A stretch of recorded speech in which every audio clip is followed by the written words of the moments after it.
Chapter 001: The First Encounter.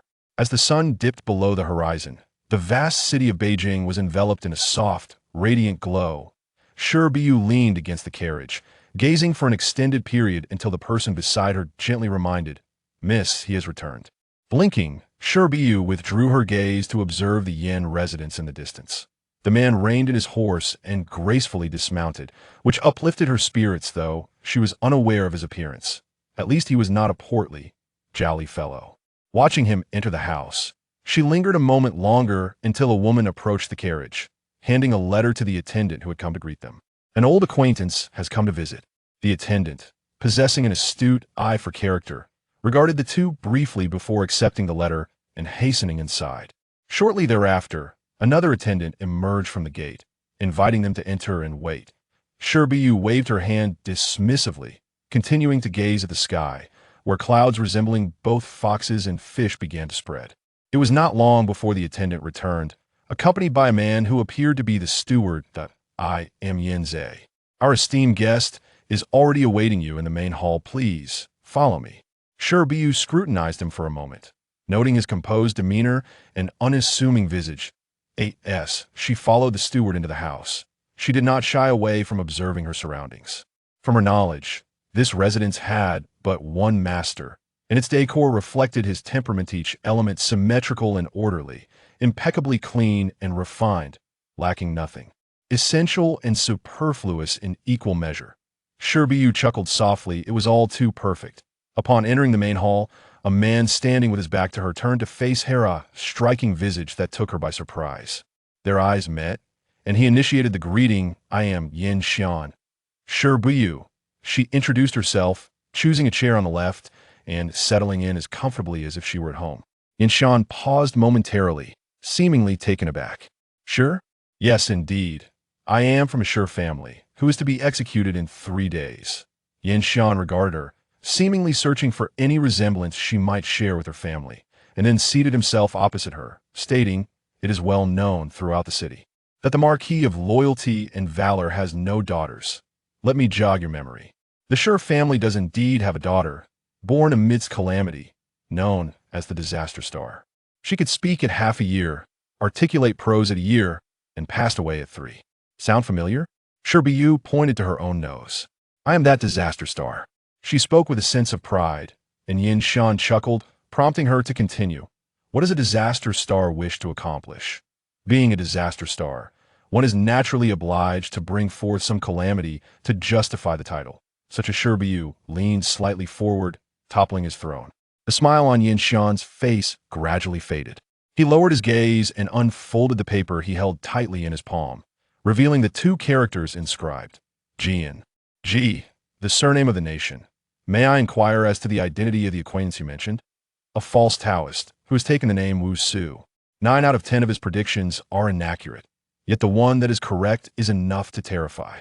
Shi Buyu found humor in her own words. "It sounds fabricated. I know you may not believe me, but the subsequent events are not tied to him. Yin Xian, I propose a transaction." Yin Xian directly articulated her intention. "You wish for me to assist in saving your family. Indeed. It is not easy. If it were easy, I would not have sought you out." This held true, as Yin Xian lowered his gaze. "Since this is a transaction, may I inquire what you are willing to offer? Will the Shi family be at my service henceforth?"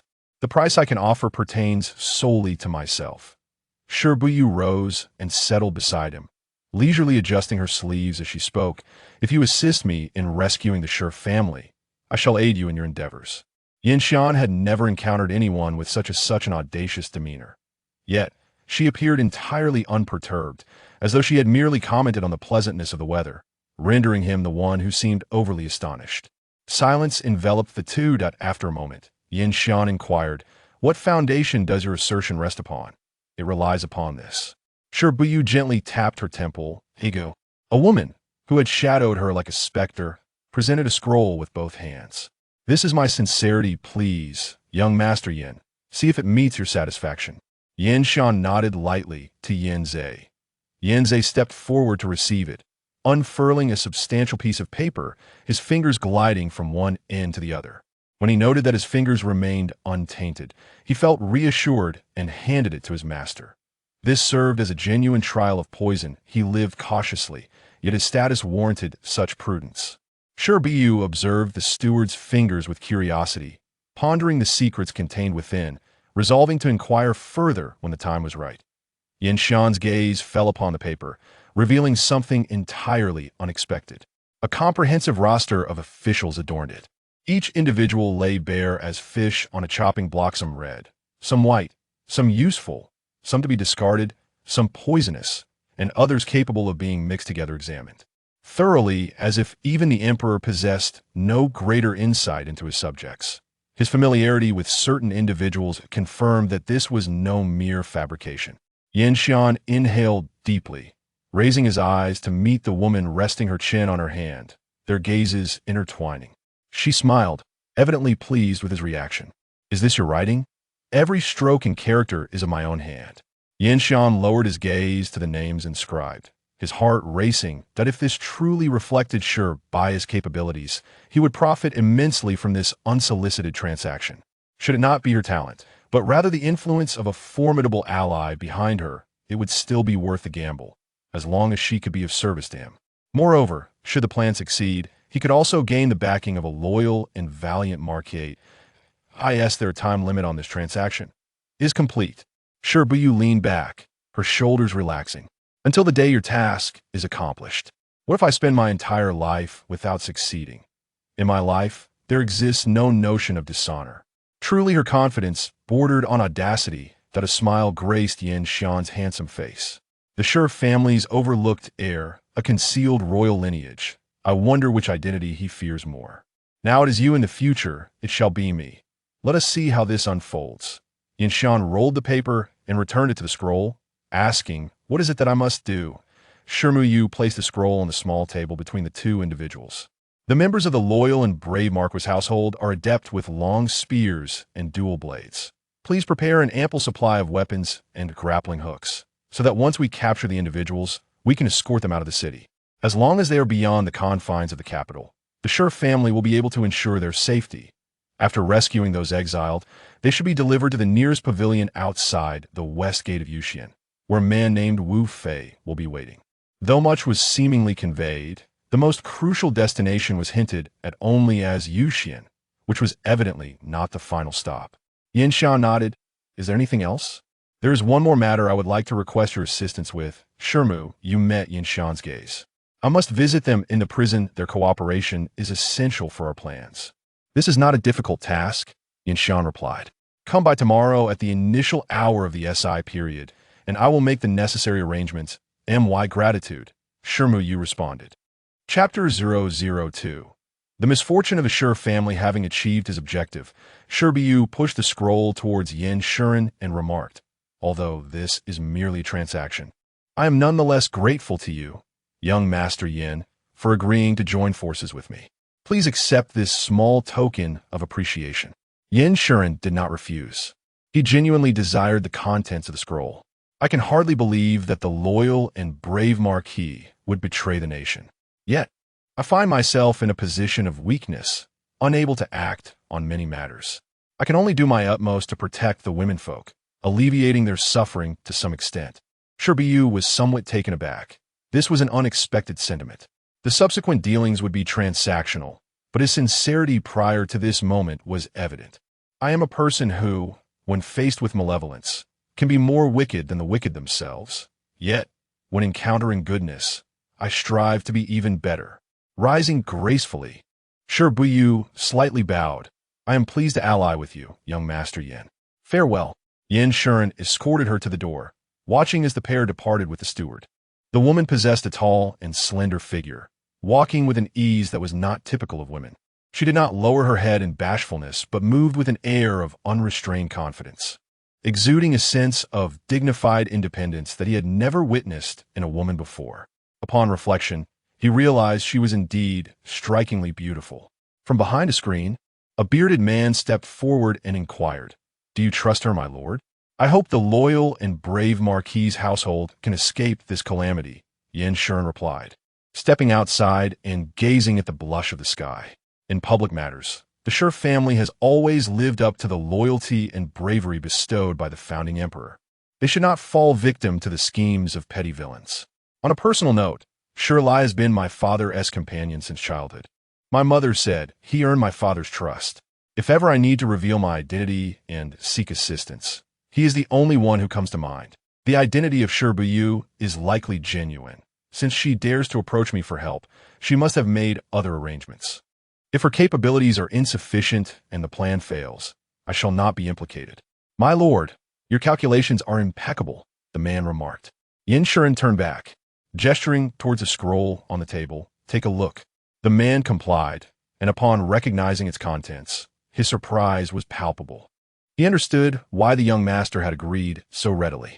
If he could secure such an ally, it would greatly benefit him. My subordinate is curious about her background. That will be revealed in time, Yin Shuren replied, unexpectedly recalling Shi Buyu's large, expressive almond-shaped eyes. Despite the imminent danger facing the loyal and brave marquis' household, those eyes exhibited no trace of urgency or anxiety. Her demeanor remained composed, even though she sought his assistance. If she were truly indifferent, she would not risk herself to rescue another. Let's confirm this further. Robert, choose several names from this list that we are unfamiliar with and investigate to see if her claims hold true. Understood. As they exited the door, Shi Buyu looked up at the clouds that had previously gathered. Though they had dissipated somewhat, their original forms were still discernible, indicating she had not been inside for long. Annie, were we truly ensnared in a web of danger just now? Indeed, it would be difficult to escape, the woman replied, her eyes sparkling with mirth. While you may not wish to endure the rigors of martial training and still struggle to complete even a basic set of forms, your innate sensitivity to peril is remarkable. I am not surprised. At the entrance of a residence, an unexpected voice broke the silence. Auntie, I am hungry, the woman replied, having noticed several nearby eateries on her way. The unexpected one chose the most crowded establishment and requested a table by the window on the second floor. In the open atmosphere of Dayou, it was commonplace for women to venture out for leisure. Thus, there were 2 tables of guests accompanied by their female companions upstairs. Surrounded by their meticulous adornments, the somewhat disheveled figure of the unexpected one went unnoticed. Leaning against the windowsill, she rested her chin in her hand. Gazing down at the lively scene below, it was bustling. The woman ordered the dishes and sent the waiter away, pouring tea while conversing. The curfew starts at midnight. It's still early now. As the unexpected one was about to speak, she was abruptly interrupted by a nearby patron who slammed the table. Loyal and brave marquis. What a joke. He has gone to the Damba kingdom. How can he, Shirley, live up to the title bestowed upon the Shi family by the founding emperor?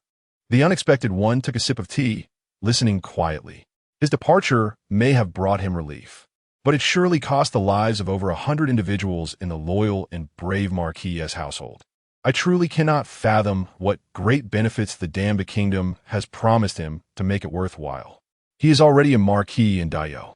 Will he be made a king in Damba? His family is nearly extinct. Even becoming a king would not be worth it.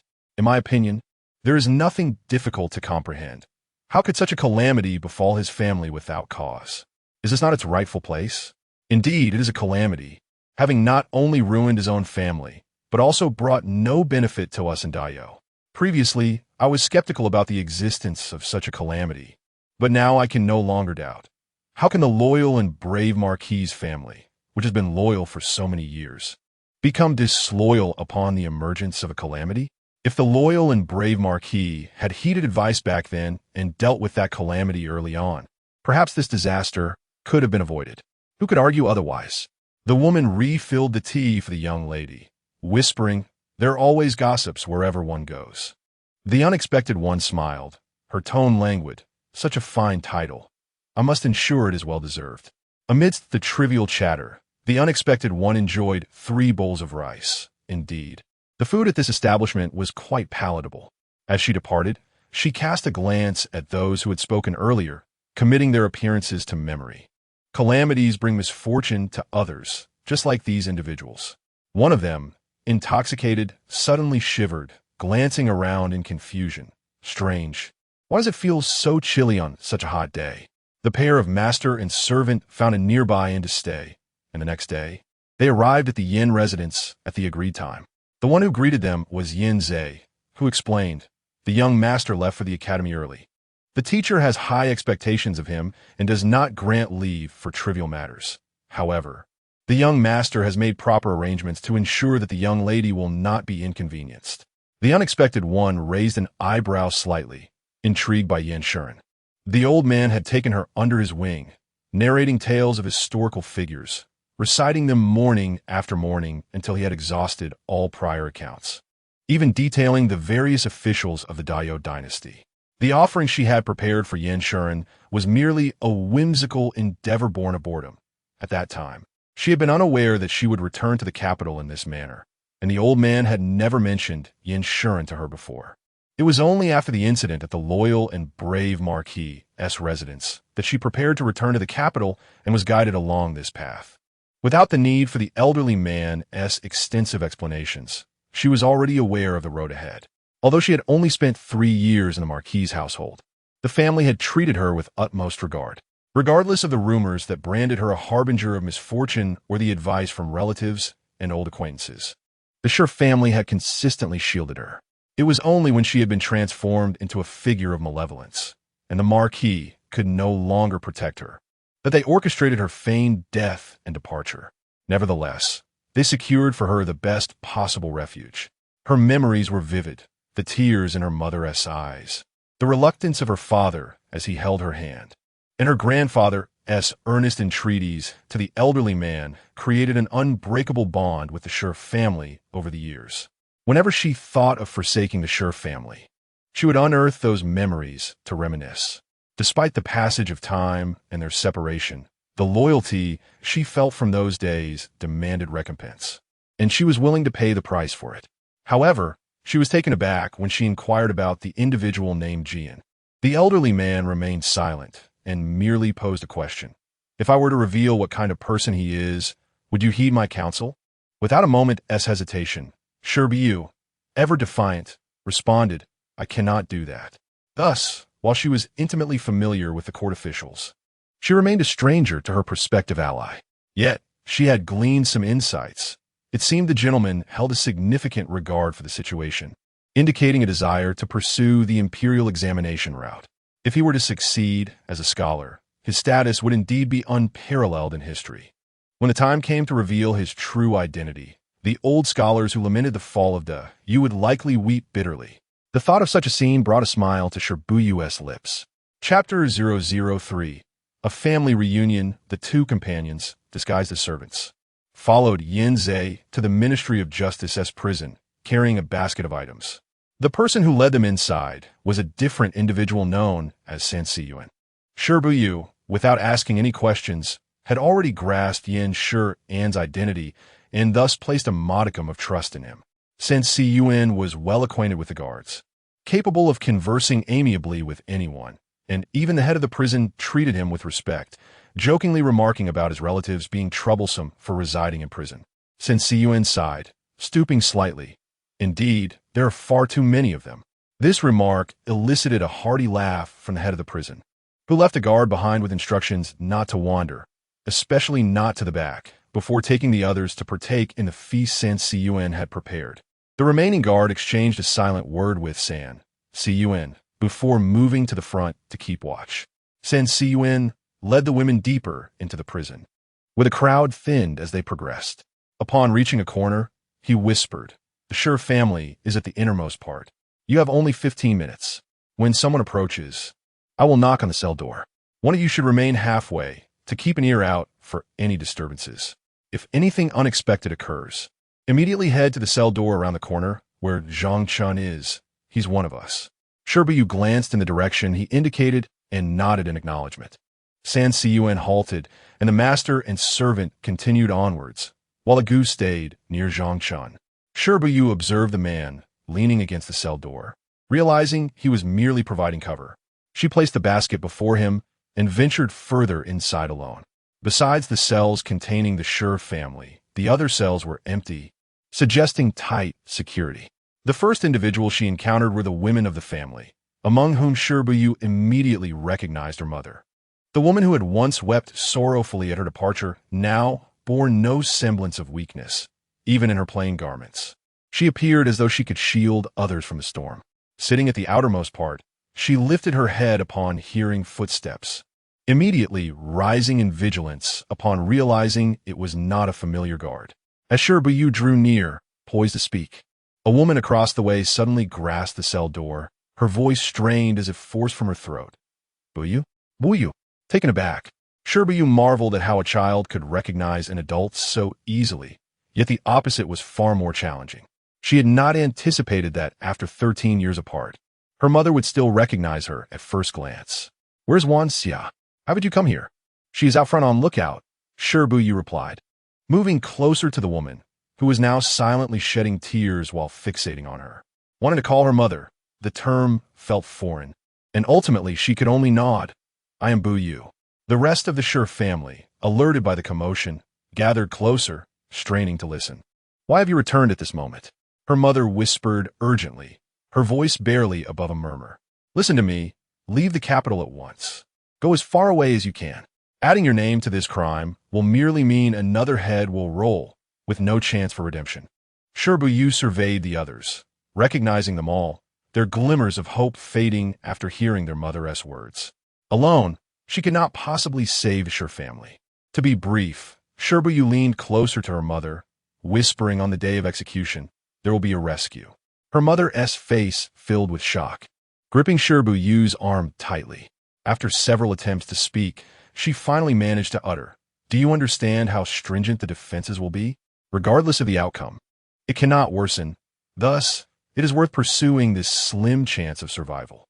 This matter requires a united front, and I shall convey the sentiments. Mother Shi, aware of the significant risk her daughter undertook to meet them, could no longer afford to hesitate. Pointing deeper within, she instructed, go speak with third uncle. Shi Buyu acknowledged with a nod and proceeded in that direction. Mother Shi watched intently, fearing she might never see her daughter again. Each glance felt like a precious loss. The men of the Shi family recognized the identity of the visitors.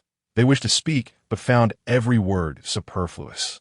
Among these individuals, Shi Buyu was most familiar with only one, her elder brother, Shi Su, who was 4 years her senior. Every year, on her birthday, regardless of her whereabouts, he would appear before her. In her youth, he was accompanied by family, but eventually, he came alone, embodying the role of a protective older brother, celebrating her birthday with gifts and a drawing to take away. Now, though he appeared disheveled, he smiled at Shi Buyu, teasing, have you come willingly to your own demise? As misfortune loomed, Shi Buyu found his untidy hair bothersome and chose to avert her gaze, approaching third Uncle Shi Yan. The youthful figure in her memory had grown a short beard, and his physique was notably sturdier. Unable to voice third uncle, Shi Buyu simply nodded in greeting, then produced a piece of paper from her pocket, laying it on the ground. With a charcoal pencil, she swiftly sketched a rudimentary map, deftly positioning the most astute members of the Shi family at the forefront. Indicating several marked locations, Shi Buyu quietly relayed the plan. How to coordinate in the city, the routes to take, what to do if an exit became obstructed, and the worst-case scenarios.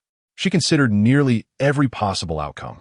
The Shi family listened intently, realizing that if they followed her plan, they might indeed escape with their lives. Shi Yan scrutinized the map and posed the most crucial question. Can we trust those who will assist us? I have made a transaction with him, she replied. In a transaction, both parties benefit, and mutual reliance fosters greater trust than mere assistance. Shi Yan acknowledged this reasoning, observing her calm demeanor, though unsure if her confidence was genuine. We shall cooperate fully. Prepare for the worst.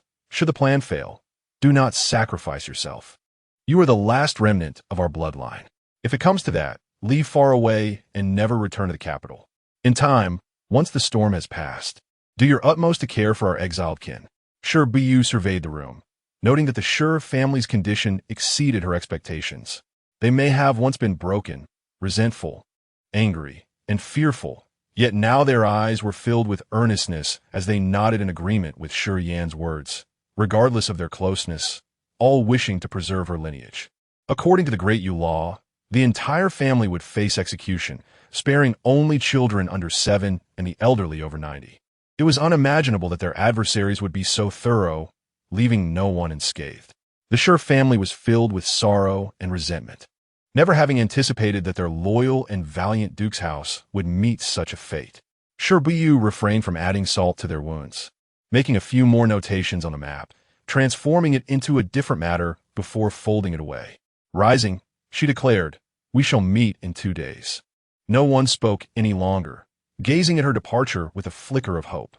If life could be preserved, who would willingly embrace death, especially in such an obscure manner?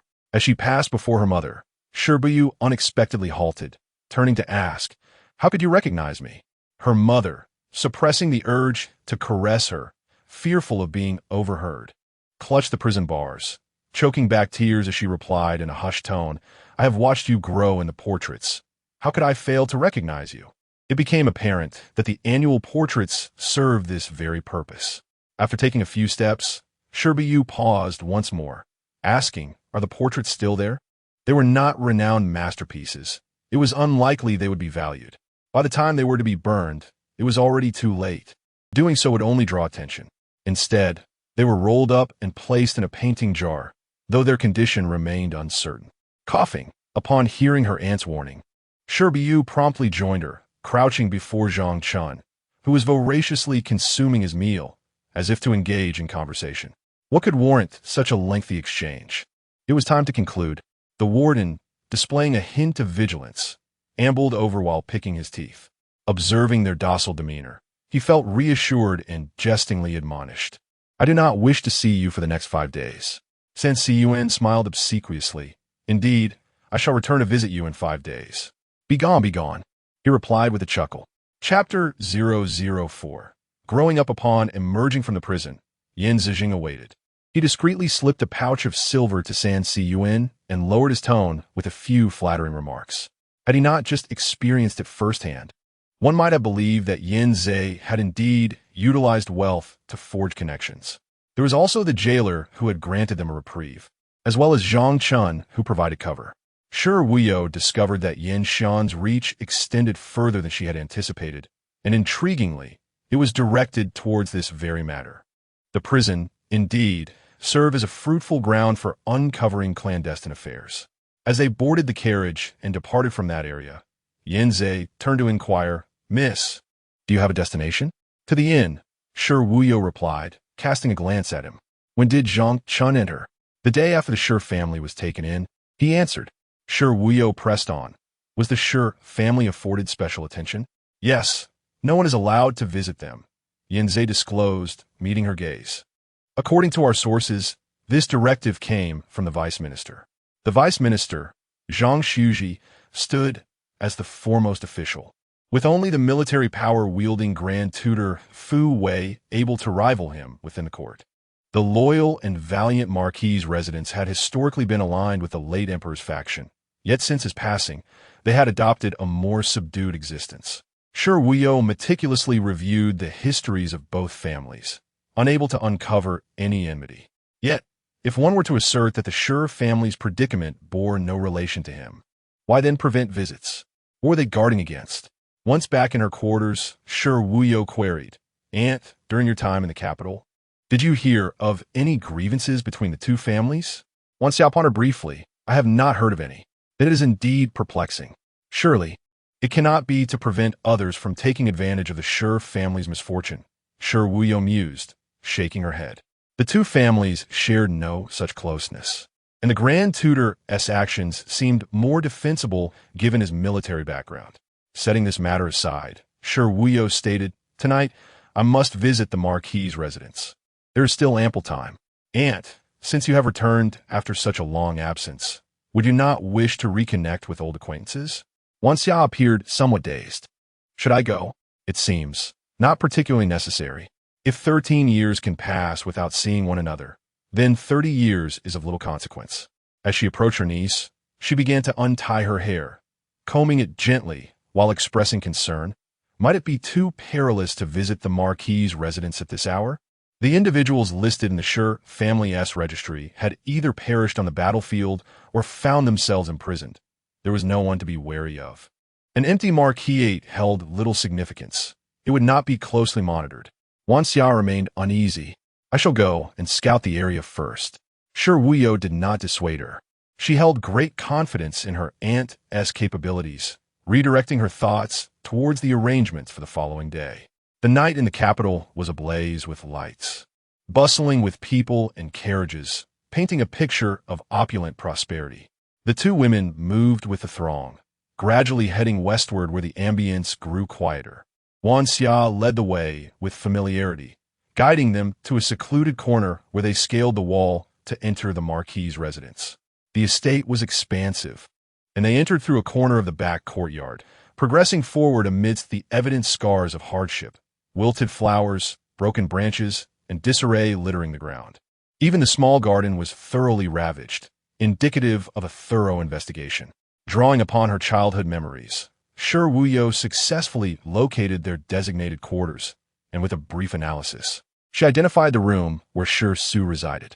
Influenced by the family's traditions, few members of a Shi family were fond of engaging in literary pursuits. It was rare to find someone like Shi Su who, from a young age, preferred reading to wielding swords and guns. The Shi family valued such rarity, yet the essential skills were not neglected in the slightest. The room was in disarray. Chairs and cabinets lay scattered on the floor, pen holders rolled into corners, and pens were strewn about, while sheets of paper and paintings covered the ground, some torn in half, others reduced to mere fragments. By the light of the moon, the master and servant navigated a path through the chaos, and Wan Xia lit a nearby oil lamp. In a large jar of paintings, only two remained. After a cursory count, Shi Buyu picked one up and unfurled it with a smile. "Annie, how was I here?" Wan Xia leaned in for a closer look and chuckled. "This must be when you were 7. See that scar on your face? You got it the day before your birthday, after a tussle with a cat." Shi Buyu recalled that year vividly. Her white-bearded guardian had taken her north, where not only were the people fierce, but so were the cats and dogs. She was first chased by a dog and then scratched by a cat, engaging in daily skirmishes. It was not merely a matter of seeking revenge. The cats and dogs seemed to be seeking retribution as well. Remarkably, after several encounters, the animals began to follow her, and the very cat that had marred her face stealthily accompanied her aboard the ship, traveling with her to many places. Tragically, that cat, whom she named Jiuming, perished one winter, and her guardian remarked that its time had come, gazing at the image of someone who appeared perpetually ready for a fight. Shi Buyu pondered, how many fights did I engage in back then? You always returned home pristine, while I was the one who merely exchanged words, Wan Xia reminisced, unable to suppress a smile. However, you had your skirmishes with animals. Even rats were no match for you. I dealt with those creatures with a single kick. Shi Buyu replied, picking up another painting. No, it was not that one. She casually retrieved a piece from the ground beside the jar. Ah, this is from when I was 10. By then, I had ceased fighting. Shi Buyu looked at her aunt. Wan Xia chuckled, no longer teasing her. That year, we traveled to a coastal county where you encountered many novel sights and people who looked different from us. You learned their language in just a few months and expressed a desire to visit their land. Her guardian had disapproved. Shi Buyu continued to sift through the paintings, discovering another of herself, this one lacking a signature, evidently not created on her birthday. Given the frequency of her creations, one could surmise that those who raided their home might mistake these for the affections of a suitor. Sitting on the floor, she examined the pieces, some intact, others torn, ranging from the age of 4 to 16. Observing her artistic evolution from clumsiness to maturity, Shi Buyu felt as though she were growing up again with each painting. She could not fathom the lives of others. Her past was unconfined and devoid of reproach, characterized solely by freedom and exuberance. She claims she watched me grow through these portraits, which is why she recognized me instantly. Shi Buyu carefully rolled up the 13 birthday portraits one by one, reflecting. Yet I do not miss her. In fact, I often forget about them entirely.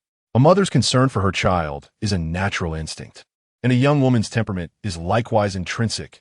There is no right or wrong in this. Wan Xia assisted in rolling up the painting and remarked, "Did the old gentleman not once say that your disposition serves as a means of self-preservation? An excessively brilliant mind, coupled with an inherently sensitive and fragile nature, could indeed lead to an early demise. Therefore, I harbor no feelings of guilt." Shi Buyu rose while cradling the painting, adding, "Yet, knowing that she has always been worried about me brings a certain joy. You may not be concerned, but the sacrifices you have made to save them are beyond what few in this world could afford." Wan Xia found a piece of cloth to wrap the painting and looked up at the child she had watched grow. "You need not resemble anyone else. Simply being yourself is more than sufficient." Chapter 005. A collaborative rescue the following day. When Yin Xian was at home, Shi Buyu stealthily approached the Yin residence, concealing the paintings once more. This time, there was no need for announcement. Passage was unobstructed. The two meticulously reviewed their plans for the morrow, awaiting the day's arrival with bated breath. As the sound of the night watch echoed, Shi Buyu opened the window and gazed upwards, where the bright moon hung high. Indeed, it was the 15th day of the 5th month, and their adversaries were far too anxious to await the inevitable reckoning. Leaning against the window frame, Shi Buyu mentally rehearsed the events of the following day, contemplating every conceivable scenario. As for her, she would not place herself in jeopardy. At dawn, as the city gates opened for the first wave of early risers, Shi Buyu departed, leaving her most trusted ally, a Gu, to oversee matters within the city. The capital was already abuzz with unrest, teeming with crowds in every establishment, whether in tea houses or taverns. The air was thick with condemnations of traitors, an eternal disgrace across every dynasty. As the sun ascended higher, the streets grew increasingly raucous, with many prepared to hurl rotten eggs and foul vegetables. "Here they come," someone shouted, and all eyes turned towards the end of the road. A procession of shackled prisoners, bound in chains, slowly approached, prompting a flurry of flying eggs and vegetables, accompanied by cacophony of insults. "My grandfather would never betray his country," 11-year-old Shi Huai shouted, his voice piercing through the chaos, fervently defending his grandfather's honor. Grandfather is the loyal and brave marquis, a man of fidelity and valor, personally appointed by the founding emperor. He would never be a traitor. Yet his words were met with a barrage of even more ferocious projectiles. With tears welling in his eyes, he glared at the faces twisted in disdain along the streets, fighting desperately to hold back his sorrow. His grandfather had once said that the men of the Shi family only die standing, never kneeling. He feared not death, but never had his grandfather implied that one day the men of the Shi family would face the guillotine, not standing nor kneeling, but lying in disgrace for eternity, fiercely glaring at every distorted visage within his sight. Shi Huai clenched his fists, vowing that the Shi family would never, ever lie prostrate.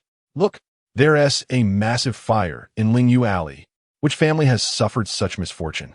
The crowd turned in unison, noting the thick smoke billowing forth, indicating a fire of no small scale. "Yanglu Alley is ablaze as well," someone else shouted. The crowd's attention shifted once more towards Yanglu Alley, where the smoke was even more pronounced than that of Shui Street. The location where they stood, Guard Tower Street, lay nestled between these two alleys. Those quick to sense the impending danger began to scramble in every direction, desperate to escape, yet the throngs surrounding them were impenetrable, leading to a chorus of curses that only heightened the tumult. Regardless of the military's attempts to restore order, the situation spiraled further into chaos.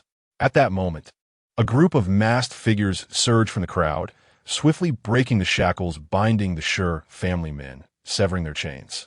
The liberated Shi family members seized weapons and grappling hooks, rallying to rescue their kin. Meanwhile, in a location not far away, masked figures appeared simultaneously, each wielding a rope which they hurled forward, deftly catching the ropes thrown by their neighbors.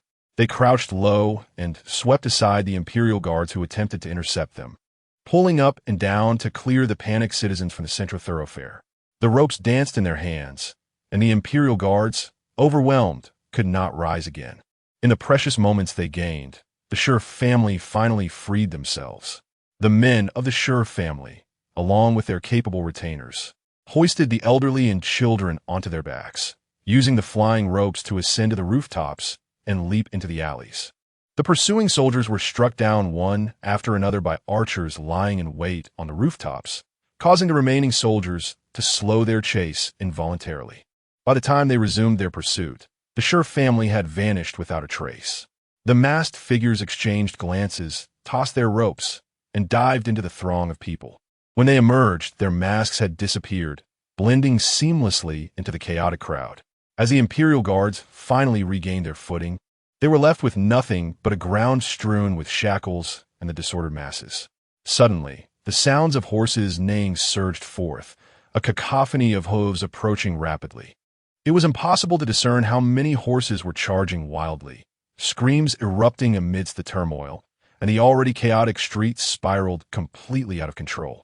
In an instant, the city was filled with warning cries, and those who understood knew that the city gates were to be shut. Simultaneously, smoke began to rise again in various parts of the capital, the largest emanating from the residence of the loyal and brave marquis. The Imperial Guards suddenly received orders to abandon the chase and instead head to the marquis's residence to extinguish the flames. They were not overly concerned. Since the founding of Dayo, there had never been a successful abduction from the capital. It was precisely because they had never been attacked that there were no heavy troops stationed at the city gates, allowing the captors to prepare thoroughly. However, Shi Buyu and Yin Shuren never intended to storm the city gates head-on. Shi Yin led a dozen of the most skilled individuals to toss the flying ropes first onto the city walls, neutralizing the most significant threat posed by the archers, and placed the ropes strategically to cover those carrying children as they slid down. A relentless wave of soldiers surged forward, and the Shi family found themselves outnumbered, each person bearing wounds yet steadfastly holding their ground. Shi Yin yanked an arrow from his arm, gasping for breath as he glanced back, aware that they needed to endure a little longer so that others could escape further. As long as they could leave safely, the Shi family would survive. At that moment, flying ropes were tossed up simultaneously, and feeling a surge of hope, he shouted, "Cover!" Recognizing the familiar grappling hook, he understood reinforcements were arriving, and the spirits of the Shi family soared as they pushed forward, providing cover for the masked figures to land safely. The lead masked figure urged, "You all retreat first." Without wasting time on conversation, Shi Yin led his family members to slide down the ropes. At that moment, he caught sight of the archery formation on the bridge, alarmed by the bows and shields that were no less formidable than those of the army. With their cover, they finally withdrew from the city gates. From that day forth, the capital had witnessed a successful abduction. Spotting an individual waiting ahead, Yin Shuren reined in his horse, feeling elated. His part in the transaction was complete, and now it was time for the other party to fulfill their promise. Shi Buyu urged his horse forward, asking, "Is everyone out? What are the casualties?" "Everyone is out." With blood streaming from his arm, Shi Yan strode forward. 7 of his family guards had perished, and the others bore injuries to varying degrees. This outcome was already more favorable than Shi Buyu had anticipated. Casting a glance at his mother amidst the crowd, he spoke, "We must depart." This departure extended for the better part of a day, during which they paused only to allow the horses a brief respite for water, without any other delays. All endured with clenched teeth until they finally halted at the foot of a mountain. Shi Buyu wasted no time with pleasantries. "There is a band of robbers atop this mountain. None among them are innocent. All are to be slain." The Shi family comprehended the message. This territory would henceforth belong to them. Shi Yin signaled for the remaining members to ascend the mountain. In the past, such endeavors to eradicate bandits had not fallen to the loyal and valiant marquis's household, yet they were certainly capable of it. Shi Buyu leaned in to whisper a few words to Aunt Gu. Wanxia nodded gently and mounted her horse, departing promptly. The hoofprints could not be allowed to terminate here. Shi Buyu turned to Yin Shuren. "Have your men disguise themselves as members of the Shi family and ride the horses forward, continuing past Xing'an County and Tailiuxian to the dock. The water route would leave no trace, enough to keep them occupied for a considerable time. Indeed, a clever stratagem." Yin Shuren gestured to his subordinates, and soon the sound of hoofbeats echoed. Shi Su approached and inquired, "Should we not erase the traces?" Shi Buyu nodded in response. "I will lead a group into the mountain first. The task of cleaning up will be entrusted to you." This task posed no challenge to the Shi family's men, all of whom had seen the battlefield. They would first disguise the hoofprints. making it appear as if no one had lingered there, and then eliminate any unwarranted traces. Once all had entered the mountain, it would seem as though no one had ever paused there. Chapter 006. Seizing territory. Venturing deeper into the mountains, a few naturally formed caves came into view, shallow, merely capable of sheltering a handful of individuals. After a brief absence, Shi Buyu returned, presenting a bag of dried meat to Shi Su. I prepared this during my reconnaissance. Shi Su glanced at his mother, who was watching eagerly from a distance, her heart evidently aching. He murmured, "At home, it is mother who manages things. You should take it to her." "It's not appropriate," Shi Buyu replied, releasing the bag into his embrace and turning towards the secluded shade of a tree. Quick as lightning, Shi Su caught it, feeling the pang of concern for his mother, yet unable to act. Being the one most acquainted with the Shi family and his younger sister, he understood her character. When she claimed unfamiliarity, she genuinely meant it, despite their blood ties. There was a palpable distance. Yanshuren stepped into the shade, offering a water flask to the individual seated against the tree trunk. "It's clean." Shi Buyu accepted the flask and took a few sips, remarking, "Participating directly is not a wise decision. Should things go awry, I have my own means of escape." Yanshuren, puzzled, inquired, "I comprehend the arson at the other locations, but why target the residence of the loyal and brave marquis?" As the old man stated, "Even if the Dayo dynasty were to perish, my grandfather, Shi Lai, would never betray the country." Shi Buyu averted her gaze from her mother's direction. Since the passing of the late emperor, the loyal and brave marquis has remained inconspicuous, their influence in the capital significantly diminished compared to other nobles, posing no real threat to anyone. Yet, someone has unjustly branded them with a fate devoid of escape, even sparing not the children. Who is it that fears them? The Shi family, at this juncture, even resorts to burning their residence. To those with ulterior motives, that mansion must conceal monumental secrets. Wouldn't it warrant the summoning of more individuals to extinguish the flames? Yanshuren surmised that the old man referred to was the Taoist priest Wu Su she had previously mentioned. That mansion has been the Shi family's abode for over a century. In the future, you shall provide them with an even grander one. Shi Buyu dismissed with indifference. With lives at stake, what significance does the residence hold? Yanshuren chuckled softly. "You possess a remarkable ability to inspire trust in others. It is indeed a commendable talent."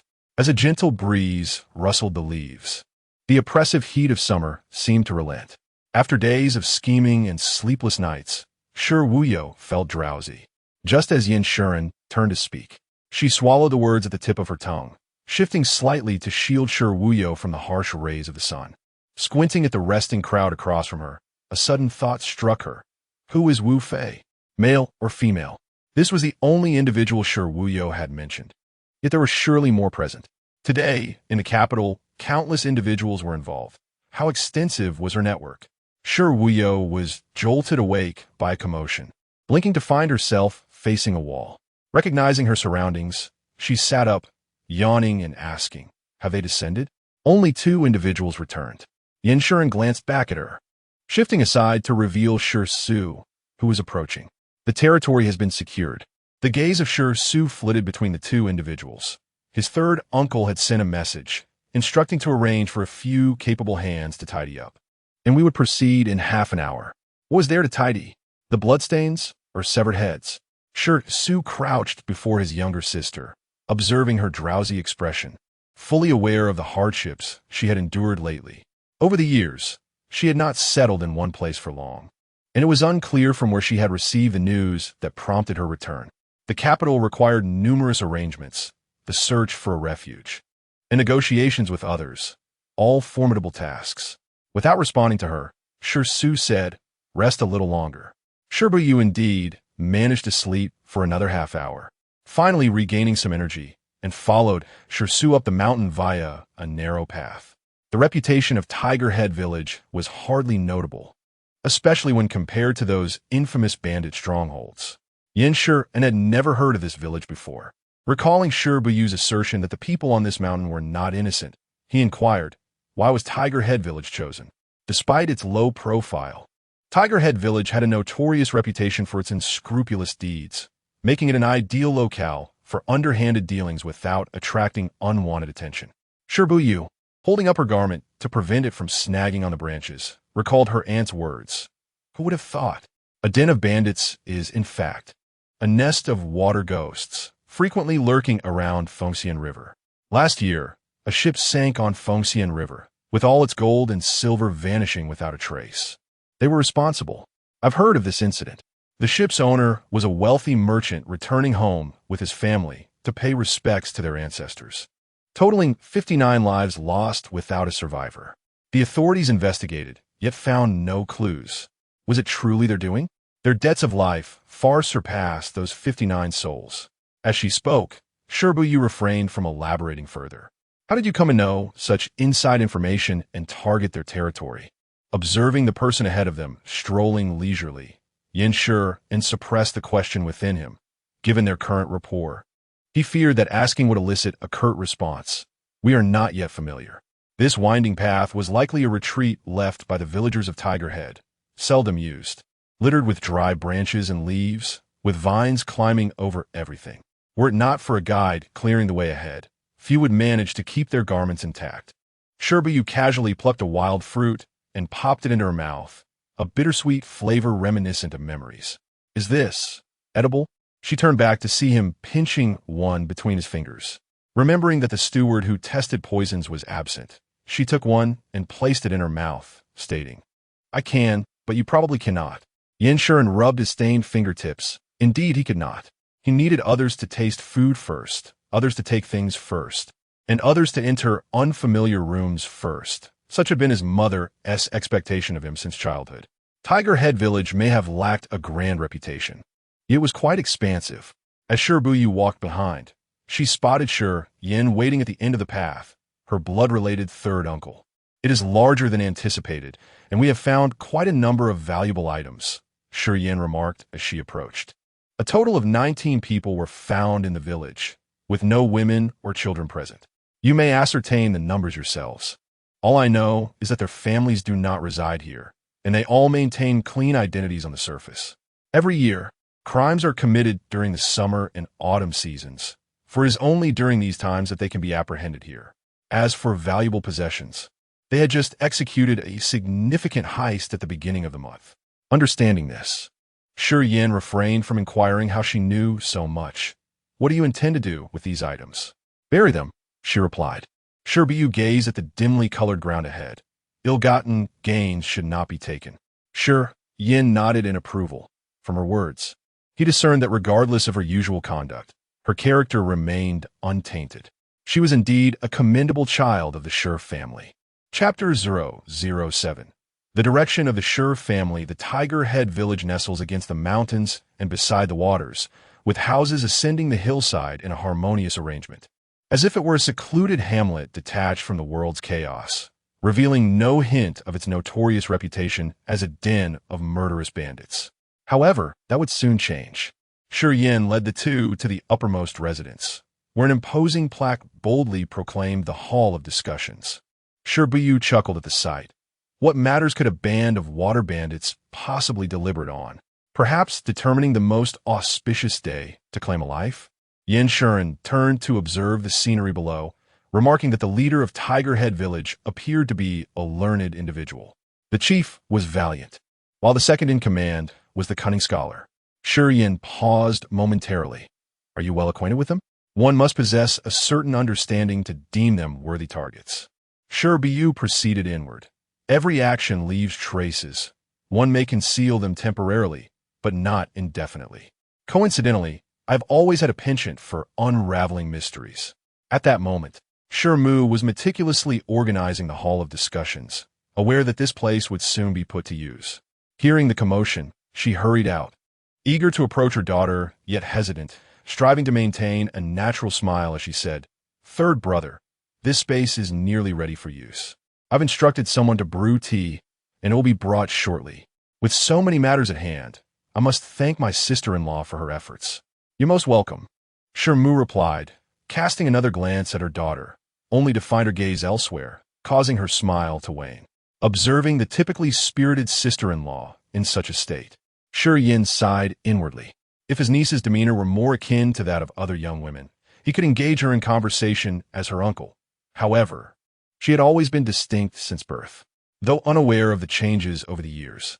His observation of her actions today suggested she was not one to be trifled with based on her lineage alone. At this juncture, Shi Yin could only say, "Sister-in-law, please send word for everyone to gather for the discussions." Shi Mu acquiesced, stealing another glance at her daughter before departing with her attendants. Once inside, Shi Yin approached the main seat and gestured for Yin Shuren to take a place. Yin Shuren, not one to stand on ceremony, returned the gesture and seated himself in the first position on the left. Shi Buyu naturally took her place beside him. The left side was designated for guests.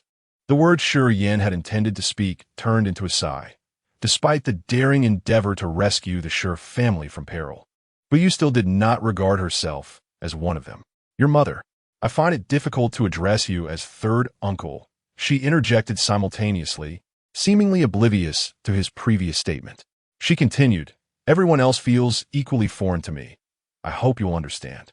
Shi Yin had no choice but to swallow his words once more, instead remarking, "It is entirely natural to feel estranged, having left home at the age of 3.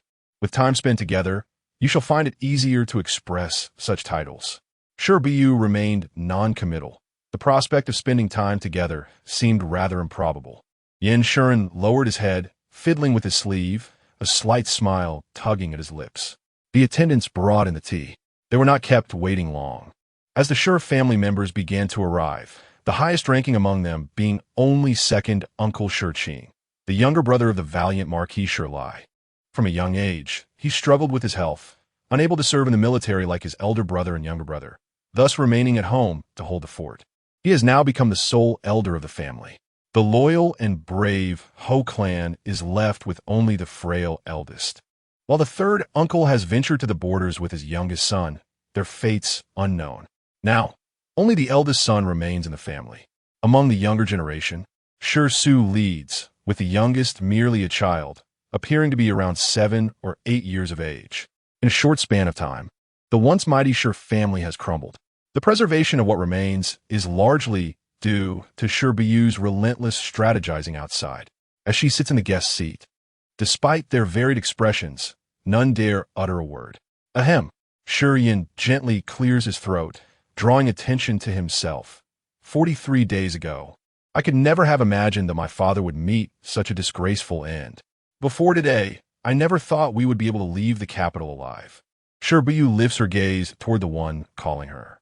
"Uncle, I do not know how you manage this, but I am fully aware of its difficulty. Your success only serves to highlight your capabilities. I shall not mince words. Do you have any plans for the future of the Shi family? Spare me the formalities. Speak plainly. Formalities? There are none. For now, we should refrain from any actions and lay low until the storm passes. I will send trusted individuals to disguise themselves and venture to the borders. We must see the living and the dead. Unless the entire Shi military has perished, it is impossible to have no leads at all." Shi Yin nods. "I have precisely such plans in mind. I have made arrangements for those exiled from the Shi family." Shi Buyu turns her gaze to Yin Shan. Yin Shan comprehends and continues, "Considering the travel time, we should receive news by evening." Shi Qing, who had been resting with his eyes closed, opens them. The emperor has decreed the execution of 3 families from the Shi lineage and the exile of 6. He had thought it fortunate to preserve the direct line, unaware that she had not abandoned the collateral branches. Others, too, exhibited great joy. Family honor and disgrace are intertwined, and in times of calamity, regardless of the quality of relationships, every additional member saved is a source of happiness. Preserving them all is even better. However, after their elation, Shi Yin inquires, "Are there not a few incompetent branches among them? Keeping them would bring calamity to the family, would it not? I have no intention of placing all my eggs in one basket." Shi Buyu sees nothing amiss in likening the Shi family members to eggs. "I have entrusted their transportation to an island where over 700 people reside. Unless I send someone for them, once everything settles, they cannot return. I have previously aided their leader, and this time I have called in that favor."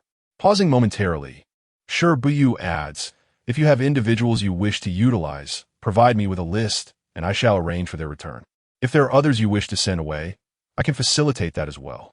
Yan Shan turns to Shi Buyu, astonished that even such a difficult leader could have a connection with her, and that she is owed a favor. Shi Yin clearly understands that this is no simple matter. He gazes deeply at his niece and states, "You have mentioned that one should not place all their eggs in one basket. The children in the direct line, under 10 years of age, must also be sent away. Additionally, some of my brothers and nephews have mastered the art of warfare and marksmanship quite commendably. My father once took them under his wing for instruction. 2 of them have accompanied him to the borders, and I am unaware of their current status." Taking a deep breath, Shi Yin bypassed the unutterable words. "If it is not too much trouble, please send back around 10 individuals. If it is too burdensome, then let it be." Shi Buyu nodded in agreement. The Shi family is indeed in need of capable individuals at present. Shi Yin inquired further, "Are there any other arrangements?" Shi Buyu replied succinctly, "None. What about you? How are you?" Shi Buyu appeared puzzled. "You have sent one Xiao Wei, and now you are left without a single capable person by your side. If you find yourself in peril, how will you safeguard yourself?" "Annie has gone to Yu County and will return tomorrow." Shi Yin silently swallowed his words, which were intended to suggest sending a few family guards to her. He cast a glance at the people beside her and deftly shifted the topic. "This individual you have yet to introduce formally." Chapter 008. The upsetting affairs. As Yin Shuren was about to rise to introduce himself, he heard someone beside him say, "The name Yin Shuren is but a pseudonym. The true name has yet to be revealed. I struck a bargain with him. He aids me in freeing prisoners, and I shall assist him in achieving his ambitions. He has fulfilled his promise, and now it is my turn to honor the agreement. Once Aunt Gue returns, I shall accompany him down the mountain." Shi Yan's heart sank, and he inquired, "What endeavor are you referring to?" "The matter of replacing the emperor on the throne." A gasp echoed through the room. Such audacious words left everyone in stunned disbelief, as if they were conversing about the weather. Shi Yin stood up, his voice grave. "Do you comprehend the gravity of your statement? The Duke of Loyalty and Bravery earned his name through unwavering fidelity and valor, a legacy that has never tarnished through the generations. What if the current emperor's claim to the throne is illegitimate? Would toppling a usurper truly tarnish the Duke's illustrious reputation? If it does," Shi Buyu smiled faintly, "then let me be cast out from my family." A profound silence enveloped the room. No one dared to speak. The Duke of Loyalty and Bravery, a lineage of the Shi family, had long upheld the virtues of loyalty and bravery. Yet one among them seemed to disregard these principles entirely, and his words bore an unsettling semblance of reason. Coughing several times, Shi Qing broke the silence and asked, "Do you possess any evidence? You know the Duke better than I. Could he ever betray the nation? If he would not, why then label him with a treasonous accusation that even denies the infants of the Shi family their lives? Root out the source." The words echoed in the minds of all present. Shi Buyu continued, "The late emperor was raised within the Shi household, trained in our martial arts by the Duke of Loyalty and Bravery, who was his companion in youth. What bond in the court could rival that? The sudden death of the late emperor. Who among you would dare assert that the Duke did not investigate this matter in secret? Is it not the guilty who fear?" Yin Shuren reacted swiftly, rising abruptly. "Are you suggesting that the Duke uncovered something that led to this calamity?" "This is merely my conjecture, yet it holds merit," Shi Buyu replied, glancing at him. "He has held the throne for 20 years. Why would he unprovokedly target a harmless Duke? Or do you believe the Duke has turned disloyal? The Duke would never." Yin Shuren gradually sat back down. Though disoriented by Shi Buyu's assertions, his reason remained intact. As Shi Buyu articulated, the late emperor had been nurtured by the Shi family, sharing a profound bond with the current Duke, even in his final moments. He entrusted his mother to seek the Duke, indicating her lack of trust in him. Yet, Shi Su contemplated differently. "Does the old gentleman know of your intentions?" "He is aware." Shi Buyu lowered his gaze. The elder seldom engaged in divination. Shi Sin mentioned that the last time he did so was 13 years prior, followed by a journey to the capital, from which he returned with her. Upon learning of the Duke's predicament, he divined once more, yet spoke cryptically, merely stating that she should return to the capital, behaving as if he were a charlatan. Had it not been for the elder's troubled countenance, not a single strand of his beard would have remained intact. Did he not attempt to dissuade you? He did not. With a shared glance between Shi Buyu and his third uncle, he remained uncertain about the identity of the enigmatic Taoist. Having only heard his grandfather mention that he was no ordinary individual, someone whom even the late emperor would regard with reverence, addressing him as master. Under his protection, one could live without fear. Over the years, he had witnessed the transformation of Buyu, who once possessed a sharp and aloof demeanor, turning increasingly flamboyant. Her gaze softening while her claws, though still present, were deftly retracted, no longer causing harm unwittingly to herself or others. He had dedicated over a decade to molding Buyu into this form, yet he did not restrain her from undertaking such audacious endeavors. Shi Buyu turned his attention to the only outsider in the room, Yin Xian. The name Xian signifies stability in all directions. This matter has little to do with you. Do not overthink it. Rising from her seat, Buyu remarked, I am quite fatigued. I shall take my leave. Yin Xian stood as well, stating, all necessities will be sent shortly. It will be prudent for you all not to descend the mountain for the time being. This was the greatest concern for the Shi family at present. Shi Yin rose and offered a solemn bow. Thank you, young Master Yin. Except for Shi Qing, everyone else followed suit. It was thanks to Buyu's efforts that they had escaped from confinement. Yet it was also due to this person's assistance. Shi Yin continued, Buyu's dealings with the Yin family concern all of us in the Shi family. If young Master Yin requires anything, we shall not hinder what we are capable of providing. Yin Xian, however, discerned the underlying implication of this statement. He turned to the individual who had just entered through the doorway. You cannot substitute for my dealings with him.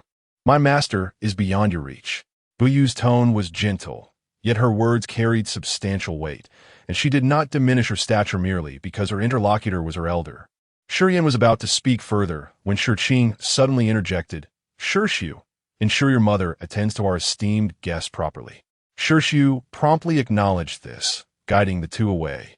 As Buyu's sharp claws emerged, he feared that if the conversation continued, their relationship, which had yet to grow close, might instead drift apart. Shi Qing dismissed the others, leaving only Shi Yin. Second uncle, what do you mean by restraining me? Shi Qing dipped his finger in tea and inscribed the characters for Yin Xian on the table. Look closely. Shi Yin found no particular significance in this. Buyu claims this is a pseudonym. Shi Qing wrote once more, but this time horizontally from left to right. Take another look. Shi Yin was perplexed by his second uncle's intentions, but as he observed the name being written, he stood in astonishment. The proximity of the characters for Yin and Xian suggested a scheme, perhaps linked to the royal family. If Buyu spoke of the emperor's illegitimate rise to power, it could only imply that his claim was unjustly derived from the late emperor, who had passed away unexpectedly years ago. Shi Yin gazed at his second uncle in shock. Are you suggesting? Considering the age, it was indeed within the realm of possibility. Shi Qing gently massaged his wrist, feeling weak from the prolonged confinement and the exertions of the day. Despite the pain in his bones, his spirits surged with excitement. If his suspicions were correct, the Shi family might not be without hope for resurgence. Shi Yin paced anxiously, torn between exhilaration and agitation. I believe Buyu has learned formidable skills from the Taoist, but she is merely 16. No matter how talented, this association poses dire consequences. You may only recall her infamous title, yet you have forgotten the circumstances that earned her such a name. Throughout my life, I have never encountered a child as astute as Buyu. Even the annals of history yield few comparable figures.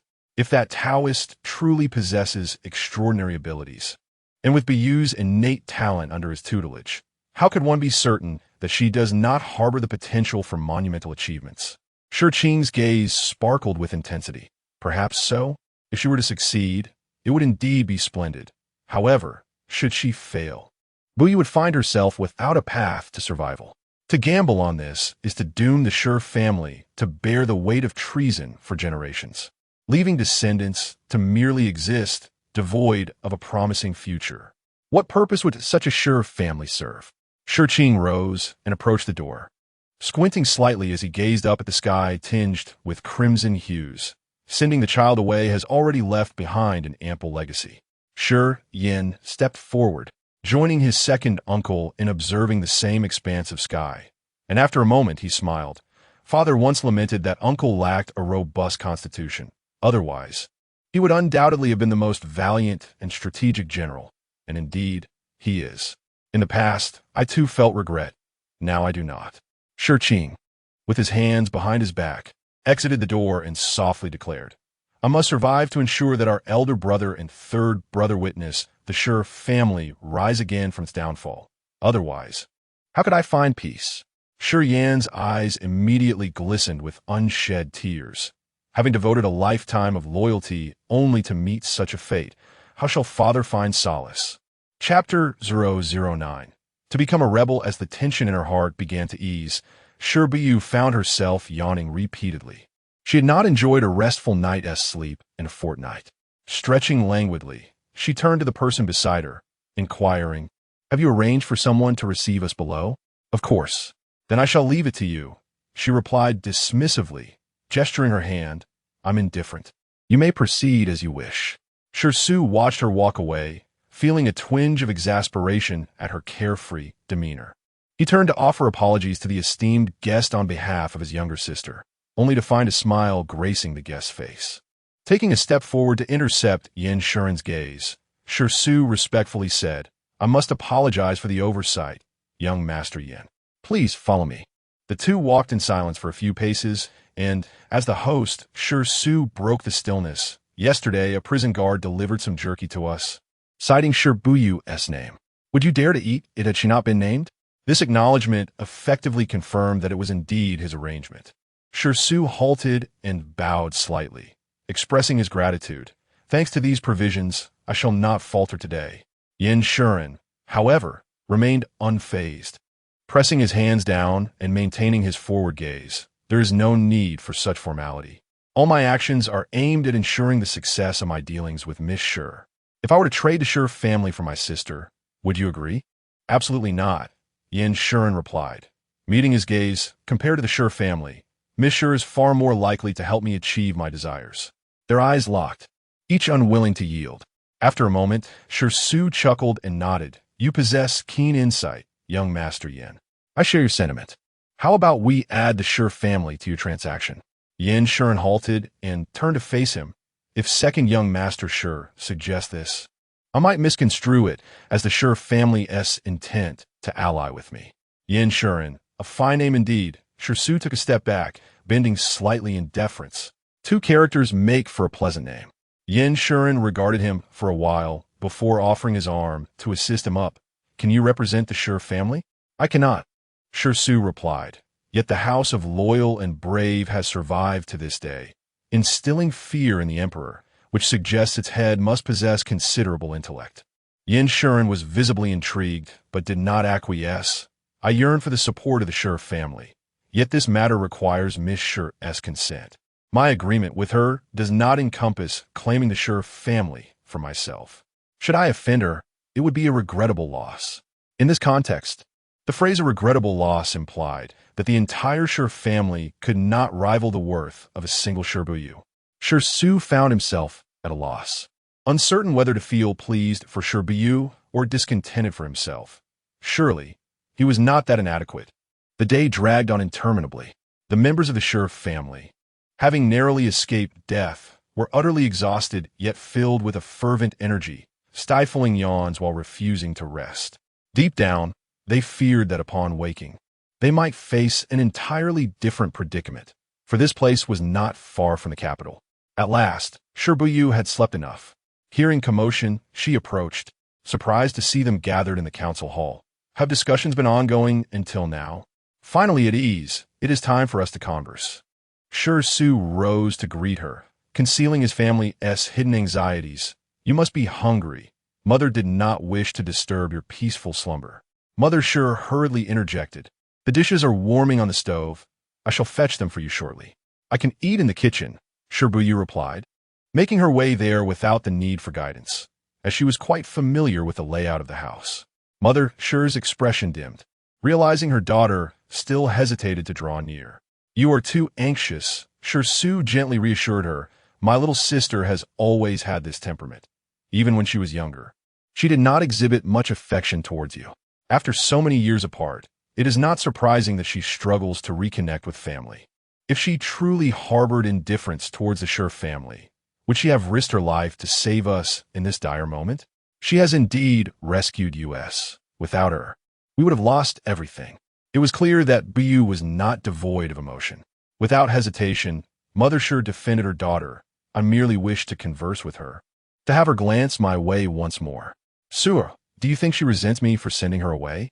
She was so young then. Does she blame us for being heartless? She is so intelligent. How could she not understand that sending her away was to save her life? Do not overthink it. Grant her some time, Shi suggested, glancing behind her and gently reminding her, it is time to rest. As his arm was firmly grasped, Mother Shi followed her son's gaze to the yawning guests and beckoned her eldest daughter-in-law, who cradled her 2-year-old grandson. There is much to do tomorrow. You may all disperse now. With someone leading the way, the weary ladies and children followed suit. The men, however, were obliged to take turns patrolling. Despite the presence of guards, in such times, caution was paramount. Shi Yin made the necessary arrangements, leaving only Shi Su to converse. Are you aware of Yin Xian's identity? I have my suspicions, Shi Su replied. Shi Yin was not surprised. His nephew was always sharp-minded. What are your thoughts? The Shi family has no other options left, Shi Su stated, turning to his uncle, unless the Shi family chooses to abandon my sister, condemning future generations to live as cowards. Why do you look at me like that? Do you think I could forsake my family or endure seeing our descendants reduced to such cowardice? Shi Yin chuckled in exasperation, tossing aside the empty teacup he held. Shi Su easily caught it, twirling in his hands. The Shi family has no such spineless individuals. Then why utter such words? Shi Yin's smile faded. If we take that step, the Shi family would become traitors. Better than being labeled as traitors to the nation. Indeed, the uncle and nephew shared a moment of bitter humor before sighing deeply. Both knew that being labeled as traitors, regardless of the context, would leave a lasting stain. Were it not for dire necessity, who would wish to choose between the two? Today, as we left the city, I feared we would meet our end. Even now, as he reflected, Shi Yin vividly recalled the feeling of teetering between life and death. The imperial army had been deteriorating over the years, and with so few of us, we became easy targets. They could wear us down with mere attrition, yet the outcome surpassed my expectations. It wasn't just the sudden appearance of archers. There are also gaps left by those on the city wall. Is there someone within the imperial army aiding him? Shi Su inquired, sensing a shift.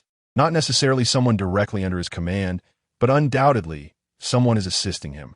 Shi Yin gently pressed his hand against his increasingly rapid heartbeat. Shi Su, I believe we have a chance for a turnaround. Shi Su remained silent, contemplating the unexpected. The person who chose to engage in such transactions must possess certain admirable qualities. She would never engage in self-destructive actions, nor would the wise elder allow it. Shi Su, he turned to his third uncle.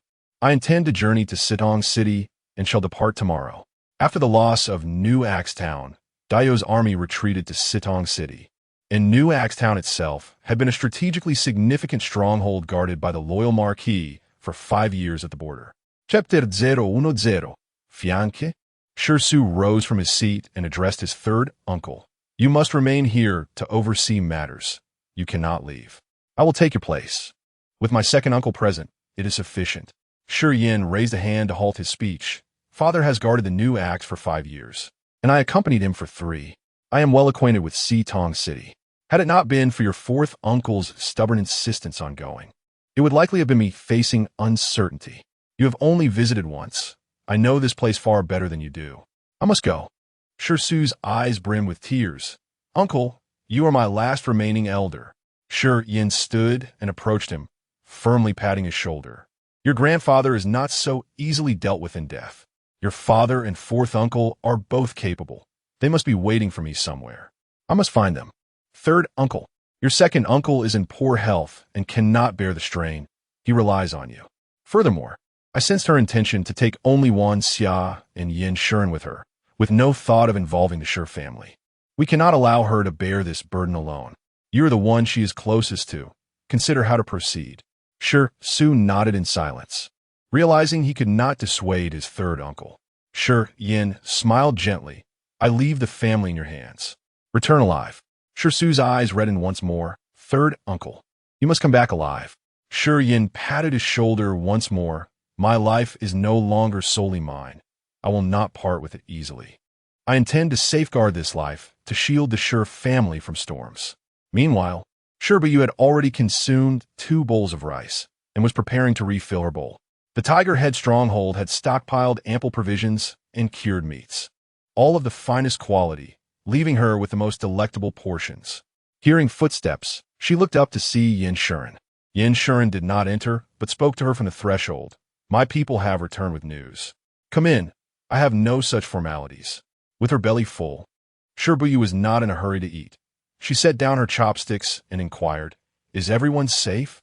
All safe, Yin Shuren replied, stepping over the threshold and sitting across from her. We acted before news spread in the capital. The few escorting personnel were no match for my people, and everything was smoothly delivered to Wu Fei. Shi Buyu poured him a cup of tea and pushed it toward him, raising her glass. The transaction is established. I shall honor my promise. Yin Shuren lifted his teacup to clink with hers, smiling. Will you not wait for Gu to return for confirmation? Before you betray my trust, I will believe in you. Trust. Yin Shuren pondered the weight of this word. In his life, it had been a rare commodity. He trusted no one and was acutely aware of the absence of trust from others. Yet now, someone claimed to trust him. A curious development indeed. Their gazes locked, and they lifted their cups in unison, drinking deeply. Shi Buyu resumed, filling her bowl with rice. Although she had claimed there were no rules, they remained silent during their meal, speaking only after finishing their first bowl. When Gu returns tomorrow, we shall head back to the capital. Yin Shuren refilled her tea and laughed. Are you letting go of everything here? They are not children. They know how to survive. As I slowly rotated the teacup, my gaze inadvertently fell upon the gently rippling tea. I have cleared the traces once. How many times have you done so? As long as they conceal themselves well, they shall not find their way here. This piqued my curiosity. Yin Shuren turned to her from the various arrangements. It is evident that you possess quite a number of capable individuals. You could certainly achieve your goals independently. Why then engage in transaction with me? Some matters can be approached with risk. Should one fail, one can always start new. However, some matters are irrevocable. Once a life is lost, it cannot be restored. Moreover, I have no subordinates. They are merely acquaintances, she pondered, seeking the right term. That young lady must have numerous acquaintances. In every new place she visits, she makes new friends, though not all are true acquaintances. Perhaps the simplicity of this humble kitchen brought them too close for comfort, from just a few exchanged words. Yin Shuren seemed to glimpse the extraordinary past that set Shiyu apart from others. She must have traveled to numerous places, forging friendships along the way, perhaps encountering adversaries, engaging in battles of wits, rendering her life vibrantly colorful. When her family faced turmoil, those acquaintances rushed from all corners to assist her. They might be affluent, noble, or even tribal leaders from remote islands, but they all risked their lives to come to her aid. Among them, perhaps there were those who had once been her adversaries. Shiyu stifled a yawn, feeling satiated yet yearning for slumber. I have been deprived of sleep lately. I shall take a rest. There is one more matter, Yin Shuren said, rising to his feet. He looked at her, his eyes glistening after her yawn. The capital will soon enforce strict checks on newcomers. You shall accompany me to the capital under the guise of my cousin, with the surname Luo, while retaining your given name. This identity was prepared in advance to avoid any complications. After a brief pause, he continued, This identity assumes that both your parents have passed away. In your youth, they arranged a marriage for you, and you have come to seek refuge with me after the mourning period. If you're concerned about your reputation, we can alter the engagement to a verbal agreement. Shiyu nodded thoughtfully. But you intend to utilize this relationship. Indeed, Yin Shuren admitted candidly. I am now 19. The gentleman values me and has observed my solitary existence in the capital for years. Thus, he is inclined to care for me more deeply and is particularly concerned about my marriage. I neither wish to offend his goodwill, nor can I accept it.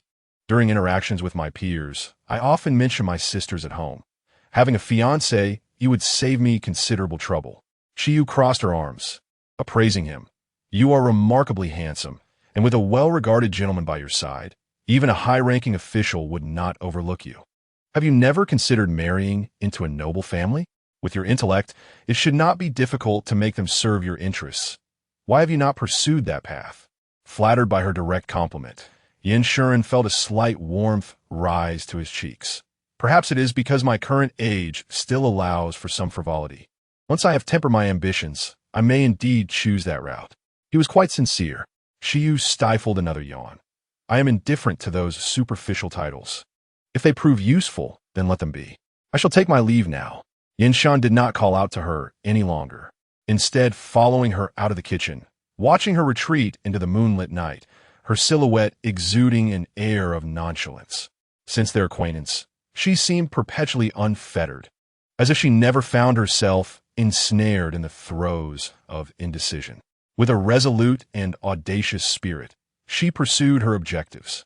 Even when confronted with weighty matters, such as rescuing prisoners, she entrusted him with her responsibilities, relinquishing all control without a trace of doubt, refraining from interference or inquiry, focusing solely on her designated tasks, and departing without hesitation once arrangements were secured.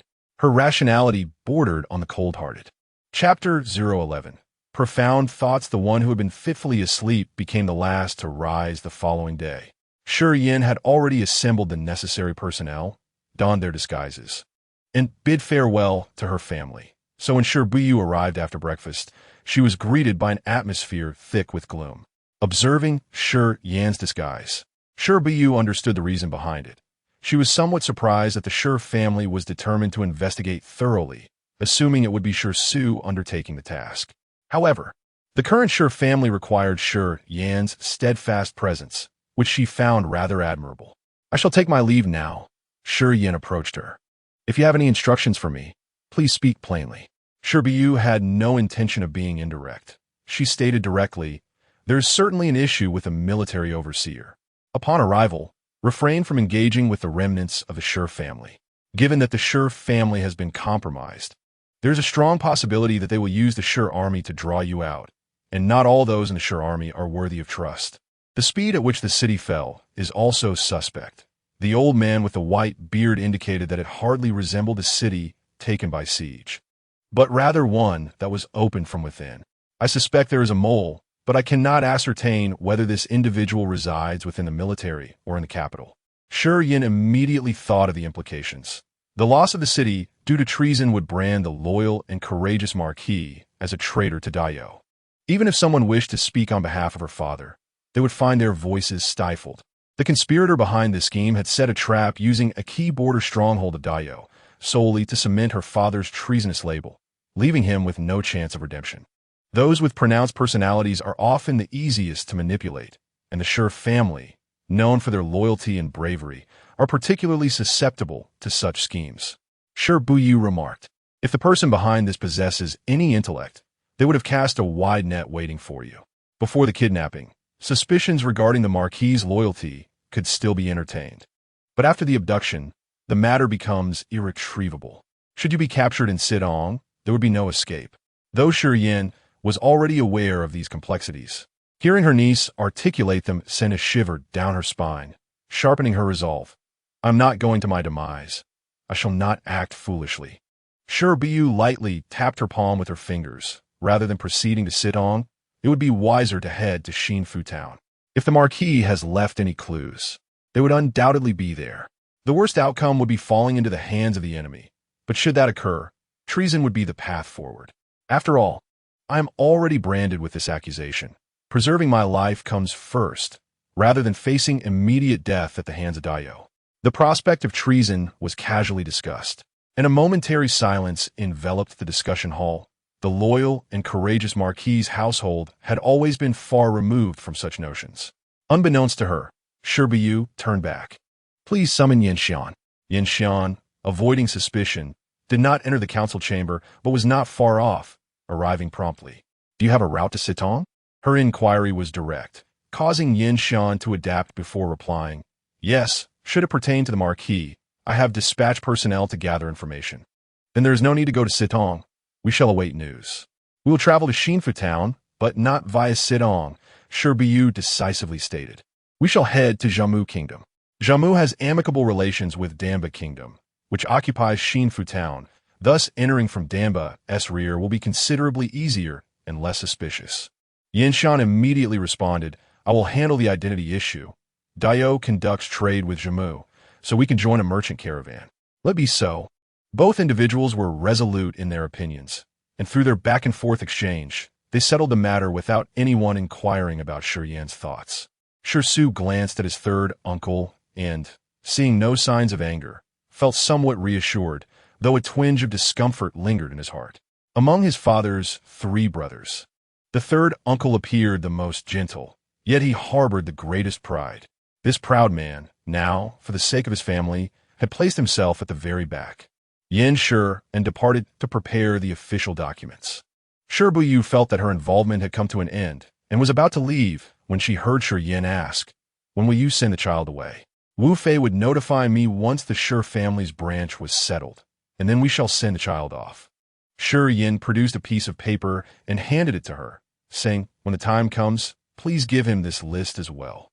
I have taken 10 capable individuals, and they must return promptly to fill the gap. Shi Buyu took a glance at it, nodded in acknowledgement. Shi Yin wished to converse with her about matters unrelated to the family, but upon opening his mouth, he realized he had nothing else to say.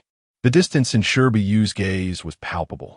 Sighing inwardly, Shi Yin remarked, whenever you require the family, feel free to have Wan Xia send a message back. Although the Shi family has suffered considerable losses, we are not entirely without the means to fight back. When the need arises, I will not hesitate. Seeing that he had no further words, Shi Buyu turned to leave. For her, parting was a commonplace occurrence, hardly worth mention. Shortly thereafter, Shi Su arrived with their mother. Before Shi Buyu could speak, he clarified his purpose. I wish to discuss the relationships between the Shi family and others. You will find it useful upon your return to the capital. Their mother restrained herself from speaking or gazing directly at her daughter, merely nodding in agreement. Shi Buyu did not decline. Indeed, this information would prove beneficial. The conversation continued until noon when Wan Xia returned. Shi Su shared all that he could think of, and whenever he mentioned a family, their mother would supplement with her own knowledge. Only at this moment did her gaze rest upon her daughter. With her husband and eldest son's fates uncertain, the return of her daughter was her sole consolation during these trying days. Yet now, she too would be leaving. Wan Xia was not a servant of the Duke of loyalty and valor. Upon seeing the two, she merely offered a slight bow. Shi Su rose and clasped his hands in gratitude. Thank you for your efforts over the years, Aunt Wan. Caring for the young lady has not been burdensome. Wan Xia replied, sipping water poured by Shi Buyu and gently assuring her, do not worry, everyone is safe. I shall return to wash my face first. Watching the teacup that Wan Xia had set down, their mother felt a pang of sorrow. Her daughter had never poured tea for her. I will be leaving shortly, Shi Buyu remarked, glancing at both of them. She was not oblivious to her mother's expectations, but the unfamiliarity made it difficult for her to draw close. Their mother dared not insist on their stay, simply saying, you should eat before you leave. Just take some bread with you. I will have it prepared. Si su in dazet, not allowing their mother to urge them to stay longer. Once you reach the capital, prioritize your own safety above all else. Shi Buyu nodded in agreement. For since her childhood, Old Bai had taught her that her life was more precious than anything else, and thus she had always valued her life, never placing herself in perilous situations. As I watched the young lady support her mother in departure, she turned back to Wan Xia and expressed, I know she longs to hear me call her mother, and I too desire to fulfill that wish, yet the words elude my lips. The young lady, possessing a temperament that blossoms slowly, will surely warm up with time. Wan Xia regarded her with soft, gentle eyes, based on her understanding of the young lady. There was undoubtedly a degree of intentionality in her actions. The Shi family had recently endured great misfortune, leaving them in a state of unease, and they required someone capable of commanding the attention of the entire household. The young lady had saved their lives, yet they had not shared close quarters for many years. rendering her somewhat unfamiliar in temperament. She was indeed the perfect candidate for this role. With her presence, Madame Shi, the housekeeper, could act with greater confidence. And should any other thoughts arise among the others, they would need to ponder them more carefully. However, it seems that the young lady's subtle intentions have yet to be perceived by anyone in the Shi family. Chapter 012 Disguised Intentions. Shi Buyu inquired about the situation with Wu Fei. Young Master Wu has prepared an exceptionally luxurious vessel. After picking someone up, he disguised himself as a wealthy merchant and took the water route. I chartered a boat to follow for a while, ensuring there were no tails before turning back. Did he say anything? Indeed, Wan Xia chuckled. Young Master Wu mentioned that next time, perhaps I should only seek him out when there is a matter at hand. What reason would I have to seek him in the absence of affairs? Shi Buyu scoffed, then smiled. Let's give him a chance. Once this matter concludes, we shall indulge in his hospitality. If young Master Wu were to hear your words, he would surely insist on having you sign a written agreement. Merely because he cannot hear me, Shi Buyu mused, resting her chin thoughtfully. I wonder how long this situation will take to resolve. I have heard that a Gu has returned, came Yin Shuren's voice from outside. The shifting political landscape in the capital had him growing restless as he awaited developments. At the mention of a Gu, Wan Xia's brow lifted. Only the family's daughters addressed her in such a manner. He was eager to return. Shi Buyu addressed the newcomer. Inform them that I will depart shortly. Yin Shuren felt a wave of relief wash over him. I will wait for you outside. Upon learning that Buyu was descending the mountain, the Shi family set aside their tasks to gather at her residence. They encountered each other en route, and even the ailing second Uncle Shi Qing was brought over. Upon seeing her, he inquired, Are you leaving now? Indeed, we cannot afford any delays with the situation in the capital, Shi Buyu replied, observing the elder whose face bore the marks of illness but remained trusted by Shi Yan. The exiled individuals have all safely escaped. As for when the children will be sent away, await my news. Unable to contain her curiosity, Shi Mu asked, Will you return? Agu is back. Shi Su gently pushed her mother behind her elder sister for support and stepped forward, saying, Once the storm is past, I will send a few unfamiliar faces to your side to assist you. If messages need to be conveyed home, they will run errands for you. We cannot impose on one Gu for every task. After a moment's reflection, Shi Buyu nodded in agreement. It was indeed a waste to have a Gu handle all matters. Having said what needed to be said, Shi Buyu made no further delay, clasping her fists in salute before departing. The Shi family watched her retreating figure in silence. Such decorum was not customary among family. Having been away from home for many years, it was natural for her to feel uncertain in familial interactions. Shi Qing spoke solemnly. However, let's not forget that our safe escape was purchased at our own expense. Regardless of whether the Shi family can rise again in the future, we must always remember the sacrifices she has made for us, and her perilous journey to the capital was for our sake. A chorus of agreement followed, and those who previously felt as if Shi Buyu regarded them as outsiders now felt a flush of embarrassment. Tiger Head Village lay a considerable distance from the capital, and that evening they stayed in the nearest city, Fengrao County, where Yin Shuren possessed a residence. After a restful night, Shi Buyu awoke early the next morning, leaning against the bed's edge and surveying the elegantly appointed room, remarking, A cunning rabbit has 3 burrows. It seems this clever rabbit has at least 30. Given his status, 300 would not seem excessive. Wan Xia responded while tidying the bedding on the floor. Throughout the years, she had always slept before the young lady's bed, regardless of their location. Time passed lazily, and with a languid demeanor, he reclined with an air of indifference. Even the venerable elder would commend him as a clever individual. Only a wise person could achieve success. Otherwise, the young lady would be burdened by his indecisiveness. Wan Xia entered with a pitcher of water, expressing her hopes that he might become even more astute, so as not to squander the young lady's precious years in the endless machinations of the capital. It is not solely the age of 18 or 20 that constitutes a good time. Every day of life holds its own worth. Shi Buyu turned over to lie on her back, allowing her aunt to tend to her face. Her voice emerged muffled from beneath the cloth. You are barely over 30. Why do you insist on declaring your youth as lost? Who decreed that only the age of 18 is the pinnacle of youth? Look at the elder. Despite his advanced years, he remains cheerful every day. The young lady's words rang true. Indeed, if others draw a circle and you step inside, do you truly believe that this designated area is the only acceptable one? Shouldn't one be compelled to step outside instead? Wansha chuckled, finding amusement in the young lady's audacity. Her aunt took note, declaring that if anyone spoke thus again, she would indeed give them a nudge inside. Shi Buyu, unwilling to continue the conversation, rose from her bed, extending her arms to allow her aunt to dress her. After so many years, this had become a familiar routine, and her aunt did not take her words to heart. After a moment of distraction, feeling the dressing took longer than usual, she lowered her arms and glanced down. Perplexed, "Aunt, do I own such garments?"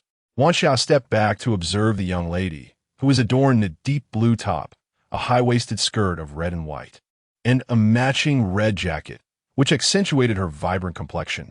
Draping a golden shawl over her shoulders, Wansha explained, "You retired early last night, and Master Yin had garments sent over, mentioning that since we had previously made an appearance in the capital, we ought to dress accordingly today to avoid recognition." Shi Buyu, intrigued, waved her sleeves.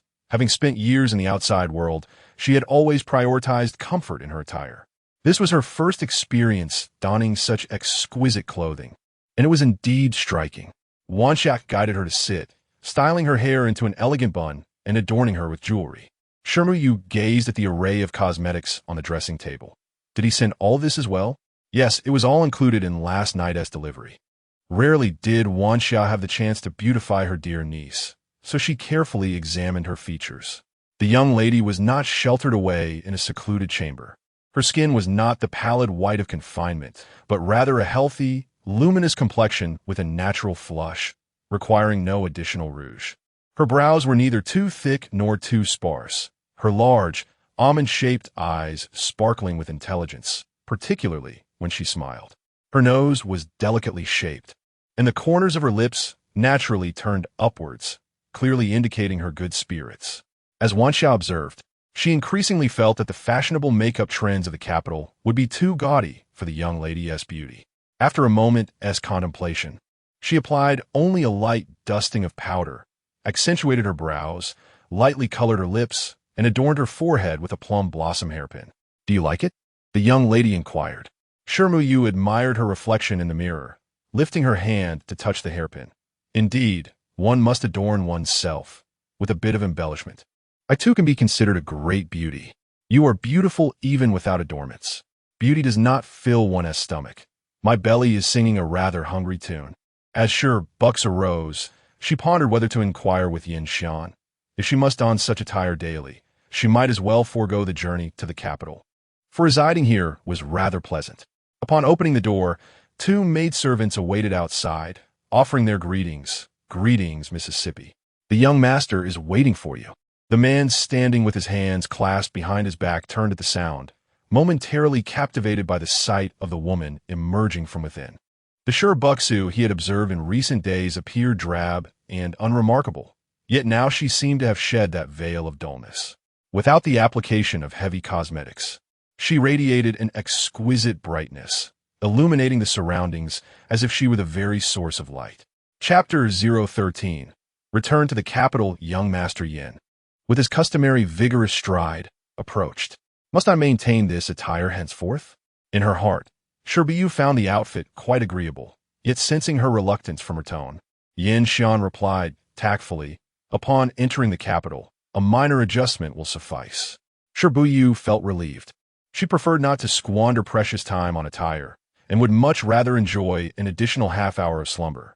The group did not linger in Fengrao County, and Shi Buyu and her servant opted to continue their journey in a horse-drawn carriage, which inevitably slowed their pace, leading them to arrive in the capital just before noon.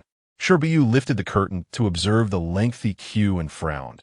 How long must we wait to enter the city? Yin Xian, who had been riding ahead, turned his horse around upon hearing her voice. "I have sent someone to negotiate. Those who reside in the capital need not endure such a wait." Upon hearing this, Shi Buyu understood that the suspicion surrounding long-term residents was indeed lessened. True to his word, it wasn't long before Yin Xian's messenger returned. Shi Buyu let the curtain fall and settled back in her seat. The carriage came to a halt at the city gate, where Yin Xian presented his fish token, followed by the tokens and travel permits for both himself and his companion. The guards examined the fish tokens and, glancing at the travel permits, inquired, "You hail from Baishui County?" "Indeed, just the two of us," Yin Xian affirmed, gently tapping the carriage. Soon, Wan Xia opened the carriage door. The guard stepped closer to scrutinize the interior, confirming it contained only two women and no concealed individuals. He crouched to inspect beneath the carriage before returning the documents and waving them through. The relationships among the families in the capital were intricate and convoluted. No one could ascertain which family held significant connections, but they were acutely aware of the importance of not offending those residing nearby. Their entry into the city was smoother than anticipated. Shi Buyu once again lifted the curtain, leaning against the window to gaze outside. Not only was there a queue to enter the city, but a similar long line extended for those departing. Under the blazing sun, the travelers were drenched in sweat, yet dared not move an inch. These checkpoints could not be hindered by power or influence, nor could they be bypassed with wealth or connections. The true culprits they sought could slip in right under their noses without consequence. The only ones truly impeded were the law-abiding common folk. Wan Xia lowered the curtain, supporting the weary young lady against her. "The sun is too fierce. Best you take shelter. And I endure the heat. You suffer not only in summer. When your spirits are low, every season feels burdensome." Shi Buyu reclined against the carriage. At the Yin residence, the doors stood wide open, with Yin Zhe leading the servants along the steps. Noticing the prolonged absence of his master, he turned toward the shadowy figure of Rob. By his reckoning, they should have arrived by now. Entering and exiting the city gates could indeed cause a delay. Yin Zhe understood this, yet the lack of sight only heightened his anxiety. The young master has acted impulsively this time. It was rather unusual for him to be so reckless. Rob stepped out from the shadows, clasping his hands behind his back as he gazed down the road's end. Having served the young master for a decade, this is the first time I have witnessed him take such a risk. Strangely, it brings me some joy. This side of him shows a spark of life. Yin Zhe had been accompanying the young master for a considerable time. Thus he could not possibly misunderstand the implications of his words. However, he cautioned, the young master must not act impulsively. A string pulled too tightly will snap. As he observed a procession of figures emerging at the end of the alley, Rob adjusted his attire and stepped outside. The carriage came to a halt, and Yin Xian raised his arm. Without a hint of hesitation, Shi Buyu grasped his arm and descended from the carriage. "The servant has met the young lady," she announced. Shi Buyu raised an eyebrow at Yin Xian, pondering the grandiosity of the occasion. Yin Xian intoned solemnly, "From this day forth, the young lady shall hold a position of authority within the household. Any disrespect shown to her will not be tolerated." "Understood."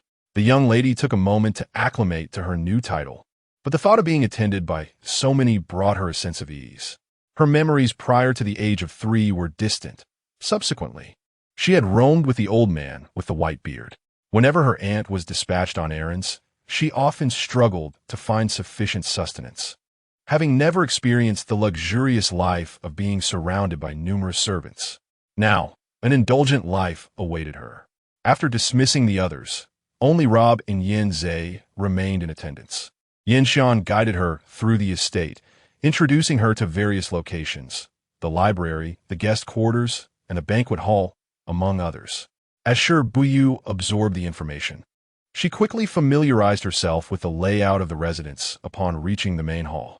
Rob, originally named Luo Qing, was her advisor, while Yin Zhe was the chief steward, overseeing all matters within the estate. The two approached to pay their respects. Shi Buyu raised her hand in a gesture of acknowledgement, discerning from Yin Xian's demeanor that he deemed this individual significant.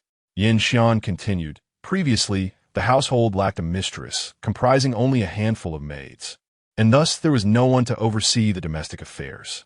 Aunt, from now on, you shall have authority over them." Wan Xia did not decline this responsibility. Given that the young lady would be residing here long-term, it was prudent for her to assume control. However, she added, "You may call me Aunt Wan from now on. Miss Shi is my cousin. It is only fitting that she addresses you as Aunt. Henceforth, you should refer to me as Cousin Yin." Yin Shan reasoned, emphasizing the importance of uniformity in titles to avoid suspicion. This reasoning seemed sound to Wan Xia, who looked to the young lady for confirmation. Shi Buyu, unfazed by such trivial matters, nodded in agreement, as her curiosity leaned more towards the awareness of her identity among the household staff. Everyone is aware, Yin Shan confirmed. Has my cousin noticed that there are no particularly young servants among them? Is this the cousin? Shi Buyu, ever tenacious, responded assertively. If you hadn't mentioned it, I indeed would not have noticed. Coughing lightly, Yin Shan masked his amusement with a fist to his lips.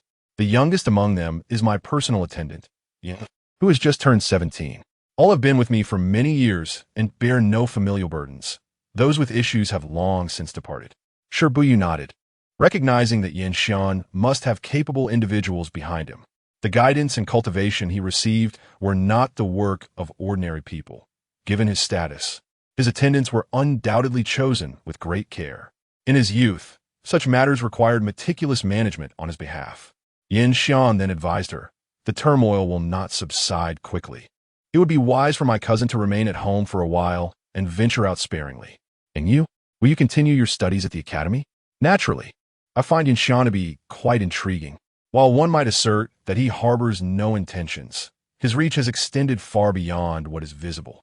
If one were to claim he is adept at scheming, it would be evident in his remarkable composure. He holds the reins of the negotiation firmly in his grasp, without any urgency to unveil his strategies. I assumed you would prefer to discuss future plans and aspirations with me. Those who aspire to achieve greatness must avoid haste, restlessness, and avarice. With a gentle smile, Yin Shan remarked, having already received such significant support from Miss Shi, if I were to hasten my desire for more, I fear you might be the first to feel disappointed in me. While disappointment may not ensue, it would certainly prompt one to retain several contingency plans for self-preservation. Chapter 014.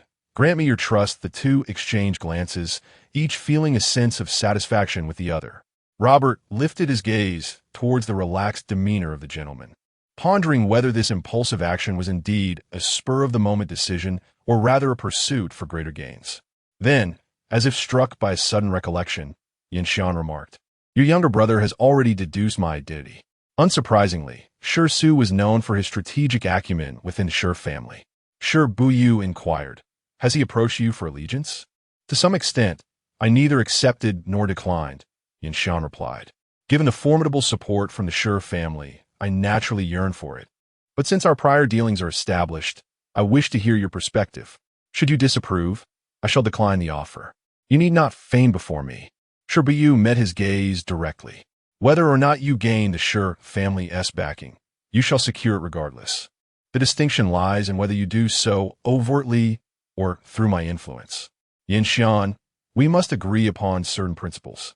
For instance, when I place my trust in you, you must reciprocate that trust. When I endeavor wholeheartedly on your behalf, you ought to be candid with me. My temper is not easily managed. If I am compelled to exert undue effort for meager outcomes, I will withdraw my support. The teacup's lid snapped shut with a crisp sound. Shi Buyu's voice resonating as clearly as the previous sound. Before you ascend to that position, I am not beneath you. I trust that you will not treat me as a subordinate. For the first time in his life, aside from his mother, Yin Shan encountered someone speaking to him so candidly. Strangely, he felt no anger. It seemed that Shi Buyu was simply a person who would not lower himself because of another's status, nor would he seek to ingratiate himself. My relationship with Miss Shi is one of alliance, an equal partnership, certainly not one of hierarchy. Shi Buyu found satisfaction in this, playfully offering a distant promise. When you achieve your aims, a brief stint as a subordinate may not be out of the question.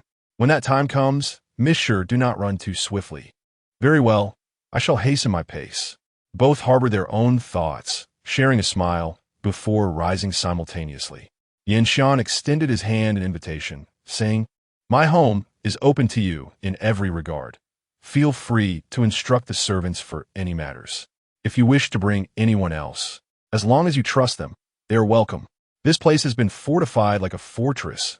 I do not intend to introduce any variables, Shi Buyu replied. Having a gu by my side is sufficient. That is indeed for the best. Yan Xian paused, then deftly redirected the conversation. As for the Shi family, you require their support, yet they too seek the opportunity you present. Shi Buyu gazed ahead towards the courtyard where he would reside for the foreseeable future. I will only be my own master. The affairs of the Shi family shall be decided by their rightful leaders. Such clarity is commendable, Yan Xian chuckled, halting his steps. After much toil, I wish you a good rest, dear cousin. The repeated address of cousin instinctively prompted Shi Buyu's protest. Cousin, do not trouble yourself to see me off. With another cousin, Yan Xian departed with satisfaction. Surrounded by many since childhood, he had always been alone, dining alone, sleeping alone, reading alone, and from his lofty perch. He often observed the bowed heads of servants beneath him. He possesses relatives, yet remains unable to meet any of them, not even his own mother. He is oblivious to the warmth of having siblings to care for him, to the experience of nurturing younger ones, and to the solace of familial support. Instead, he finds himself under the looming threat of a blood-soaked blade, a constant reminder of danger that instills fear, compelling him to awaken in the dead of night, feeling for his neck to ensure his survival. In his childhood, he confided his fears to his rarely seen mother, who admonished him that his father could not have a timid son. From that moment onward, he felt no further need for anyone. Turning back, he noticed Shi Buyu approaching the courtyard wall, examining a vine. He was acutely aware that their relationship was transactional, yet the address of cousin made their connection feel significantly closer, as though he were no longer alone. This thought filled a corner of his heart, and he could not help but imagine that if a day of accomplishment were to arrive, he would gladly welcome another cousin into his life, ensuring he would never be solitary again. He envisioned adopting the role of a protective older brother, bestowing upon his sister exquisite jewelry and attire, gifting her properties and lands, providing for her every need. The courtyard had evidently been meticulously arranged. The vines climbing the walls formed a verdant barrier. Shi Buyu recognized the bougainvillea, which, when in bloom, would transform the green wall into a vibrant tapestry of blossoms. Within the courtyard lay a small garden, where greenery and flowers were neatly arranged, and a central pond, filled with lotus flowers, was in full bloom. Regrettably, the hour was late, and many blossoms had already begun to close into buds. Beyond the garden lay the living quarters. Shi Buyu chose not to enter the house, instead sitting in the shaded area of the breezeway, contemplating the exquisite courtyard and reflecting on the advantages of wealth. Wan Xia covered her mouth in amusement, declaring, "The young lady is not lacking in funds." Yet, she lamented, "No one has taught me how to spend money. Had I known its potential, I would have indulged long ago." Shi Buyu sighed deeply into her palm. It is easy to transition from frugality to luxury, but difficult to revert. If Baihuzi wishes to take me on journeys in the future, I must first inquire whether there will be good food and comfortable lodgings. Wan Xia merely smiled, confident that when the time came, the young lady would be the first to dash ahead. Although it was summer, a gentle breeze wafted through the area, and Shi Buyu, feeling languorous, lay still. Meanwhile, Wan Xia wandered through the various rooms, contemplating what provisions to acquire, knowing the young lady would likely reside there for an extended period and thus required long-term arrangements. Shortly thereafter, she emerged from the study. "My lady, look what I have found." Shi Buyu tilted her head to see, smiling upon recognizing the painting that had been left with Yin Shuren. "Young master, Yin has sent some items for you," Wan Xia announced, beckoning Yin Zhe and two maids carrying a sandalwood chest to enter. "These two have come to assist you, Aunt Wan, Qing Shan, and Jai Ji." The two set down the chest and respectfully approached Wan Xia, who, noticing Shi Buyu's glance, quickly offered a deep bow. Shi Buyu waved her hand dismissively from afar. After the handover of the individual, Yin Zhe pointed to the box and remarked, "The embroideress has crafted several outfits based on the measurements of the clothes that Miss Biao changed out of. You may wear them for the time being. In the afternoon, when you find a moment, the embroideress will come to take your measurements. Whenever is convenient, please extend my gratitude to Cousin Biao." "Certainly," Yin Zhe replied. "A meal will be sent over shortly.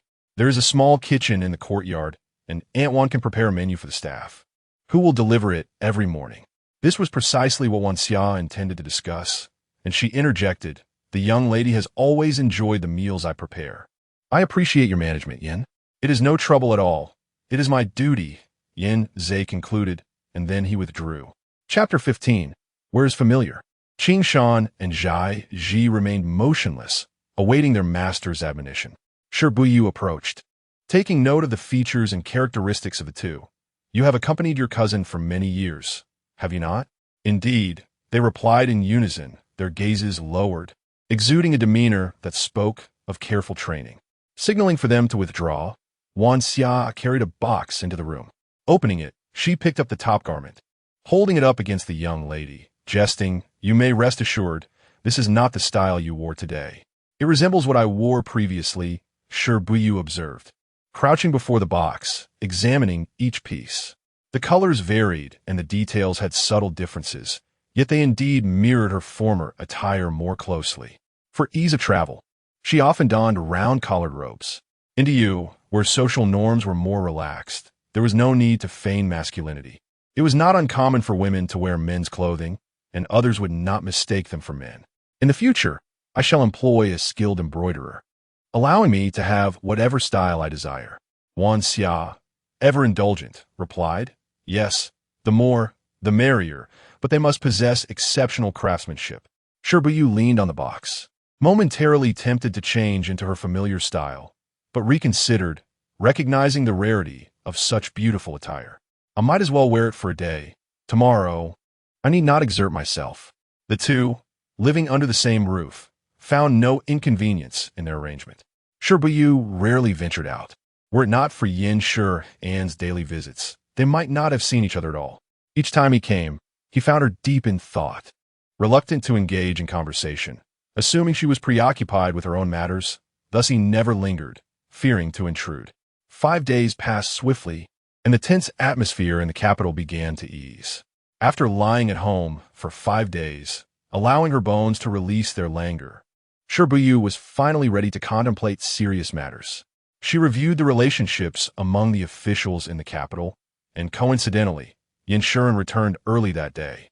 Upon seeing him, she inquired, "Who have been the most active in capturing members of Shi family these past few days?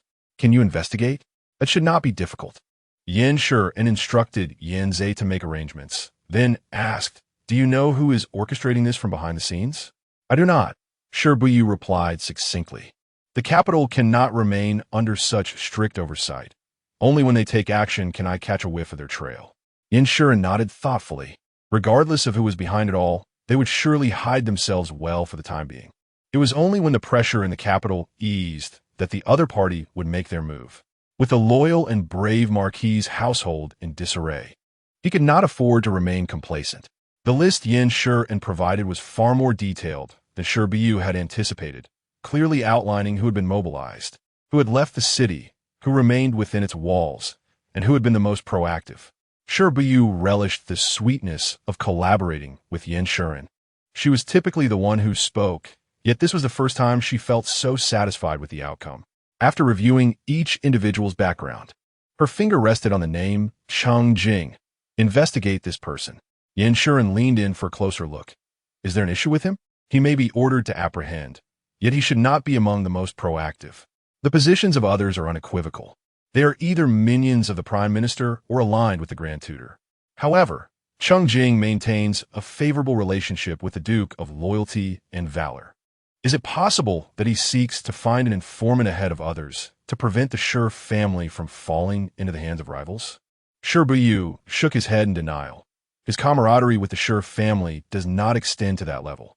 Having dismissed this possibility, it appears he is eager to claim credit for this endeavor. Yin Shi inquired, "Did you suspect him from the outset?" "Not at all. I initially intended to observe who among the proactive individuals was involved, hoping to instigate a conflict between the Prime Minister and the Grand Tutor. I was not expecting such a delightful surprise." Shi Buyu lightly flicked the name. "I shall begin to unravel this mystery." Yin Shi felt a stirring in his heart. Is it possible to uncover traces even after they have been meticulously erased? "If you're my adversary, I can." Shi Buyu directly addressed his concerns, then reassured him. "Rest assured, only the white-bearded can catch my tail." Yin Shuren frowned slightly. He was accustomed to being in control. Yet this situation was evidently beyond his grasp. You must learn to trust me a little. Shi Buyu folded the paper and placed it on the tea table. If I were of no use to you, why would you engage in this transaction? Since you have chosen to transact, you must believe that I could be advantageous to you. It is not that I distrust you, it is merely a matter of habit. Yin Shuren picked up the paper, unfolded it, and then refolded along the creases. I have never extended such trust before. I do not know how to give it. It is simple. You need only believe what I say. For him, this was anything but simple. Yin Shuren regarded the one who spoke with such ease. Do your acquaintances trust you in this manner?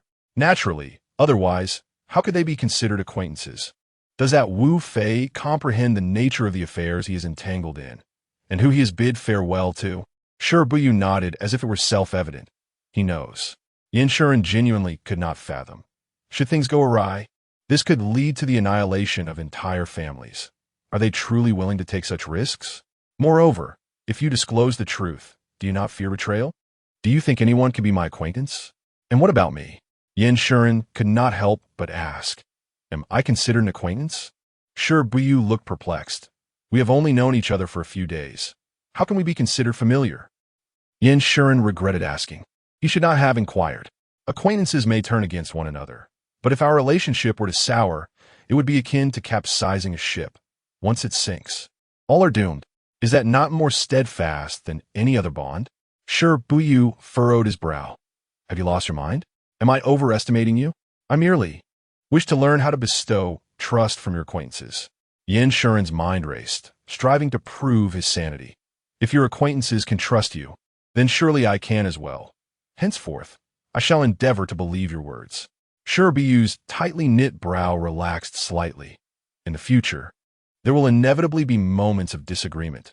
You may question me, but you must not doubt me. I have taken note of that. Shi Buyu cast a glance at him, her brow still unrelaxed. This was the first time she felt an absence of trust. However, trust is not something that can be forcibly demanded.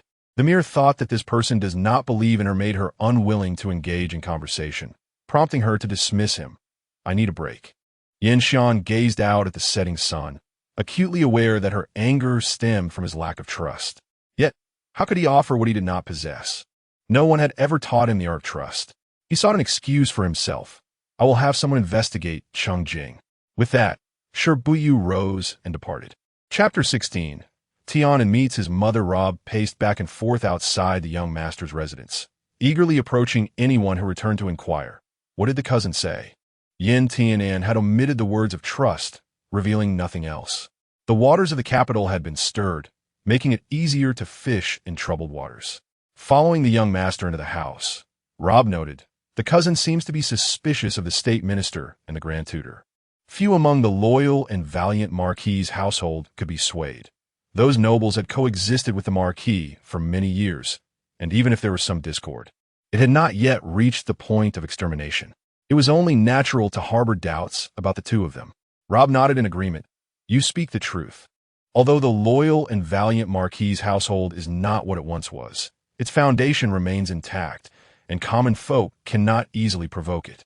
He took the handkerchief offered by Yin Yi to wipe his hands, and Yin Tianan remarked, the Buddha peaches delivered this morning are quite good. Select the finest to send to the cousin. Yin Yi complied, and, upon seeing the cook deliver the dishes, helped arrange the meal. Yin Tianan urged, go now. Yin Yi hesitated for a moment before hurriedly excusing himself to fulfill the task. It seemed as though he was trying to placate someone. Rob pondered this, tentatively asking, is the cousin displeased? Displeased was an understatement. She was incensed enough to cast him aside. Yin Tianan picked up his chopsticks, counting the grains of rice. Trust. He had always been taught to guard against others. Yet, there was a flicker of joy within him. Having someone at home who would scold him, who would be unreservedly honest, made him feel alive, as if the other person was real. And so was he. My lord, there is a letter. Yansha entered briskly, presenting an envelope. Yin Tianan paused in his actions, not immediately taking the letter. He leisurely finished his bowl of rice before accepting it and unfolding the contents. The letter arrived later than he had anticipated, and with another person by his side, that individual could not possibly be unaware. The message contained only a few words. Tomorrow at the hour of the snake, at the Jiangua temple. Folding the letter back along its creases, Yin Tianan instructed, "Please inform the teacher that I will be absent tomorrow. I experienced a nightmare and intend to visit Jiangua temple to pay my respects." Understood. Jiangua temple was bustling with activity, naturally giving rise to a marketplace outside, filled with a steady stream of people, creating a lively atmosphere. However, upon entering Jiangua temple, the outside clamor seemed to fade away. Though the comings and goings continued, each visitor was quiet and reverent. Yin Tianan lit incense in the hall, gazing up at the gilded bodhisattva with a solemn expression that discouraged interruptions. When he turned, an elderly woman who had been waiting in the corner approached to guide him. Yin Tianan followed slowly, appearing indifferent as he entered a courtyard, the door closing behind him. Inside the main hall sat a woman clad in white, her back to him as she rested upon a mat, her hair gathered and secured with a single wooden hairpin, devoid of any additional adornments. Yin Tianan stepped over the threshold and bowed respectfully. "Mother."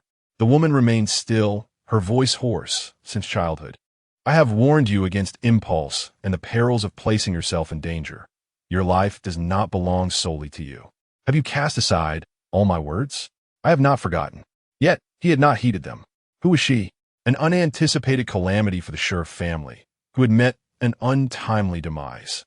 "I have made a deal with her." Yin Xian gazed at the silhouette before her, recounting the unprecedented transaction and the negotiations with the Shi family, instinctively highlighting Shi Buyu's capabilities while subtly glossing over her methods. The woman seemed inclined to turn back, yet ultimately restrained herself. "Is the Shi family willing to employ you?" "Indeed. Do they acknowledge her?" "They do." "Can she be trusted?" "She can." "Is there someone backing her?" "Presumably." The woman fell silent for a moment. "Even with her myriad talents, you should not place yourself in jeopardy." Yin Xian's lips curled slightly. "Mother, rest assured, I am ever mindful that my life is not solely my own. I will not cast it away lightly." The woman remained silent for a longer while. "Will she be living under the same roof as you from now on?" "Her current identity is that of my cousin. Both her parents have passed, and she has come to seek refuge with me. I have already arranged her status." After a brief pause, Yin Xian continued, "She possesses capable allies.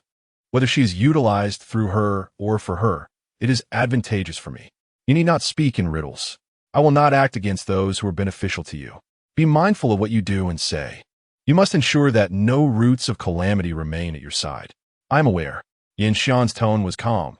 "Does mother have any further inquiries?" After a moment, the woman spoke in a hushed voice. "You may leave." Yin Xian bowed slightly. "Mother, take care of your health.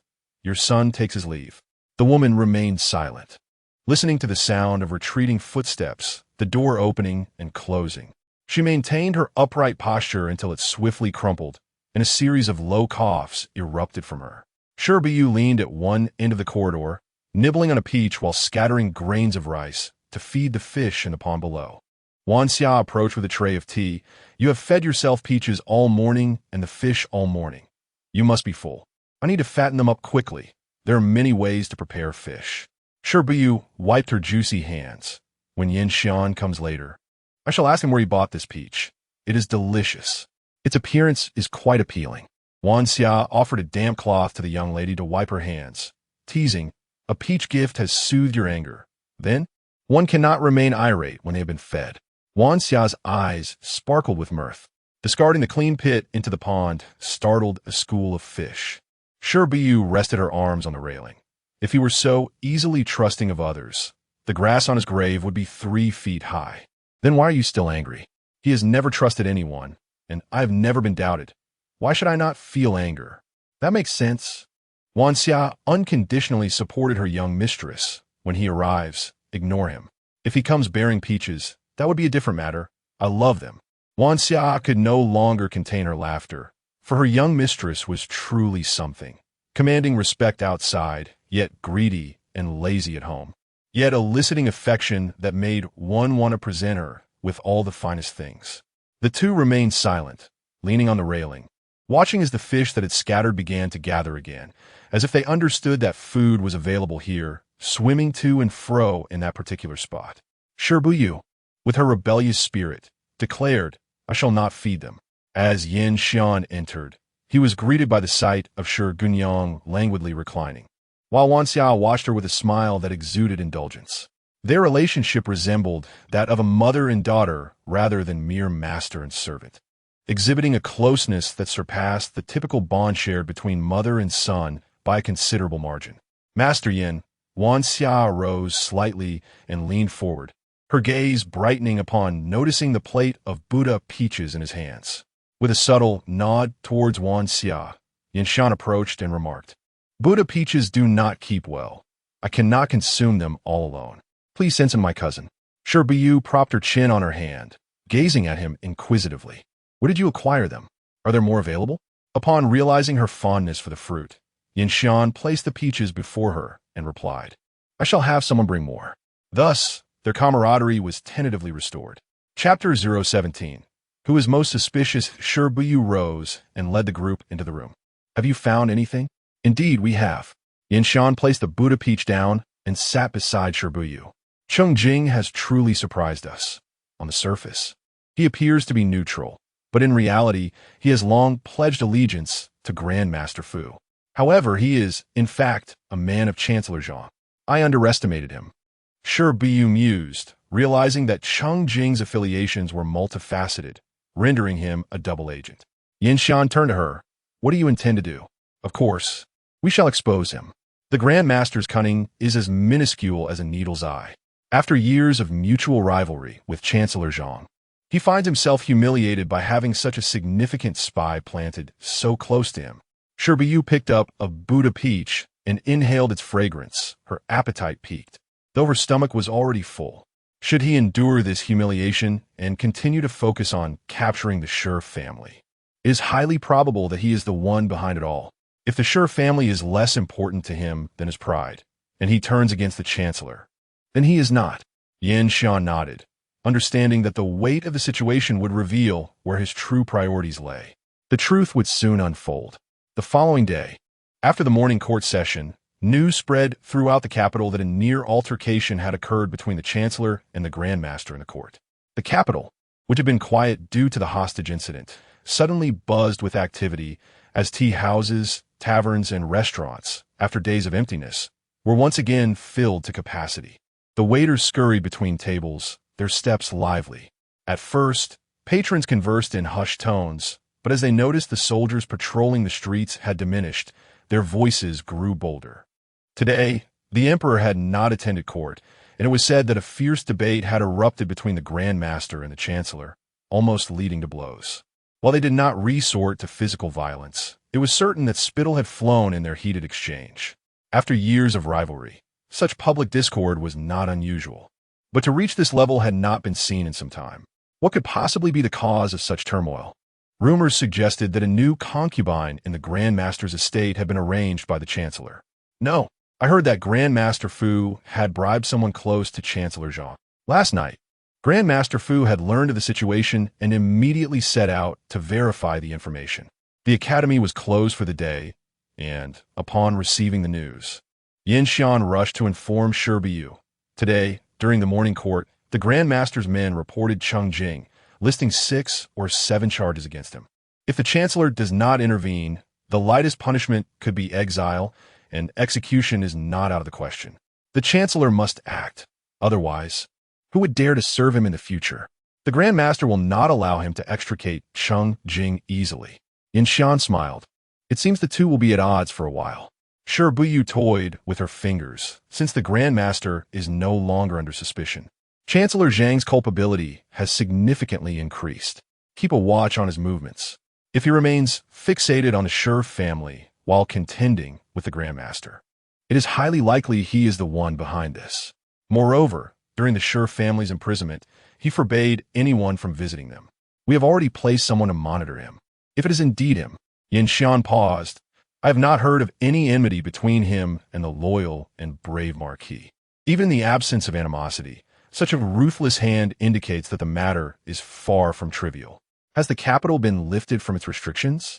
The restrictions have essentially been lifted. The West Market has reopened, and the curfew has returned to its usual hours.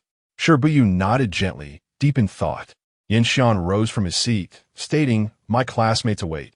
I must take my leave. The winds have calmed, and my cousin may also venture out." Shi Buyu waved him off, watching him depart before heading to her study. Though her courtyard was modest, it was replete with fine treasures.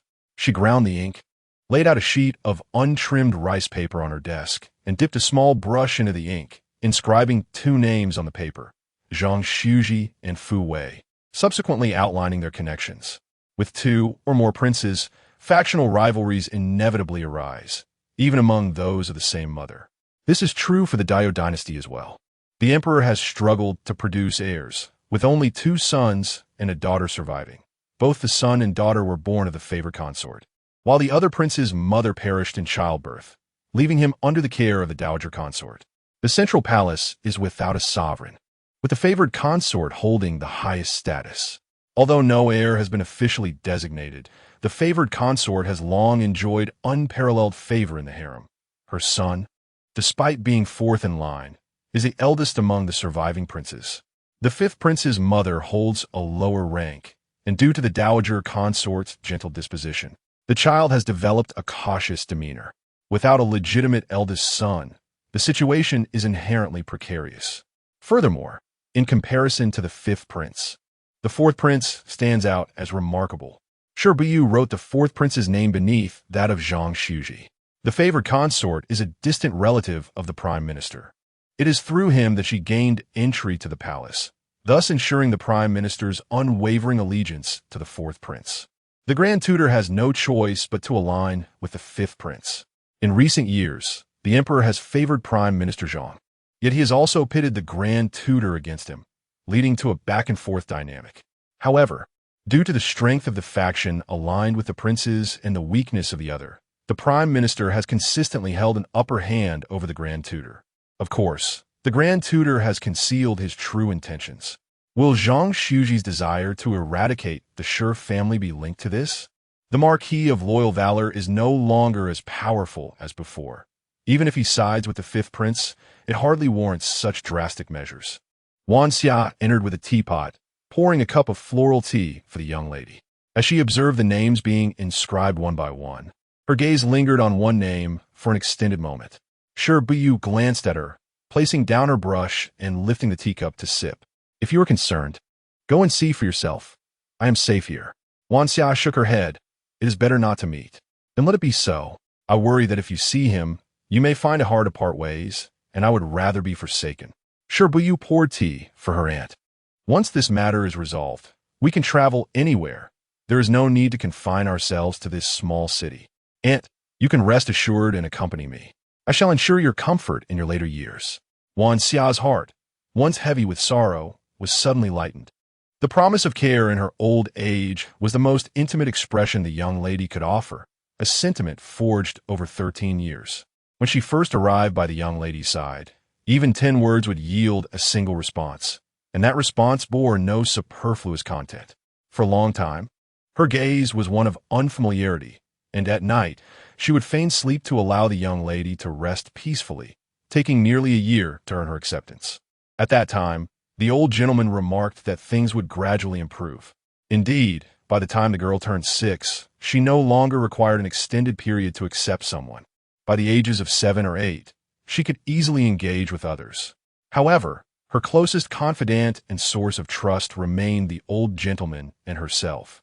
"I once had a child, but alas, I lost them. In a moment of reflection, I realized that you had taken on the role of a caregiver, treating me as your own child."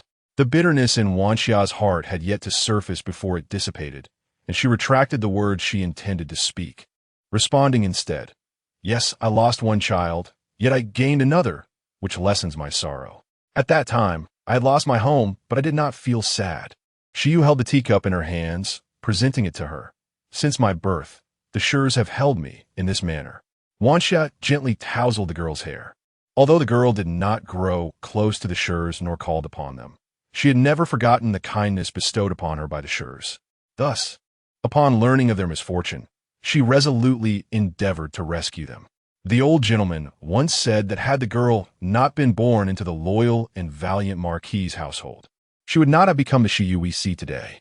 Indeed, such is the truth. Chapter 018. Entering the fray 1. On the other side. Yin Xian arrived at the appointed place. Zui Xian Lu, the finest tavern in the capital. You're the last to arrive. Come, come. 3 rounds of punishment drinks. With a warm smile, Yin Xian accepted the cup from his friend and waved his hand, saying, "You know my tolerance for alcohol. After 3 cups, I might as well head home without sitting down." Having finally managed to step out, one should not solely indulge in drinking. Yin Xian glanced at the speaker, sensing that today's gathering was likely to be troublesome. The one who had just offered the drink chuckled. "Zhang Shijin, it's rare for you to utter something sensible today. I must give you credit for that." Zhang Shijin's expression darkened, visibly struggling to contain himself. As usual, Yin Xian took on the role of the peacemaker. "Yuan Shun, keep your comments to a minimum." Do Yuan Shun chuckled and sat down in silence, but his gaze toward Zhang Shijin was undeniably provocative. Among the 6 others at the table, all well aware of the discord between the two, they held their cups and observed the unfolding drama. After several rounds, the conversation shifted from the rivalry between factions in the court to matters concerning the academy. Suddenly, Do Yuanqin turned and asked, "I heard you plan to participate in this year's autumn examination?" "Indeed," Yin Xian replied, clinking his cup with Do Yuanqin. "I wish to give it a try." The others, who had no intent to partake in the imperial examination, were surprised by their exchange. Considering Yin Xian's wealth, yet lack of connections in the capital, they began to understand. Do Yuanqin frowned. "This path is fraught with difficulty. Have you truly considered it?" "I have consulted with my mentor, and he supports my decision." With Master Qi Xian's approval, Do Yuanqin found himself devoid of further argument. He raised his cup in camaraderie, saying, "You have always excelled in our academy. Even if faced with countless challenges, you will surely navigate through them with grace." "Huh." Do Yuanqin glanced at Zhang Shijin. "Try scoffing again. I am generous, and this cup of wine shall be yours to drink first." Zhang Shijin knew he could follow through, but being publicly challenged left him no choice but to stand his ground. He could not afford to appear weak. Just then, the innkeeper's voice called out, "Young Master Zhang, your guest has arrived." Seizing the opportunity, Zhang Shijin withdrew his aggression, huffing in annoyance. "Let them in." Do Yuanqin scoffed and turned towards the entrance, smiling. "Isn't that Miss Chi from the Qiming floating boat? What a surprise to see you on land today." It was rare for the ladies of the floating boat to disembark. Even guests needed to be ferried over in smaller boats. The Qiming floating boat was quite renowned, with the celebrated Qiming being the star, while Chi was a close second and a cherished companion. After greeting the gentleman, Chi lifted her head, revealing eyes as red as a rabbit's. Do Yuanqin immediately took offense, slamming his cup down on the table. "Zhang Shijin, you haven't resorted to any unscrupulous means to bring her here, have you? Everything should be based on mutual consent. Do not repulse us." "Don't cast your dirt upon me," Zhang Shijin retorted, slamming his cup down even harder than Do Yuanqin had. "Miss Chi's gouging playing is unrivaled. I have paid a handsome sum for her to perform a few pieces. Why does it become repulsive in your words? Let us all refrain from further disputes." Yin Xian continued to embody the role of the benevolent gentleman, gazing at the young woman and gently inquiring, "If you are feeling unwell today, my lady, there is no need to force yourself. Young Master Zhang is magnanimous and will not hold it against you. You may sing for him another day." He performed the role of the Good Samaritan, and could I claim that I am not generous? Zhang Shijin chuckled, his meaning ambiguous. Who in the capital does not know that Master Yin possesses a countenance like jade and a heart as soft as cotton? One who would divert his path to avoid an ant? If there is any grievance, why not express it to him? Once this opportunity passes, it may not return. Without hesitation, Chi knelt upon the ground, tears streaming down her cheeks as she crawled towards Yin Xian. Her voice choked with emotion. "I know you possess a kind heart, Master. I implore you to save me. I am willing to serve you as a humble servant, to toil for you." The moment Chi lifted her gaze upon entering, Yin Xian comprehended the situation at hand. She was a courtesan, as he had previously heard from Do Yuanqin that she was soon to be put on the market. As a man of virtue, he felt compelled to continue this performance. "My lady, there is no need for such despair. If there is any way in which I can assist, I shall not hesitate to lend my aid. Tomorrow, Chi would indeed be placed on the market. The young woman raised her head, her sorrow palpable. In these past 2 years, I have managed to save some silver, yet it is still far from enough to redeem myself. I have contemplated taking a leap into the water, but those aboard the vessel are skilled swimmers. Even in death, escape eludes me. I have considered seeking help, yet those who come to hear my singing desire only my body, and once they have had their fill, they would likely discard me as one would a worn-out shoe, selling me again, merely transmuting my status from one of degradation to an even deeper abyss. Tears cascaded down Chi-Chi's cheeks, yet her words remained articulate. I once hailed from a respectable family, having been educated in the classics since childhood. I am acutely aware of the fate that awaits me beyond tomorrow. Master, I harbor no extravagant hopes. I merely wish to extricate myself from this mire. I would be willing to become a concubine or a servant, for at least I would not have to. It must be said that Chi is indeed a victim of circumstance. Zhang Shijin interjected. Were it not for her family's misfortune, she would be preparing for marriage at this time. Many women, having suffered a similar fate, find themselves reduced to the brothels and pleasure barges, some enduring even worse fates. Yan Xian appeared visibly moved, his expression betraying a hint of compassion. Does Miss Qiming wish to release her? Miss Qiming possesses a kind heart, yet she is bound by certain rules. As long as the requisite silver is provided, she will certainly grant release. Chi perceived a glimmer of hope, her tone growing more fervent. You need not provide all the redemption money, for I can contribute a portion myself. I possess some jewelry. If I pawn it, it may yield enough funds. Master, I beseech you to save me. Chi collapsed to the ground, her anxiety causing a buzzing in her ears as she concentrated intently, fearful of missing a single word. Zhang Shijin noted his hesitation and immediately exclaimed, You are indeed seeking the right person. Master, Yin has a penchant for meddling in such affairs. Be silent. Dou Yuanshang retorted with irritation, casting him a disapproving glance. Any discerning person knows this is a troublesome matter. Even if she is a courtesan, she remains a woman of ill repute. Yin Xian, do not be overly kind-hearted. Do not forget that you must sit for the imperial examination soon. Do not tarnish your reputation. My conscience is clear. I fear not the judgment of others. Yin Xian turned his gaze to Chi.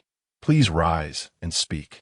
Chi abruptly lifted her head, her expression one of disbelief.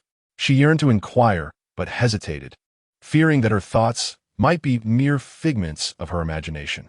Yin Xian opened his purse and counted out several banknotes, offering them to her. There should still be some left. Take these. Being a mistress is not a noble endeavor. It would be wise to distance yourself from the capital and seek a good family to marry into. With some money in hand, life will not be too arduous. Chi instinctively accepted the banknotes, staring blankly at the man who smiled gently at her.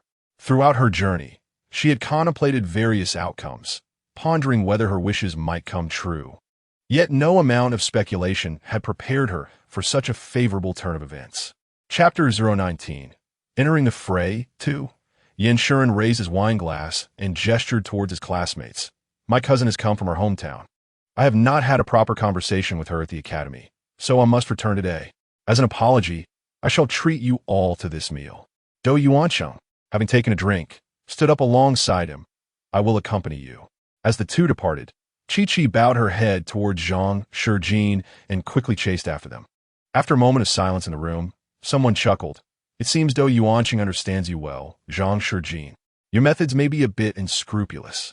Yet, you seem to be enjoying the spectacle. Zhang Shijin gazed at the wine in his cup. Unable to tolerate the way Yin Shuren flaunted his genteel eidetic to deceive others and reap the benefits. He was curious to see if the news of him keeping a courtesan would deter the women who sought him as a suitor. Outside the tavern, Yin Shuren mounted his horse. Young Master Yin, Dou Yuansheng frowned, recognizing that today's incident was clearly a trap set by Zhang Shijin. The woman could not possibly be unaware. As she caught up, he pulled his horse to a halt and interjected. Miss Chi, Yin Shuren has no grievances with you, and has even paid a substantial sum for your release. To entangle yourself further in such a public place seems rather ungrateful. Chi took a step back, the sunlight casting a shadow over Yin Shuren's expression, rendering it unreadable. The kindness of young Master Yin is something I shall never forget, Chi declared. It was but a trifling matter. If this small gesture can help you escape your suffering, then it is worth it, Yin Shuren replied, gently urging his horse forward. Yuancheng, let us depart. Do Yuancheng mounted his horse and rode alongside him. She will undoubtedly seek you out. You've entangled yourself in an inescapable predicament. Knowing this is a trap laid by Zhang Shijin, why do you still choose to step into it? If I disregard her, she will have no other opportunities in life after tomorrow. Empathy dictates that if I were in her position, I would seize every chance to fight for my survival. Your disposition is too easily manipulated. Zhang Shijin is well aware that you would come to her aid, which emboldens him to employ such underhanded tactics. Do Yuancheng sighed. You possess immense wealth, and many could come to her rescue, but you must also consider whether you can extricate yourself from this situation without being ensnared. Yin Shuren looked at his concerned friend, a genuine smile gracing his face. Fear not, I am not so naive. Aside from your studies, I have yet to see evidence of your intellect in other matters, Do Yuancheng teased, changing the subject to what he had overheard earlier. Your cousin has arrived? Being alone in the capital, she should be seeking your parents, not you. Why has she come to find you? It is also my parents' wish. For some inexplicable reason. The next words caused Yin Shuren's heart to race. She and I are betrothed. She is my fiancée. Do Yuancheng was taken aback. You have a fiancé, Yin Shuren chuckled. Why should I not? Not that. Do Yuancheng tightened the reins. Drawing closer, do not pretend you are unaware of how many young ladies have their eyes on you. At every grand event, how many secretly come to catch a glimpse of you? Has Mr. Chi Xin not attempted to matchmake for you? He is aware that I will be participating in the imperial examination and has graciously declined all offers. Then, that is indeed the case. Do Yuancheng urged his steed into a gallop, the sound of its hooves echoing as he deftly reined it back to his companion's side. Mr. Qixin must have declined your participation in the imperial examination under the pretext of your impending engagement. With your intellect, failure is inconceivable. Countless suitors await the results to vie for your hand. So, do you already have a fiancé? Upon hearing this, a flicker of relief crossed Yin Shuren's face. I suppose it is fortunate to have a fiancé. If I were to be snatched away by a suitor, would you come to my rescue? I would merely assist my sister in claiming you. Do Yuancheng retorted, still skeptical. Is it truly the case? Consider this carefully. Having a fiancé, you may not serve your best interests. Reflecting on the gluttonous nature of his betrothed, Yin Shuren chuckled softly. I find her quite agreeable. Do Yuancheng lamented his friend's naivety. You are too easily pleased. Such a disposition can lead to misfortune. If only you had a formidable maternal family in the capital to bolster your prospects, your talents would surely lead you to great achievements. You are effectively severing your path to success. The road to success is forged through one's own merit. Anything else is merely a shortcut, Yin Shuren replied, patting him on the back. I know what I desire, so there is no need for your pity. I anticipate remaining homebound for a while. Should anyone seek to arrange a meeting with me, through you, kindly decline. My cousin has just concluded her mourning period, and I wish to spend more time with her. The news that the accomplished and handsome Yin Shuren was already betrothed would undoubtedly cause a stir, leaving many hearts shattered. Do Yuancheng was filled with mixed emotions. Having once entertained the notion of transforming this classmate into a brother-in-law, a thought shared by many in the academy. Although Shuren hailed from humble beginnings, his exceptional intellect, charm, and character ensured he would not be dismissed as a mere opportunist, especially as Mr. Qixin's most esteemed disciple, attracting potential suitors for his future bride. While you indulge in your reflections, I shall take my leave, Yin Shuren said, waving his hand before galloping homeward, his demeanor suggesting an eagerness to return to someone awaiting him there. Do Yuancheng watched his retreating figure, uncertain whether it was preferable to keep this news under wraps or to let it spread. If it were to circulate, his sister would likely be distraught. Such a handsome visage. What mischief it wrought. Bewitching a young lady to the point of distraction. What a calamity. Upon discovering that Yu had not ventured out, Yin Shuren made his way directly to her courtyard. Back so soon? Shi was leisurely playing with fish, one hand holding a bowl of food while the other tossed pebbles, surrounded by an array of fruits and tea snacks. Yin Shuren observed her hands, noting the contrasting personalities that seemed to blend harmoniously. Tilting her head, Shi inquired what transpired. Nothing of great significance, Yin Shuren replied, tossing a handful of rice into the water, watching as she followed suit with a stone that startled the fish away, the rice sinking untouched. After a moment's pause, he recounted the situation. In essence, you are a wealthy and kind-hearted individual. Zhang Shijin is exploiting this trait to ensnare you in a scheme to tarnish your reputation. That is the crux of it, he concluded. Shi rested her head on her arm, turning to him. She will undoubtedly come seeking you. Do you have a plan in place? With an openly honorable demeanor, Zhang Shijin's plans were thwarted, ultimately enhancing my reputation. Without hesitation, I cast both grains of rice and pebbles into the water, observing as the trained fish, not straying far, swiftly returned to consume the rice. There is no rush. I shall engage with her. Yin Xian raised an eyebrow, inquiring, what do you intend to do? Do you know where the most reliable and swiftest information can be found? It is in the brothels. With a light laugh, Shi replied, compared to this Miss Chi-Chi, I am far more eager to meet Qiming. Yin Xian, noting her tone, sensed that she had frequented such establishments. Chapter 20. Follow Me. Chi-Chi arrived even sooner than expected. Just as Shi was contemplating a leisurely stroll in the afternoon, she found herself confronted at the entrance by a beautiful young woman, halted by the doorman. Clad in simple attire, adorned only with delicate flowers that accentuated her already striking features, the girl appeared even more enchanting. Upon noticing Chi-Chi, she paused momentarily before deftly circumventing the doorman to curtsy before her. Chi-Chi is deeply grateful for the young master's kindness and humbly beseeches the young lady for compassion. Allowing me to meet the young master, she implored. Truly, one could see why a courtesan, having preserved her virtue for 3 years in the pleasure quarters, could articulate such words, expressing both vulnerability and intent, while affirming her status with the term slave. Shi smiled enigmatically. Do you know who I am?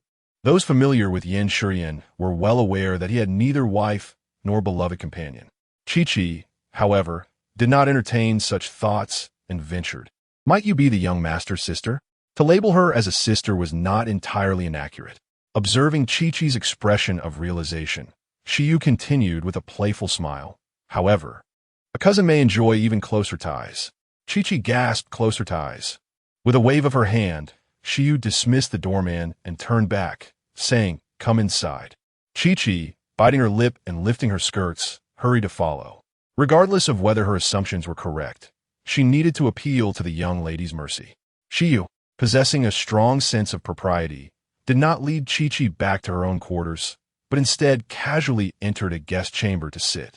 Chi-Chi quickly knelt before her, urgency in her voice. Dear lady, I am not greedy, nor do I dare harbor any foolish fantasies. I only seek a place to belong. I implore you to grant me this. First, she sought refuge, and then she could aspire for a child, and with a child, the hope of a legitimate status. At that point, even if the young master were to marry a suitable lady, her presence would ensure she could not be easily cast aside. Shi took a sip of the tea offered by Gu, noting its sweetness, and took another sip. Chi-Chi's heart sank. I would never dare to think such thoughts.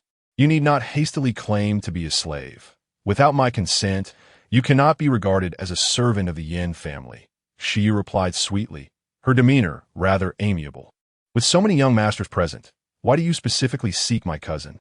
Young Master Yin is renowned for his kindness. Anyone who approaches him will find his willingness to assist, so surely, it is not merely because my cousin is a soft touch. The other young masters here hail from official families. If you were to tarnish their reputation, you would be liberated in one moment and swiftly meet your end in the next. My cousin is different, with no parents around. He stands as the sole master of his household.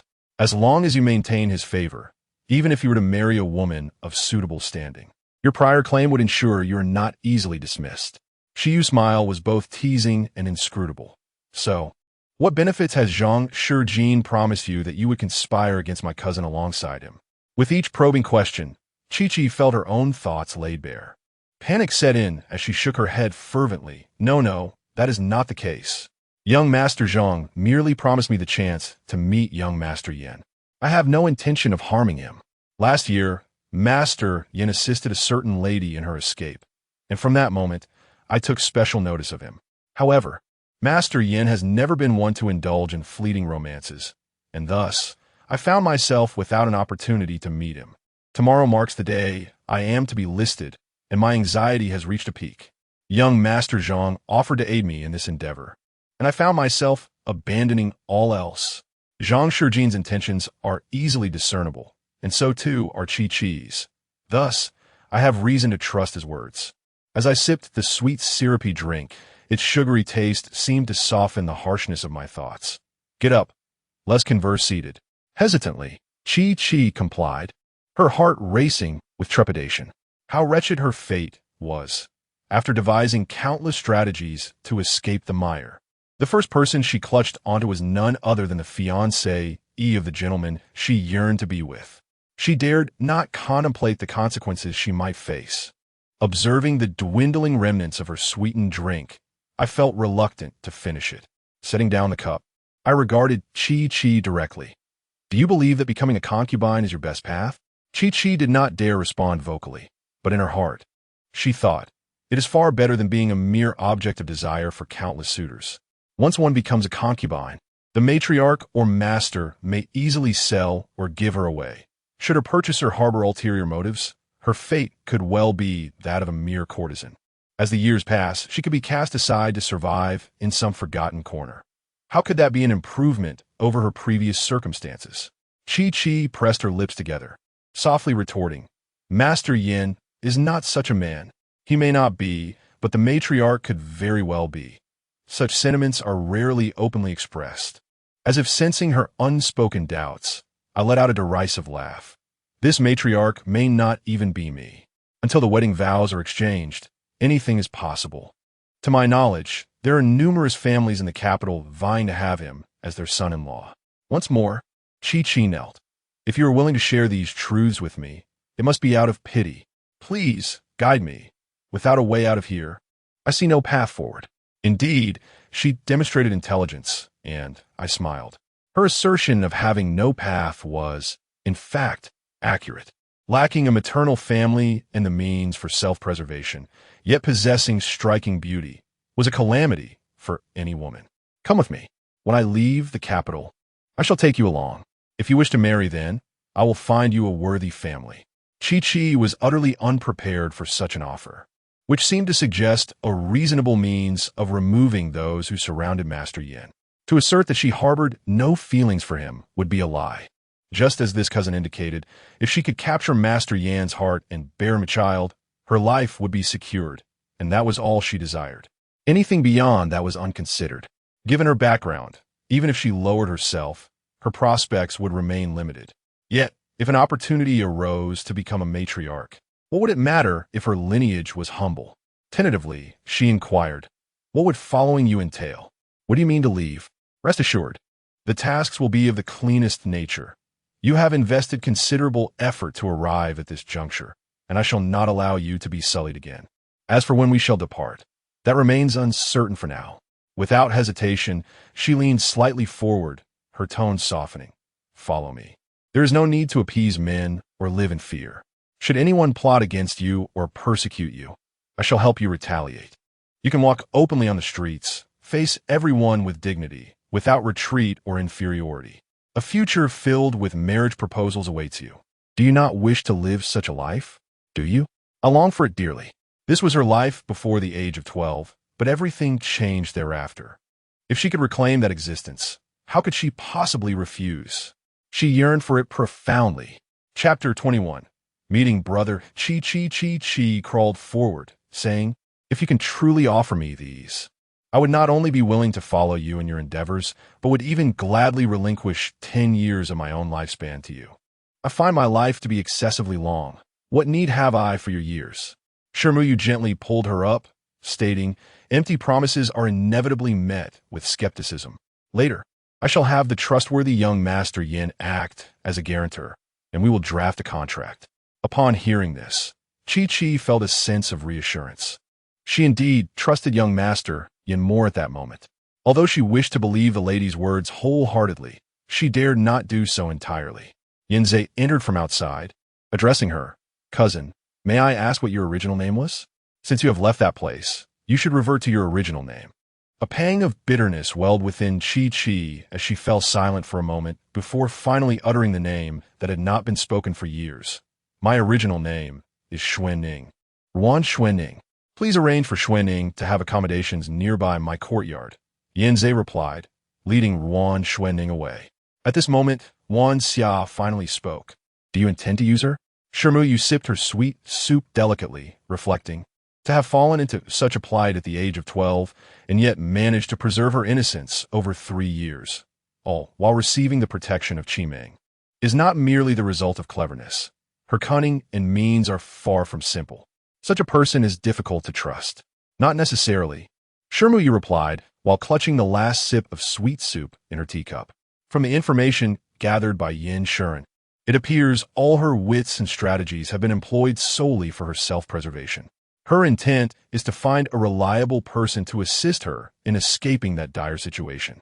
Therefore, even knowing that Zhang Shijin harbors ill intentions, she must seize this opportunity with fervor. She once lived a life of great happiness, and now her only desire is to return to such a life. Once she is assured that I alone can provide her with that, she will be quite manageable. Wan Xia ceased her inquiries, recalling the old gentleman's words that the young lady possessed an innate ability to discern loyalty from treachery. Will the young lady venture out today? Indeed, we must go, Shi Buyu replied, stretching her arms. If we delay any longer, Brother Qi may come knocking. In the capital, there are several bookstores, 2 of which are most renowned, Yixing in the southern city and Lixian in the western city. Standing outside Yixing, Shi Buyu was somewhat astonished. She had thought Brother Qi was merely boasting in his letter, yet the bookstore was indeed quite grand. Upon entering, the neatly arranged rows of bookshelves further impressed upon her the bookstore's grandeur. Just as she was about to seek out the shopkeeper, she felt a sudden tap on the back of her head. Without a second thought, she kicked back, but the person behind her nimbly evaded the blow as expected. Knowing full well she would not land a kick, she still resorted to this tactic every time. The voice behind her carried a hint of amusement. Turning around, she looked up at the tall man clad in scholarly attire and huffed, Before you criticize my brother Qi, perhaps you should reflect on whether you too have taken to patting my head every time. I have managed to do so each time, he retorted confidently. But I have never once landed a kick, she replied, standing her ground. After 2 years apart, our dear Xiao 12 remains unchanged in the slightest. The man bore a charming smile, his tall frame instinctively bending slightly, relishing the pleasure of having others look up to him. Before his junior sister, he dared not adopt a superior stance, for she was known to tug at his hair to compel him to lower his head and converse.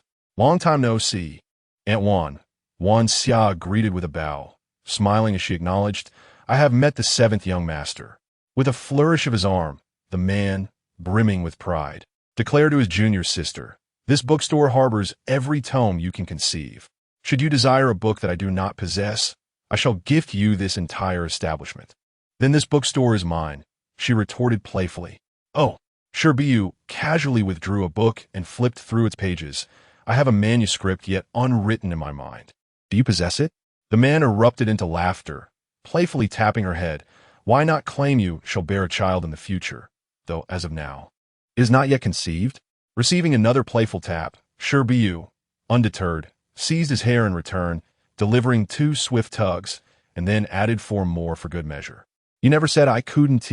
All right, the bookstore is yours. Yours indeed, he acquiesced, desperately safeguarding his hair. Be gentle. My hair has been shedding considerably of late, and if you keep this up, I shall be left with scarcely a strand. Observing his thinning crown, Shi Buyu remarked, Brother, your hair is in peril, relishing the mischief. Just then, Cheng Junyu, who had been enjoying the lively banter with his junior sister, was interrupted. Though not particularly pleased, he felt no animosity towards the speaker, and thus replied, The child I watch grow up has unexpectedly come to the capital. Kindly inform everyone that I shall not be attending the small gathering today. Shi Buyu, uninterested in turning back, engrossed herself in her book. The man, wishing to meet her, realized he would have to depart.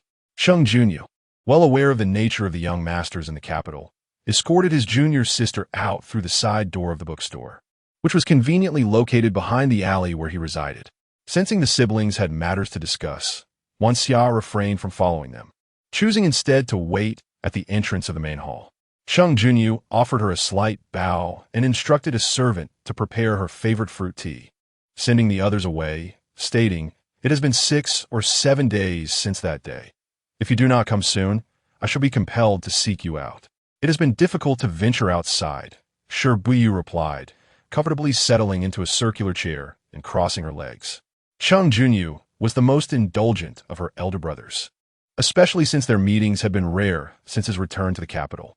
Their last encounter was 2 years prior, and she relished the moment, feeling free to perch on him if she pleased. "Have your family settled in well?" "Yes, fifth brother informed me that the location is quite satisfactory.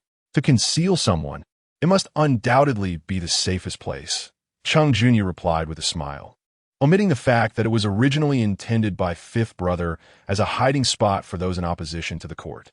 Though the Tiger Head stronghold was not widely known, its band of water bandits had quite the reputation, each carrying multiple debts of life. The authorities had attempted to besiege them, yet they always managed to slip away like slippery eels. Last year, fifth brother became the governor of Yanxi County, and the frequently troubled Fengxian River fell under his jurisdiction. It took considerable effort for him to uncover their hideout in the obscure Tiger Head stronghold. He did not articulate certain matters. It was not difficult to surmise much of it. Fifth brother would undoubtedly ensure that the band of water bandits met their demise unequivocally. Egu responded with an acknowledgement as she revealed herself at the door. "Tomorrow, you shall make a trip to Tiger Head Village, excavate the buried gold and silver trinkets, and deliver them to fifth brother. With these possessions as evidence, it will be easier for him to set a trap." Wan Xia furrowed her brow. She was reluctant to leave the side of her mistress, yet she understood that this task could only be entrusted to her. Shi Buyu, being well acquainted with Egu, promptly assured her, "Upon returning today, I shall remain indoors until your return." Only then did Wan Xia acquiesce, for the Yin family's residence was fortified like a fortress. As long as her mistress did not venture outside, safety was assured. Chapter 022. Elder Brother's Advice. Sheng Junyu, after hearing the two speak, continued, "Your fifth elder brother has prepared several escape routes for you. I never expected it to actually come to this. With so many people coming to assist me, I find myself at a loss. If we fail now, the one who should weep is Whitebeard. What sort of students has he produced? It is evident that his abilities are not remarkable." Imagining Whitebeard's indignant expression, Shi Buyu felt a laugh bubbling within her, yet she could not bring herself to smile. After all these years, she had never been apart from Whitebeard for so long. She wondered if he had recovered from his illness. Sheng Junyu, noticing her lower gaze, could easily discern her thoughts. In the year following their departure from their mentor, he too often found his mind wandering while conversing, reminiscing about those years spent beside their teacher, which were the happiest and most carefree times of his life. He had always assumed that his junior sister would remain by their mentor's side, yet here she was, stepping into the world. "Is Yin Shern's identity as I have surmised?" Shi Buyu expressed her unwavering trust in her elder brother as she nodded in affirmation. Despite having mentally prepared himself for this moment, Sheng Junyu took a deep breath. For his concern was not for himself, but for his junior sister's ability to navigate this situation unscathed. "Has anyone from the royal family ever proven to be of good character?" As Wan Xia delivered the freshly brewed fruit tea, Shi Buyu took a sweet sip, feeling somewhat uplifted. "Elder brother, I wish to embark on a business venture. Could you offer me some advice?" "The bookstore is not to your liking?" "Not at all," she promptly replied. "I seek something more mundane, where information can flow freely." Sheng Junyu chuckled. "You insist on being mundane, which implies you have an idea in mind. I possess only a general direction, and I currently have no business." "Elder brother, I understand now. You have come to me seeking a business opportunity." With a resolute nod, Shi Buyu affirmed, "Indeed." Seeing her spirits lift once more, Sheng Junyu felt a surge of joy. It was evident what sort of business she intended to pursue. After a moment of contemplation, He proposed. Yan Shuren might indeed have such a venture. However, I am not well acquainted with him, and using an outsider's resources might not be efficient. Outsiders are not what I desire. I shall seek him directly, she replied, the warmth of familiarity evident in her tone. Cheng Junyu felt a sense of comfort and began to seriously consider her plans. If one seeks the most reliable information, it undoubtedly resides within the Qin Lu and Chu Guan. A few rounds of drinks, a bit of flattery, and one need not worry about loose lips. Even those known for discretion may falter. Shi Buyu nodded vigorously, contemplating the possibility of opening a brothel. However, I cannot endorse that. Cheng Junyu met her questioning gaze with a knowing smile. The young women, they are not celestial beings. They're often driven by survival, sold into servitude, or serve as courtesans, each bearing their own burdens. If you were to start such an enterprise, what attitude would you adopt towards them? Shi Buyu, incredulous, responded. Do you think I'm so easily swayed in my compassion? You have never been one to show softness to everyone. It is I who cannot bear to see it. Cheng Junyu took a sip of tea and remarked, my teacher has always been one to employ a unique approach. You lack emotional depth. To you, humans, animals, plants, and even a mere piece of paper are indistinguishable. Yet he has accompanied you on your extensive travels, allowing you to witness the myriad facets of existence. So you may comprehend the essence of humanity. Your teacher cares for you, and with countless guardians by your side, he surely would not let you suffer in life. However, the journey you have traversed is far from easy. It is through witnessing beauty that one comes to recognize it, through encountering darkness that one understands it, and by observing filth, one becomes aware of how depraved humanity can be. Cheng Junyu's smile grew ever gentler. Our dear Xiao Shi has worked tirelessly to cultivate this semblance of grace. My brother wishes for you to distance yourself from the less savory aspects of life. Through his words, Shi Buyu seemed to glimpse the reflection of her past self. Her wise elder never used words to instruct her on the nature of good and evil. He simply allowed her to see, to hear, and to feel. Gradually, she learned that a person's laughter is often a manifestation of joy, and that tears do not always signify sorrow. They can also arise from happiness. She understood that, while at the Shi household, it was improper to ignite the fire simply for the comfort it provided during winter. She learned that when someone floundered in the water, her duty was to extend a bamboo pole to rescue them, rather than push them further down. In those days, she could hardly be deemed virtuous. Yet the Shi family never abandoned her. Her parents and elder brother patiently taught her, repeating lessons until she grasped them. Her grandfather, far from finding her a burden, would take her to the training grounds to demonstrate marksmanship, lamenting her disinterest in the art. Even her grandmother, though not particularly fond of her, would defend her when others spoke ill. It was only after gaining insight into the world that she recognized the difficulty of achieving such growth. Shi Buyu took a sip of fruit tea, its sweetness enveloping her mouth, her words soft and tender. Listen to my brother. Do not engage in this trade. Cheng Junyu, feeling a pang of sympathy, rummaged through his sleeves, wishing to find something to amuse Xiao Shi, and ultimately produced a whimsical poem, but decided against it. Isn't it better to adopt a different perspective? Cheng Junyu leaned towards his junior sister and said, those who come to revel, if labeled as mundane, are indeed so. They can frolic through the night with wine and women, yet they can also appreciate refined pleasures when presented with them. Perhaps we should create an elegant venue? How elegant, pondered Shi Buyu. Music, chess, brush, and painting? Not necessarily. Cheng Junyu chuckled. After all, it is a place of amusement. There must be song and dance. The rest depends on the talents we can find. If we can uncover a master of calligraphy, it would indeed be a delightful sight. Such individuals revel in the pursuit of elegance, and they must at least feign sophistication. Indeed, Shi Buyu nodded thoughtfully. Establishing a venue that offers artistry without compromising dignity could allow Xuan Ning to manage it. Having endured the hardships of being powerless, she would undoubtedly possess a measure of compassion for others, not demanding kindness, but merely the absence of cruelty. I am beginning to find my direction, brother. Please assist me in finding some individuals. Cheng Junyu searched high and low, wishing he could cast off his shoes and throw them aside. In your mind, Do you truly perceive me as lacking ambition, idling amidst the allure of frivolity? How could I be considered unambitious?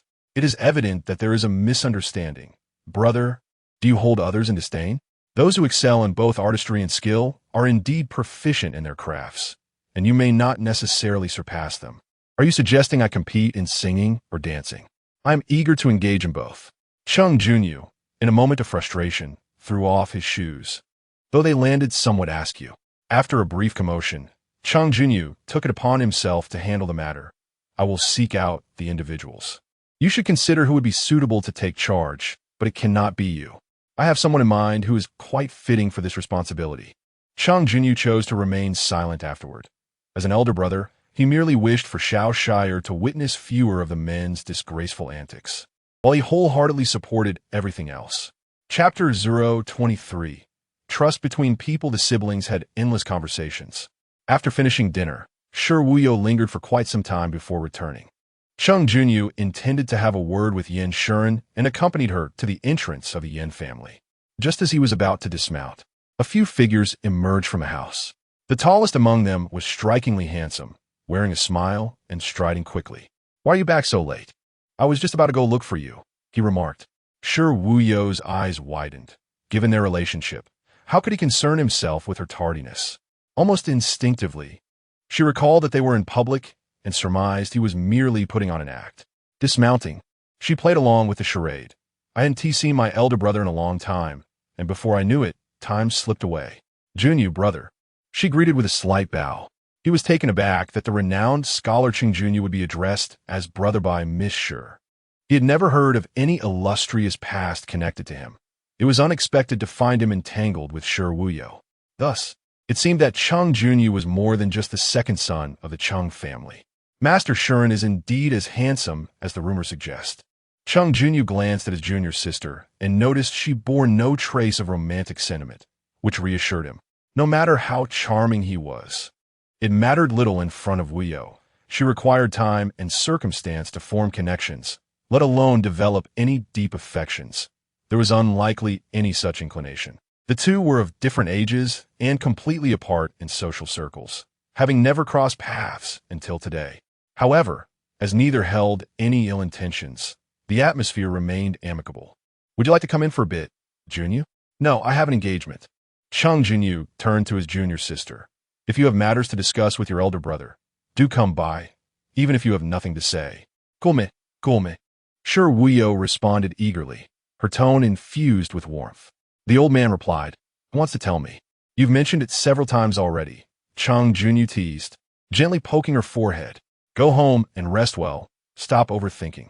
"Thinking is unavoidable," Shi Buyu replied, glancing at her creditor beside her as she waved goodbye to her brother, only turning to enter the house once he was out of sight.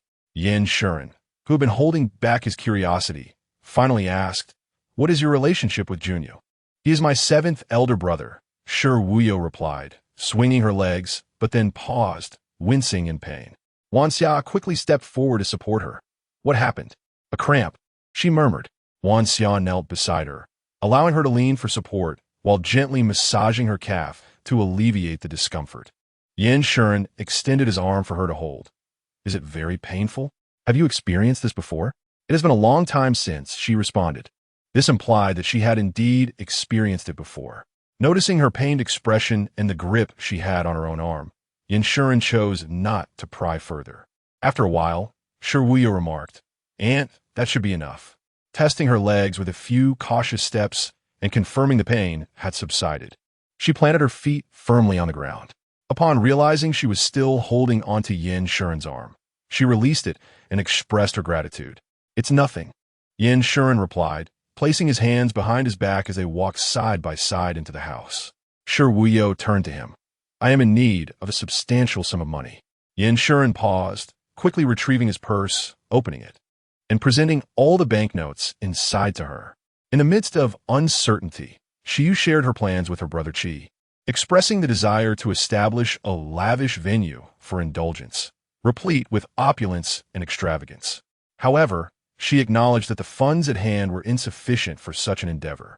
Yin Shuren, discerning her intentions, recognized her aspirations. He possessed a gambling house and a brothel, and his network of information was quite extensive, yet these establishments were deemed lowly. The threshold for elegance was high, and only those of notable lineage could gain entry, individuals whom Shi Buyu sought to exploit. I have the venue, and funds will not be an issue. You shall have them by tomorrow, he assured her. Shi Buyu smiled. With you providing the money and my brother seeking out the right people, all I need to do is speak. How delightful. Yin Shuren was somewhat taken aback. Junyu will find people. He spends his days in the company of poets. Who better than him to discern talent? Shi Buyu regarded him. You perhaps? I seldom attend. Yin Shuren would not concede. I only occasionally partake in gatherings with classmates, where maidens sometimes approach me with their woes. After assisting one, many more come seeking help. Thus I strive to avoid such scenarios. Shi Buyu chuckled. No wonder Chi has set his sights on you. Capturing you is akin to seizing hope. The night in the capital had yet to settle into silence. Yet beneath the tranquil moonlight, their silhouettes merged, becoming indistinguishable from one another. As Yin Shuren observed, he unconsciously drew closer to Shi Buyu, but suddenly snapped back to reality, pausing as their forms nearly intertwined, compelling himself to avert his gaze. It would be prudent to keep your relationship with Junyu discreet. Should we encounter danger, we need not drag him into it. Should any matters arise, convey them directly to me, and I shall manage, he advised. Shi Buyu nodded nonchalantly, then recalled, in daylight, I promised Xuen Ning that you would act as her guardian, yet has been delayed until now. Tomorrow, you must return to the academy. Please check if Xuen Ning has rested. If not, invite her to the main room so we can finalize the contract. Yin Shuren was aware of the happenings at home and chose not to elaborate further.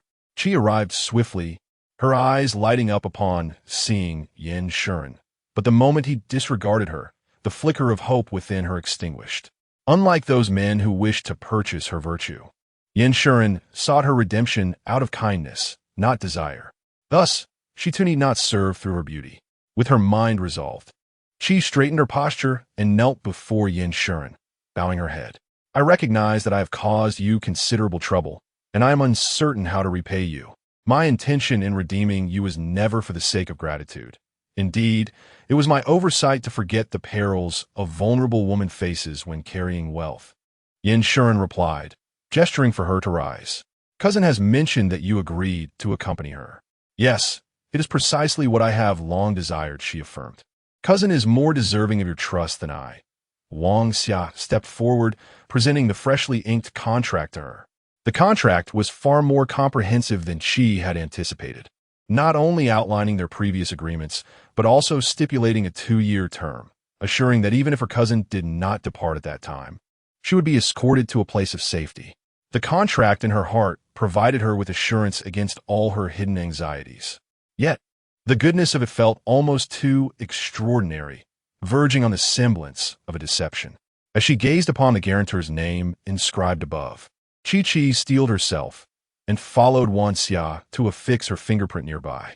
Shi Buyu inquired, are you not afraid of emerging from the wolf's den only to enter the tiger's lair?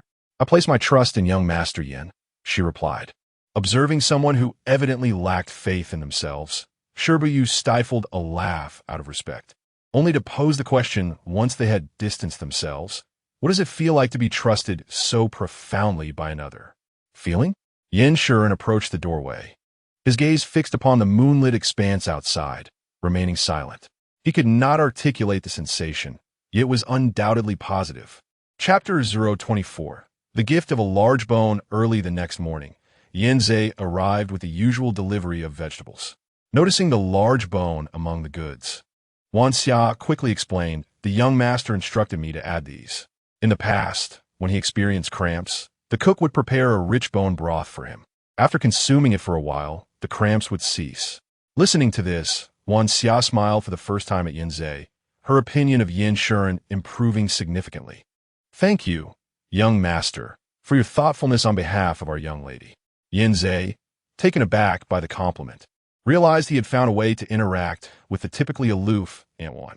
Wan Xia returned to the room to attend to the young lady who was still in bed, sharing the news of the bone broth.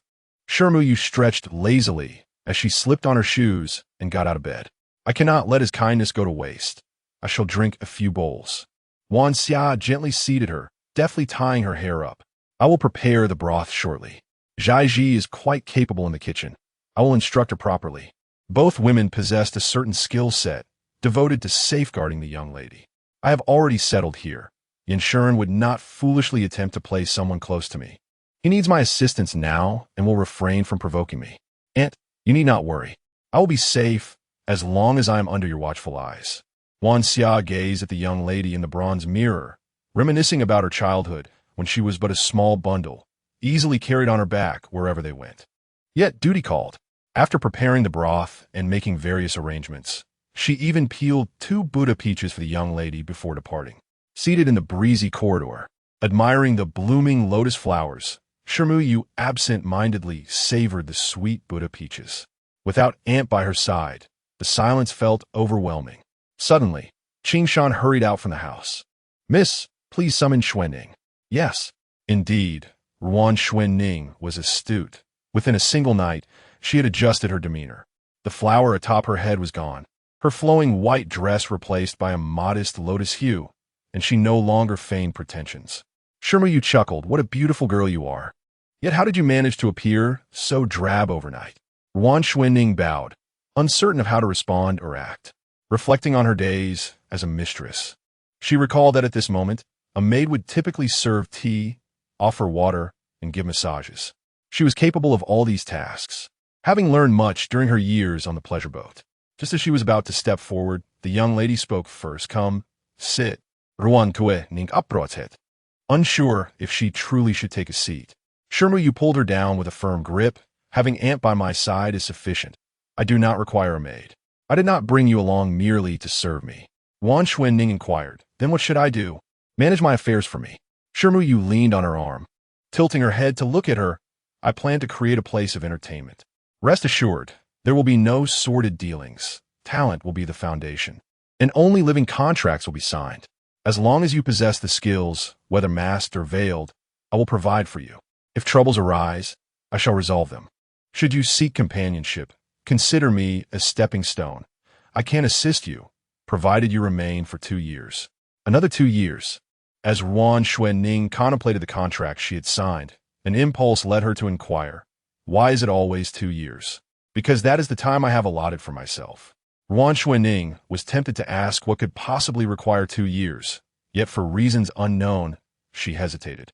Pressing her lips together, she shifted the conversation, asking, if there are sisters elsewhere who find themselves constrained, would you welcome them? Yes. A truly capable woman will never be undervalued. Is that even question? Shi Buyu stated the facts plainly. My cousin is quite wealthy. The bluntness of this assertion left Ruan Xuanning momentarily speechless. Indeed, Yin Gongzi possessed considerable wealth. Otherwise, she wouldn't have chosen him after careful consideration. After a moment's reflection, she ventured again. Must they be courtesans? Yes, one must establish a good reputation from the outset. Only then can there be order and adherence. Those who seek the ethereal and pristine will only be swayed by credibility. Otherwise, what distinguishes it from brothel? Noticing her silence, Shi Buyu pressed further. Are there any other questions? Ruan Xuanning paused, contemplating, since I was brought in by my cousin yesterday. Those who need to know are already aware that I belong to Yin Gongzi. If I were to manage this place, others would surely think this was Yin Gongzi's enterprise, which would tarnish his reputation. How considerate of you. Ruan Xuanning lowered her gaze. He is my benefactor. I do not wish to bring him further trouble. Shi Buyu smiled, appreciating her gratitude. Soon, I will urge you to leave. Thereafter, you shall reside at the Yunxi Inn. During this time, you should spend more time in the hall, performing a semblance of activity, so that people believe I have not allowed you to meet Yin Shuren, and they will resent me instead. In a few days, Yin Shuren will come to deliver a sum of silver, persuading you to depart the capital. For the sake of the money, you shall vanish, only to reappear once I have arranged matters here, at which point you shall have no ties to Yin Shuren. Ruan Xuanning listened, dumbfounded. Do you not fear tarnishing your own reputation? What use is reputation? I have no intention of seeking a marriage. Those with families need not search further, Ruan Xuanning thought bitterly. But does the Yin family not care about your reputation? Shi Buyu realized her implication. She need not seek a marriage, as she was already tied to one. She shifted her stance. To tarnish one's reputation in order to rid oneself of someone who could potentially harm my cousin's standing is something the Yin family would certainly understand. Ruan Xuanning contemplated this and agreed. Although she may be a courtesan, she had spent many years in the pleasure quarters. What family would welcome someone of her background into their midst? As these thoughts weighed heavily on her heart, she realized that even if she distanced herself from that place, the past would remain indelibly marked upon her. Which respectable family would want her? You cannot ruin anyone. If someone falls due to you, it is merely a reflection of their own lack of resolve, and does not concern you. Shi Buyu remarked, observing a dragonfly trembling atop a lotus. Unless you intend to entice. I would never. Ruan Xuanning stood up, vehemently denying it, unsure if she was defending her past or her future self. I am quite discerning. If you are not good enough, I will not accept you. Shi Buyu regarded her with a smile. Xuanning, would you care to be my steward? Is it not because of your merit that my cousin allowed you to accompany her? Ruan Xuanning stared blankly at the girl with smiling eyes. Her spirits, which had plummeted to the depths, slowly began to rise. Such a statement seemed to affirm that her years of perseverance were not in vain. The hardships endured and the trials faced had not been for naught. I pondered whether I could excel in this endeavor. If you cannot, who else can? Shifting my gaze, I noticed that the dragonfly upon the lotus had already vanished in such a brief moment. If you find someone commendable, feel free to recommend them to me, allowing for your personal inclinations. Upon arriving at the inn, do not rush. Someone will come to escort you when the time comes. As my own, I shall ensure your safety without fail. Ruan Xuanning bowed respectfully. Chi, I shall heed the lady's arrangements. Before me stood Xuanning, the Ruan family's Xuanning. Ruan Xuanning had never realized her own fragility. Merely hearing such words stirred her emotions, causing her eyes to swell and her nose to tingle. Indeed, Xuanning shall follow the lady's arrangements. Go and prepare. As I listened to the sound of departing footsteps, I, without worry, leaned on my arm, watching her silhouette fade into the distance until she was no longer visible. Brother Chi seemed concerned that she might be too soft-hearted, as if forgetting that many years ago. Their concern was that her heart was too hardened. Chapter 25. The player of the game Ruan Xuanning was filled with vigor as she changed into the attire she wore upon entering the previous day, meticulously presenting herself as though she had been wronged. By the time she departed in the afternoon, her expression of indignation was so genuine that Shi Buyu, who was concealed behind the door, felt as if she had indeed committed the acts she had spoken of. Alas, she was quite mischievous. Shi Buyu shook her head as she made her way back, diverting her steps towards the study in search of a book to pass the time, only to find herself unable to leave once she entered. Yin Shuren, having returned home and heard the report, came over and chuckled at the array of books surrounding her. Have you never encountered such literature before? I had no knowledge that such books existed. No one informed me, Shi Buyu replied, engrossed in her reading, her gaze not shifting from the page as she turned to the next. Yin Shuren glanced around and, in a similar fashion, lifted the hem of his garment to sit on the floor, picking up a book to peruse. These were unfamiliar to him, and he felt no particular interest. Yet, as a peer, he felt compelled to possess them. Are they captivating? Quite intriguing. The narratives are crafted as if they were genuine. Upon finishing the last page, Shi Buyu finally lifted her gaze, rubbing her eyes and inquiring, have arrangements been made for Xuanning? Yes, she needs to learn how to manage affairs, he replied. Shi Buyu ceased her inquiries, rising to return the read volumes to the shelf while cradling the unread ones in her arms. Yin Shuren casually took another book and followed her, stating, from tomorrow onward, I shall only spend half a day at the academy. Any other plans? All necessary preparations have been laid out. With your assistance now, some matters can no longer be approached with hesitation. Shi Buyu nodded. Her time at the academy had grown rather lengthy. In the past, it posed little issue, providing him with an excellent cover for his identity. However, once actions commenced, it risked causing delays. But has Mr. Chi agreed? I stated that I would focus on preparing for the autumn examination, and he found it quite reasonable. Such a rationale was indeed difficult to dispute.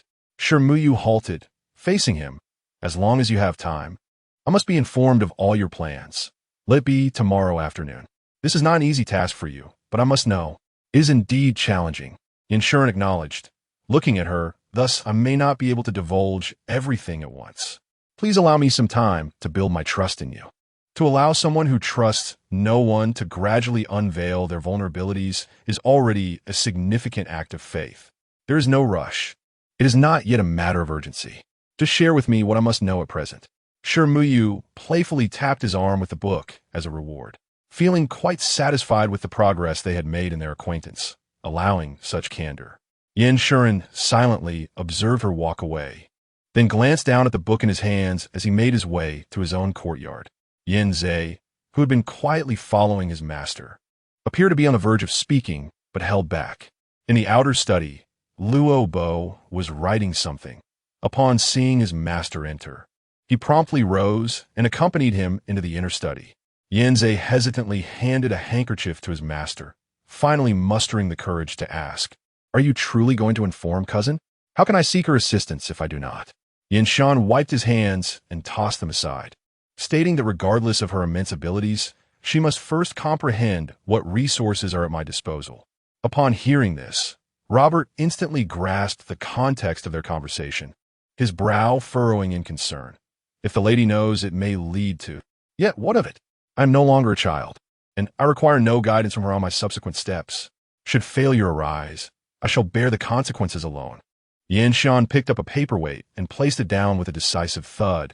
I'm an entity within this game, a mere pawn, regardless of my own agency. I cannot escape this game.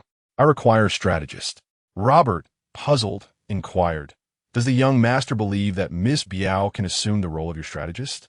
Were it not for my own eyes witnessing her capabilities, I too would doubt her proficiency." Yin Shan appeared to smile faintly. After capturing the hostage, I reviewed the situation and realized the extent of her meticulousness. Her approach to negotiating a deal was merely her final maneuver. Prior to this, she had secured a hiding place and arranged for an escape route. The fires in the capital were ignited at her behest, and the wayward horse was orchestrated by her. Her designated evacuation route saw remarkably few panicked citizens, indicating that someone was guiding them. The Shi family's successful escape from the city was due to the pursuers being misled, granting them precious time. Did the Imperial Guards intend to let them go? Surely, she must have orchestrated something. Yin Shan regarded the two individuals, whose expressions fluctuated. This is merely what I am aware of. There must be elements of which I remain ignorant. If all arrangements indeed stem from her, do you believe she is qualified? Not only qualified, but the individuals she has employed in this endeavor are worthy of deep contemplation. If all of this is truly under Miss Biao's direction. Robert stepped back, bowing his head respectfully, murmuring, "Young master, your grand ambitions are destined to be realized." Yin Shan, in silence, unfurled a sheet of rice paper, allowing Yin Zhe to prepare the ink without further instruction. Grand ambitions. These two words have echoed throughout his life, encapsulating his learning, endeavors, thoughts, and aspirations. Beyond them, his heart lies barren, devoid of growth. He envied Shi Buyu. Go procure every tale book we lack at home.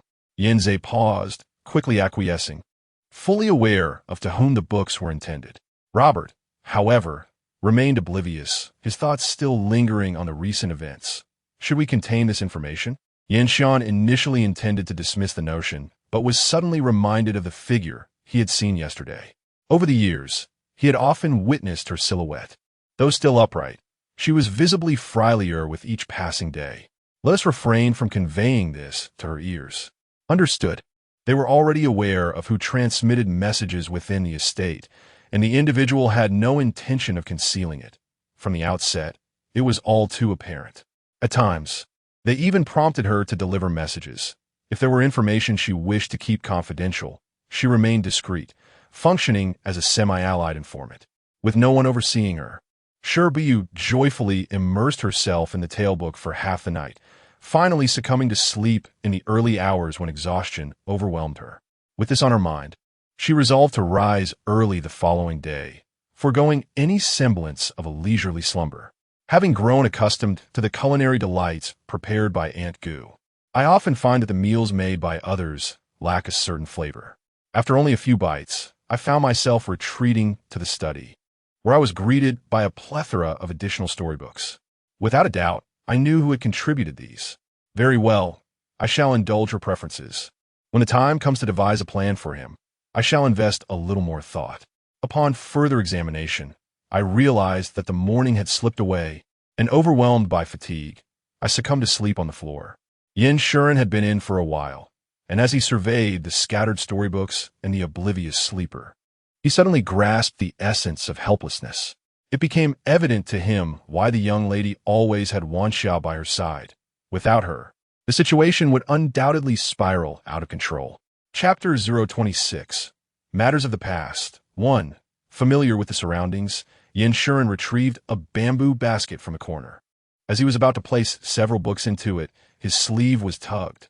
"What are you doing?" Yin Shuren looked down at her. "I am taking away some of these novels. You have been reading day and night. You are nearly overindulging yourself." "I am hungry," Shi replied instinctively, for she had eaten little in the morning and was indeed feeling famished now. After yawning and sitting down, she squinted up at the man, who was not shorter than her fifth elder brother. "Why are you back so early?" This seemingly ordinary question caught Yin Shuren off guard. In this place he temporarily referred to as home, he spoke of schemes and plots, calculations and human nature, yet never of mundane matters. He was the master, and they were the servants. No matter how long they had been together, none dared to overstep their bounds. After a moment of adjustment, he finally replied, "It is already noon. It is not early." "Noon already?" Shi glanced outside at the sun. Time had slipped away unnoticed in the midst of such joy. "However, what do you mean by taking away some novels? I haven't finished reading those yet. Did you not sleep well last night because you were engrossed in the stories? If you do this, I want to be able to explain to Agu when she returns." Yin Shuren observed the person who had risen, clad in her usual round-collared robe, though the collar was not properly arranged, and her braided hair seemed slightly loose and disheveled after a nap. Furthermore, with her brow furrowed and a look that suggested a conversation was in order, she resembled a neglected pet, ruffled by outsiders. Agu truly took excellent care of her. Yin Shuren thought, so much so that after just one day away, she had become a tangled mess. Mentioning Agu caused Shiryu to soften a bit. "I want to take any novels back to my room tonight. Don't collect them. I will read here." After a moment's contemplation, Yin Shuren acquiesced, for to distrust her would be unreasonable, and the afternoon's matters need not be discussed further. Upon exiting the study, Shiryu was momentarily blinded by the sunlight, squinting until her eyes adjusted, which brought tears to the corners of her eyes that she wiped away with her sleeve. Yin Shuren looked at her once, then again, unable to resist asking, "Do you dislike the blue-clad servants and the Zhai branches? Would you prefer to choose someone you like to attend to you? Why should I dislike them? They have done nothing wrong." After a moment's reflection, Shiryu understood the implication behind his words. "It would be no use regardless of who it is. My room does not permit outsiders, nor do I like anyone too close." "Ah, I see," he nodded gently. "In that case, we must wait for Agu to return." Changing the subject, Yin Shuren continued, "Can you tolerate the dishes prepared by the blue-clad servants? If you do not fancy them, why not try the meals cooked by my longtime grandmother? I could prepare some bone broth for you." "Sure," Shiryu replied non-committally, for it did not matter who cooked, as long as it was not Agu. Yin Shuren did not take her back to his courtyard, but instead arranged for the meal to be served in the flower hall, a place typically used for conversing and drinking with friends. It was cool and bright, and after finishing, they could seamlessly continue their discussions without needing to change venues. With but a single bite, I resolutely decided that today I would consume 5 bowls. The dishes prepared by this chef evoke memories of my dear aunt. Ever since my aunt departed yesterday, I have not felt satiated. At last, today, I shall not endure hunger. Until my aunt returns, I shall continue to dine here." Yin Shuren smiled and responded, "If there is anything you wish to eat, just let me know. I am not picky. How could one become so famished if they are not discerning?" Yin Shuren mused. Yet observing her devour every dish with delight revealed that her selectivity pertained not to the food itself, but to the company. The chef, slightly limping, entered with a bowl. Beaming at the sight of the young lady enjoying her meal, "I heard that you had a cramp in your foot. I worried that the young master might too." I have just prepared some bone broth. You should have a bowl, and after a few days, the cramps will subside. Shi Buyu looked up at the elderly chef, noting that few could refer to themselves as I in front of Yin Shuren. The warmth in Yin Shuren's expression indicated the chef's unique standing in his heart. Yin Shuren made space for her to place the bowl, saying, "It is quite far over here. You should have someone bring it to you." It was just a few steps, not far at all. After setting down the bowl, the chef glanced at the young master and then at the young lady, feeling that they were quite the match, albeit a false engagement. Nevertheless, at least the young master had someone to share a meal with. With that thought, the chef's gaze towards Shi Buyu became even more affectionate. "My dear young lady, just say what you wish to eat. I can prepare anything.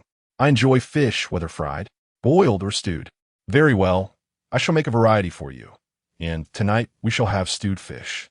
The chef eagerly agreed, hurrying off on tiptoe to see if there were any fresh fish in the kitchen. Yin Shuren picked up his bowl to serve himself some soup. "The chef has taken care of me for nearly 18 years. She is not lame, but an old injury has recently flared up. I have advised her to rest, yet she refuses." As he placed the soup before himself, Shi Buyu felt no hesitation in taking the initiative to sip from the bowl. "Delicious. After a few times, it may become tiresome," he remarked. "The chef devises ways to make the soup more palatable so that I will drink more." Yin Shuren served himself a bowl as well, finding that after some time away from it, the flavor seemed even more exquisite. Shi Buyu understood that the chef's affection for him mirrored that which his aunt held for her. In comparison, however, the bond they shared was far less intimate than his own with his aunt. With this realization, Shi Buyu felt an immediate sense of triumph as he picked up his chopsticks and began on his third bowl. After a brief respite post-meal, with the tea replaced, Yin Shuren seemed to have found an opening to broach a new topic. "My maternal grandfather is Zhou Wei of the Armory, a fourth-rank official." Shi Buyu was both surprised and unsurprised. The emperor had come to power illegitimately, yet had bestowed such a significant position upon the family of the late emperor's consort. It was precisely because of his grandfather's esteemed position that Yin Shuren wielded such formidable authority. "During the rescue operation, you deployed such a number of weapons. Did the emperor ever suspect your grandfather? When I departed, I purposely left behind several crude weapons, entirely inferior to those crafted by the armory.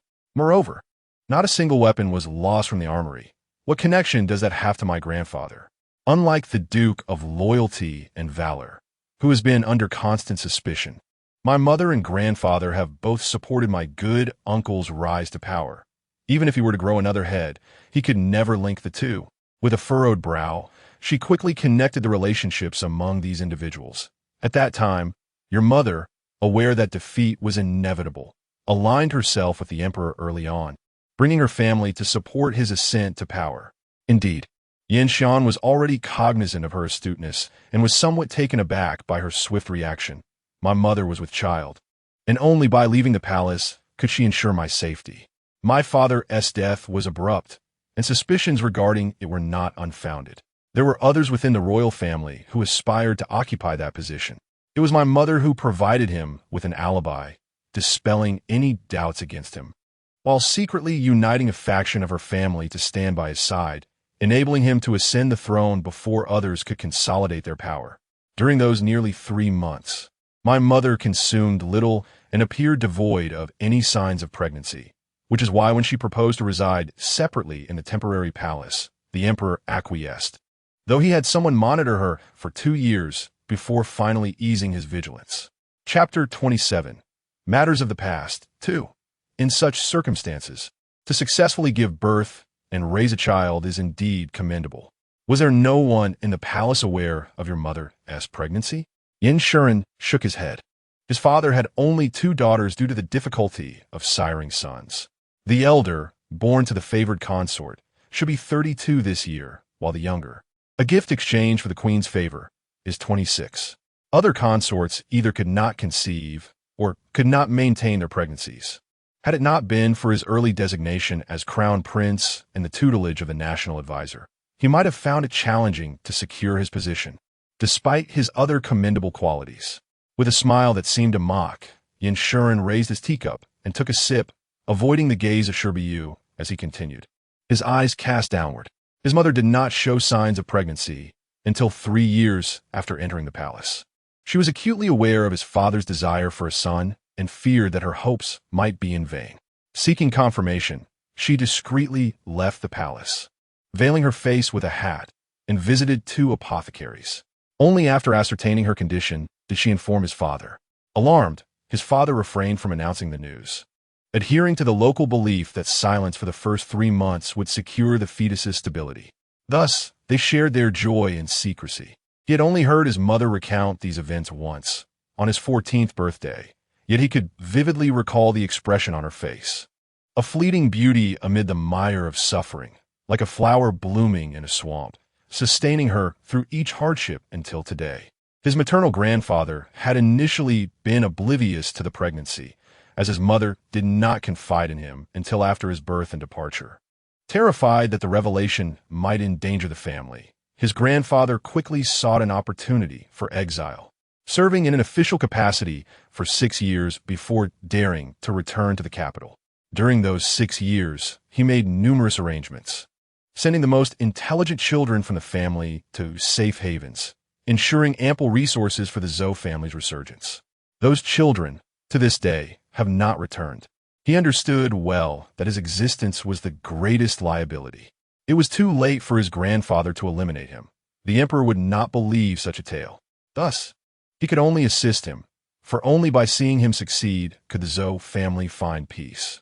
Yan Shuren smiled again, remarking that his mother had entangled the entire maternal lineage in her schemes. Even now, his grandmother did not meet her. Is it only your grandfather and grandmother who are aware of your existence? There is also my uncle. His grandfather feared that if anything were to happen to him, the Zhou family would be left ignorant of these matters, and his mother, in a fit of madness, would jeopardize the entire clan. Shi Buyu sighed. Your mother is truly remarkable.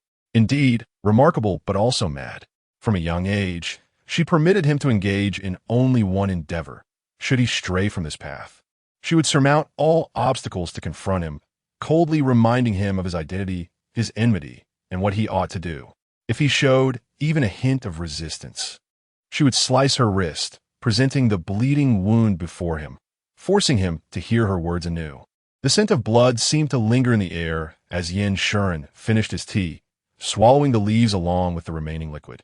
The bitterness and astringency of the tea subdued his other sensations, offering him a modicum of comfort.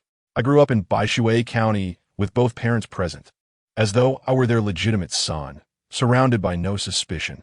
They are immensely wealthy and always cater to my needs, yet they never draw close. Yan Shuren chuckled, saying, everyone is like that. No matter how close the relationship, there is always a thick barrier between us. When I was younger, I didn't understand and naively sought ways to get closer to them. After countless failed attempts, I came to realize that what is easily attainable for ordinary people is utterly impossible for me. It is truly lamentable. Shi Buyu rested her chin on her hand, responding, I am different from you. When I was young, I was the one who placed a thick barrier between myself and others. Anyone who got too close, I wanted to push away.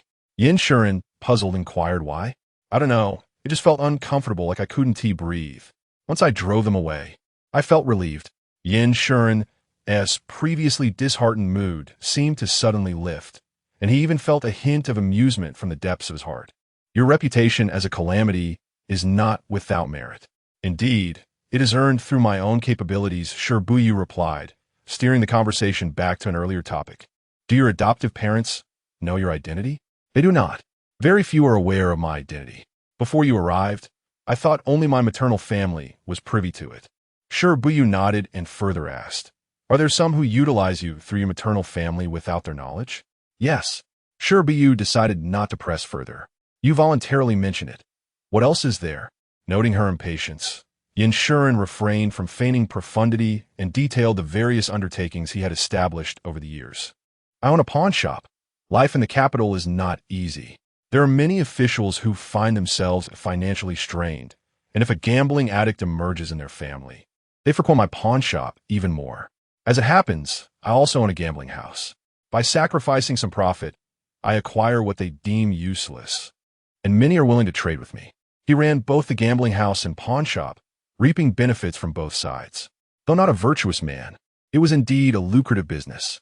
Shi Buyu experienced a moment of enlightenment, realizing that commerce could be conducted in such a manner.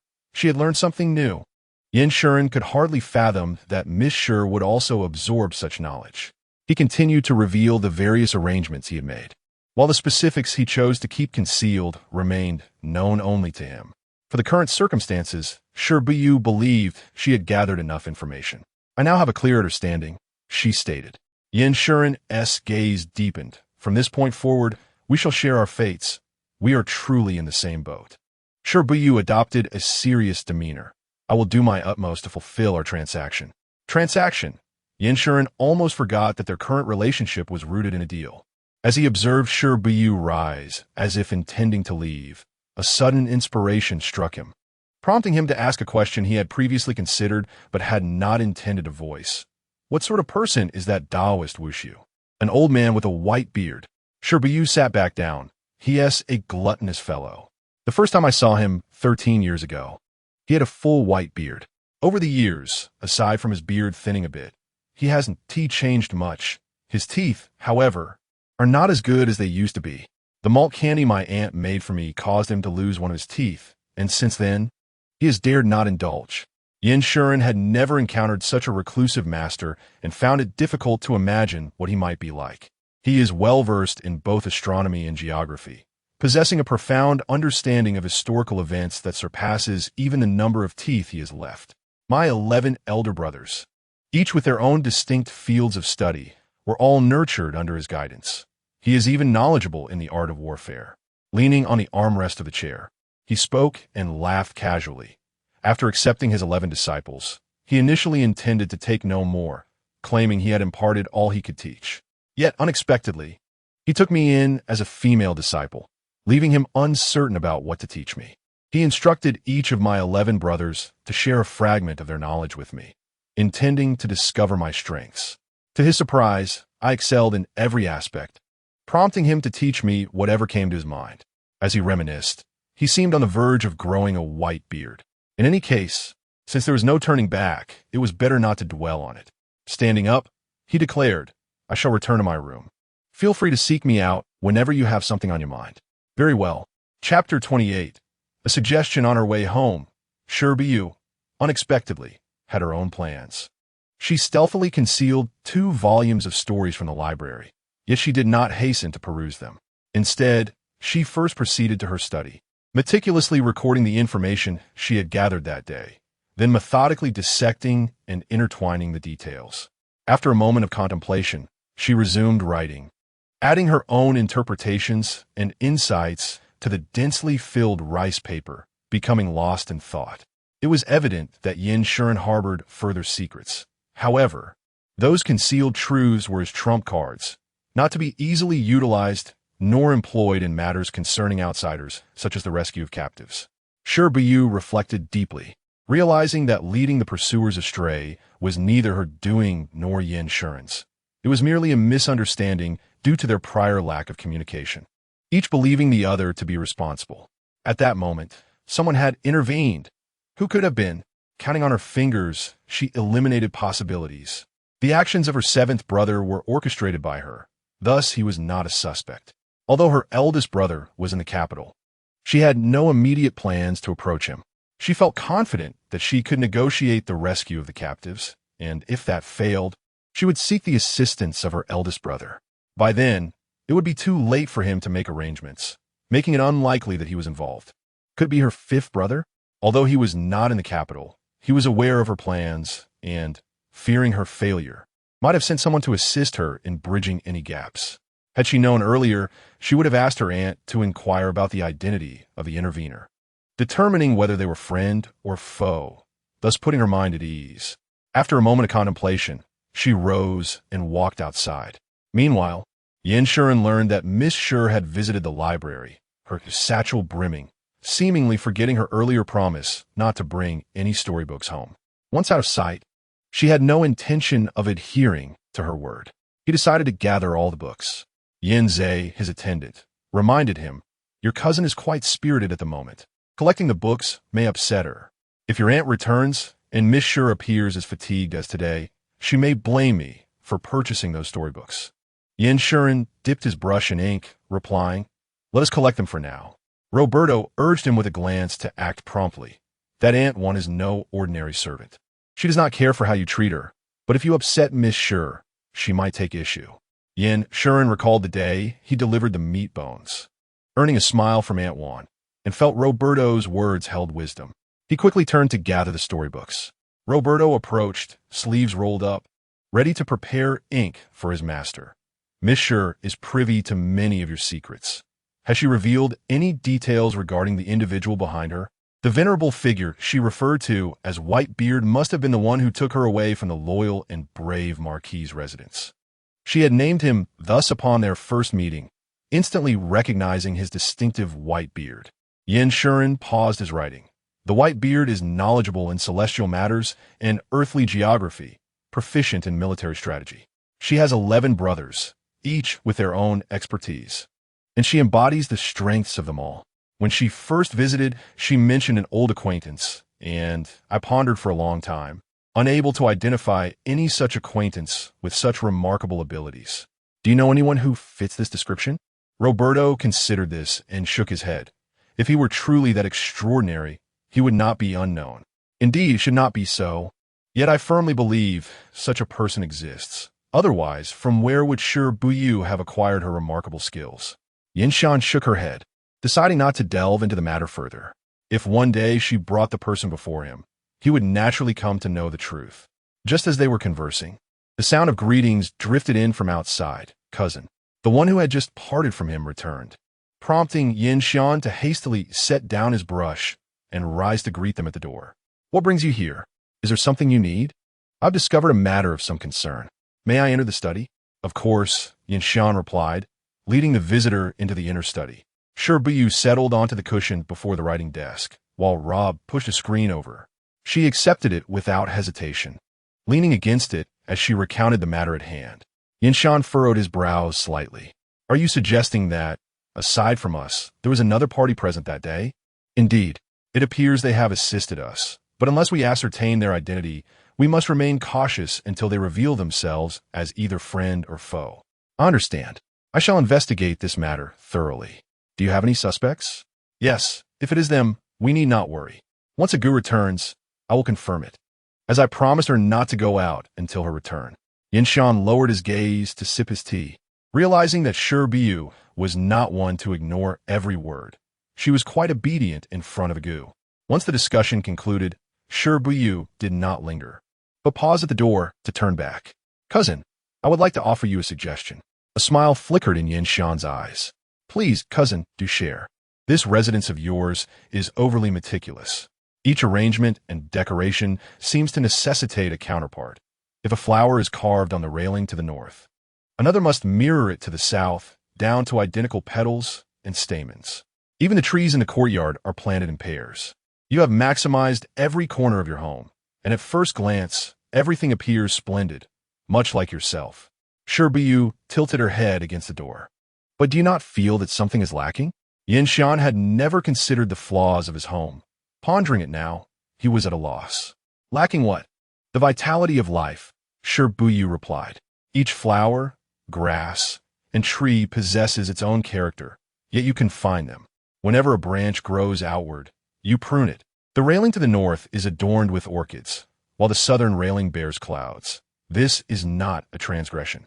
The stones along the garden path vary in size, and the spacing need not be measured with precision. Each flower has its own beauty, and there is no need to arrange them strictly by color or to demand that each bud be of uniform size, trimming away the smaller ones. They strive to grow. It can only reach a certain size. This is not their failing. You cannot force them all to grow according to your specifications. It is not that they lack the desire. It is simply beyond their capacity. Yinshan listened, entranced. Was she speaking of the residents? Yet her words resonated as though they were directed at him.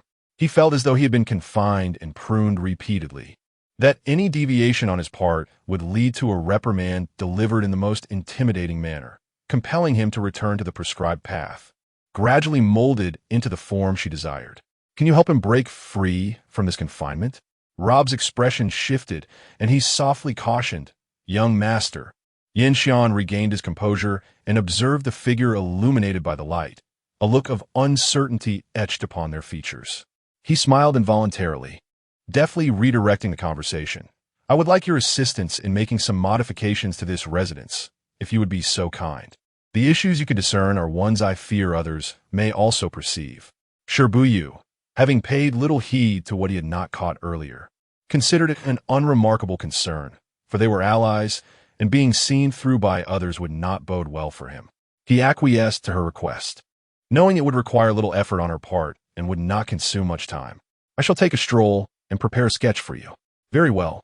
As Shi Buyu departed, sunlight once again cascaded upon the spot she had occupied, yet Yin Xian sensed her lingering presence.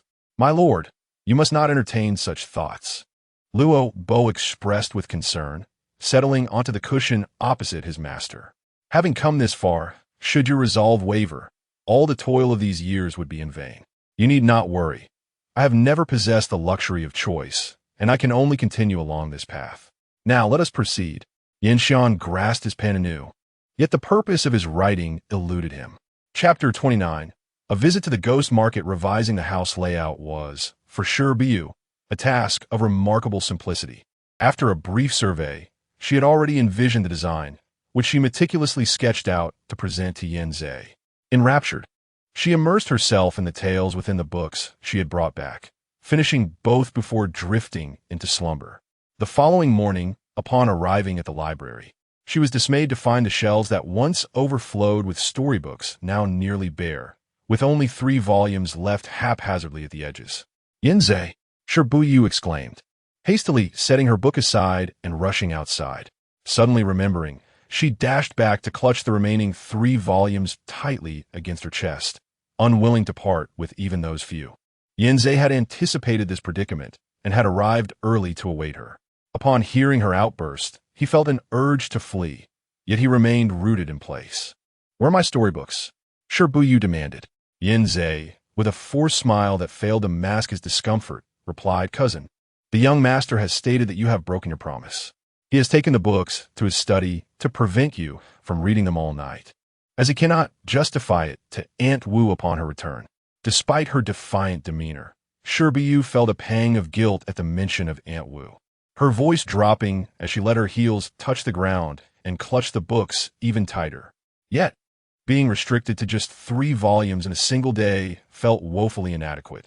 They were so thin that a mere flick through would render them finished. "The young master believes you should rest a little, and once you have regained your energy, you may increase your reading to 4 volumes. For it's still too few." Yin Zhe stepped back and bowed. "The books are in the young master's study. You may discuss it with him." Naturally, she intended to confront him, but the young rascal was currently at the academy. Shi Buyu's frustration simmered as she devoted the entire morning to those 3 tales, waiting by the front door for his return. She believed that despite their veiled exchanges, they had established a connection, only for him to suddenly seize her beloved books. Thus, when Yin Shi and finally returned, he was met with his cousin's hostile glare. "Return my storybooks," she demanded. Yin Shi and handed his whip to Yin Yi with a smile, stepping closer. "Are you hungry? I heard from Grandma that she's preparing fried fish for lunch. Shall we go together?" Though breakfast had also been prepared by Grandma, the mere mention of fried fish stirred Shi Buyu's appetite, and her temper began to dissipate. Nevertheless, she remained resolute in her purpose for being there, arguing with him as they walked inside. "I am not a child. You cannot treat me as one. What harm is there in reading a few more stories? It's not as if I have committed some heinous crime.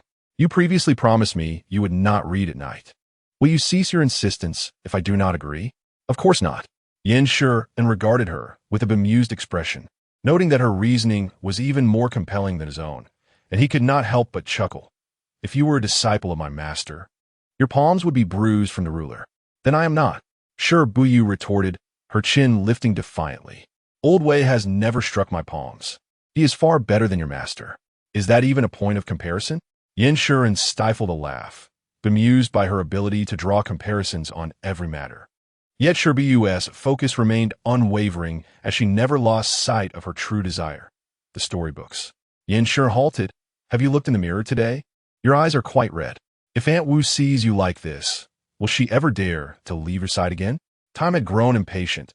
She detested being controlled, and the more someone tried to manage her, the more she felt compelled to rebel.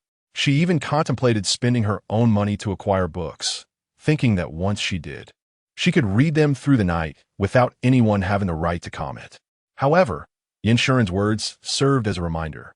If Auntie returned to see her in such a state of disarray, she would undoubtedly feel guilt, and for a considerable period. She would be submerged in tasks that required her attention, with no hope of seeing a single book. After mentally calculating the situation, Time concluded that a steady approach would ultimately be more advantageous. I shall not read tonight. Yin Shuren, with a semblance of a smile, gazed at her. That phrase sounds familiar. Realizing she had no ground to argue, Time pondered briefly before responding. Please return the book to the library, all right?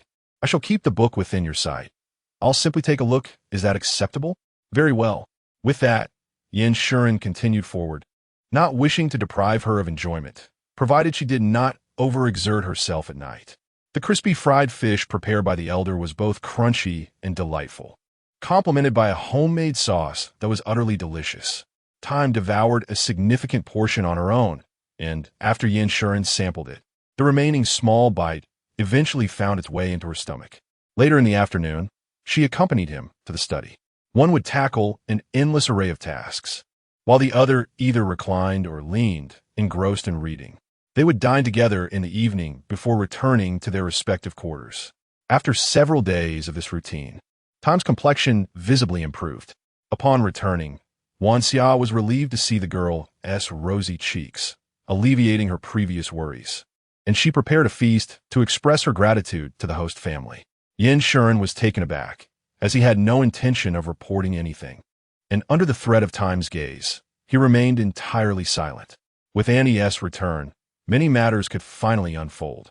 Time first sought out seventh brother to ensure he had not engaged in anything untoward, then instructed him to write to fifth brother for inquiries. She was determined to obtain a resolution. She would accept certain goodwill, but unknown favors were unwelcome, for they might not genuinely be benevolent.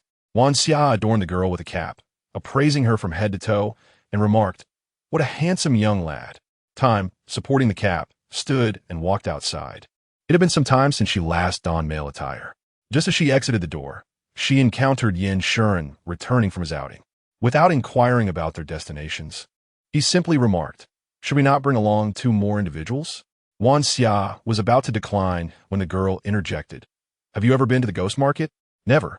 Yin Shuren replied, for those accompanying him would never consent to visiting a place that sounded so perilous. "I am going there to meet someone. If you have no pressing matters, you may accompany me." Time descended the steps, patting the horse's back as she spoke.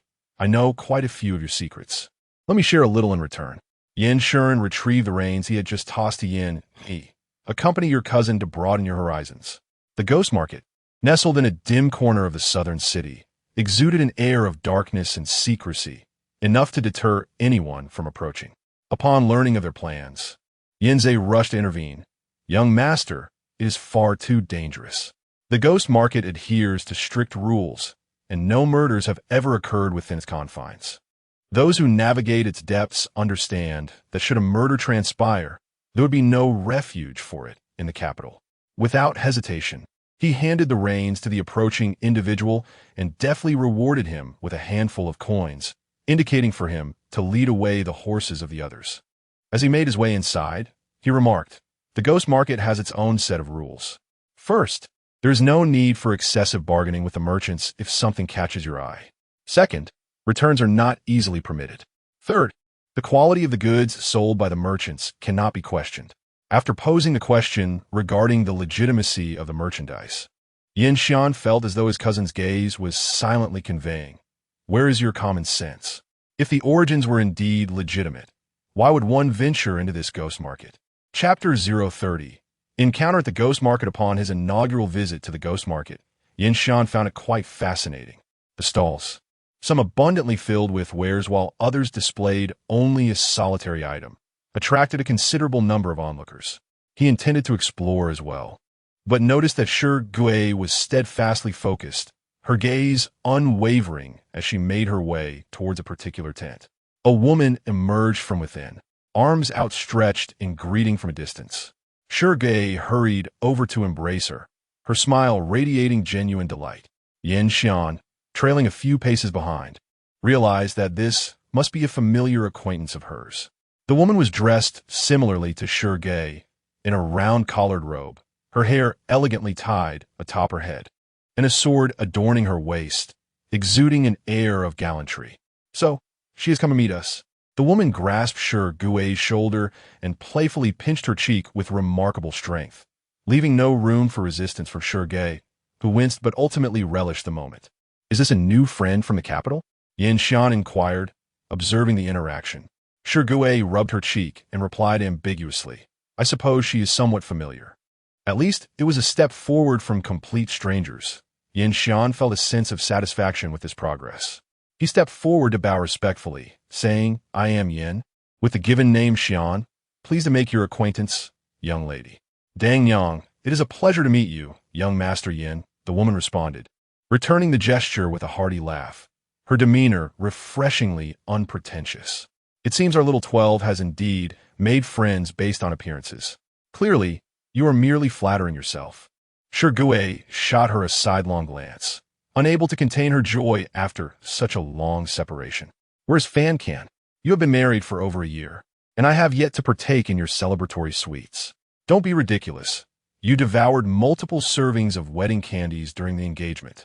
Dang Yang teased, attempting once more to pinch Shi cheek, but Shi deftly evaded her grasp with practiced agility.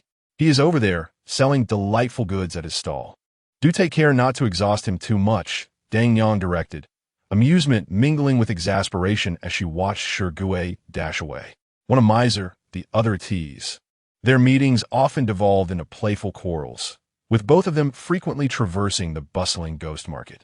Initially, she would intervene to mediate, but eventually, she adopted a laissez-faire attitude. Knowing that neither possessed the strength to genuinely harm the other, it usually culminated in a battle of wits. Yin Xian followed a step behind, but soon came to a halt. Dang Yang glanced at him, leading him further while subtly inquiring, Are you from the capital, young Master Yin? I hail from Baishui County in Heilin Prefecture. Quite distant, he replied. Look there, where the crowd is gathering. That is their stall. Yin Xian regarded her with curiosity, posing no further questions, though he pondered what insights she might have gleaned from their conversation. He noticed her quickening pace and hastened to keep up with her. As they approached, he was unexpectedly collided into by Shi, who was laden with various items. Instinctively, he reached out to steady her, but quickly realized his grip was too tight and released her, pulling her behind him as he turned to face the man who had similarly approached, arms full of merchandise. Without hesitation, Yin Xian recognized him as Fan Can. The man was slender and tall, clad in scholarly attire, clutching his bundle tightly. His finger trembled as he pointed at Shi, exclaiming, You little rascal. You arrive and immediately seize my treasures. You embrace me tightly, shattering the resolve I held against you. At that moment, you feigned a loosened grip, startling everyone around, before tightening your hold once more, retreating behind Yin Xian with a boisterous laugh. Your antics amused the gathering crowd, reminiscent of the mischief my own child exhibited in their younger days. Fan Can, both eager to seize the moment, yet hesitant to approach, feared you might actually fall. While others might falter, Little 12 was undoubtedly capable of such mischief. With a mournful expression, he turned to his wife. Dan Yang, look at her. Dan Yang contemplated walking away. However, you peeked out from the side. Am I not delightful to behold? Your audacity is unparalleled, you retorted, pretending to loosen your grip to pinch his cheek, which sent Fan Can into a flurry of apprehension. Your skin is the thinnest in the world. Don't let go.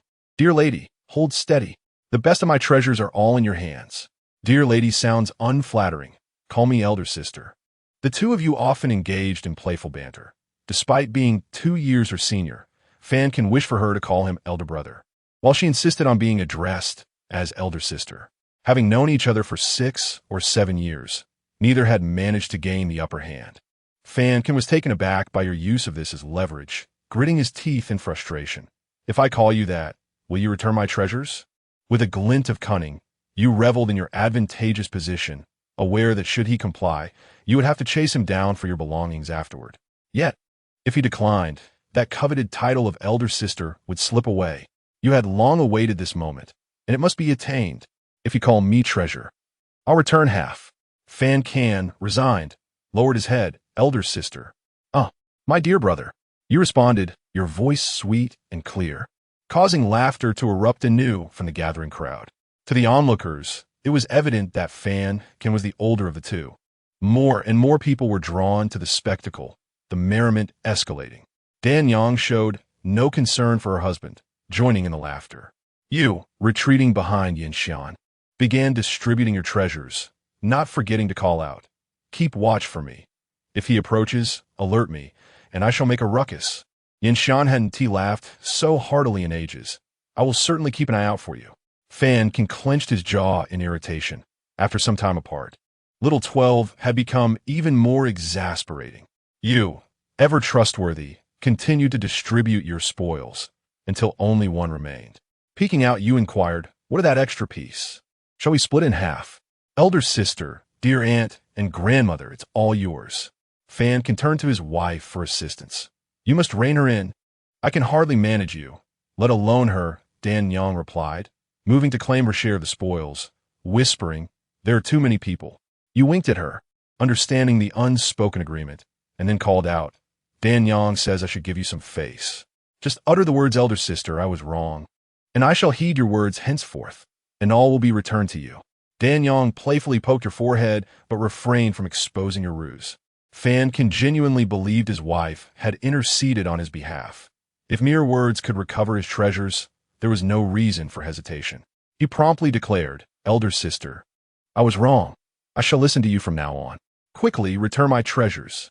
Time did not hesitate to hand over the remaining items to Dan Yang, while discreetly hiding behind Yin Shuren, attempting to display a demeanor of a petty individual reveling in misfortune.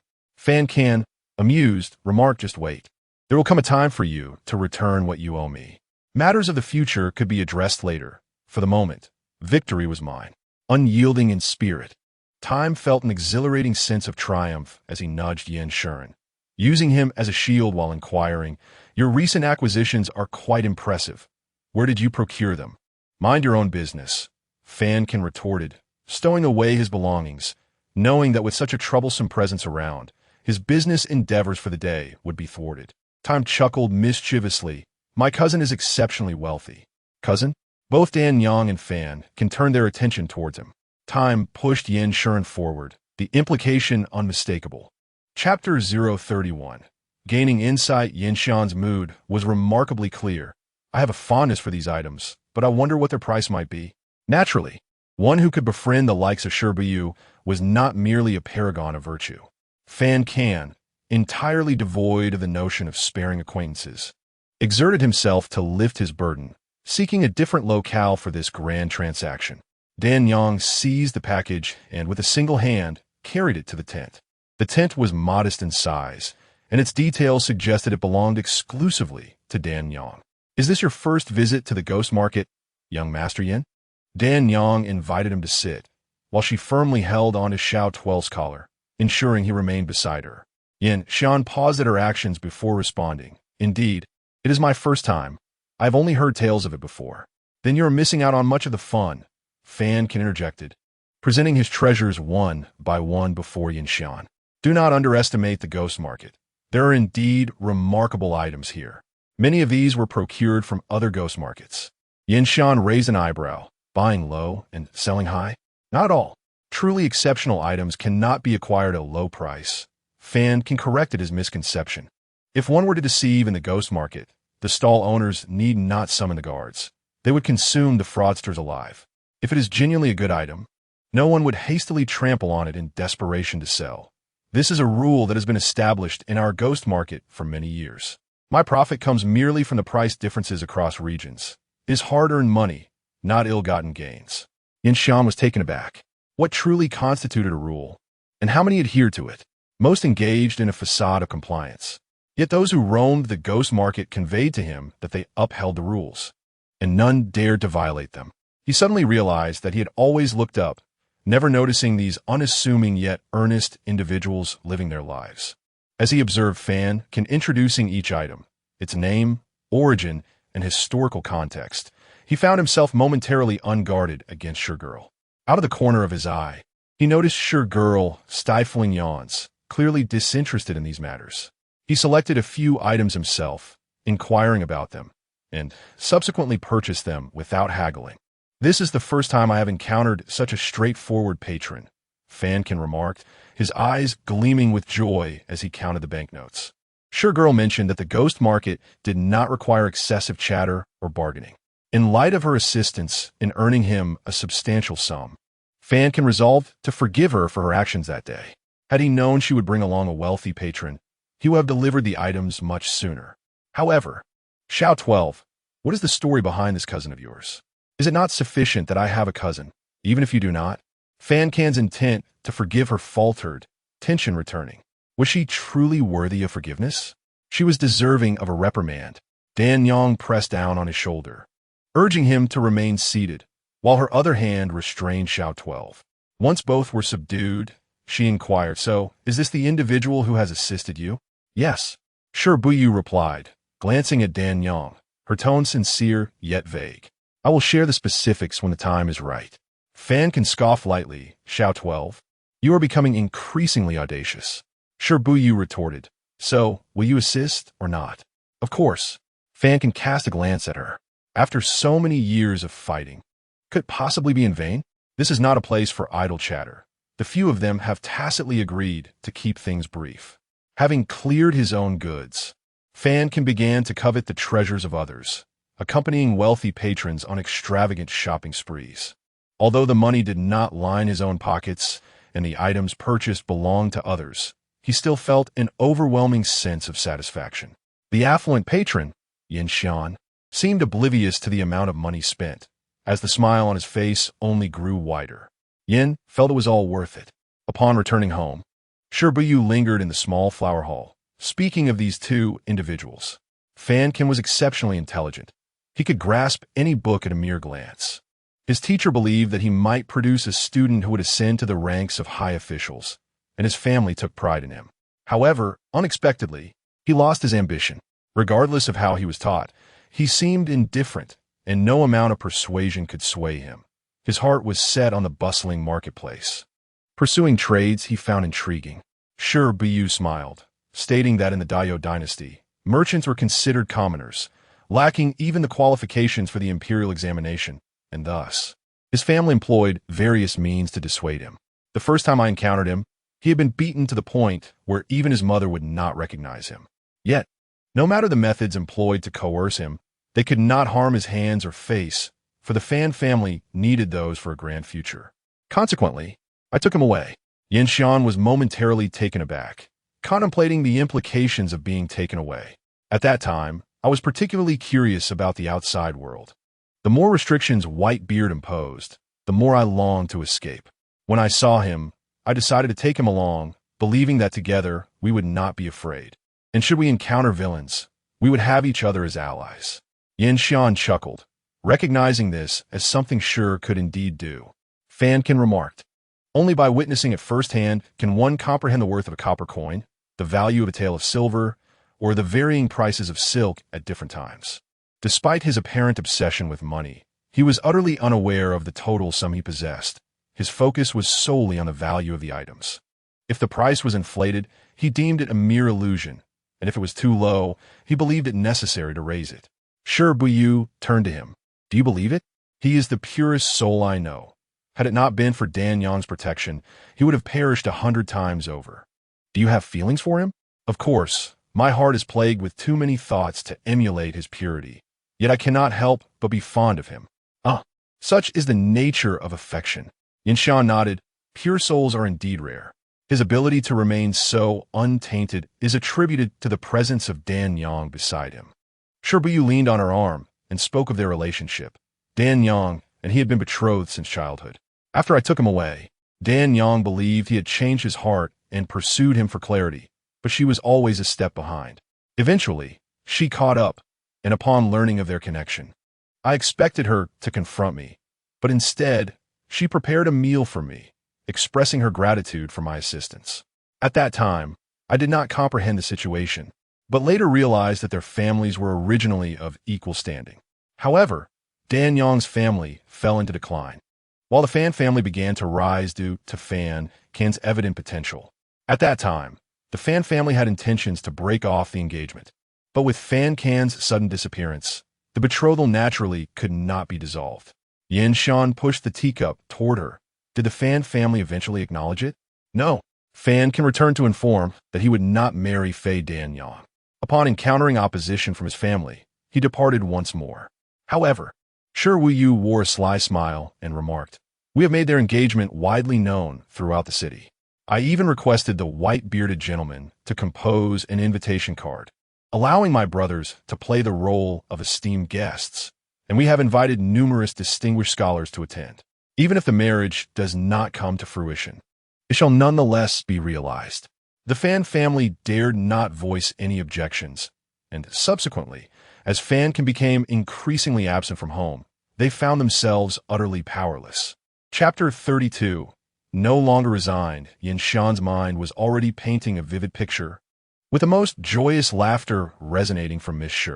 "Are you not afraid that your kindness may inadvertently lead to misfortune?" "What constitutes misfortune?" Shi Buyu chuckled softly. "In grand terms, transgressing morality is misfortune. On a smaller scale, causing oneself unhappiness is misfortune. However, Fan Can and Dan Yang are already bound by a marriage pact. Their union can only be deemed a fortuitous event. As for what follows, who can say for certain? I cannot guarantee my survival tomorrow, let alone theirs. The union of lovers certainly qualifies as a positive occurrence." Yin Shan recalled the sword at Dan Yang's waist. She appeared to possess exceptional martial skills. Hailing from the Zhou family of Beiji, her swordsmanship was unparalleled among her peers. The fact that she was from the renowned Zhou clan astonished Yin Shan. It was known that the ancestors of the Zhou family had achieved great military accolades. Yet now they had fallen from grace. Shi Buyu, choosing not to dwell on Dan Yang's family matters, resumed the previous discussion.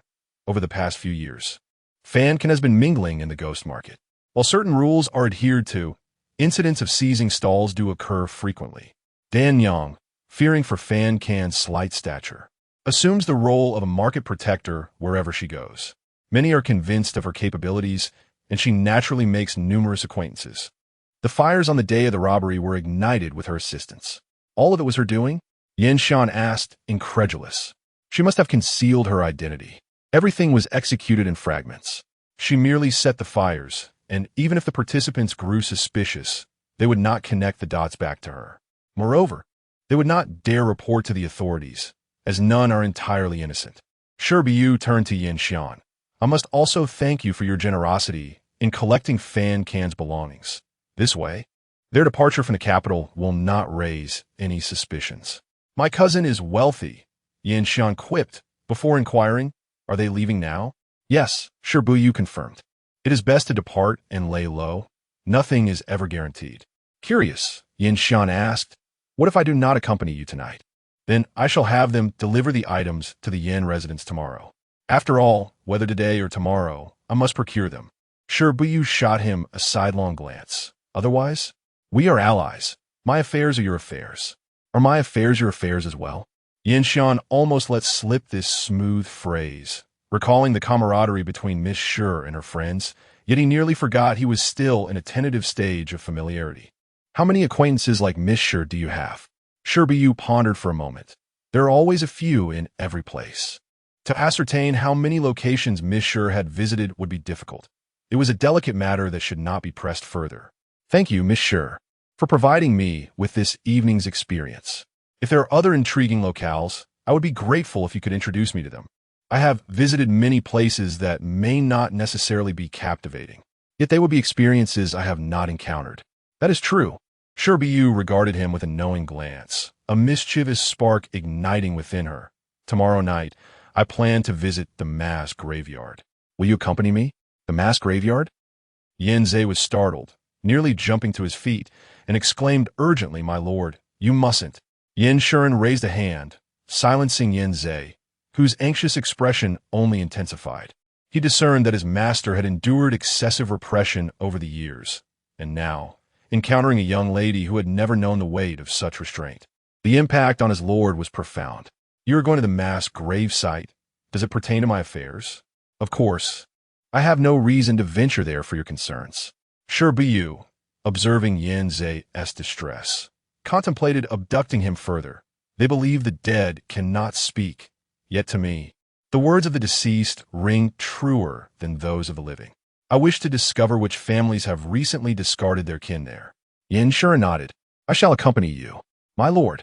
Yin Shuren cast a stern glance, prompting Yin Zai to retreat. Bowing his head, his mind consumed by two words, doomed. How can my lord venture to such a perilous place? If the lady were to learn of this, their lives would be forfeit. Content with his departure, Shi Buyu left, leaving Yin Zai's complexion pale. As soon as they were gone, Yin Zai knelt before his master, pleading, "My lord, you cannot go to such a place. In your eyes, I am immensely precious, yet to others, I am merely Yin Shuren, a scholar. If they disapprove, they would only send a courtesan to tarnish my name." Yin Shuren chuckled lightly. "Merely a scholar, who in the halls of power regards me. Your countless precautions appear almost comical." He rose, approaching the door and gazing up at the night sky. "When the day arrives that caution is truly warranted, then you may employ your myriad talents to protect me. Until then, I wish to live as a normal person. If my mother were to know, I would explain my actions. I would never dare overstep." Yin Shuren assisted him to his feet, stating, "To achieve great things, one must possess the courage to risk oneself. I need not mount a steed to conquer lands, nor survive amidst a storm of arrows. It is already fortunate enough that I do not have to do so. I cannot simply wait idly for the throne to fall into my lap." Yin Zai's expression was one of astonishment. When he first approached his master, Yin Shuren was merely 7 years old, behaving like a small adult, articulating his own rules and holding himself to rigorous standards. For 12 hours a day, he practiced archery, horsemanship, and swordsmanship, alongside studying, completing assignments, and learning military strategy, with scarcely any time for rest beyond the few hours allotted for sleep. For a time, his lord became enamored with polo. Laughter could be heard from afar, but after a while, the lady intervened, confiscating all the mallets and balls, strictly forbidding him from playing again. Just as he was deeply engrossed, he complied verbally yet covertly continued to play. One fateful day, those in his household were summoned one by one before him, punished to the point of bloodshed, until he vowed never to play again. That day, 4 lives were lost. His master endured a high fever and unconsciousness for 4 days before awakening, and from that moment on, he no longer smiled. In subsequent defiance against the lady, his master would only inflict harm upon himself. If she threatened those around him, he would turn his wrath inward. Eventually, the lady ceased to target those near him, opting instead to harm herself as a means to compel him. It was from that point that his master acquiesced completely, no longer resisting, as if resigned to his fate. At present, the young master appears to defy his fate, for he dreads the sight of a blood-soaked struggle between mother and child. "Do not fret, Ankelze. I have turned 20. Yin Xian seems to comprehend his concerns, invoking the endearing term he used in his youth. "I shall not engage in a mutually destructive endeavor. Yet it is imperative she understands that I am not merely a puppet at her command." The utterance of Uncle Zai stirs countless memories within Yin Zai, bringing a mist to his eyes as he replies in a hushed tone, "Rest assured, young master, this matter shall not reach the lady's ears for the time being." As Yin Xian steps outside and looks up once more, he notices that the crescent moon has not made its appearance this evening. Chapter 33. Without restrictions, Tamuxu's interest in the dialogue scripts had not yet waned, and she spent the entire morning lingering in the study. Upon the return of Aunt Gu, Yin Shuren, exhibiting remarkable tact, promptly returned the scripts. Wan Xia did not follow her, aware of her mother-in-law's exceptional culinary skills that endeared her to the young ladies. She proactively sought to learn a few new dishes. The two women quickly found a rapport, enjoying each other's company. However, time was always a factor, and when it was time for the girl to rest her eyes, they would gently pull her away for some activity. Unlike the outside world, where cats and dogs provided entertainment, here she only had the fish to amuse her. At noon, following the girl's wishes, they arranged the meal in the small flower hall. Living under the same roof, and given their relationship, it was impossible to maintain a distant demeanor. Being in close proximity was quite acceptable.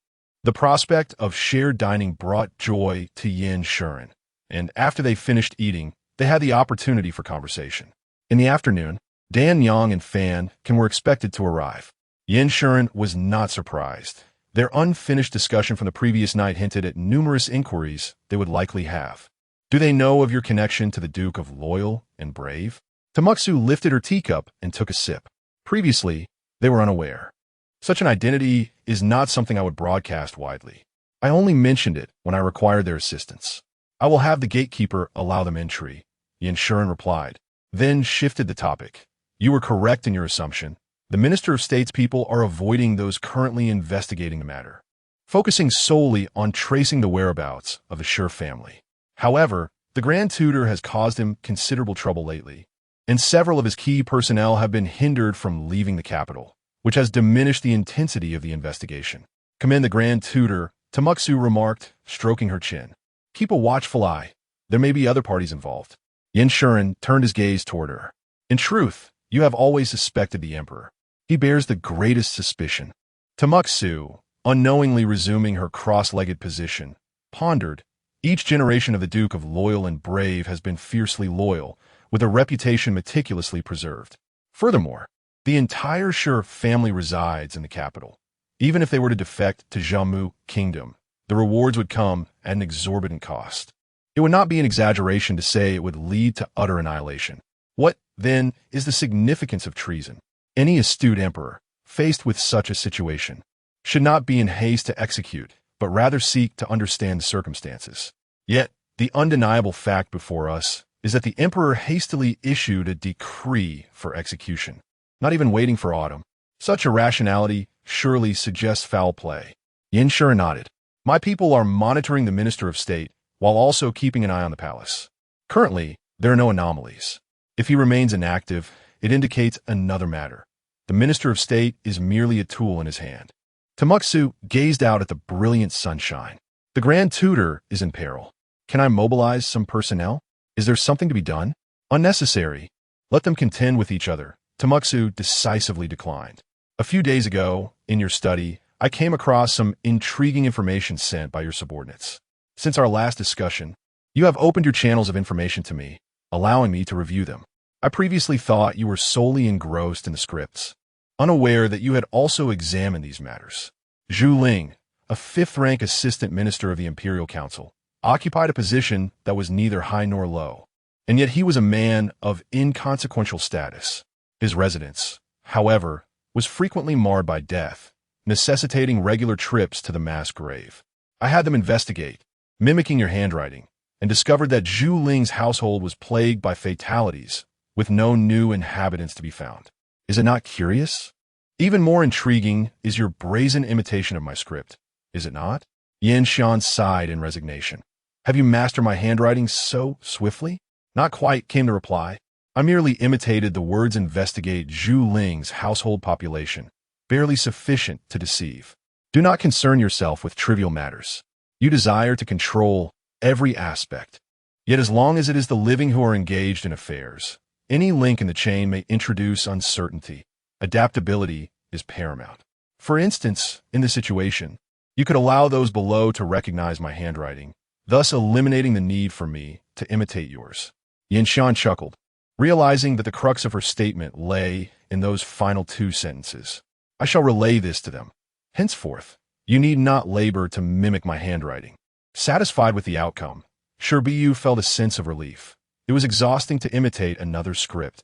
How much easier it would be to write as one pleased. Influenced by her demeanor, Yin Shan found himself unperturbed by what would typically be considered momentous matters, observing her as he remarked, So, you intend to visit the mass grave? I may not be able to linger there tonight. I plan to remain for several days. Understanding her purpose upon returning to his study, Yin Shan scoured all information regarding Zhu Ling, reading from beginning to end, yet found nothing particularly noteworthy about him, which explained his previous indifference. Yet, Miss Shi had taken note of him. Yin Shan closed the tome, surveying the names upon the shelf, not merely noticing, but specifically discerning among the multitude. He was aware of the skepticism surrounding Luo Bo and Yin Zhe. He himself had initially doubted whether Shi Buyu could fulfill her promises. However, the subtleties she displayed during their interactions had gradually compelled him to believe that feeling was akin to the present moment. Uncle Zhe, Yang Zhe approached with a slight delay. Taken aback that since the utterance of that term of endearment, the young master had continued to address him thus, reminiscent of days gone by. All messages that arrive shall be directed to me if I am present. If not, they should be delivered to Miss Shi. Should she seek information, it must be promptly investigated and reported to her. Understood. Yan Xian's fingers glided over the list of names. Luo Bo, you shall assist her. Luo Qing paused, astonished. The young master trusts her so? More than he trusts me? You once stated that if I could gain her assistance, my grand ambitions would be realized. Yan Xian turned to him. I trust your judgment, and I require her aid, along with those who stand behind her. Any discomfort Luo Qing felt dissipated with that declaration, and he immediately bowed, saying, should she aid the young master in his endeavors, I am willing to serve beneath her. I am well aware of your years of hard work. Yan Xian glanced at the bookshelf behind him, and should success be achieved, I shall ensure you are not slighted. Luo Qing bowed deeply, his heart clear as crystal, harboring no desire to vie with Shi Buyu for superiority. Not every endeavor necessitates the pursuit of supremacy in certain matters. Being in second place can be quite commendable. To be first can often lead to perilous consequences. Accompanying a sovereign is akin to coexisting with a tiger. Even if this formidable creature has yet to reach its full strength, one cannot ascertain how the individual behind one has been instructed in such matters for her actions. Devoid of any restraint, evoke trepidation. She dares to engage in acts as brazen as forgery when the time comes for reckoning. Is she truly aware of the ramifications that await her? Chapter 034. Childhood companions. At no point did Shi Buyu feel the need to concern herself with trivial matters. After observing the fish for several days, Fan Can's arrival signified the presence of someone who could catch them. She tugged at him, pushing him into the water while she stood on the shore, shouting, Fan Can, muster some strength. I want fish for dinner tonight. Surprisingly, Fan Can did not resist, unwilling to admit that she was stronger than he. Instead, he splashed water back at her, retorting, if you want fish, can't you use a net? Why not try fishing? I only want to eat the ones you catch. Shi Buyu was not one to be outdone, bending down to scoop water and retaliate. They exchanged splashes, and before any fish were caught, a playful skirmish drenched both the fishers and those on the shore, resembling soaked raccoons. Wan Xia calculated the young lady's circumstances and decided to let her be, thinking it time to remind her that she was no longer a child, especially now that Fan Can was engaged. She closed the courtyard gate and called for Zhai Ji, instructing, prepare a set of clothing for that young gentleman based on his stature, and inform young master Yin of the situation here. Ask him to return later. Understood. Dan Yang sat comfortably on the railing, watching the commotion. She listened to Xiao 12's shouts, first pointing to one spot claiming there were fish, then to another. With Fan Can's clumsy gait, it was evident he would not catch any. The fish would be long gone before he even approached. Frustrated by Fan Can's sluggishness, Xiao 12 found fault with his gesticulating. The two soon splashed water on each other, escalating into a playful scuffle. Dan Yang, try some peach from a Buddha tree. It's crisp and sweet. Dan Yang smiled as she looked down at the sliced pieces of peach in the plate. No matter how many years pass, as long as I am with Aunt Wan, I feel I can still be a child. In front of Aunt Wan, you truly are a child, Wan Xia replied, pouring her a cup of fruit tea. Observing the two boys frolicking below, she noted, though they are slightly older than these two, they still possess a childlike innocence. Dan Yang laughed heartily, and Wan Xia joined her in laughter. They had shared such playful moments when they first met, and even after many years, their camaraderie remained unchanged. It was a blessing indeed. After allowing them to play for a while longer, Wan Xia approached to escort the young lady back inside to tidy up, while directing Zhai Ji to take Fan Can to the guest room to change. Dan Yang, gripping her sword, stood at the railing, waiting for the water to calm. After a moment, the hidden fish finally emerged. She deftly assessed the situation, drew her sword, and leaped down, simultaneously casting the scabbard across the surface of the water. With a swift motion, the sword's tip pierced the water, and two fish leaped onto the shore. As they appeared ready to fall back into the water, Dan Yang spun gracefully, striking the water with her palm, using the rebound to land on the scabbard before springing back onto the shore with poise. She retrieved the gliding scabbard, shaking it lightly as she turned to the maid, sheathed her sword, and secured it at her waist. Qin Shan smiled and remarked, "Madam, your skills are impressive. Your discerning eye is commendable as well," the maid replied. Dan Yang bent down, grasping the fish by their mouths and handing them to her. "Please take these to the kitchen and keep them in water." Qin Shan complied, glancing at the young gentleman emerging from the house and then at the chaotic lotus pond. Still unable to suppress her laughter at the earlier scene. It seemed the young lady had a unique way of making friends. Fan rushed over, and halfway there, he squatted by the water's edge to pick the largest lotus leaf before continuing his run to her. He held it above her head, saying, "Husband is shielding you from the sun."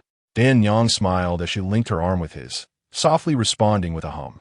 Shi Buyu had her hair down, allowing the goo to braid it while sipping a bowl of hot tea, her features contorted in a grimace, oblivious to the bitter ingredients a goo had added. Feeling her hair was nearly dry, Wan Xia ran her fingers through it and said, "You two carry on with your conversation.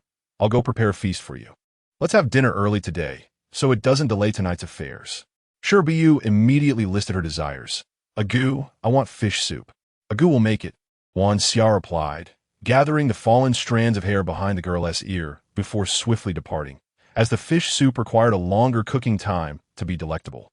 Dan Yang turned to Xiao 12. "Do you have a plan for tonight?" Shi Buyu did not conceal her intentions. "I'm going to the potter's field to wait for someone." "I'm going too," Fan interjected eagerly, recalling the excitement of past adventures with Xiao 12. "Not with you. You'll be leaving the capital tomorrow." Fan took a stance, ready to debate, but Dan Yang swiftly covered his mouth with her arm and turned to Shi Buyu, saying, "Xiao 12, you are putting yourself in danger. Even if Wan Xia can face 100 foes, she cannot fend off 1,000, nor can she guard you, who is as delicate as a flower. I'm going to scold you." Shi Buyu glared at her. "How am I delicate? All right, you can catch a chicken, but can you capture a person?" Dan Yang retracted her hand, once ready for a fierce debate, now shaking with laughter. "Wait a moment. Tomorrow, I will send Fan away. I'll return to find you in 4 days at most. If trouble arises, escaping should not be an issue, especially with my presence. No need for you. I have my own allies." Shi Buyu leaned back in her chair, curling her legs. "You helped me before. Stay away for now. If someone catches wind of you, it would be better not to be trapped in the city." Dan Yang's brow remained furrowed. "What about that young Master Yan?" "Indeed, I made a deal with him, a mutual use and support. If one betrays the other, we both fall. It's the most stable of relationships. So you need not worry about me." "Is his identity significant?" Shi Buyu nodded. "For now, I won't disclose anything. The less you know at this stage, the better." Dan Yang pondered, then said, "I want 2 promises from you.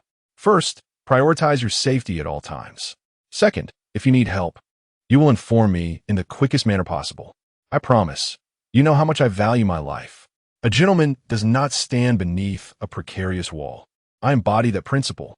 Dan Yang shot her a playful glare, but ultimately smiled, resolving to remain within the vicinity of the capital for the time being.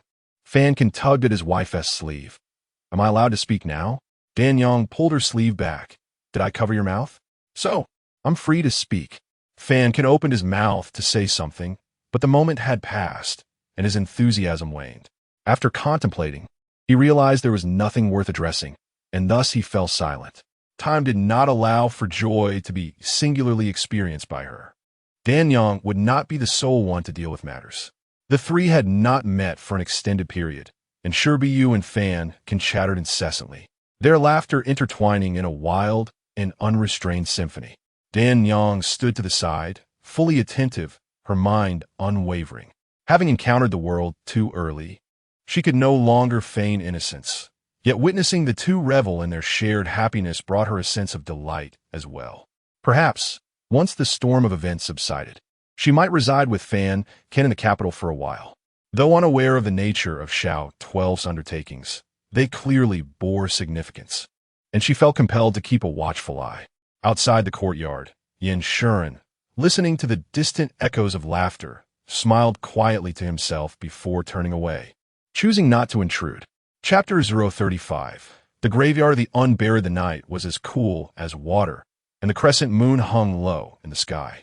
The graveyard lay in profound silence, with a few individuals quietly concealed within the adjacent bamboo grove, munching on the jerky illuminated by the ghostly flames. The chill of a night prompted the young lady to take a sip of wine to ward off the cold. "In June, you say it's chilly at night," remarked Agu. Despite her words, Shi Buyu took a sip. Although she was not fond of this drink, a pot or two would not intoxicate her. After a taste, fearing Agu would urge her to drink more, she glanced towards Yin Shuren and asked, "Where are your people hiding?" "Nearby," Yin Shuren replied, placing a piece of jerky into his mouth before Yin Zhe could intervene. It was the first time he had eaten without anyone testing it for poison, and, inexplicably, he found it particularly delectable. Observing Yin Zhe's anxious yet helpless expression, Shi Buyu offered a piece of jerky to Yin Shuren, who hesitated momentarily before taking a bite. "Yun Shi." Shi Buyu collapsed against Agu, laughing. Yin Shuren lowered his gaze, finding the jerky even more delicious than before. Not long after, Shi Buyu grew restless again, leaning over Agu to fixate on Yin Shuren for a while, then suddenly leaned closer and whispered, "There's a little ghost perched on your shoulder." Yin Shuren brushed his shoulder and inquired earnestly, "Is it still there?" Shi Buyu rolled back on her side, exclaiming, "What a bold little thing." Yin Shuren reclined as well, leisurely chewing on the jerky. Ghosts may be hideous, yet humans possess hearts as treacherous as serpents. Those who could not contend in life often ended up discarded in the graveyard. What was there to fear in becoming a ghost? Time slipped by, and soon there were sounds from the other side. Shi Buyu observed several wild dogs approaching, sniffing here and there, familiar with the terrain as they made their way to the graveyard to feast. They had previously seen the spot where a corpse wrapped in matting had been torn apart beyond recognition. Now the reason was clear. Listening to the sounds, Yin Shuren felt a tightening in his chest. He glanced at the young lady, only to find the playful demeanor she had displayed in recent days replaced by an icy expression, devoid of any compassion, as she tossed another piece of jerky into her mouth. After a while, the wild dogs seemed to have had their fill and retraced their steps, leaving the graveyard in silence once more. Shi Buyu reclined again. "Let us wait another half an hour. If they Haven Tea come by then, they likely will not show up today. I will keep someone here to watch." Shi Buyu did not oppose this. Missing one opportunity would necessitate a longer wait, and she was unwilling to let it slip away. She added a reminder, "If you do see them, have them come report immediately. I want to see." "Understood." This night bore no fruit, and after 3 consecutive nights of waiting, they finally saw results. The 3 of them silently observed as individuals skillfully lifted several mats and tossed them into the graveyard, not daring to linger a moment longer as they hastily pushed their cart away. After a brief pause, Yinze stepped forward to report, "Young master, they've left without a trace." Only then did the trio rise. Wan Xia handed a handkerchief to the young lady to cover her face and reminded Yin Shuren, "Young master Yin, cover yourself to avoid contamination from any filth or disease." Yin Zhe produced a handkerchief, noticing that the young master had already covered his mouth and nose, so he placed it over his own face as well. 5 lifeless bodies were cast down, each wrapped in straw mats, scattering upon impact. Shi Buyu crouched beside the first corpse, her face concealed by a cloth. Wan Xia ignited a firebrand and followed suit, passing a dagger to her. Shi Buyu accepted it. Meticulously examining the face, which bore 2 deep gashes, the flesh grotesquely turned outward, yet there was little blood.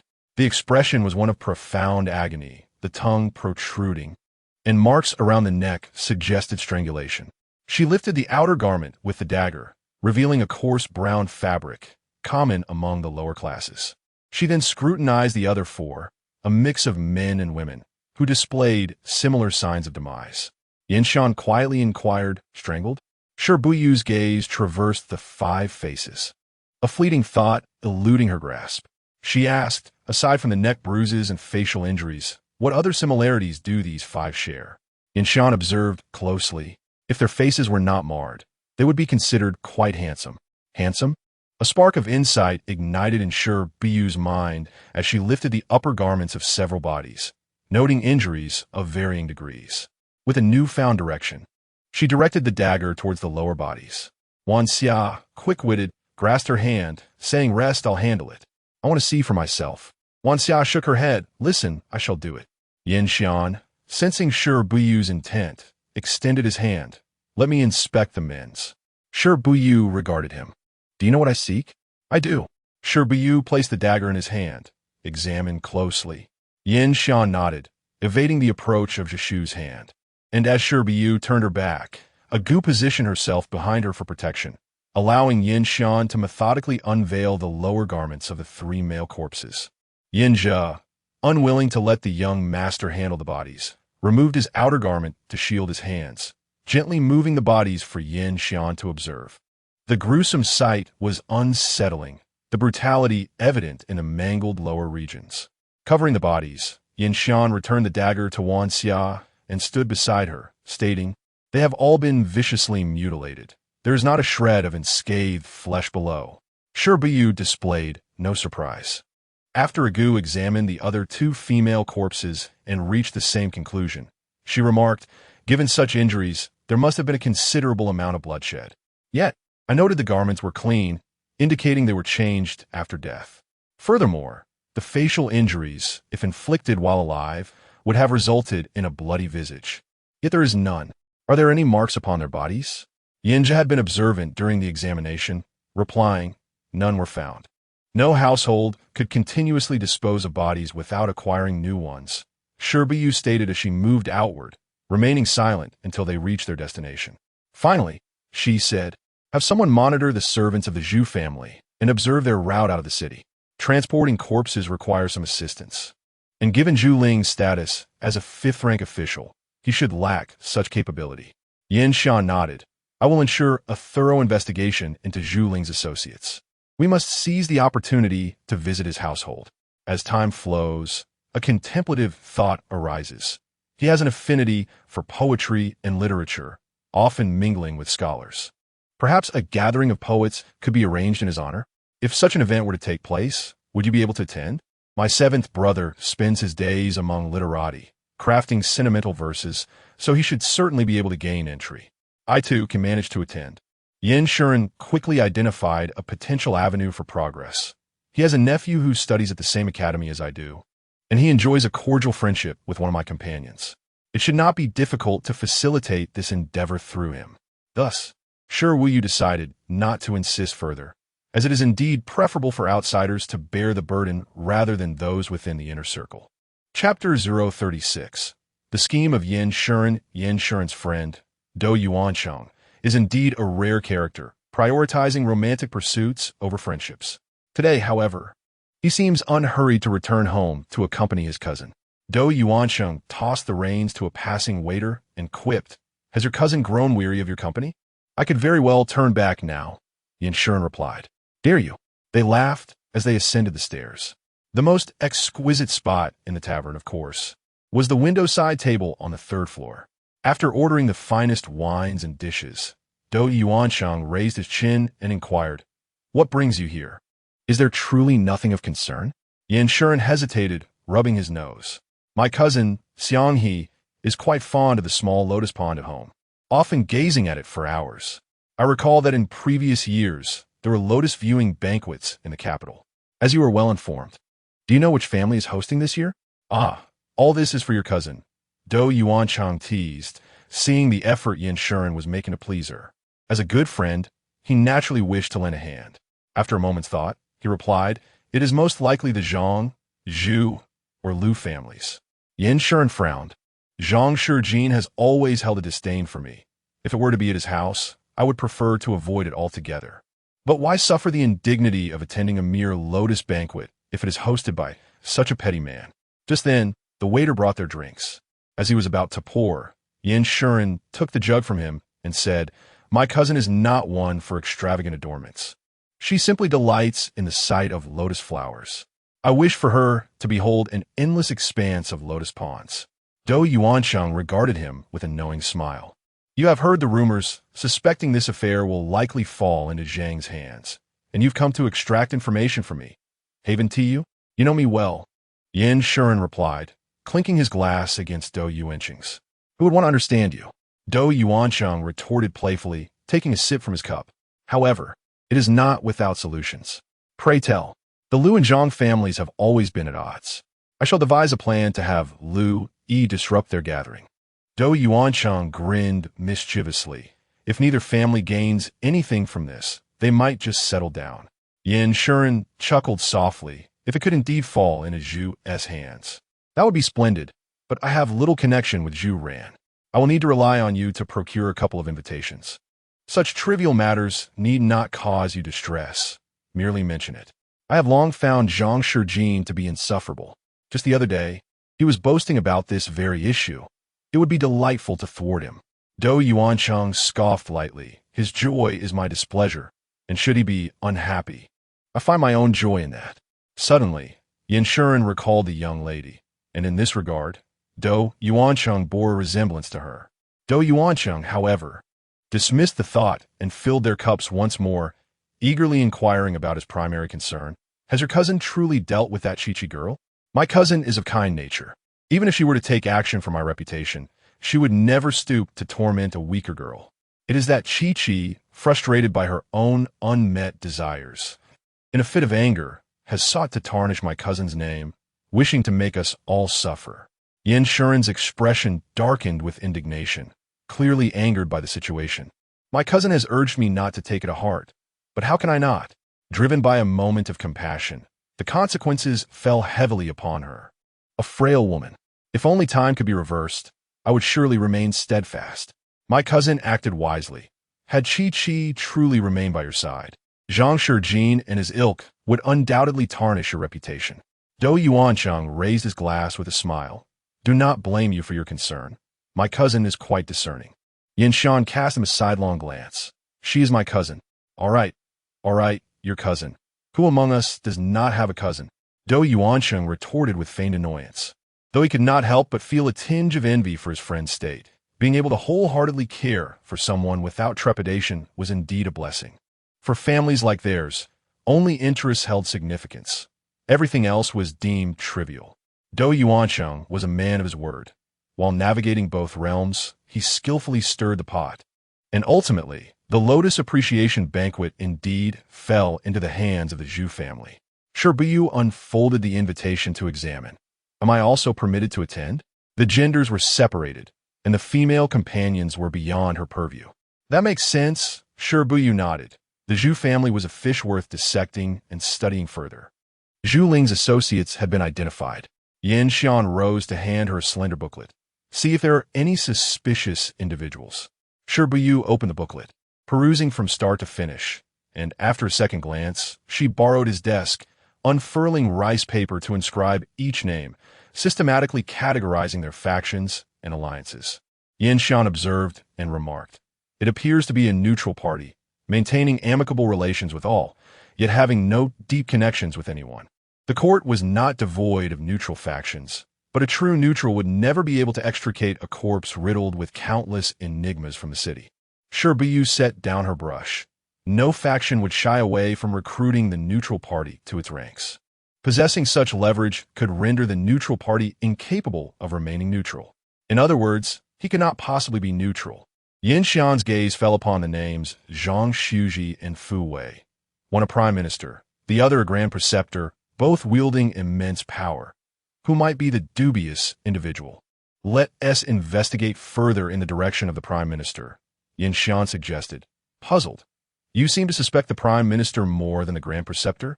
Shi Buyu regarded the characters for Fu Wei.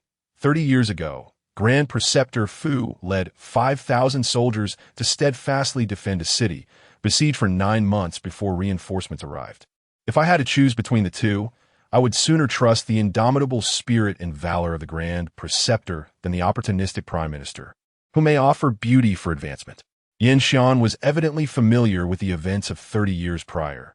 In comparison, It was indeed the battle-hardened Grand Preceptor Fu who seemed more trustworthy, thus inviting Yin Zhe to devise a strategy. Meanwhile, Shi Buyu lingered on the name Fu Wei for quite some time. The Lotus Appreciation Banquet was not considered a grand affair in the capital, for in an age where any flower or season could spark a celebration, events like the Lotus, Chrysanthemum, and Moon Appreciation Banquets were countless. Shi Buyu donned a blouse and skirt crafted by an embroiderer, predominantly in red and white, complemented by a teardrop flower ornament at her brow, enhancing her peach blossom-like visage. Accompanied by the exceptionally handsome Yin Xian, she immediately became the subject of both overt and covert discussions upon her entrance. As they walked inside, Yin Xian whispered, "If anything arises, summon me. I shall receive news promptly from outside. With Annie present, no one can harm me." Upon glancing around, I discerned the layout of the Zhu family, realizing that there was no need for recklessness. I merely needed to observe and confirm certain matters. You must also refrain from taking risks. After softly uttering this phrase, Yin Xian approached the incoming Zhu Ran. In his discourse regarding his cousin, Shi Buyu stepped forward to pay his respects, adhering strictly to the customary etiquette, appearing much like those esteemed young ladies of noble families, without a trace of distinction. Such individuals are unremarkable among the young gentlemen. Once curiosity was satisfied, they proceeded to escort young Master Xian, for the forthcoming entertainment could not proceed without him. Chapter 37. Princess Qinghuan. The men were showcasing their talents at the poetry gathering, while the ladies were led away to admire the lotus flowers. Shi Buyu followed along, her curiosity perfectly tempered, glancing around only when the scenery shifted. After several turns, the view opened up before her. The servants halted and stepped aside, saying, "Miss, we have arrived." Shi Buyu lifted her gaze, the sunlight illuminating the scene where layers of lotus leaves seemed to merge with the azure sky. A narrow waterway meandered through the lotus pond, where boats carried ladies even more delicate than the blossoms, leisurely drifting among them, the laughter of young women echoing occasionally. On the shore, there were several spots designated for appreciating the lotuses, where groups of young ladies sat in clusters, whispering and laughing, embodying carefree joy. "Miss, Princess Qinghuan has graced us with her presence, currently enjoying the lotuses in that pavilion." With the princess present, it was only proper to pay her respects. As Shi Buyu followed the direction indicated, she noticed the pavilion situated in the center of the pond, the finest vantage point for lotus viewing. From afar, she observed someone performing swordplay within. Although there were guards on the walkway, they did not obstruct entry. Shi Buyu mused, "It is clear that one must pay their respects upon arrival." As she approached, she saw Princess Qinghuan languidly leaning against the railing, a man at her back while another was feeding her. Drawing closer, she noted the princess's hair styled in a disheveled bun, adorned with floral hairpins and exquisite makeup. Clad in a yellow gown, revealing a hint of her bosom, she appeared even more enchanting as she was charmed into laughter. This was the second princess of the current dynasty, the second daughter of the late emperor and sister to Yin Shuren, aged 26 and yet unmarried. Unlike her elder sister, who was reserved and cautious, Princess Qinghuan was utterly whimsical. Whatever she desired, she would demand from the emperor, creating a fuss if denied. When officials suggested she should marry, she retaliated by sending the favored courtesans of those officials to their homes, causing their wives to lament the broken promises of their husbands, nearly leading to divorce. Leaving her affairs unattended, though she remained unwed, she maintained numerous male favorites, drawn to both talent and beauty, ensuring that all who entered her inner circle were exceptionally gifted. Moreover, she delighted in helping others craft literary pieces, and those whose works passed through her hands were always eloquent, surpassing recommendations made by others. Her somewhat tarnished reputation improved significantly due to her ability to elevate talented individuals.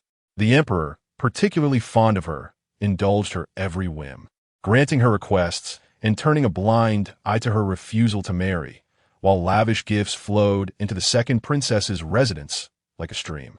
Such a princess captivated Shi Buyu's gaze, pondering whether she was aware of the underlying truths or remained oblivious.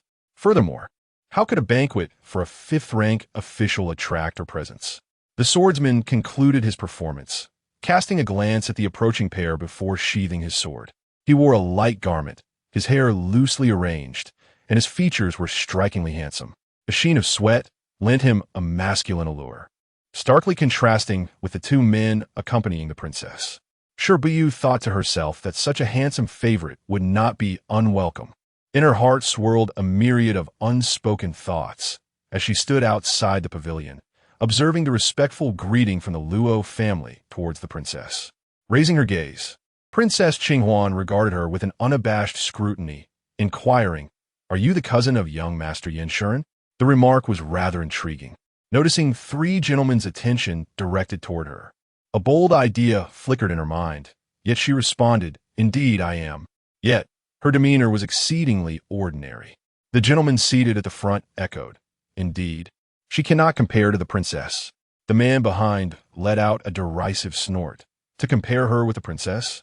Does she even deserve it? Regrettably, I spoke too hastily. "Your Highness, I shall punish myself for my indiscretion," he proclaimed, theatrically slapping his own mouth in an attempt to elicit a smile from the princess. The princess, however, paid him no heed, rising with the support of her maid and advancing to examine her before proceeding forward, declaring, "I shall personally pluck a few lotus flowers to present to someone. This spot offers splendid views. I shall leave it to you." Remaining seated, Shi Buyu turned and maintained her posture of respect as she bid her farewell.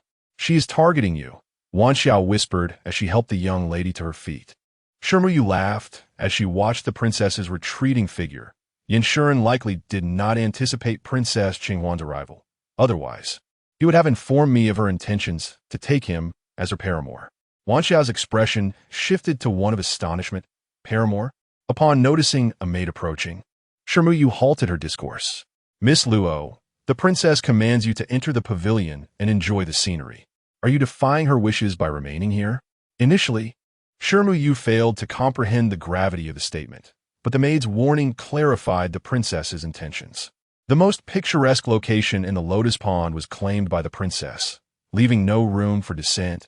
Yet upon her departure, she specifically instructed Shi Buyu to remain, provoking envy from numerous noble ladies surrounding her. Truly, a product of the palace, such a simple gesture garnered her much malice. Once inside the pavilion, Wan Xiao frowned. Such malicious intent, her mind works swiftly. Shi Buyu could not sit, instead leaning against the railing, gazing at the sprawling lotus flowers, no matter how beautiful the scenery. It could only astonish in that fleeting moment. Prolonged gazing rendered it no different from the modest pond of lotus flowers she possessed. "What do you intend to do?" "Admire the lotuses." Shi Buyu observed a single budding lotus, lamenting, "Alas, we arrived a tad too early. Had we delayed for half a month, we would have had lotus seeds to enjoy." Wan Xiao chuckled, "Do not envy them. By that time, our own lotus pods will also be ready to feast upon." Envy? Who knows what lies beneath the surface of this pond? Watching Princess Qinghuan already drifting upon the lotus pond, Shi Buyu buried her laughter in her aunt's embrace.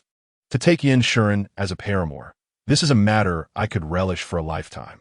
Wan Xiao gently patted her back, observing from a distance, resembling a figure offering solace to one in tears. Princess Qinghuan disdainfully scoffed, "It is nothing extraordinary. What could Yan Shuren possibly see in her? I could pave a path for him to ascend the ranks. Why should he toil through examinations? Numerous talented scholars have fallen in the trials, and he may not succeed either." The princess merely desires what eludes her, unable to fathom that anyone could refuse the benefits she offers. The man, wielding a long sword, stood at the bow of the ship, uttering words that could potentially incite the ire of the princess without so much as glancing back. Yet in certain aspects, Qinghuan exhibited an extraordinary magnanimity. She leaned back into the man's embrace, teasingly lowering her tone. "So, Zhang Yin, you are aware that I have been thinking of you. I wonder when you intend to fulfill my desires as a princess. Once I have acquired what I seek, I shall cease to dwell on you. How does that sound?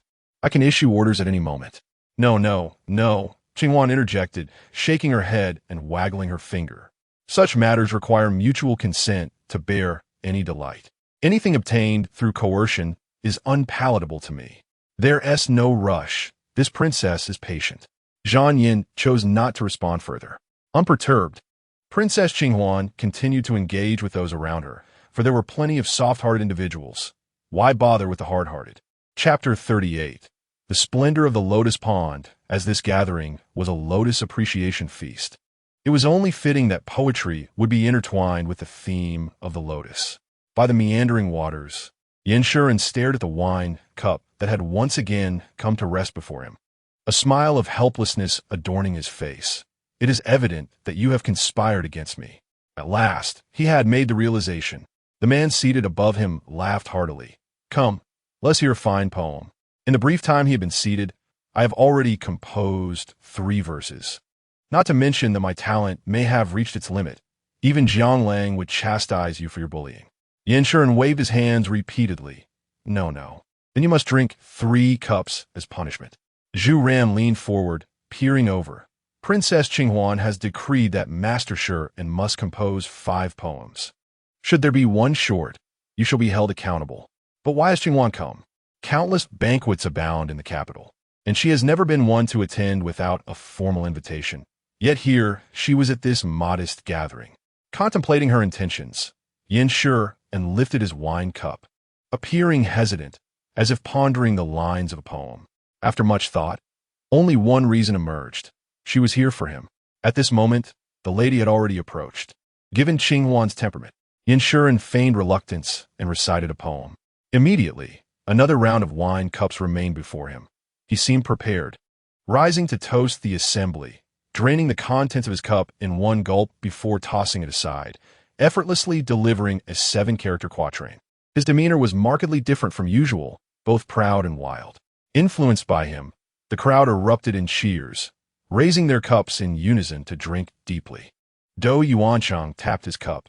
Esteemed guests, shall we not proceed to appreciate the lotus? If we delay further, we may only glimpse the buds. Brother Dou speaks wisely. If we tarry, we may miss the resplendent sight of the lotus pond. Zhu Ran rose. Come, let us go and appreciate the lotus.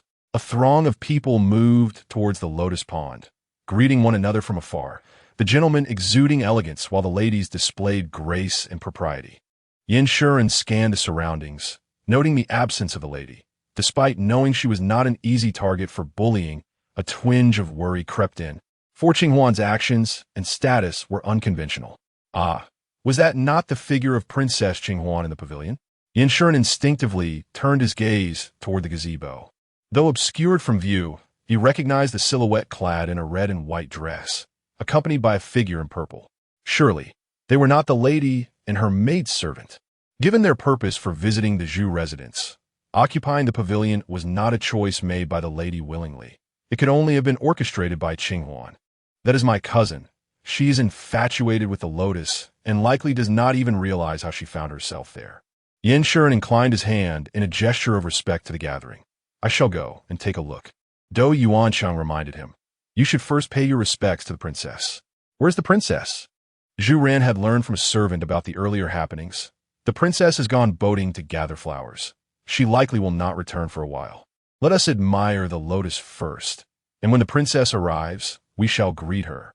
The assembly expressed no dissent, for as time passed, the lotus flowers would gradually close, and it would be unwise to wait idly. Yin Shan stepped briskly onto the promenade. As he drew closer, the sight of the ever-composed individual before him alleviated much of his unease. I was startled to see you all here at once, he remarked. Shi Buyu raised an eyebrow. Am I not allowed to be here? Regardless of the gathering, it was always those individuals who occupied the prime spots. See, it is a most straightforward principle. Shi Buyu chuckled softly. The pit that Princess Qinghuan has dug is quite evident. As her humble cousin, I have garnered no favor from the esteemed lady. Yet I have certainly received a plethora of disdain. Individuals of little consequence do not matter. Indeed, it does not matter. Resorting to feminine tactics is a lowly approach. She never intended to engage with the inner quarters of women. The two exchanged knowing glances, both realizing they shared the same sentiment, and their spirits lifted considerably. The pavilion was surrounded by water, making it an ideal spot for conversation. Yin Shan took a few steps forward, admiring the splendid scenery and the small boat approaching in the distance. What are your plans? He inquired. It seems you lack candor, young Master Xian? Not informing Princess Qinghuan of your intentions to take her as a concubine. If others are unaware of the reasons, do you remain oblivious? Shi Buyu couldn't help but laugh, her eyes sparkling with joy. Once you succeed, I shall certainly reveal this to her face. Her reaction will be quite entertaining. Yinshan unknowingly smiled in response. I am uncertain whether to ask you to spare me or her.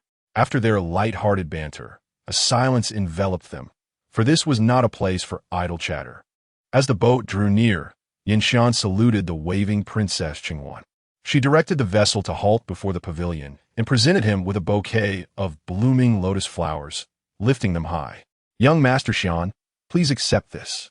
Yinshan gazed at the bouquet, momentarily dazed, pondering whether, should there be an opportunity for Miss Shi to mention this in the future, she would wish for time to reverse and cast him off the boat in that instant. Do you find these flowers lacking in beauty, young Master Xian? If so, I shall procure another. They are indeed lovely, Yinshan replied, accepting the lotus flowers with gratitude. This is a rare gift indeed. Princess Qinghuan moved closer. With just a gentle nod, I can grant you many more unique treasures. With a playful laugh, Princess Qinghuan waved her hand. The boat drifted away, and she spun in place before falling into the embrace of her companion, her laughter growing more joyous as she touched the solid muscles of his chest. Yinshan felt the lotus flowers in his hands growing warm, neither wanting to discard them nor to hold them.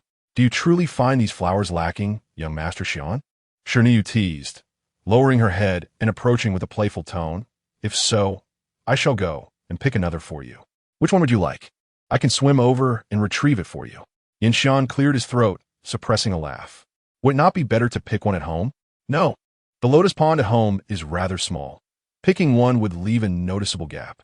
Shi Buyu firmly rejected the idea, completely forgetting that her own courtyard belonged to someone else, let alone the lotus pond. Yinshan chose not to remind her, turning to gaze at the exuberant Princess Qinghuan. With these few flowers, no one shall trouble you. Time did not elude the understanding of natural principles. It was the gentle allure of Qinghuan that kept her here. Yet, it was also this individual who had sent flowers to Yinshan, which indeed warrants a discussion. However, it ultimately circles back to the matters between men and women. Who is unaware that Princess Qinghuan has a penchant for handsome and talented scholars? Rumors had previously circulated that she had taken a liking to young Master Xian and desired to keep him by her side. Yet, young Master Xian, devoted to his studies, politely declined her advances. Today's predicament concerning the young lady from the Luo family thus becomes comprehensible. Neither party intended to confront Qinghuan directly. She had asserted that Shi Buyu should remain here, and so Yinshan stayed beside her, enjoying the exquisite beauty of the lotus pond. As the sun ascended higher and the lotus flowers began to close, Princess Qinghuan was the first to take her leave. A maid approached to convey her message. The princess stated that her previous invitation remained valid, and young Master Xian was welcome to present his calling card at any time. Yinshan inclined slightly, responding, I have prepared to participate in this autumn's imperial examination. The maid comprehended his meaning and took her leave. Once the maid departed, Shi Buyu stepped forward to jest. What she mentioned earlier was, it is time to return home. Yinshan quickly made his way up the walkway, wishing to say not a word more on the matter. Chapter 39. Discord among sisters returning home was not a swift affair. The Lotus Appreciation Banquet, after indulging in the beauty of the lotus flowers, still awaited them. With ample time at hand, the two strolled leisurely by the lotus pond, visiting various locations frequented by others, ensuring their actions appeared natural and unremarkable, merely showcasing the earnest attention Master Shi and bestowed upon his cousin. Particularly after the banquet commenced, he entrusted a few of Zhu Ran's sisters to look after her, which only fueled the resentment of those who harbored ill feelings. The banquet was separated by a screen, and his entrusted words were distinctly audible to all present. The gentlemen laughed heartily, jesting amongst themselves, while the ladies, already preoccupied with Princess Qinghuan's affairs, cast their attention upon her, especially given her lower status among them. Their gazes were overtly scrutinizing, with several betraying unkind intentions. Shi Buyu, seemingly shy, sat down with her head slightly bowed at the square table, discreetly observing the expressions of these noble women. The few with an air of superiority likely held esteemed positions, viewing her as mere entertainment. Those regarding her with a critical eye were likely contemplating how to gain favor with Princess Qing Huan at her expense. The indifferent ones failed to discern malice or kindness, while the last few unmistakably conveyed their emotions, perhaps harboring feelings for Master Shuren, only to be thwarted by the unexpected presence of a cousin.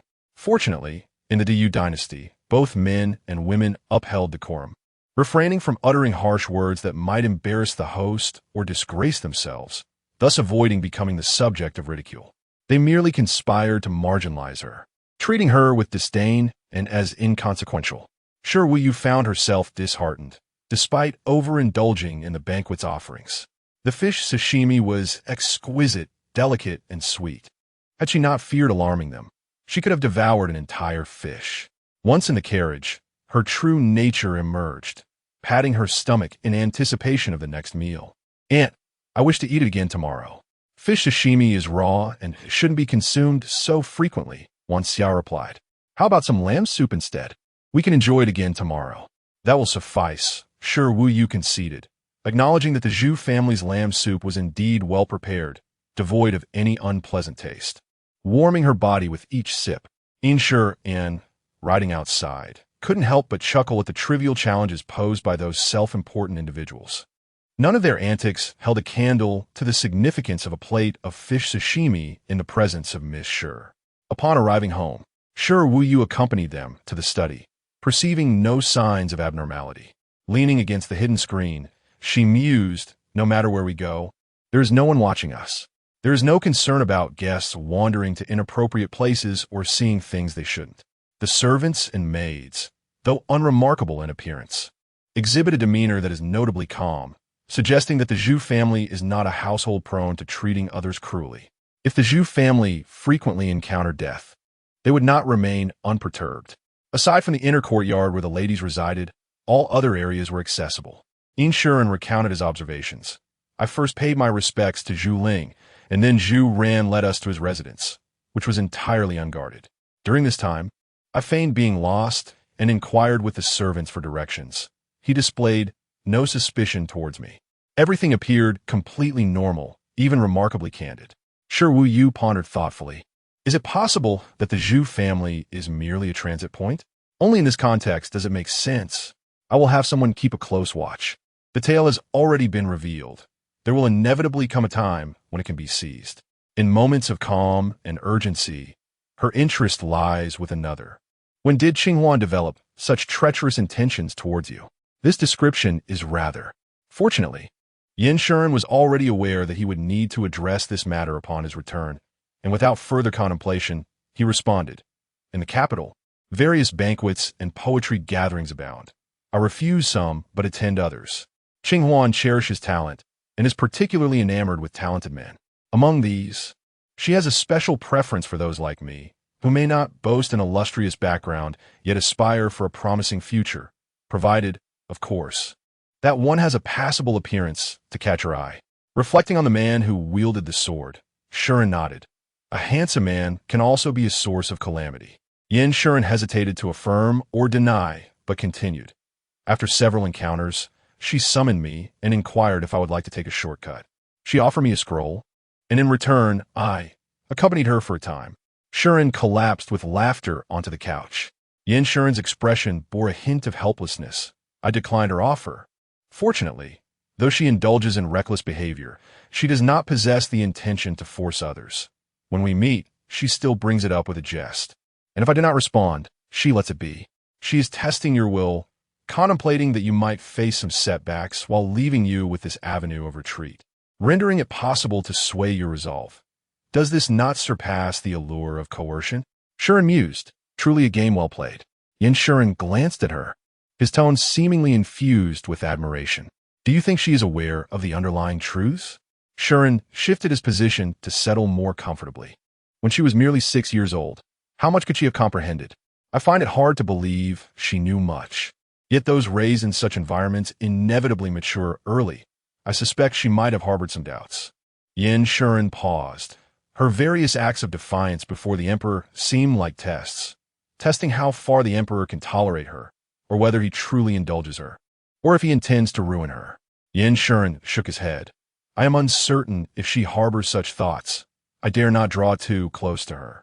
Thankfully, she does not leverage her status as a princess to impose her will on others. Otherwise, you would find it difficult to navigate that situation. Shuren inquired further. What is her relationship with the Grand Princess? It is well known throughout the court that the sisters are at odds. Each encounter with Qinghuan inevitably brings discomfort to the Grand Princess, who often displays remarkable forbearance. When did this discord begin? A decade ago, at the age of 16. Qinghuan visited the Grand Princess's residence, and for reasons unknown, caused a great uproar, never to return thereafter. The Grand Princess sought reconciliation, but everything she sent was invariably cast out by Qinghuan. Shuren suddenly chuckled, one calling Qinghuan and the other the Grand Princess, revealing the nuances of their closeness and distance. Do you harbor feelings of disdain for the Grand Princess? Yin Shuren remained silent for a moment. When her father passed away, she was but 12, the child who received the most affection and care from him. Yet she was the first to forget him. Devoted to pleasing the emperor, she married a man of his choosing, bore children, and reveled in wealth and power. Though she appears to tolerate Qinghuan, all her concessions and sacrifices are displayed publicly. She knows well that Qinghuan will not accept her gifts, yet year after year, she continues to send them. Thanks to her, Qinghuan earns a reputation for disrespecting her elder sister, while she, in turn, receives various rewards and comforts from the emperor. Indeed, it is said that a dragon begets 9 offspring, each distinct in their own right. After some contemplation, an alternative perspective emerged. Could it be possible that the two are merely performing a charade? No, Yin Shuren shook his head. Few among the former emperor's concubines have survived, and the one of highest status is my mother. Qinghuan never pays her respects and would deliberately avoid her in the palace, given her temperament. It is certain she harbors resentment towards my mother for having aligned with the emperor to secure his position. The actions of the eldest princess stand in stark contrast to those of Qinghuan. My mother once remarked that initially, the eldest princess regarded her as a pillar of support, harboring a modicum of sincerity. However, as the years passed post-marriage, that sentiment waned, and eventually, she began to assert her superiority over my mother, even adopting an air of grandeur in her presence. Following their quarrels, when my mother sought to mediate, the eldest princess retorted, "What benefit is there in languishing over the past?" Chapter 040. The turmoil in St. City. I have a vague understanding of the reasons behind their discord. Shby chuckled lightly, stating that the eldest princess is focused solely on the present, having long cast aside the past in her relentless pursuit of personal gain. However, Qungu-in remains ever mindful of her lineage. She assumed that her blood-related sister shared her sentiments, only to discover that her sister had strayed from their common path. Does the emperor comprehend the cause of their quarrel? He seems to take no action, likely having been swayed by the eldest princess. She knows Qungu-in well. Should she dare to make Qungu-in suffer, the latter would drag her down into despair. Shby felt a pang of sentimentality, remarking on Qungu-in's admirable disposition. Yin, on the other hand, could only say that it was fortunate. Today in court, the emperor had reprimanded the grand preceptor over a trivial matter, ordering him to reflect in solitude for 3 days. Meeting the gaze of Shby, Yin spoke. I have just received news that the Minister of State has dispatched 4 groups out of the city, all heading towards the docks of Ali County. That was a false trail orchestrated by Shby, and they had taken the bait, pursuing inquiries in that direction. The dock leads to numerous destinations. I am curious to see what they might uncover, though I have already gleaned some insights. Shby straightened her posture. Minister Viching is a blade in the emperor's hand. This implies that the emperor intends to annihilate the entire Ing marquis household.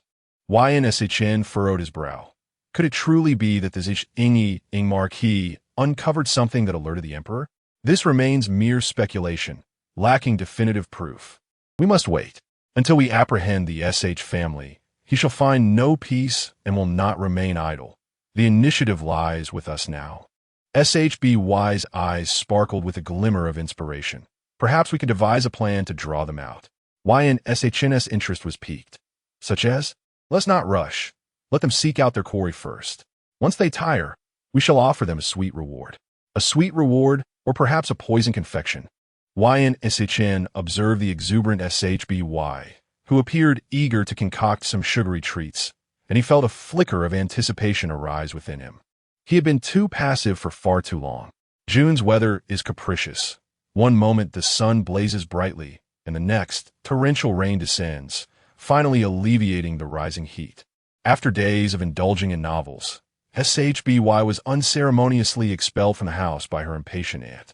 The capital bustled with vibrancy and merriment. There were performers wielding large knives, others engaging in target throwing, as she even witnessed a monkey entertaining its master with a grand performance.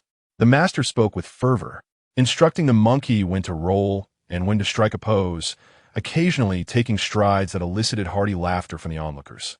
When the monkey extended a straw hat to collect donations, the crowd generously contributed. Shby, seizing a handful of coins from her aunt's purse, tossed them in. Hearing YNZ suggest that this tavern possesses commendable culinary skills, she pondered whether she should give a try. Feeling quite hungry, she strolled towards the tavern, grinning mischievously. If the food is unsatisfactory, I shall take a portion back for YNSHN. WN, she further encouraged her. Let us order one of everything. Shby's spirits soared. Regardless of the food's quality, in that moment, it would be deemed unpalatable. She was determined to bring back a portion for YNSHN, and it must be in the presence of YNZ. Regrettably, this pleasant mood did not linger for long. A table by the window became vacant, and Tumuyu seized the opportunity to order a splendid meal, surveying the spacious street below from her elevated vantage point. Even she could not help but marvel at the grandeur of the capital, a sentiment that undoubtedly echoed in the hearts of many who yearned to come to this city and realize their ambitions. Suddenly, Wanxia sprang to her feet, pushing the window open to its fullest and leaning out. Tumuyu closed her mouth and waited. Soon, Wanxia returned, whispering, "Miss, it's a messenger." The mention of a messenger immediately conjured thoughts of battle reports in Temuyu's mind. Moments later, a distant voice called out, "Clear the way," followed by the urgent sound of galloping hooves. Standing up, she looked toward the street, where the messenger, flanked by 4 horsemen, held aloft a battle report. His voice, though hoarse, rang out with startling clarity. "Report. The city of Sidong has fallen. Report. The city of Sidong has fallen. Report. The city of Sidong has fallen." With each proclamation, the bustling capital seemed to collectively lose its voice, descending into an abrupt silence. Since General Zhang Yonghao dispatched troops from the Nuak stronghold, Diyu had suffered the loss of yet another major city, a defeat that had not befallen the dynasty in many years. As the sound of hooves faded and the messenger's voice became a distant echo, a crash resounded as someone smashed a wine cup. "Ha! The disloyal and treacherous Zhang Yonghao!" Tumuyu turned to the source of the outburst, a man whose flushed face and wide eyes suggested he was either intoxicated or genuinely furious, radiating an aura of righteous indignation. Wanxia grasped Temuyu's arm, urging her to sit down. Yet the outcry against Zhang Yonghao was only just beginning. The entire 3rd floor was filled with voices condemning his treachery, and as Tumuyu listened, a smile crept upon her face. Humanity is indeed fascinating. So often, they speak with conviction about matters they scarcely understand, as if they had witnessed the events firsthand. When the truth eventually unfolds, and they realize their misjudgments, a few tears and a simple apology seem to suffice, washing away all prior ill words. Yet, who cares about the burdens borne by those at the center of the storm? For them, it is merely a distant storm. The waiter brought the dishes, and after consuming more than half, Tumuyu suddenly recalled her purpose.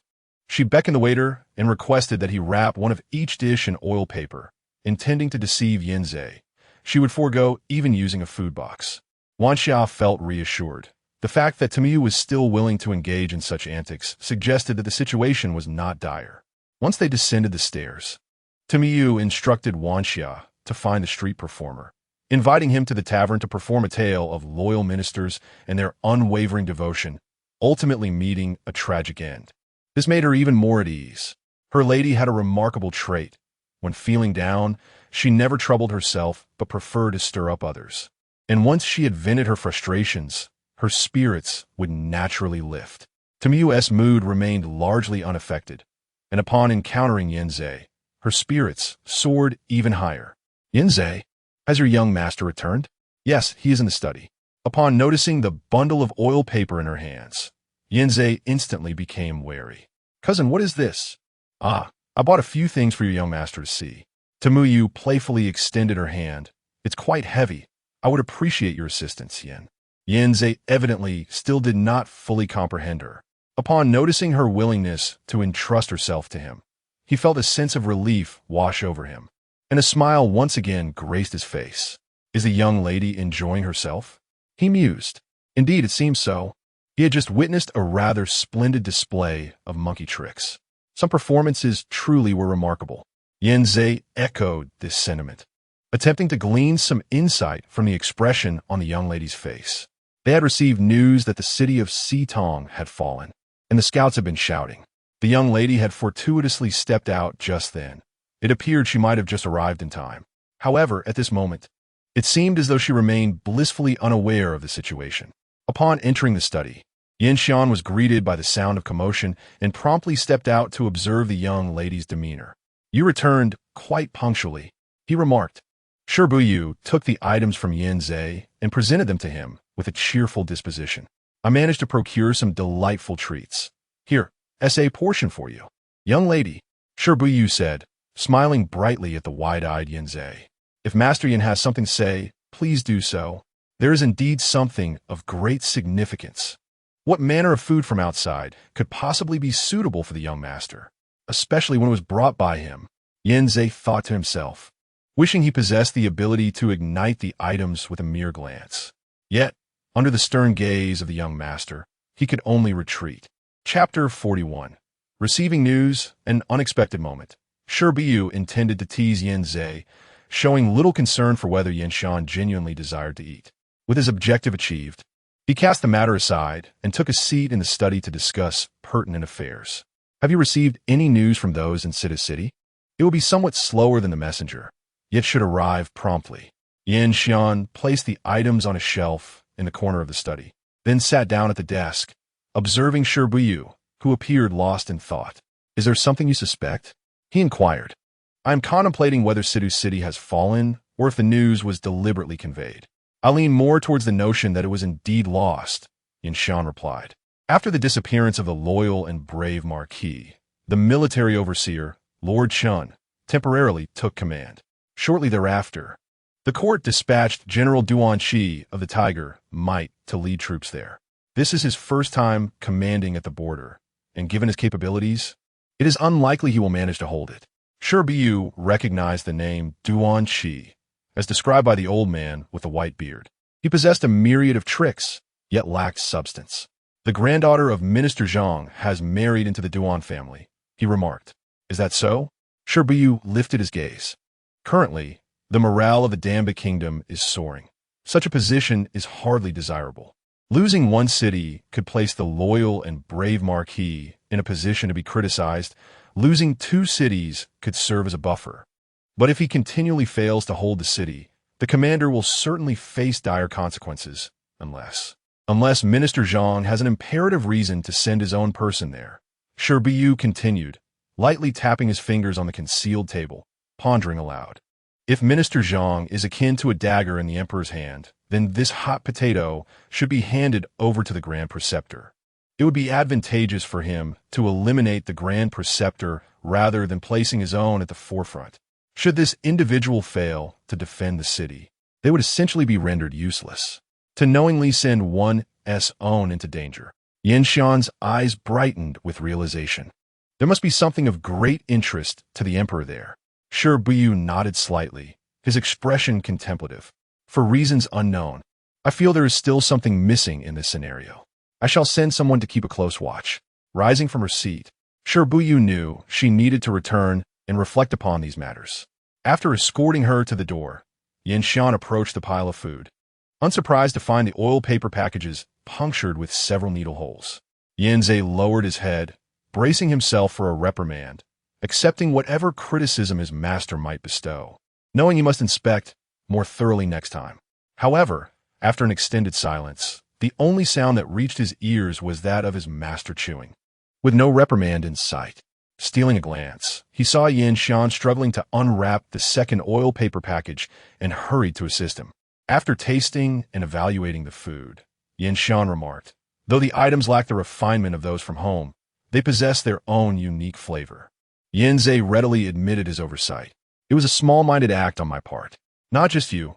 I have grown accustomed to this careful treatment from you all. Yin Shan wiped his mouth and returned to the desk, picking up the newly received news to examine. Yin Zhe covertly observed, noticing that his master showed no intention of reproaching him, which led him to believe that Yin Shan approved of his actions. A wave of relief washed over him, prompting him to prepare tea for his master. The corners of Yin Shan's mouth lifted slightly. Wan Xia's regard for Miss Shi surpassed that of even his subordinates. The fact that Miss Shi had remained unharmed under her protection for so many years spoke volumes of her capabilities. With her meticulous nature, anything that Miss Shi allowed to pass her lips was undoubtedly scrutinized, as no unscrupulous methods could escape her vigilant gaze. Nonetheless, there was no harm in it. The thought of the dried meat savored at the chaotic burial ground suddenly ignited his appetite. Miss Shi Buyu returned to her study, unfurling the map sketched by the idle Xia, noting the loss of Xinfu Town and the fall of Sidong City, with the remnants of the army retreating to Pingyang City. The freshly brewed fruit tea was consumed by the young lady while still warm. Without lifting her gaze, Shi Buyu traced her finger from Pingyang City to the distant Baokou City, ultimately resting on Fuyuan City. Fuyuan City, the seat of Fuyuan Prefecture, was where the military governor of Pingyao resided, and reaching this point might stem the tide of defeat, though 2 more cities were likely to be lost. Shi Buyu accepted the fruit tea handed to her by Gu, taking a sip. Wan Xia stepped closer to examine the map. If I recall correctly, the military governor of Pingyao is He Qiliang, commanding over 50,000 elite troops. Coupled with the defeated soldiers from earlier, they should be able to hold their position in Fuyuan for some time. Are you familiar with the Gu? She inquired. Not well, merely acquainted, replied Wan Xia with a smile. You never ask a Gu about her past. Have you taken interest today? I have not. Shi Buyu settled into her circle chair, crossing her legs. If her past had been joyful, she would not have remained by my side for so many years, nor would she have lost her child, or felt disinclined to return home even when standing at the doorstep. I have no desire to learn that a Gu has endured hardship. Wan Xia accepted the girl's unusually considerate demeanor with a smile. Those matters were long past, and indeed unnecessary to revisit. The following day, news arrived from Yin Shan's men. The military supervisor and the defending general had clashed over authority, leading to significant discord. Eunuch Chun believed their forces were not inferior to the enemy and proposed to open the city to confront them, while Duan Shi insisted on holding the city, avoiding confrontation. Their lack of cooperation severely diminished their strength, resulting in the eventual loss. Yin Shan remarked with irony, you could never imagine that after the defeat, Duan Shi was the first to flee, while Eunuch Chun covered the rear. I truly do not know who the real man is. Manhood is not determined by mere appearances. It is defined by one's integrity, courage, and ability to shoulder responsibility, Shi Buyu replied with a smile. Yin Shan turned his gaze to the person opposite him. Do you not harbor resentment towards him? The incident with the loyal and brave marquis must have his fingerprints all over it. One matter at a time. They should not be conflated, Shi Buyu replied thoughtfully. Keeping a close watch on Duan Shi is essential. If he has ulterior motives linked to the loyal and brave marquis, he is likely to venture towards Xinfu Town. Yin Shan nodded. He also brought back some other news that I asked him to share. The additional information was inevitably related to the loyal and brave marquis. As expected, the man knelt and began to speak.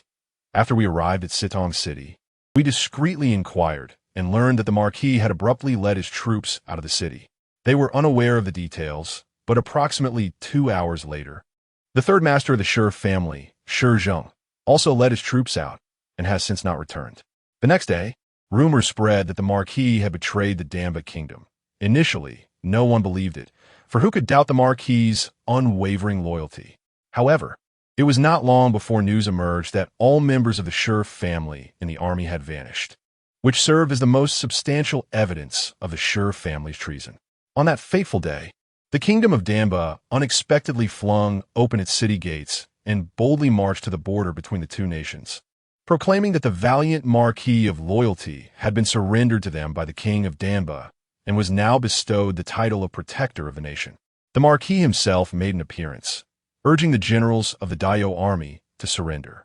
Eyewitnesses claimed that the voice they heard was unmistakably that of the marquis, leading to a swift disintegration of morale and the inevitable loss of the city. Have any further inquiries yielded results? As of now, we have uncovered only this information. We endeavor to stealthily investigate the locations frequented by the marquis prior to his mysterious disappearance. However, opportunities have proven elusive, as the area is under stringent surveillance.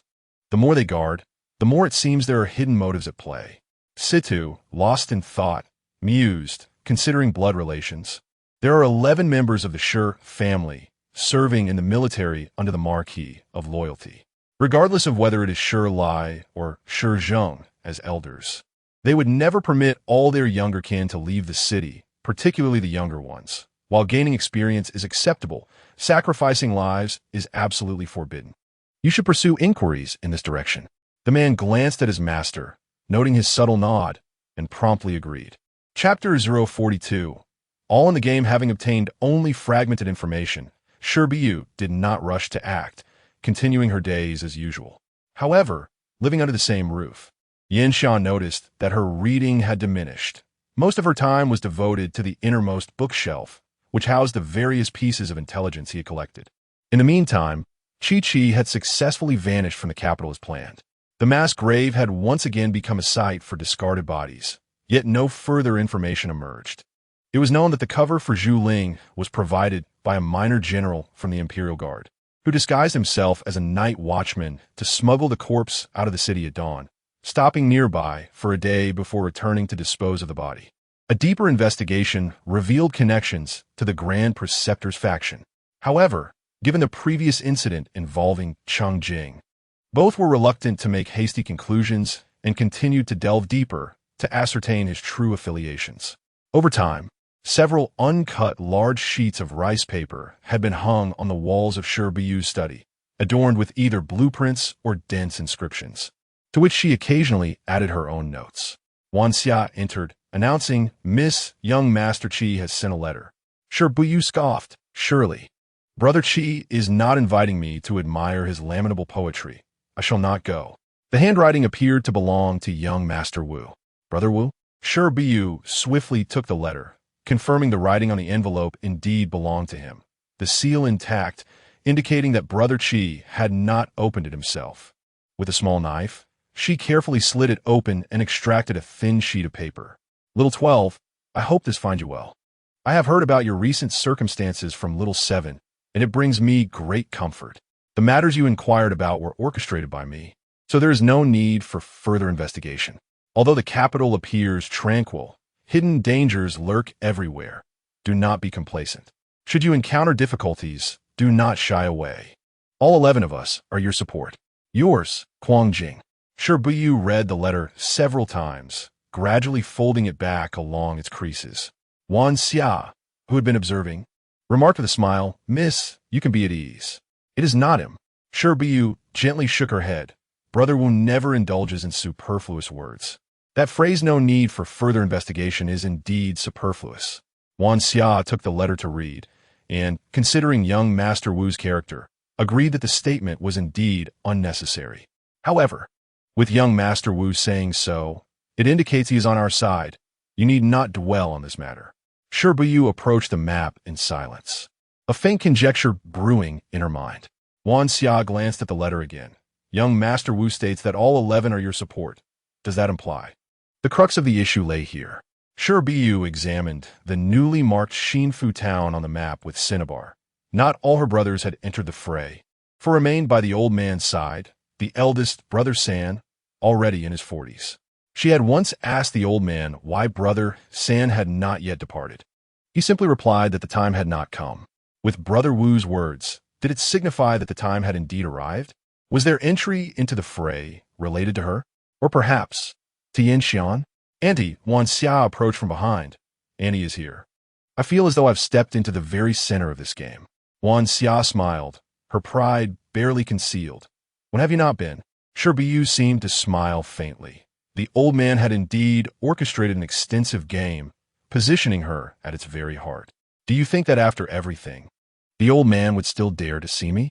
Wan Xia chuckled softly. For the sake of his beard and hair, he might want to avoid you for a while. What could he possibly hide? I've burned down his lair, Shi Buyu remarked, placing the letter heavily on the desk before turning and exiting the room. Wan Xia approached the door, observing the young lady seated in the rain corridor, her arms resting on the table, and began to grasp the situation. In this game of wits with the old gentleman, it appeared that she had lost, which explained her current displeasure. Such moments were not uncommon, and Wan Xia had grown accustomed to it. Adeptly trying to cheer her up, Yin Guan just delivered some exceptionally fresh tuna. How about we have fish sashimi for dinner? Shi Buyu raised a hand, nodding in agreement, resolving to feign anger more often, thus allowing herself more opportunities to enjoy the delicacy. Aunt's knife skills surpassed even those of the Zhu family's cook, creating slices as thin as gossamer, and once in her mouth, they were simply divine. In the blink of an eye, it was early July, and Shi Buyu had been in the capital for a month and a half. Yet, all her inquiries seemed to have hit a wall, with no progress in sight. Luo Bo felt a sense of urgency rising within him and finally could not hold back. Young master, have we perhaps overestimated her? What does it mean to overestimate? What does it mean to underestimate? Yin Shuren dipped his brush in ink and continued writing. We have been the capital for years, laying numerous foundations and forging several paths.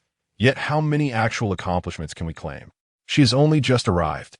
If she were truly eager for quick success, then perhaps we would be overestimating her. Her calm demeanor makes me believe all the more in her capabilities. Compared to when I was her age, I'm not her equal. But we cannot remain idle. How do you know she has done nothing? Wan Xia had been out several days in a row. Yin Shuren set down his brush. I can afford to wait. Just then, a report came from outside. The cousin has arrived. Yin Shuren exchanged a glance with Luo Bo, who understood the warning and bowed his head, retreating to kneel at the side. He was somewhat anxious. After all, he was no longer young. Busy?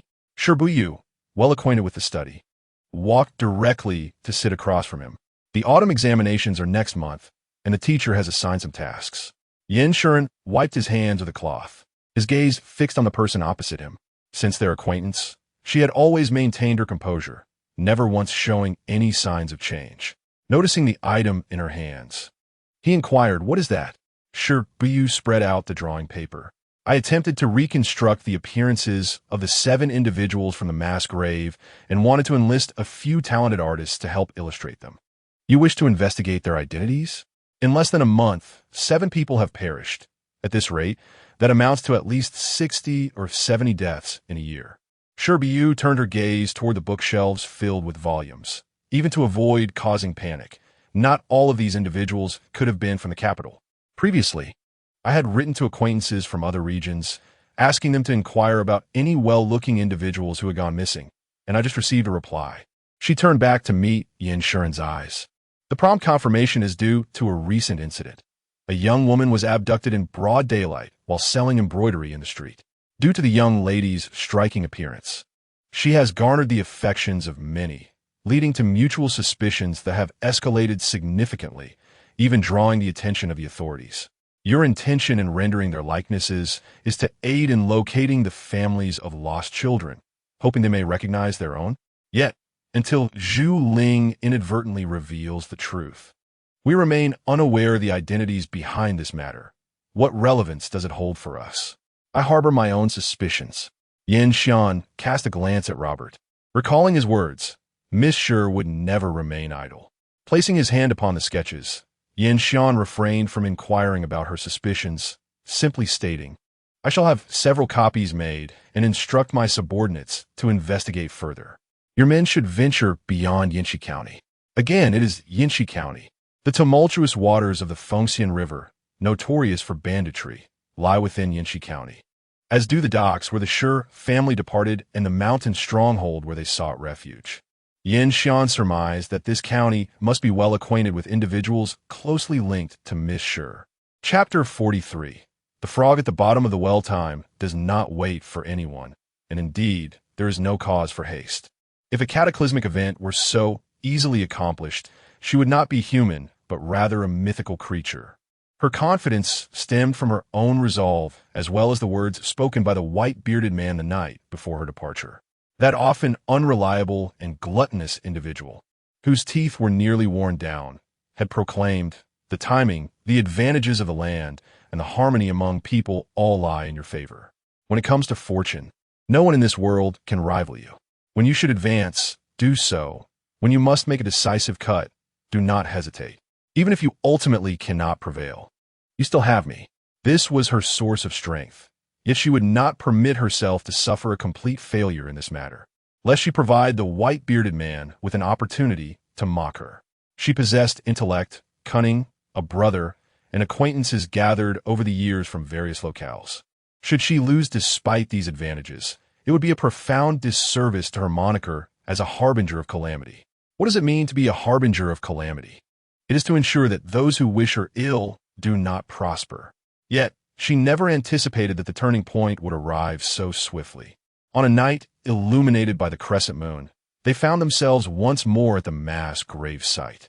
Their adversaries adeptly disposed of bodies, while they skillfully confirmed the distance their opponents had traveled before meticulously examining the corpses. Torches had replaced the fire sticks, and daggers had been exchanged for long knives. This marked their third visit, and the group exhibited an unsettling familiarity with the surroundings, the atmosphere lightening considerably. However, upon lifting a mat and beholding a particular visage, Yinze promptly replaced the mat and shouted, "Step back." Several individuals rushed forward to shield Yin Xian as she retreated, while Wan Xia swiftly hoisted the girl onto her back, ready to flee at the slightest sign of danger. Shi Buyu tightened her embrace around Agu. Clearly accustomed to such circumstances, Yin Xian inquired, "What is happening?" Turning around, she spotted the young master covering his mouth and nose. Yinze exhaled in relief, tightening the cloth over his own face as he stepped back, saying, "The face of this person is unblemished, yet it resembles that of a smallpox victim." The group gasped in horror, instinctively retreating a few steps. Smallpox? Few who contracted it survived. "Young master, we should not linger here." Shi Buyu heard this and understood the urgency. Yet her curiosity remained. After a moment's contemplation, she replied, "Yinze, assess the condition of the others. Keep your distance." Yinze gripped his long knife, prepared for unforeseen circumstances. Little did he know that tonight it would prove of great utility. He lifted the coverings from the other two mats, and to his surprise, he reported, "Cousin, their faces show no signs of abnormality. They are still unblemished." Shi Buyu gently patted Agu's back. Agu understood and set her down, but still would not allow her to approach. As they unveiled the first corpse's garments to examine the hands and feet, Yinze complied. "Cousin, there are no signs on the body." They turned to the other two. "None detected." Shi Buyu furrowed her brow slightly. "Although I have never witnessed smallpox firsthand, I have heard from physicians that it does not only manifest on the face, it can appear on the hands and feet as well. This is not as it should be." Yin Xian immediately grasped the implication. "You suspect something is amiss? This is the capital." Shi Buyu turned to him, saying, "If smallpox truly existed, there would not be such revelry. Even if the news is yet to spread, those who ought to know would be aware. Have you received any news in the past few days?" Yin Xian could affirm without a moment's hesitation that there was no news on that front. That was that. Shi Buyu was tempted to approach for a closer look, yet the admonition of her childhood companion, the white-bearded elder, "A gentleman does not stand beneath a perilous wall," instantly surfaced in her mind, cautioning her against taking risks. She wished to persist, but alas, her legs betrayed her, rendering her timid, as was to be expected. Yin Xian soon grasped her implication. "Are you suggesting that someone is acting under the guise of a smallpox outbreak?" Yet, with the threat of smallpox looming, what could one truly achieve? Both were perplexed. After all, should one be suspected of harboring smallpox, they would be swiftly subdued and confined, leaving no room for action, only the bleak prospect of awaiting death. "My lord, this person." Yanzi's sudden, urgent exclamation caused both of them to look over, while Shi Buyu instinctively took a few steps forward, only to be yanked back by Wan Xia. It's a eunuch. Yanzi's voice had shifted in tone. My lord, it's a eunuch. The only place in the realm where eunuchs hold sway is the imperial palace. Yet, Shi Buyu merely chuckled. Her suspicions were not unfounded. While many might indulge in beautiful pleasures, few possess the audacity to take a life without a second thought. Those with the capability to gather beauties while treating human life with such disregard were even rarer. Shi Buyu gazed at the figure swathed in straw matting. Even if it were the prime minister, it would not suffice. Yin Shuren understood her meaning, a sudden dryness filling his throat. So, you painted those pictures to seek someone. Streams converge into rivers, rivers into lakes, and lakes into the vast sea. Shi Buyu's fingers danced up and down, mimicking the flow of water. Yet ultimately, are they not all merely water? If water seeks to drown you, a stream may not suffice. A river might nearly do. You could escape a lake, but what of the sea? Will you flee to? Shi Buyu pointed at every skeletal remnant in the mass grave. They too are but a drop in this ocean, capable of causing a cataclysmic surge to engulf that small imperial city when the time comes. With a sweep of her hand, she gestured toward the capital. He believes he possesses the world, yet the world is so vast. What is he truly? Merely a frog at the bottom of a well. Yin Shuren regarded the man, now brimming with arrogance. Shi Buyu turned her gaze to him. You must never be that frog at the bottom of the well. I would look down upon you, just as I looked down upon that emperor today. Though the matter was still in its infancy, it felt as if the script had already been penned, awaiting only his guard to assume his rightful place for it to come to fruition. One could not help but feel a surge of emotion. Yin Shuren solemnly vowed, I shall remember this night. Indeed, it is essential that you do, Shi Buyu replied. Glancing at Yanzi, examine his rear court. The topic shifted abruptly, soaring high above while sinking low below, rendering Yanzi, who had been engrossed in the conversation, momentarily slow to react as he stepped forward to take action. He silently marveled at his cousin, who possessed an extraordinary audacity, daring to reduce the emperor to insignificance while simultaneously unearthing the eunuch's trousers, artfully juxtaposing the two and trampling that thief into the dust. Ever vigilant against the possibility of his cousin unexpectedly feeding the young lord something, Yanzi for the first time savored the delight of standing united with her, yearning for her to speak more, even if it meant stirring the dead. Stirring the dead? The body reacted more swiftly than the mind. Yin instinctively retreated, brandishing his long knife across his chest, gazing warily at the depths of the pit. Young master, the corpse has undergone a transformation. A transformation? Has it risen from the dead? Before Yin Xian could utter a word, Shi Yushu's eyes sparkled with anticipation. She had heard countless tales of the supernatural from the old man with the white beard, and now she was on the verge of witnessing one firsthand. Had she not been restrained by Gu, she would have already dashed forward. Quick, tell me, what has become of him? Yin fixed his gaze intently on the mass, and saw the head shift slightly before the eyes fluttered open. Perhaps the torch had dazzled him. He blinked a few times before reopening his eyes once more. Chapter 044. Grasping the tail, a gentle breeze caressed the stillness of the desolate graveyard, where flickering flames danced amidst the shadows of fleeting figures. Both parties remained on high alert, neither daring to make a move.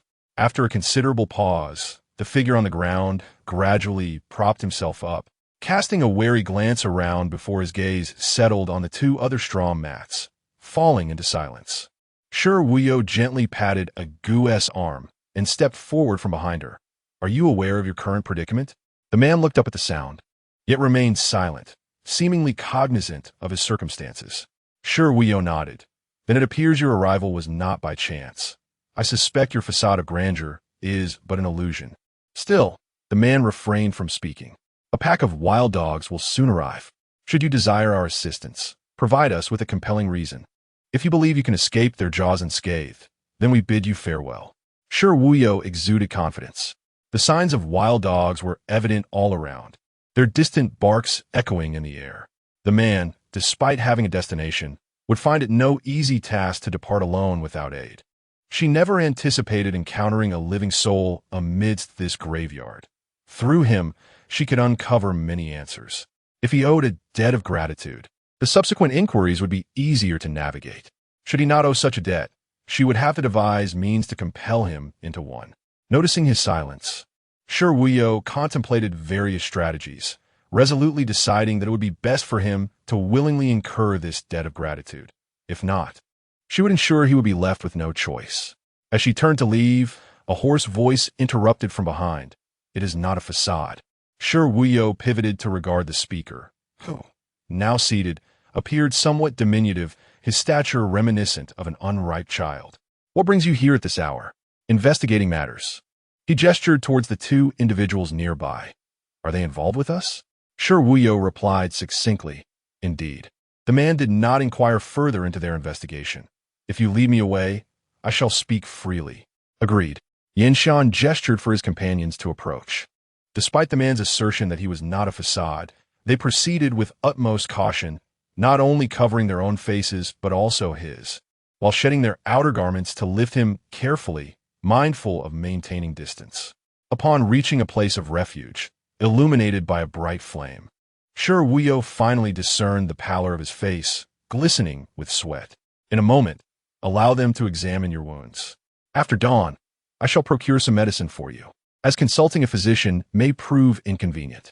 Without the need for explicit words, the man grasped the implications. They were aware of his status as a eunuch, yet had no intention of returning him. He looked towards those still masked. "Who are you? What were you doing there?" "We are not any individuals you might recognize. As for our presence there," Shi Buyu adjusted her mask, "I inadvertently learned that Zhu Ling periodically disposes of corpses in this graveyard. I found it suspicious and decided to keep watch." "Zhu family," the man murmured softly, then inquired, "Do you hold animosity towards the Zhu family?" "Not towards him, but rather towards those who stand behind him." The young man behind him suddenly recalled the possibility, gazing at her in disbelief. "The emperor," Shi Buyu declared, lifting the veil that had obscured the truth, softly uttering those two words. The man trembled slightly, his expression filled with excitement. To him, it felt as though a stroke of fortune had fallen from the heavens, fulfilling a deep-seated want. He yearned to believe, yet hesitated. Shi Buyu, having discerned the answer she sought from his demeanor, refrained from further inquiries and instead inquired, "Do you have a place to go?" The man hesitated briefly before shaking his head. Noticing his momentary doubt, Shi Buyu chose to ignore it, determined to keep him there. She turned, nearly calling out Yinshan, but instead addressed him as cousin. "Please find him a suitable place for recovery. I will make the arrangements." It had been a long time since she had referred to him in such a familiar manner, Yinshan mused, feeling uneasy about receiving assistance so readily. Especially when he had yet to offer anything in return, the man questioned the identities of these individuals. How could it be so fortuitous? Who in their right mind would venture into such a place, particularly at the moment he regained consciousness? If their intention was indeed to target him, that made even less sense. Though he masked his emotions well, Shi Buyu, knowing him all too well, directly addressed his doubts. "You are injured, and the circumstances are not urgent enough to require immediate clarification. There is no need to rush. You have just escaped danger, and it is natural for you to harbor suspicions about us. Why not take this time to observe and assess if we are worthy of your trust? And if you can share some truths with us? I am patient enough to wait." Shi Buyu then stood up, declaring, "There is still time before dawn. I shall rest now." Her demeanor was neither forceful nor deceitful, nor did she attempt to extract promises from him while he was in such a vulnerable state. She even granted him the courtesy of time to gather his thoughts, which eased the tension within him, at least allowing him a moment to recuperate. Shi Buyu, untroubled by the unfamiliar bed, quickly succumbed to sleep. Upon waking the next morning, she reflected on the events of the previous night and remarked to Aunt Gu, "It seems that just as I was weary, fortune presented itself to me. I am not a calamity, but rather a harbinger of good fortune." "Indeed, you are a harbinger of good fortune." Wan Xia promptly tidied everything up, explaining that young master Yin needed to head to the academy and return to the city soon. As she opened the door, she indeed found someone waiting in the courtyard. Yinshan greeted Wan Xia before turning to her and stating, "He has developed a fever, and it would be inconvenient to summon a doctor here." I will have him sent to Fengrao County for a few days. Fengrao County was the nearest place they had stayed overnight before returning to the capital. Shi Buyu nodded in agreement, but inquired, "Is it safe for him to see a doctor?" "It is manageable.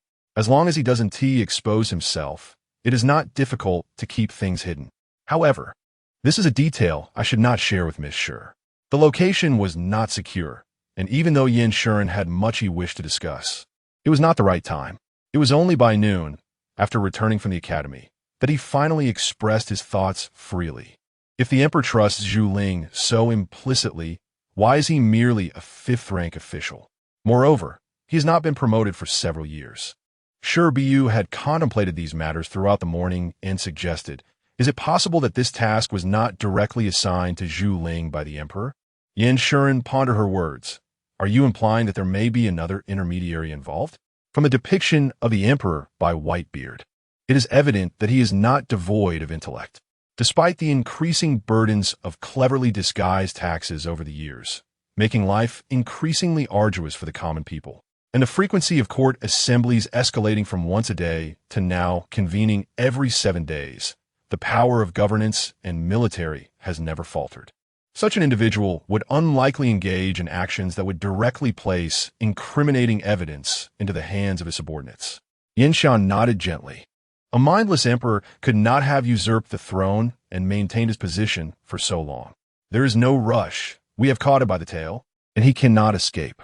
Shi Buyu pointed to his own fingers, as if counting soldiers. The graveyard of the dead must remain under surveillance. I must continue with the illustrations, as they will prove invaluable in the future. I shall arrange for someone to handle it. If we frequently leave the city at that precise time, it may raise suspicions among the observant. This is indeed true, and thus Shi Buyu did not insist further. I have an unsettling feeling about this matter. After pondering for quite some time, Shi Buyu could not comprehend how such a multitude could be tormented to death without a sound. The emperor may silence those he wishes. Yet with the consorts and court officials involved, it would be impossible to eliminate all the concubines. The knowledge of a few would inevitably leak. Surely there must be dozens, if not hundreds of them, and yet there has been not a whisper of this affair. My mother has connections within the palace, and she has never mentioned this, which clearly indicates her ignorance of the situation. Yin Xian found it equally perplexing. His mother had been maneuvering within the court for many years, and even the emperor held a degree of trust in her. How could she be entirely unaware of such matters? I shall write to her and ask her to inquire. That young eunuch knows the innermost details. Once he recovers, ensure he is brought to the capital swiftly. To feign death and escape beneath the emperor's very nose requires more than mere cleverness.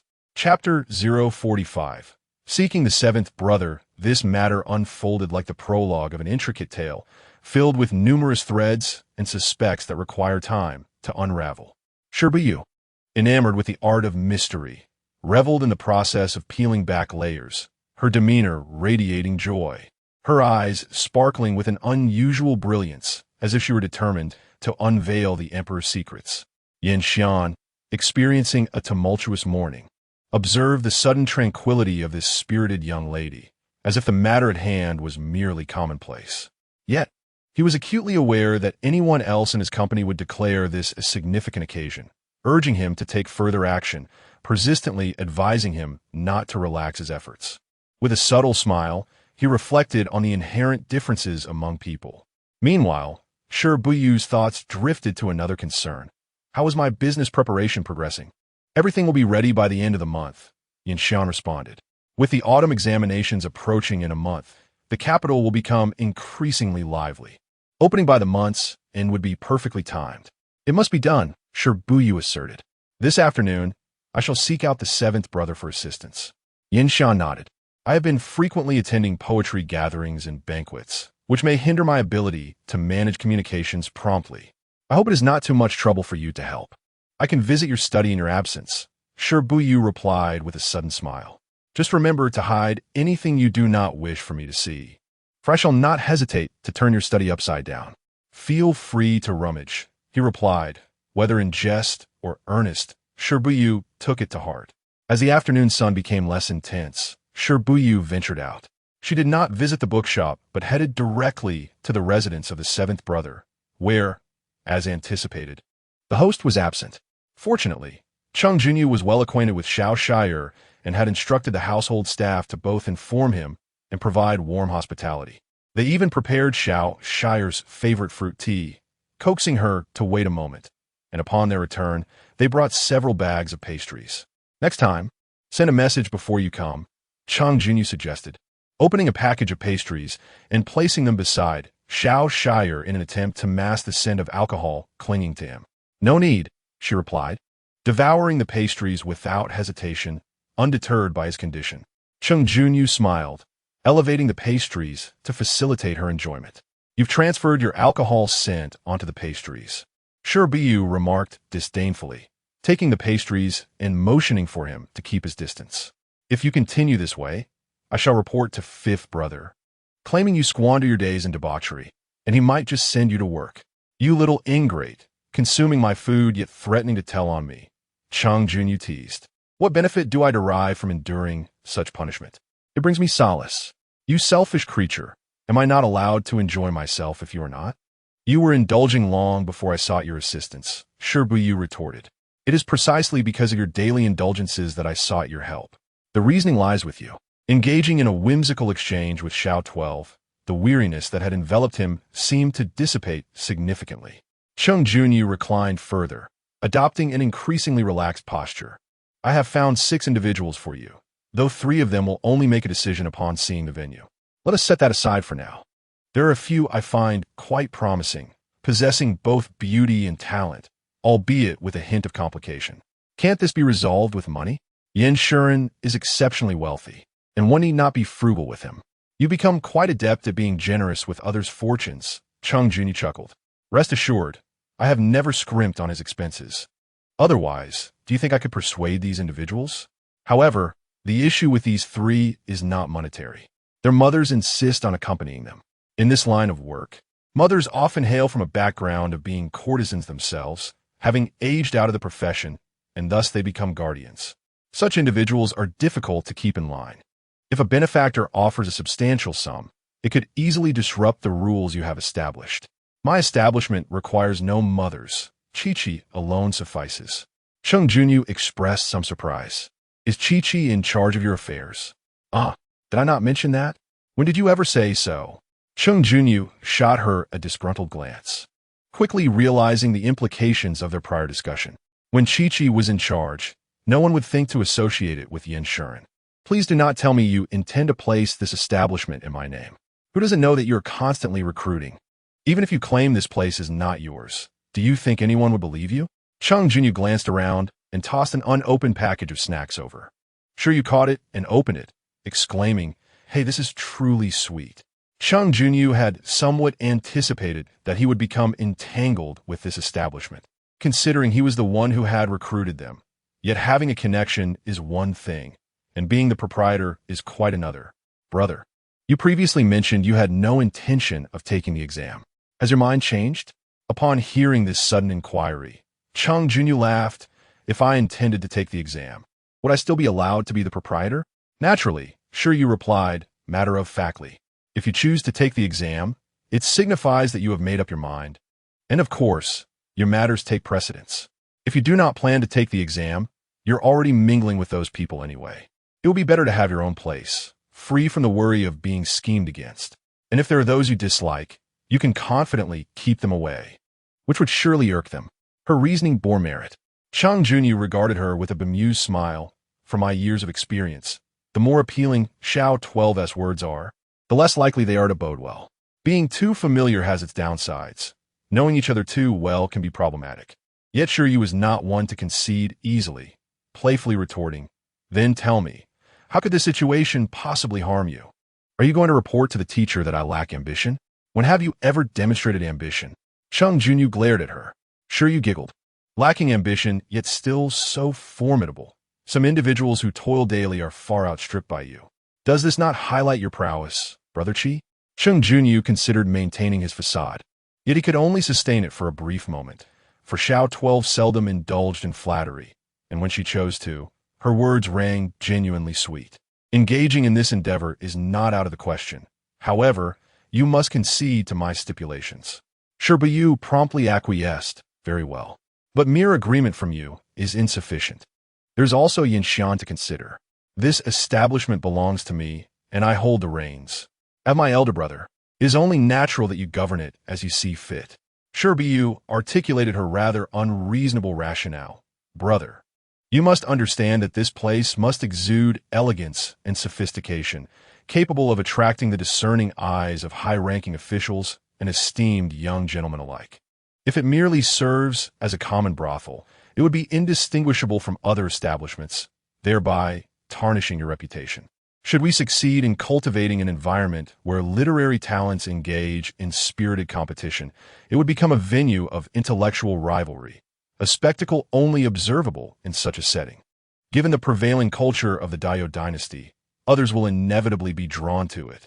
Achieving this will elevate your standing as the proprietor, and regardless of your future aspirations, it will prove advantageous to you.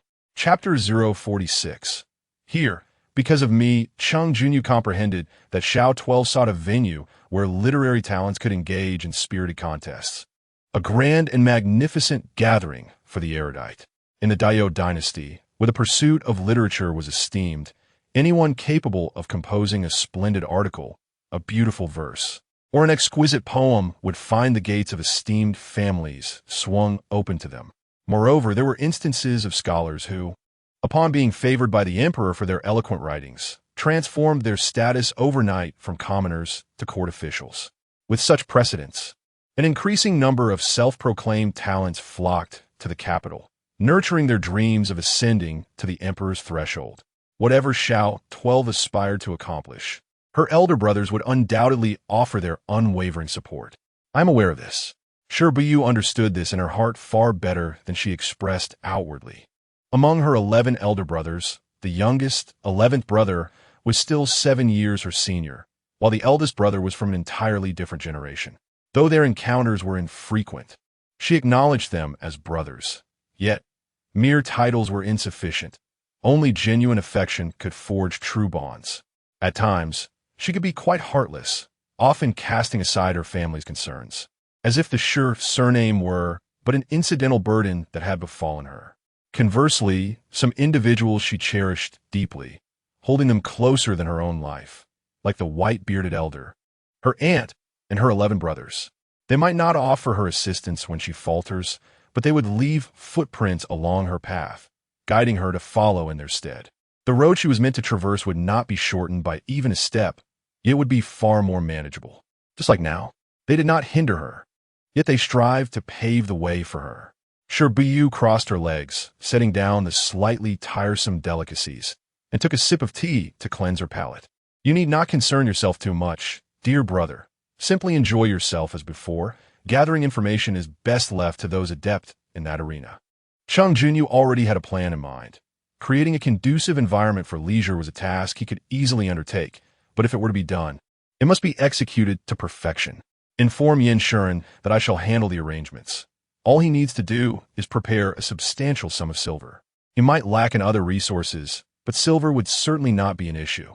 Shi Buyu chuckled. Brother, after all these years of indulgence, the time has come to test your prowess in merriment. Do not let me down. What, if I disappoint you, will you complain? I shall not complain. Rather, I will mock you and then write to all the brothers, inviting them to join in your ridicule. Cheng Junyu laughed and scolded. You are a bundle of mischief. Shi Buyu patted her belly. Half of it is good-hearted mischief, just not directed toward you. Cheng Junyu casually grabbed a cushion and tossed it her way. Shi Buyu caught it deftly behind her, sighing with a sense of wonder. So soft. Cheng Junyu erupted into laughter. As they departed after dinner, Shi Buyu paused at the door, turning to gaze at 7th brother, who was clad in a scholar's robe. Brother, did you return to the capital because of me? Just like in our childhood, fearing that this path I tread might be too arduous, you tread ahead, leaving footprints for me to follow, so that my journey may be smoother. Cheng Junyu smiled. Why do you say that? My family resides in the capital. Is it not natural for me to return? Is it truly so? With an unexpected glance towards the hazy moon, I am transported back to the mid-autumn festival of my 8th year. In the courtyard, we celebrated the moonlight, while I leaned against the elderly man, drowsily listening to my elder brother's musings about the day when Shi would mature enough to care for both our teacher and me, embarking on journeys across the world to witness the beauty of the changing seasons.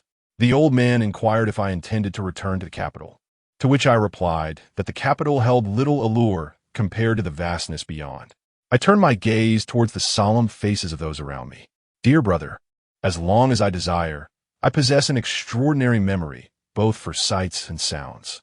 Little 12, each of your 11 brothers has his own path to tread. The manner in which one traverses this journey, the ease or difficulty, the distance one may cover, whether smooth or fraught with obstacles, can only be revealed in due course. Chungjun, with hands clasped behind his back, stepped forward, his usual jovial demeanor replaced by a somber air. Our teacher dabbles in divination, yet he seldom engages in serious readings beyond inquiries for our well-being. He asserts that life has its own fate, and that both certainty and uncertainty lie within human hands. Even when faced with adversity, we 12 siblings can overcome any challenge together. I am currently walking the path I am meant to walk, independent of others, for it is destined. Despite his lengthy discourse, he refrained from addressing the matter of her return to the capital. My brothers have always been this way, never deceiving me and skillfully sidestepping topics they wish to avoid. I ceased my inquiries and turned away, as I leaned against the carriage window, observing the bustling cityscape. I could not help but ponder. Was the return of 7th brother due to her, or the others? 5th brother had taken a position as the governor of Yinshi County, the closest county to the capital, a coveted role fiercely contested. 11th brother departed simultaneously with her, his whereabouts unknown, and he offered no explanations. Was he also striving for her sake? This was merely what I knew. There were undoubtedly others whose intentions remained concealed, entangled in this web as well. Andy, Wan Xia responded promptly, moving closer, and I saw the young lady expertly rest her head on my shoulder. I wish I could return and pluck out his beard, burn down his den, and cast all his treasures into the sea. So much fury? I used to believe I was not inferior to him. Surely, by the time I reached his age, I would surpass him. Yet, when the moment of competition arrived, I found myself utterly powerless, reduced to being dominated on the chessboard. Such a feeling is profoundly disheartening. Wan Xia gently stroked the young lady's hair. In this game, every piece is a living entity. The old gentleman is the player, yet once the pieces are placed, he can no longer control them. He has granted you the authority to dictate the course of the game. You alone decide whether to advance or to hold your ground. Even so, I remain defeated. Then upon my return, I'll pluck out his beard, burn down his lair, and cast all his treasures far into the sea, ensuring he cannot retrieve them. Only then did I smile, resting my head once more against the window, lost in thought as I observed the ebb and flow of people outside. If the trials faced by the Shi family were indeed fate, if my return to the capital was fate, and if my dealings with Yin Shi were also fate, does it not imply that everyone around me is intertwined in this destiny? Should the events unfold favorably, all would rise. Yet if they do not, those drawn into this web by my actions may not have a fortunate ending. I closed my eyes, refusing to accept such a conclusion. How could I possibly fail? It was utterly inconceivable. Cousin? This unique appellation startled Shi Buyu, prompting her to lift her gaze toward the approaching figure on horseback. It is remarkable how, just as she had been contemplating the very instigator of her troubles, he materialized before her. The individual drawing near appeared to have indulged in copious amounts of liquor, his cheeks slightly flushed and his eyes sparkling with brilliance. Beneath the illumination, his striking features became even more pronounced, attracting the attention of several young women in the vicinity. Yin Shi leaned in, inquiring, "Are you feeling unwell?" Shi Buyu merely tilted her head to regard him, remaining silent, her mischievous thoughts inclining her to tug at his ears, pinch his nose, tear at his face, or flick his forehead. Yet, she found herself disinclined to act. Chapter 047. Strolling through the Western market unbeknownst to Yin Shi, who had narrowly escaped a calamity, it was evident that she was genuinely in a foul mood. With a swift glance around, her eyes brightened. "Wait for me a moment." However, Shi Buyu, disinterested in his whereabouts, did not halt the carriage nor wait for him. She remained as if they had not encountered each other, not even altering her lounging posture. After a while, a package of lotus seeds was presented before her. She noticed fresh lotus seeds being sold nearby. Looking up at the man who wore a beaming smile, so different from his usual demeanor, it felt as if she was witnessing him smile for the first time, as if the effects of wine had liberated him from his constraints, allowing him to momentarily return to his true self. Her earlier malice gradually dissipated, and Shi Buyu took a handful of lotus seeds, peeled one, and tasted it, nodding in approval. Tender. I shall purchase some more. Seeing him turn the horse around to leave, Shi Buyu did not stop him, continuing to leisurely peel the lotus seeds, rarely in high spirits. She wondered what harm there was in indulging him for a moment. As the sound of hooves reached her ears, she looked up to find a bamboo basket presented before her, and she chuckled softly. Have you bought the entire basket? Yet. Yin Shuren felt he had made a wise purchase. At the very least, it appeared that Miss Shi's mood had improved. With half a basket remaining, he lowered it into a well to keep it fresh for several days. Understanding her needs well, Shi Buyu finished what she had and reached out her hand. Yin Shuren, ever considerate, promptly handed her the basket for her to take more. Shi Buyu gathered a generous handful for her aunt, intending to enjoy the fresh treat. She reclined against the carriage window, observing the vibrant scene outside. It struck her that she had yet to experience the bustling nightlife of the capital. Was it still too early for the curfew? Yes, it seemed so. Yin Shuren, perceptive to her unspoken wishes, gently suggested, we are not far from the Western Market. Shall we take a look? I heard from classmates that there is a stall selling pancakes that is quite exceptional, unlike the ones we usually have. Let us go. If the streets earlier were merely bustling with people, the Western Market was a veritable sea of humanity, shoulder to shoulder, with carriages only able to stop at the entrance. Shi Buyu felt a surge of excitement, tapping the carriage to signal the driver to stop. Just as she was about to step out, her aunt held her back. Wan Xia placed a hooded cloak upon her head and adjusted her attire before permitting her to disembark. While sitting in the carriage, it felt different, but once she stepped into the throng, she realized the revelry had become intimately connected to her. Before her lay a neatly arranged row of two-story houses. Various lanterns hung high, competing silently for attention with their unique designs. From a distance, they resembled a fiery serpent, illuminating the entire Western Market with their glow. The tea houses and taverns buzzed with lively chatter, the sound of singing mingling with cheers drifting in from afar. One could only wonder which establishment was blessed with such a talented songstress. Meanwhile, the spacious roads flanked by small stalls and vendors, though modest in their means.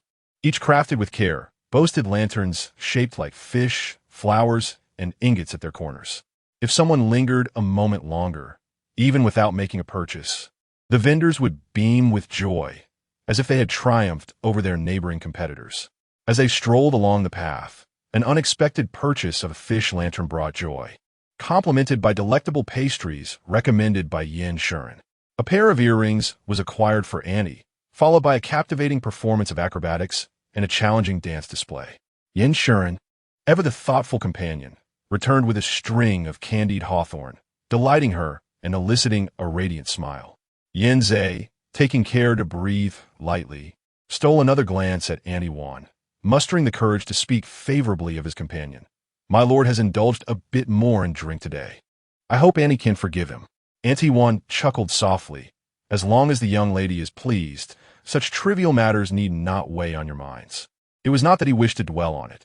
Rather, he feared that she might lose her composure and reprimand the young lord. Inwardly, Yin Zhe thought, yet outwardly he merely acquiesced.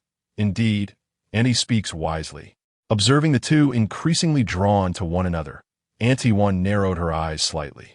The young lady remained blissfully unaware, completely absorbed in her own thoughts, which caused her no concern.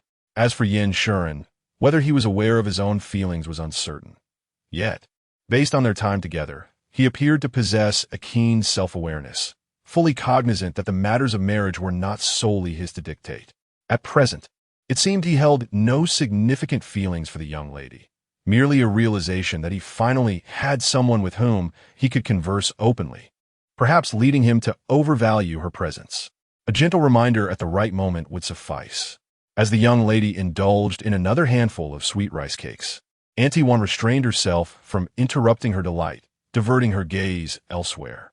She contemplated purchasing some dried hawthorn from the apothecary to prepare a soothing drink for the young lady, lest she suffer from indigestion.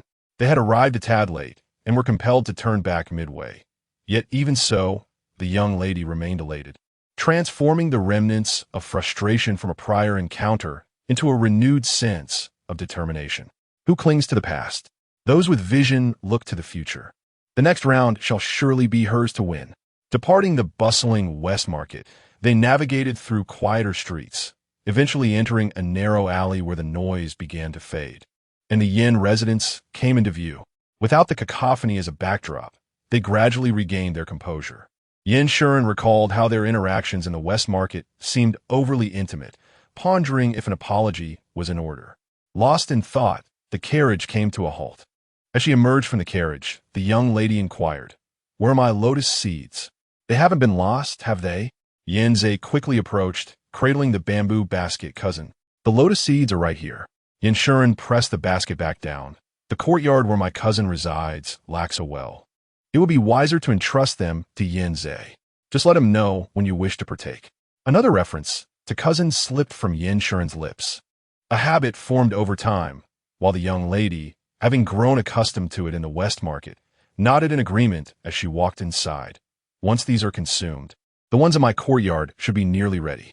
Anyone teased, "If you continue to poke at them daily, by the time the lotus seeds are ripe, not a single pod will remain intact." "There are so many pods. I've only poked a few," the young lady retorted, stepping over the threshold, justifying her actions with conviction.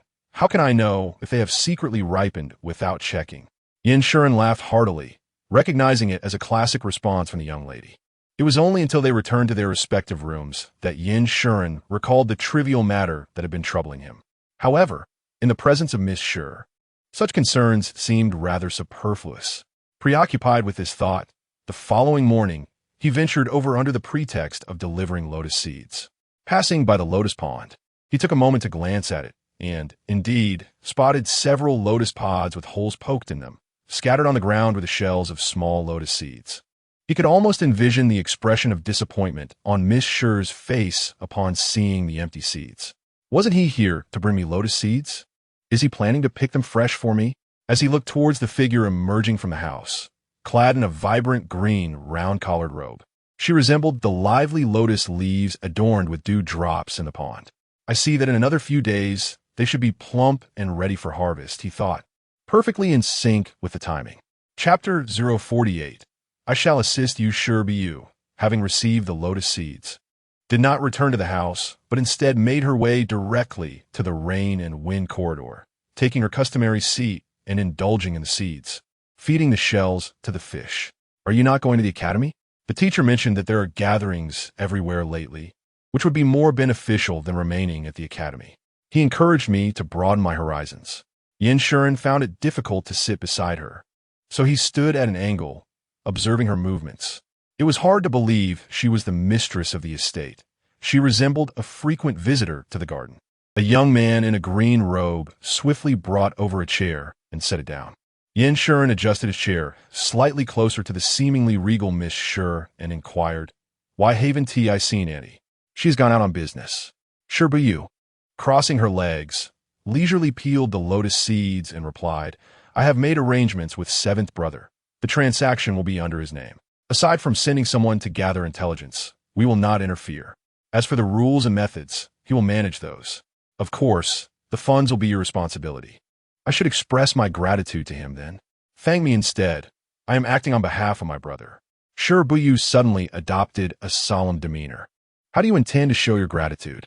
Yin Shuren couldn't help but smile. "What kind of gratitude do you wish for?" "Anyone let me have fish sashimi." This implication was not subtle.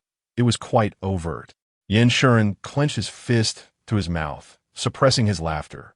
Sneaking a taste of fish sashimi might prove to be a costly endeavor. Not only would Annie deprive you of it for a long time, but I fear I would be barred from entering here as well. Upon reflection, Shi Buyu wholeheartedly agreed, given Annie Yes' temperament. Indulging in raw delicacies without restraint could result in a year-long deprivation from such delights. Never mind, let us take a slow and steady approach. Shi Buyu decided with resolution. After some time, I will throw a tantrum, and Annie will relent. Such tactics are only effective when both parties care. Yin Shuren turned his gaze towards the lotus pond. He had visited this place before. The rain and wind corridor was cooler than others. In previous years, during this season, he would often come here to relax, escape the heat, admire the lotus flowers, and steal a moment of tranquility. Though the scenery remained unchanged, it felt profoundly different now. Perhaps it was because no one dared disturb him in the past. When he was here, even the wind was calm. Now, the young man in green was drying blankets, and Jaiji was busy washing the ground. Beside him, there was someone incessantly nibbling away, reminiscent of a little mouse. Yin Shuren thought quietly. The little mouse looked up at him and said, I seem to have forgotten to mention that seventh brother said, as long as you provide the funds, he will handle the arrangements. Your subordinates must heed his instructions. If anyone dares to show disrespect to my brother, I will certainly take issue with you. Yin Shuren chuckled. If anyone were to disrespect your brother, you would deal with them. Why would you come to me? If a master is a good master, how could they raise undisciplined servants? If the servants are lacking, it is naturally a reflection of their master's shortcomings. Such reasoning was irrefutable. Shi Buyu looked at him, determined to obtain a promise. Her brother had become embroiled in these matters for her sake. If he were to suffer indignities, it would be akin to trampling on his heart. Merely contemplating that scene unsettled her, rendering her restless and agitated, as if a monstrous entity within her were poised to break free. Yin Shuren raised his hand in an oath. I promise that the servants shall respect him as they respect me. With that assurance, her tempestuous emotions subsided, and she lowered her head to continue peeling the lotus seeds, as if the earlier fury had been but a fleeting moment. Yet Yin Shuren perceived the truth. It dawned upon him that in her childhood, her emotions may have been uncontrollable, inadvertently leading her to witness certain events that solidified her reputation as a harbinger of disaster. Yin Shuren, too, began to peel and savor the lotus seeds. As the sun ascended and a gentle breeze whispered through the air, the lotus flowers gradually folding their petals. In a moment of reverie, he recalled that it had been some time since the onset of autumn. If I were to succeed in the imperial examinations, what then? Then I shall assist you, making a resounding impact and securing your name in history. Sure, you spoke nonchalantly. Which emperor or prince in history has ever competed with the talented men of the realm? You have competed and triumphed when your true identity is revealed. Those who consider themselves the sole arbiters of talent, those who daily predict the fall of the Yu dynasty, those who uphold the meritocratic ideals, and the gathered literary talents in the capital will all become your fervent supporters. The prevailing ethos of the Yu dynasty, shaped over many reigns, will ultimately serve as your allies. After a moment of silence, Yin Shuren turned to her. I wield no military power. That is my greatest vulnerability. No matter how meticulously I prepare or how many stand by my side, without military authority, I remain susceptible to annihilation at any moment. I do, Shi replied, grasping a handful of lotus seeds and letting them cascade from her fingers. Yin Shuren stared in astonishment. How could you? Did I not mention it? Shi smiled and tilted her head. I have 11 older brothers. Yin Shuren still found it hard to believe such fortune. Will they all assist me? They will. Shi set aside the lotus seeds. Until today, she had not dared to utter such words. Yet upon learning that the old man had orchestrated this move, her brothers were now irrevocably linked to her. And with the depth of the old man's wisdom, how could he not comprehend the implications of binding them together? Yet he chose to do so. If disputes arose among her 12 siblings, the old man would surely favor her. However, when it came to their lives and deaths, he would not make decisions lightly. Once he did, it would be the best decision he could render a definitive conclusion. Jian, you can only emerge victorious. Yin Shuren gazed at her, uncertain whether to believe her words. Yet upon reflection, it was clear that Shi often spoke boldly, yet never frivolously.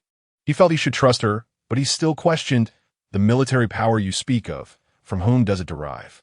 Shi pondered briefly before responding truthfully. Partially, my fifth brother, the governor of Yinshi County, Guangjing. The governor of Yinshi County. Yin Shuren felt a jolt of surprise.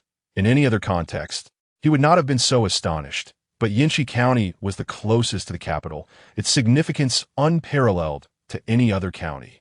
Though it fell short of true military command, it was nonetheless a formidable asset.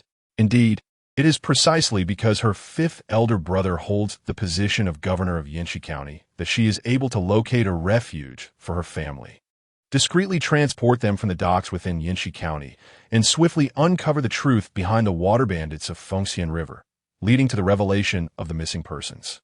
This is merely one of her elder brothers. She is 10 in total, and even excluding Cheng Junyu, there remain 9. Yin Shuren cannot help but feel a stirring within him. Yet he seeks to clarify once more. Do your brothers merely offer a modicum of assistance? Or will they exert themselves to the utmost? They will strive with all their might to ensure my survival. The old man with the white beard placed her at the heart of the formation because only with her alive can they all thrive. Shi stood up, pouring the remaining lotus seeds into the water, watching the fish chase after them. The old man had once inquired if she wished to learn divination, but she declined. For if one were to calculate every aspect of life, what significance would there be in living? Now, she despises it even more. Chapter 49. Whose fortune Yin Xian felt an uncanny sense of windfall, akin to fortune descending from the heavens. Upon returning to speak with Robert, their exuberance knew no bounds. The weakest aspect of their young master had been rectified.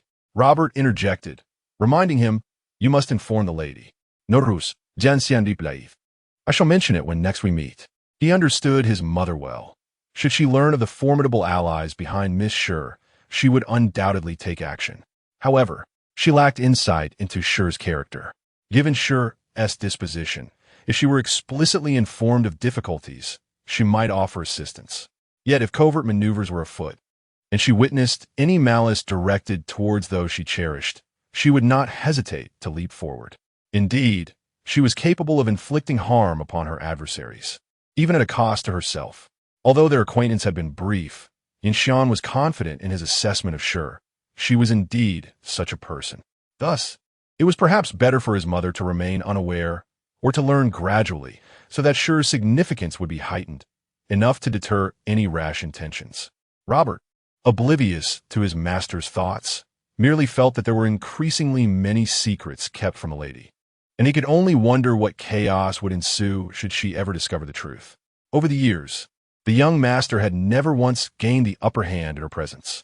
Following that day, Yin Xian's trust in Shi Buyu deepened, a sentiment reflected in the additional items now adorning the shelves of his study. Shi Buyu, ever gracious, refrained from revealing his thoughts, instead smiling broadly in his presence. As the autumn examinations approached, the capital was engulfed in revelry. Gatherings abounded, and taverns echoed with jubilant songs, painting a scene of opulent prosperity. Yet beyond the city, a new road tax had been instituted. Known as the tread tax, it mandated payment for merely stepping upon the road. In other regions, conscription was being forcibly enacted. Shi Buyu hung yet another sheet of rice paper, bringing the total to 7 now displayed within the room.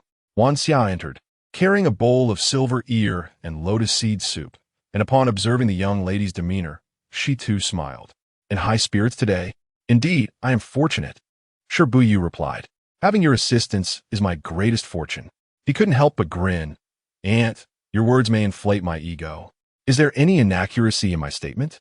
"You, my dear, are the embodiment of fortune," Wan Xia remarked, stirring the soup gently with her spoon, feeling the warmth of the bowl. With her white hair and 11 brothers, and a multitude of acquaintances, her assertion seemed justified.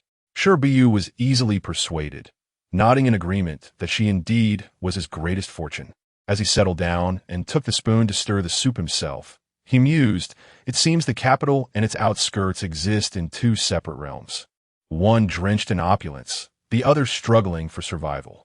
Judging by the trajectory of history, the Dayo dynasty appears to be on a path towards decline. Would another person fare any better?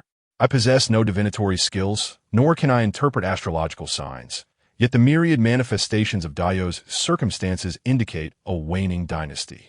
Whether Ji can stem this tide, I cannot say. He leisurely scooped up a spoonful of the silver ear soup and glanced at the sheets of paper hanging on the wall. How unfortunate it is that, despite years of wandering, Jian remains so distant from the common folk. As Wan Xiao would say, he is utterly unaware of how the people survive. What can he understand of other matters? The 12 siblings, each of whom grew up amidst the common folk, had never experienced such a life of ease before residing in the Yen residence. Bai Huzi, in particular, traversed the world in simple straw sandals, honing an exquisite craftsmanship that allowed her to weave lightweight, yet durable shoes. As for Jian, he had been excessively sheltered. It was essential to extricate him from that protective bubble. Wan Xia gazed at the girl, whose eyes sparkled with mirth. Knowing full well that the one being plotted against was undoubtedly the topic of discussion, young Master Yen, she turned her gaze towards the door, where the voice in a green robe called out from a distance, "Miss, the young master has arrived." Shi Buyu raised her head and inquired of her aunt, "I believe I have not yet permitted him entry into this study?" "Indeed, since your arrival. He has not been allowed." "Then please invite him in." When Yin Shuren was ushered to the entrance, he was taken aback, hesitating momentarily before crossing the threshold. Upon lifting his gaze, he was captivated by the several sheets of rice paper suspended in mid-air, inscribed with either characters or illustrations, their contents unknown. "Please have a seat." Following the voice, he turned towards Shi Buyu, who was leaning against the hidden table at the writing desk. Yin Shuren sat opposite her and glanced at the papers once more, asking, "What is this?" "Just some casual writing," she replied. Shi Buyu regarded him. "Do you have business with me?" Recalling the matter at hand, Yin Shuren produced a piece of news he had encountered upon returning home. After imposing the water tax, he has now introduced a road tax, compounded by forced conscription. The public outcry has grown considerable, which works to my advantage. Shi Buyu could not quite articulate her disappointment. Throughout his life, Yin Shuren was singularly focused on that one affair, his mind rife with schemes and stratagems, draped in the veneer of genteel sophistication. His heart, as soft as cotton, was employed solely to achieve his ends. The disparity between his elevated position and the plight of the common people was stark. They were never present in his thoughts, allowing him to see only the benefits of the road tax-induced grievances, while remaining blind to the hardships faced by the populace. Thus, she questioned whether Ji and could possibly halt the downward spiral, a matter she remained uncertain about. Shi Buyu's silence left Yin Shuren perplexed. "Miss Shi, have I said something amiss?" "No," she replied, closing the book before her. "This matter requires time to ferment. There is no need for haste." Yin Shuren had initially intended to inquire if he might seize the opportunity to take action, but upon noticing the slight furrow in her brow, he suppressed that thought and shifted the conversation. "The young eunuch has arrived in the capital. Is it safe?" The gathering of renowned scholars in the capital meant that countless individuals entered and exited daily, making it a prime time for infiltration. Shi Buyu smiled. "It seems the turmoil surrounding the Shi family's abduction has subsided, with only Minister Zhang still diligently searching for people." Seeing her smile, Yin Shuren inexplicably felt a sense of relief in his heart. "Shall we meet him now?" "That would be agreeable," Shi Buyu replied, rising to her feet. "Let's proceed to the hall." As Yin Shuren walked behind her, he cast a glance at the closest sheet of rice paper, where a few characters caught his eye: road tax. It was evidently significant enough for Miss Shi to mark it, suggesting that this road tax bore an alternative implication he had not anticipated, which might explain her earlier silence. During the waiting period for the young eunuch's arrival, Yin Shuren pondered what that implication could be. The young eunuch, adorned in women's attire, bore a face that appeared clean, yet evidently still bore the remnants of past injuries. Supported by the figure in the blue robe, he ambled slowly, his delicate visage reduced to the size of a child's palm. Before he could make any movement, the one named Shi Buyu interjected, "Sit still and do not fidget. We are not in the palace, and there are no stringent protocols here. Agu, please fetch him a cushion." Wan Xia brought forth a substantial cushion and placed it in the chair. The young eunuch gripped the armrests tightly as he gradually lowered himself onto the seat, beads of fine sweat already forming on his brow after such a brief moment. He leaned forward to perform a bow, expressing, "I am eternally grateful for the life-saving kindness bestowed upon me by both of you." "Your name is Yisheng?" "Indeed, he Yisheng." Shi Buyu nodded gently, inquiring, "Have you received an education?" "I commenced my studies at the age of 5 and have been learning for 8 years. I am now 14. Chapter 050. Not a good person. He Yisheng lifted his gaze towards the two individuals, revealing that he had been imprisoned in the palace for 7 months. Shi Buyu had already surmised some of this and was not particularly surprised, merely gesturing for him to continue. The young eunuch had evidently prepared well over these days. Speaking in a coherent manner, my sister was promised to someone, a match that, while respectable, was not without its flaws. The prospective brother-in-law possessed many commendable qualities, yet his appearance left much to be desired. My sister, unwilling to marry, found herself powerless in the face of this arrangement. On the night of the Lantern Festival, our mother instructed me to accompany my sister, who was in a foul mood, to view the lanterns and speak well of the intended. Initially, all was well, and my sister's spirits lifted, but at the festival, she encountered a few young ladies from other families who mockingly commented on the looks of her fiancé, which drove her to tears and caused her to flee. I pursued her only to witness her being incapacitated and carried away in a carriage. Fearing for her safety, I shouted for help, believing that the area was not particularly secluded and that someone would surely come to our aid. At this moment, He Yisheng's body trembled slightly as he recounted. They soon overpowered me and rendered me unconscious as well. I regained consciousness briefly during the journey, only to be drugged again. When I finally awoke, I found myself in a place described only in books, ornate balustrades and gilded walls. Yet, I dared not entertain darker thoughts, believing instead that I had been taken to an opulent den of iniquity. I had been bathed and dressed in sheer silk, resembling. He Yisheng paused, swallowing back the harsh words that threatened to escape his lips. I was taken to another chamber, even more resplendent than the previous one, adorned with unmatched grandeur. A man and a woman were surrounded by attendants, all draped in sheer garments, devoid of any other clothing beneath. I was placed upon a vast bed, so large that I occupied only a small portion of it. A desperate urge to flee surged within me, as I sought to ascertain whether my sister was among them. Given her nature, I feared that she would not survive such an ordeal. The subsequent events were all too predictable, and Yin Shan glanced at the girl beside him. Noticing her rapt attention, He Yisheng continued to peel back the layers of his own trauma. Yet, even in that moment, I could scarcely control my body, which responded with a disturbing excitement.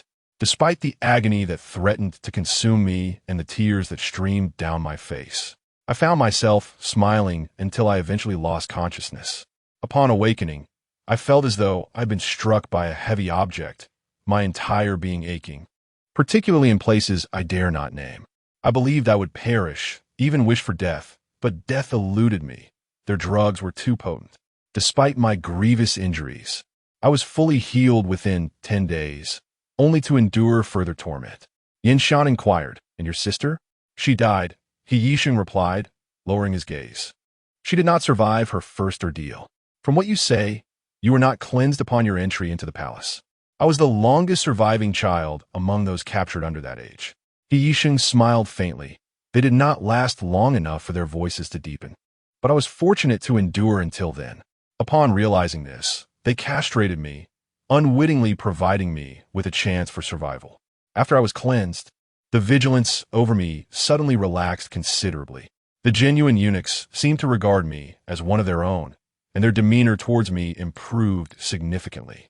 No longer was I a passive recipient of circumstances. Instead, I became an active participant, capable of charming others and obtaining favors with relative ease. Complimenting someone was merely a casual utterance, and as I garner more benefits, I also acquired more information.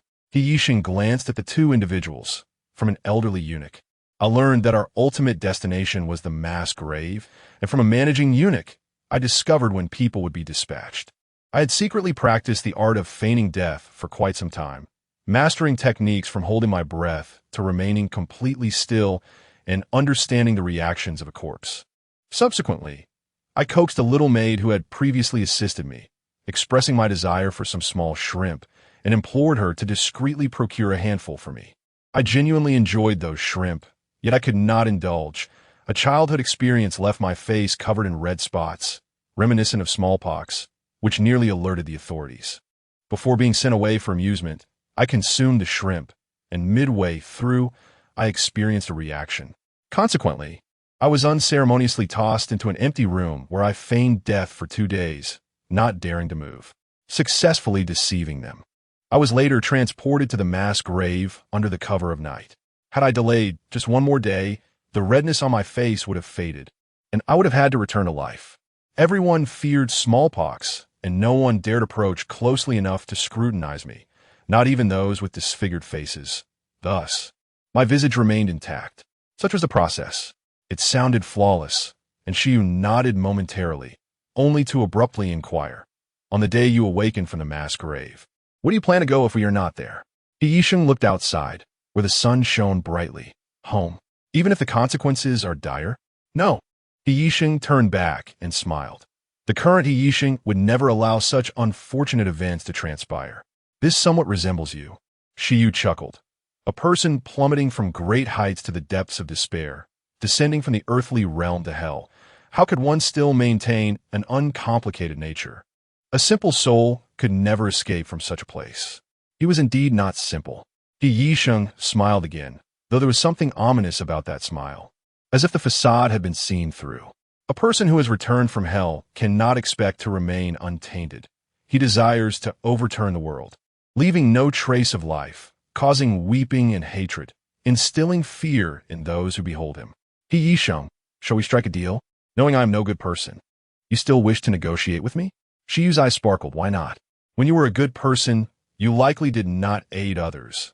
As a wicked one, you presumably had not yet harmed anyone. So, what is the distinction between good and evil? If your malice can vanquish the wicked, is that not a rather admirable form of wickedness? I find such malevolence appealing. Can it truly be understood this way? How harmonious it sounds." Yisheng laughed, his canines seemingly retracting slightly. "Moreover, those before you are not virtuous either." Shiyu pointed to Yin Xian beside her. "Before others, he is as gentle as jade. Yet behind their backs, he is filled with schemes and plots." She then gestured to herself. "Before others, I appear human, yet behind the scenes, I ignite flames and engage in brawls, having devised many a scheme. What is wrong with that? And with you, we form a trio of villains." He gazed at her, hoping to discern insincerity and hypocrisy within her eyes as a reminder not to place his trust in her. But trust in what? She had declared herself no good, asserting that neither of them were virtuous, much like himself. In that moment, he felt an unexpected revelation. He need not resort to malice, nor plot with intent, nor bear the burdens of consequence, for it seemed as though there was still a refuge for him in this vast world. He was not alone. He need not return to corrupt everyone around him. Chapter 051. Yisheng speaks. Yisheng suddenly smiled. "Are you certain that in their eyes I am truly a deceased person? Unlike them, I perished due to smallpox. You are utterly dead. Your remains long gone in that bamboo mat," Yin Xian remarked with a detached gaze. "If I were to ponder such trivial matters, I would have succumbed to death countless times already." Yisheng sought reassurance, feeling an unsettling anxiety, constantly fearing that upon closing his eyes and reopening them, he would find himself back in that inferno. Since he had already met his demise, his purpose became clear. "You wish to glean information about the court from me. Rather, we seek your understanding of the palace," Shi Buyu interjected, redirecting the conversation. "You mentioned a man and a woman surrounded by a throng. That implies another woman. Who is she?" Yisheng replied succinctly, "The favored consort." Shi Buyu was entirely unsurprised. With the central palace leaderless, the favored consort held sway over the harem, keeping secrets that eluded others. "Is it within the consort's palace?" "No, it is in another palace, a place where those who enter do not emerge until death. I am the exception." Yisheng chuckled at this peculiarity. "After my castration, they treated me as one of their own. The eunuchs did not prevent my exit, only forbidding me to stray far. It was only upon leaving that I realized that hell lay just behind the emperor's quarters. One would assume there is considerable noise emanating from there. Why is it that no one in the palace is aware? Why? Because beyond the main hall, there are 2 doors, each gap and seam secured tightly with cloth. Whenever we suffer torment, Music would play between the second and third doors. No matter how much we screamed, it was futile. He Yixing's voice grew louder as he spoke, his body half rising. The palace attendants merely believed it to be a place for the emperor's amusement. Only the most favored consort is permitted entry, and those who dare to gaze upon it risk their lives. Is it that no one knows? Those who know are already dead. Shi Buyu remained unfazed by his emotional outburst, her thoughts undisturbed. The consort, being the sole informed party, must possess knowledge beyond mere favoritism. The emperor is not a fool. Should this information leak, it would surely destabilize public sentiment. Those obstinate old ministers might even resort to self-immolation in protest. Yet, he dares to trust the consort. Noticing her contemplation, Yinshan offered his perspective. Is it possible that the emperor does not trust the consort, but rather these matters are orchestrated by her? That is certainly a possibility, Shi Buyu replied, turning her gaze to him. Let's not forget, the consort is backed by the diligent Minister Zhang, who is relentlessly pursuing her family. Could it be anyone from Minister Zhang's faction? It could be anyone, just not the emperor. Shi Buyu's eyes sparkled with insight. Our current ruler of the Dao dynasty is undoubtedly cunning and difficult to deal with. Based on Yinshan's understanding of Miss Shi, her assertion seemed more like a challenge than a genuine concern. Listening to their back-and-forth discourse, He Yixing endured yet another wave of pain from sitting, gradually calming amid the discomfort. Previously, he believed he had mastered the art of suppressing his animosity. However, the mere mention or thought of the excruciating pain he once endured would unleash his emotions uncontrollably. He pondered whether his spiritual cultivation was still lacking and resolved to continue refining himself, striving for genuine tranquility rather than the eidetic of composure he had previously donned while recounting those experiences. He raised his gaze to meet hers. Is it permissible to address you in this manner? She inquired. Is this the name you use within the palace? In the palace, true names are seldom asked. Instead, individuals are often identified by the color of the thin gauze they wore on their first day. I wore deep purple that day. Then I shall call you Yixing henceforth. She decided. She gestured to herself and her companion. I am Shi Buyu, and this is Yinshan. From now on, you may reside here without concern. We will seek you when your presence is required. Should you wish to venture outside, simply inform the steward, and no one will impede your way. You shall not lack for silver, as my cousin is quite affluent. The last remark slipped out effortlessly, and Shi Buyu felt fortunate that her cousin was indeed wealthy. Else, the expenditure would be unbearable. Yinshan, accustomed to her words, found nothing amiss and seamlessly continued. I shall instruct the steward to provide for you. Additionally, I will assign 2 individuals to assist you, one to ensure your safety and another to tend to your daily needs. Should you require anything, feel free to express your desires to them. Are they also here to monitor me? Yixing queried. They are my people. Any unusual activity on your part will be reported to me. However, if it is merely your routine existence, Yinshan chuckled softly. To be honest, I have little interest in it, and it would only waste my time. Having recently escaped confinement, Yixing harbored doubts about everything. The clarity with which Yinshan spoke surprisingly soothed him. The past 7 months had taken from him what he could never regain, akin to the roots that had been severed from his being. Shi Buyu observed his attire. He possessed an exquisite beauty that, when adorned in women's clothing, appeared not only harmonious but quite enchanting. Here, you need not continue dressing as a woman. If you wish to read, you may freely visit the library. This attire is splendid, he replied, gently stroking his hair and then his earlobes. I still require 2 ear piercings. Please find someone to assist me. You need not go to such lengths, Shi Buyu said as she approached him, removing the delicate floral ornament from his hair. There are countless ways to live. You need not choose the most arduous and painful path. Yixing raised his hand, seemingly wishing to grasp hers but hesitated, tilting his head aside to avoid contact.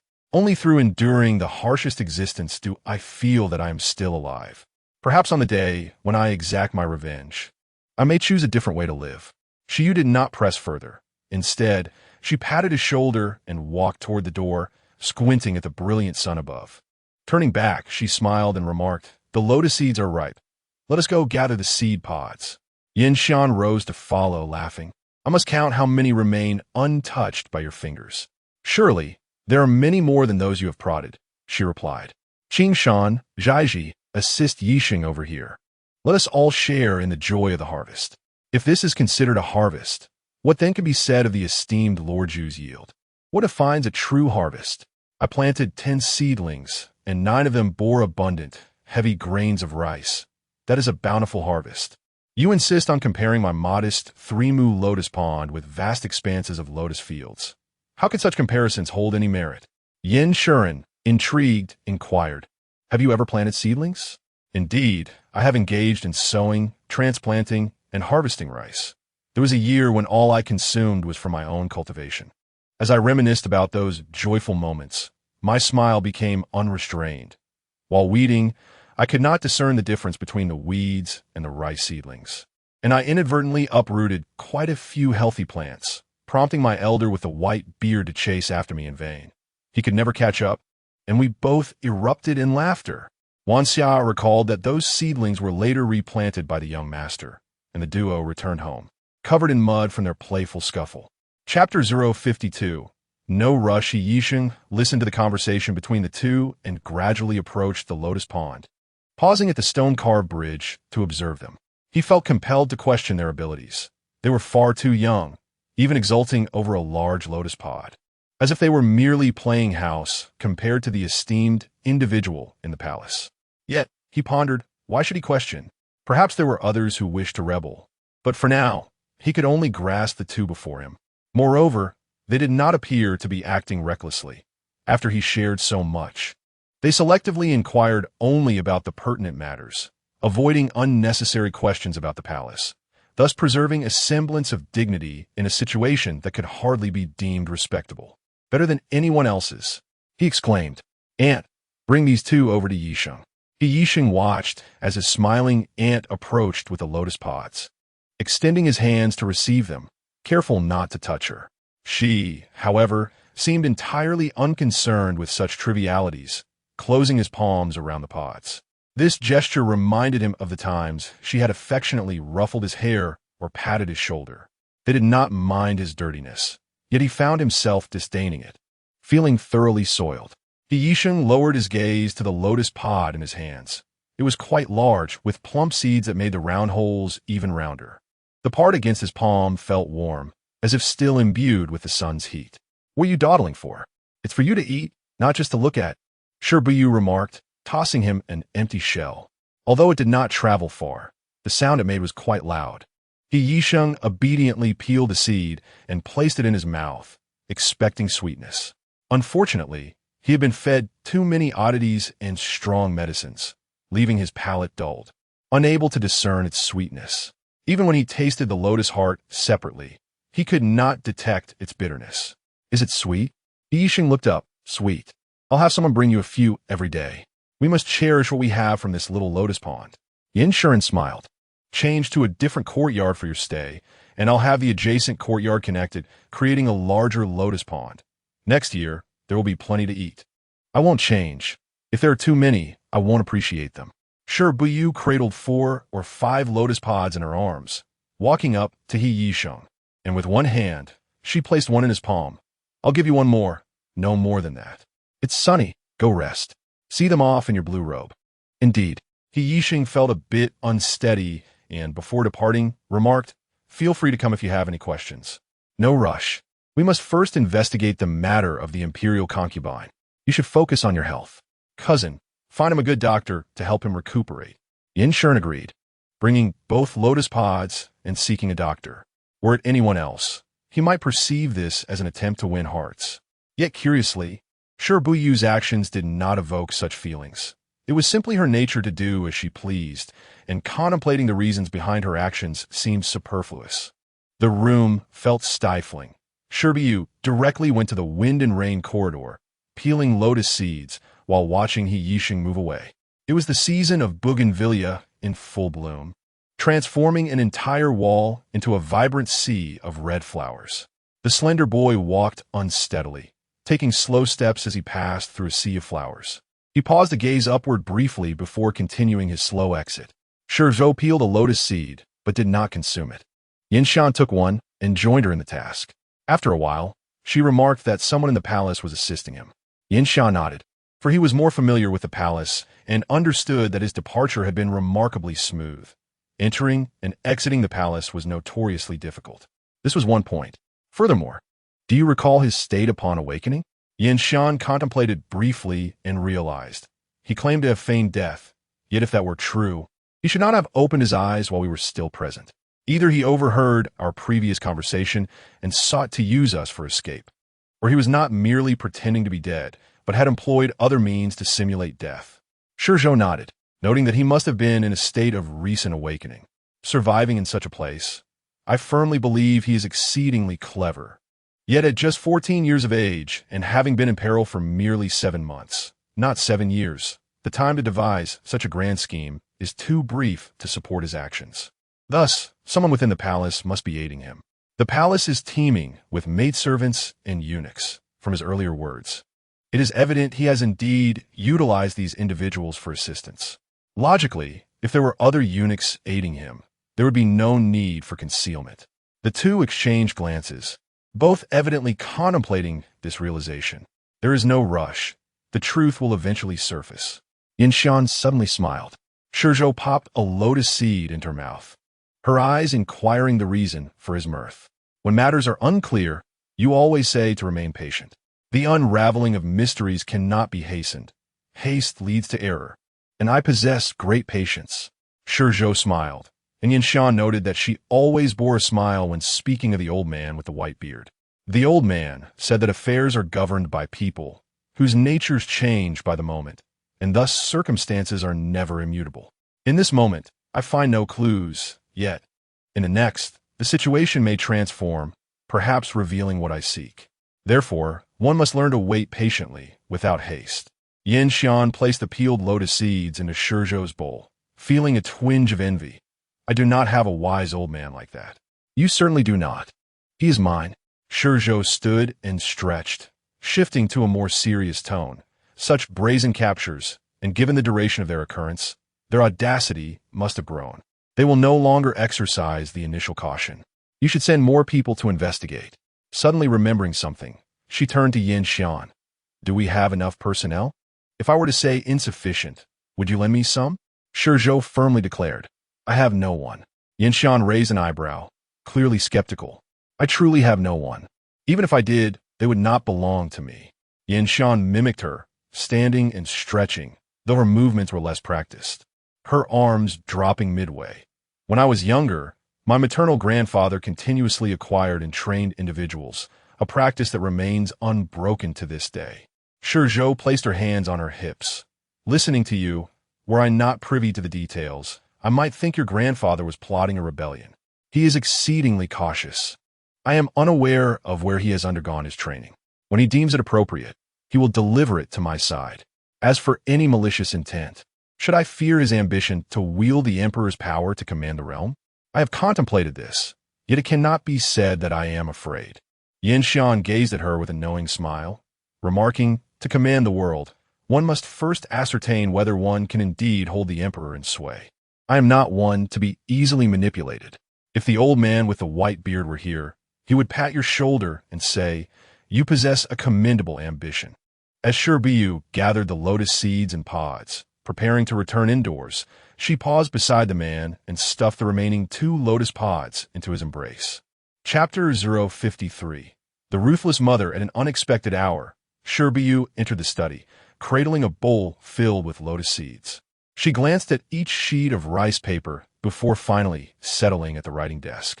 Pouring a little water into the inkstone, she took the ink stick and began to grind it slowly. She relished the act of grinding ink. As the dark liquid emerged in swirling circles, her thoughts became clearer, allowing her to write without pondering the content. Agu, please deliver this letter to 7th brother and ask him to pass it on to 5th brother, she instructed. Wan Xia received the letter and gently blew on the ink. Shouldn't we inform the eldest son of this matter? Too many eyes are upon him, unless absolutely necessary. I wish to keep him uninvolved for now. Shi Buyu popped a peeled lotus seed into her mouth and said with a hum, one must not easily reveal their trump cards. The surprise will be all the more striking when unveiled. Wan Xia smiled indulgently, glancing at the sky. It was the perfect time to brew some soup before heading out. In the blink of an eye, July was halfway through, and the Zhongyuan festival had arrived. At the break of dawn, Yin Shuren, clad in black, took the spirit tablet from the hidden compartment and placed it upon the altar, lighting incense and candles. He knelt and bowed 3 times, then remained still, just as he had in previous years. Yinze quietly set a bowl of fresh water to one side and knelt not far behind him. Since the age of 5, Yin Shuren had been required by his mother to kneel before his father's spirit for half an hour, with an additional half hour added each subsequent year, until he achieved great success. This year, he was to kneel for a full 8 hours, permitted only to drink the clear water. Watching the quietly kneeling figure of Shuren, Yin Zhe felt a pang of sympathy. His mother was indeed unyielding. "Uncle Zhe, your knees can hardly endure this. You should go outside." Yin Zhe's heart ached. How many more years can I accompany the young master? The affairs outside cannot be neglected. I shall ignore them today, and you will take everything to Miss Sure. After a moment, Yin Shuren added, "If she inquires, tell her I have other matters to attend to." Reluctantly, Yin Zhe rose and stepped outside, turning to close the door. He caught a glimpse of Shuren's silhouette, nearly merging with the dim light, and suddenly recalled the spirited young master he had seen with Miss Sure, full of youthful vigor, radiant smiles, and an uplifting spirit, unlike the current solitude. His mother was indeed the most stringent he had ever encountered. With a newfound boldness, Yin Zhe proceeded. By around the hour of Chun, he made his way to Hongmei residence, carrying the news delivered that day. The calligraphy, composed by Miss Sure herself after the bougainvillea had bloomed, flowed as gracefully as her very being. Manager Yin, Wan Xia, said, emerging from the kitchen with a bucket, smiling as she greeted him. Yin Zhe hurried forward to take the bucket from her. "Where are Qing Shan and Jiji? Why are you doing these tasks?" Qing Shan and Jiji scampered out from within, too timid to speak, for Manager Yin was their superior. It is not their concern. Wan Xia waved them back to their duties. "I am fetching water to clean the bedding. I always handle these matters in the young lady's room.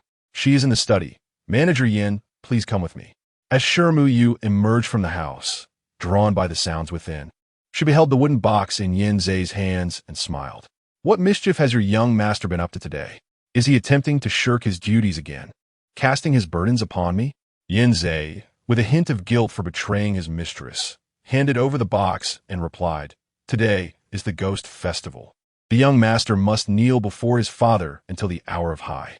While it is customary to honor one's ancestors during the ghost festival, kneeling until the hour of high?" Shi Buyu's fingers twitched in surprise. "There are still 7 hours left?" "Indeed, he has already knelt for 1 hour. Hence I must trouble you with these matters." Yin Zhe inclined his head, preparing to depart. "Wait a moment," Shi Buyu said, finding the box cumbersome. She placed it on the threshold, crossed her arms, and inquired, "Who established such a rule for him? Is there a grudge against him?" "It is his mother," Yin Zhe replied. Shi Buyu's eyes widened. The bond between mother and son was a delicate matter, one in which she felt ill-equipped to interject. "But will he not resist? Surely no one would make him kneel for such an extended period? He truly submits to it?"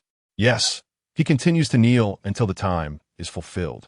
Shi Buyu's eyes widened further. His obedience was astonishing, 1,000 times more so than her own. She would flee at the slightest reprimand, enduring but a single strike at most. Yin Zhe continued, his voice slightly hoarse. "He has resisted his mother in other matters, leading to dire consequences. Many lives were lost. And since then, the young master has refrained from defiance, fearing for the lives of those around him. On that occasion, he too was punished, receiving 50 strikes before the young master, confined to his bed for half a month." Shi Buyu couldn't help but admire Yin Shan's mother. Every decision she made in such dire circumstances was the most prudent choice at that moment. Had she faltered even once, Yin Shan would not have survived. Moreover, she had nurtured him to compete with the finest scholars of the realm, reflecting the immense effort she had invested. From Yin Shan's scattered words, it was evident that his years had been fraught with hardship. Yet, as Yin Zhe spoke, the weight of those struggles became tangible. Shi Buyu could envision the trials he had endured. Yin Zhe was seeking her assistance. Waving him off, she descended the ladder, picked up a handful of pebbles, and sat on the stone bridge, casting them one by one into the water. Naturally unrestrained, she had often committed acts deemed intolerable during her time at the Duke of Loyalty and Valorous residence. The moniker Disaster Star was not unearned. However, as time passed, she gradually became aware of the world around her, yet her temperament remained unchanged. The old man had never sought to alter her nature. A light smack on the palm was the harshest punishment she ever faced, often missing its mark. Yin Xian, and she led entirely disparate lives. Imagining the young Yin Xian seated at a writing desk, struggling to learn and failing to inscribe properly, only to suffer the consequences, tugged at her heartstrings. She patted her backside. The bridge was rather warm, prompting her to leap down and call out, "Annie." Wan Xia propped open the window, responding, "Annie is here." Shi Buyu rushed over and spoke through the window slats. "I had forgotten today is the Ghost Festival. No wonder you made me porridge this morning." The young lady has no one to honor in her rituals, yet she must harbor a sense of reverence for her ancestors within her heart. Wan Xia casually wiped the window frame, saying, "You bear the surname Shi, and the blood that courses through your veins belongs to the Shi family. You are of noble descent, and this lineage is worthy of your respect. I will remember this for next year," she added. Wan Xia smiled. One can easily recall a book after a single reading. Such trivial matters cannot possibly trouble you. Shi Buyu leaned against the wall, turned, and gazed at the sky, reflecting. To possess a sense of reverence is in itself a form of honoring one's ancestors. Why must one go to such lengths to provoke him? The lady's intention was perhaps not to torment him, but rather to ensure that he remembers the vendetta for his father's murder more profoundly. Wan Xia chuckled softly. "Indeed, it is rather ruthless." Shi Buyu nodded emphatically. "Ruthless?" Chapter 054, The Most Beautiful Scenery. Yin Zhe paced back and forth in front of the young master's courtyard, stealing glances towards Hongmei residence. Yet he waited in vain from dawn until dusk without a hint of activity. Luo Qing emerged from within, hands clasped behind him.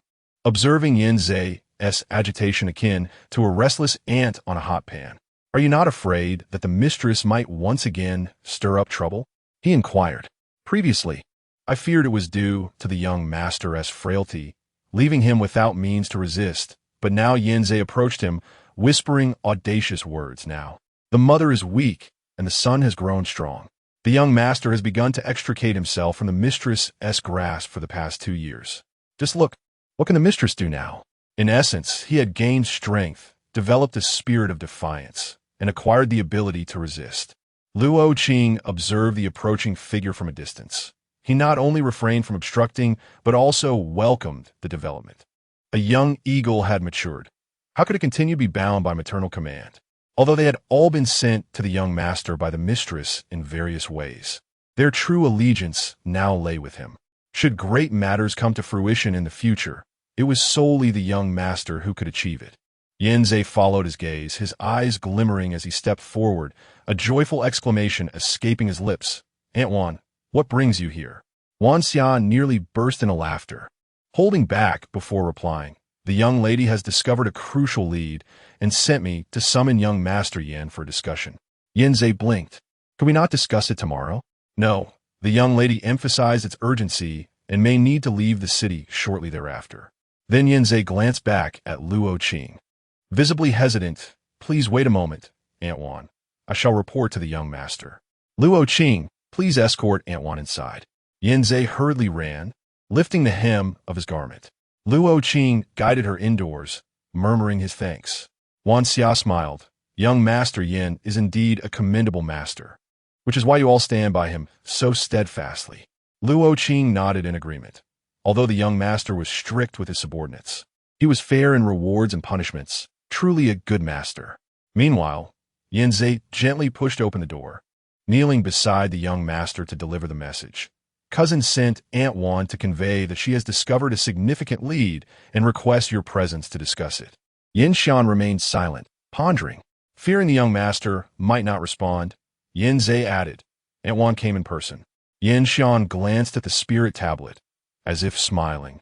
"How long has it been?" 2 hours, Yin Zhe replied. 2 hours. Though it seemed not long, Yin Xian mused, it felt considerably shorter than the former half hour. As he shifted his leg, a tingling sensation surged through him, causing his body to sway slightly. Yanze quickly supported him, nearly bursting into laughter, for it was the first time the young master had risen before completing the required time of kneeling. Cousin is truly wonderful, splendid. After patiently waiting for the tingling to subside, it took a while before Yin Xian finally stood, lingering for a moment before stepping outside.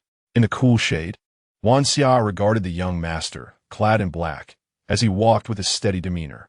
Though typically indifferent to outsiders, she felt a twinge of sentimentality. Achieving great things seldom comes without sacrifice. Yin Xian returned to his room, changed into white attire, and tied his flowing hair up, approaching with an appearance no different from usual. "Why does that not come in and sit?" he asked. "The scenery outside is pleasant," Wan Xia replied, extending her hand in invitation. Yin Xian spoke little today.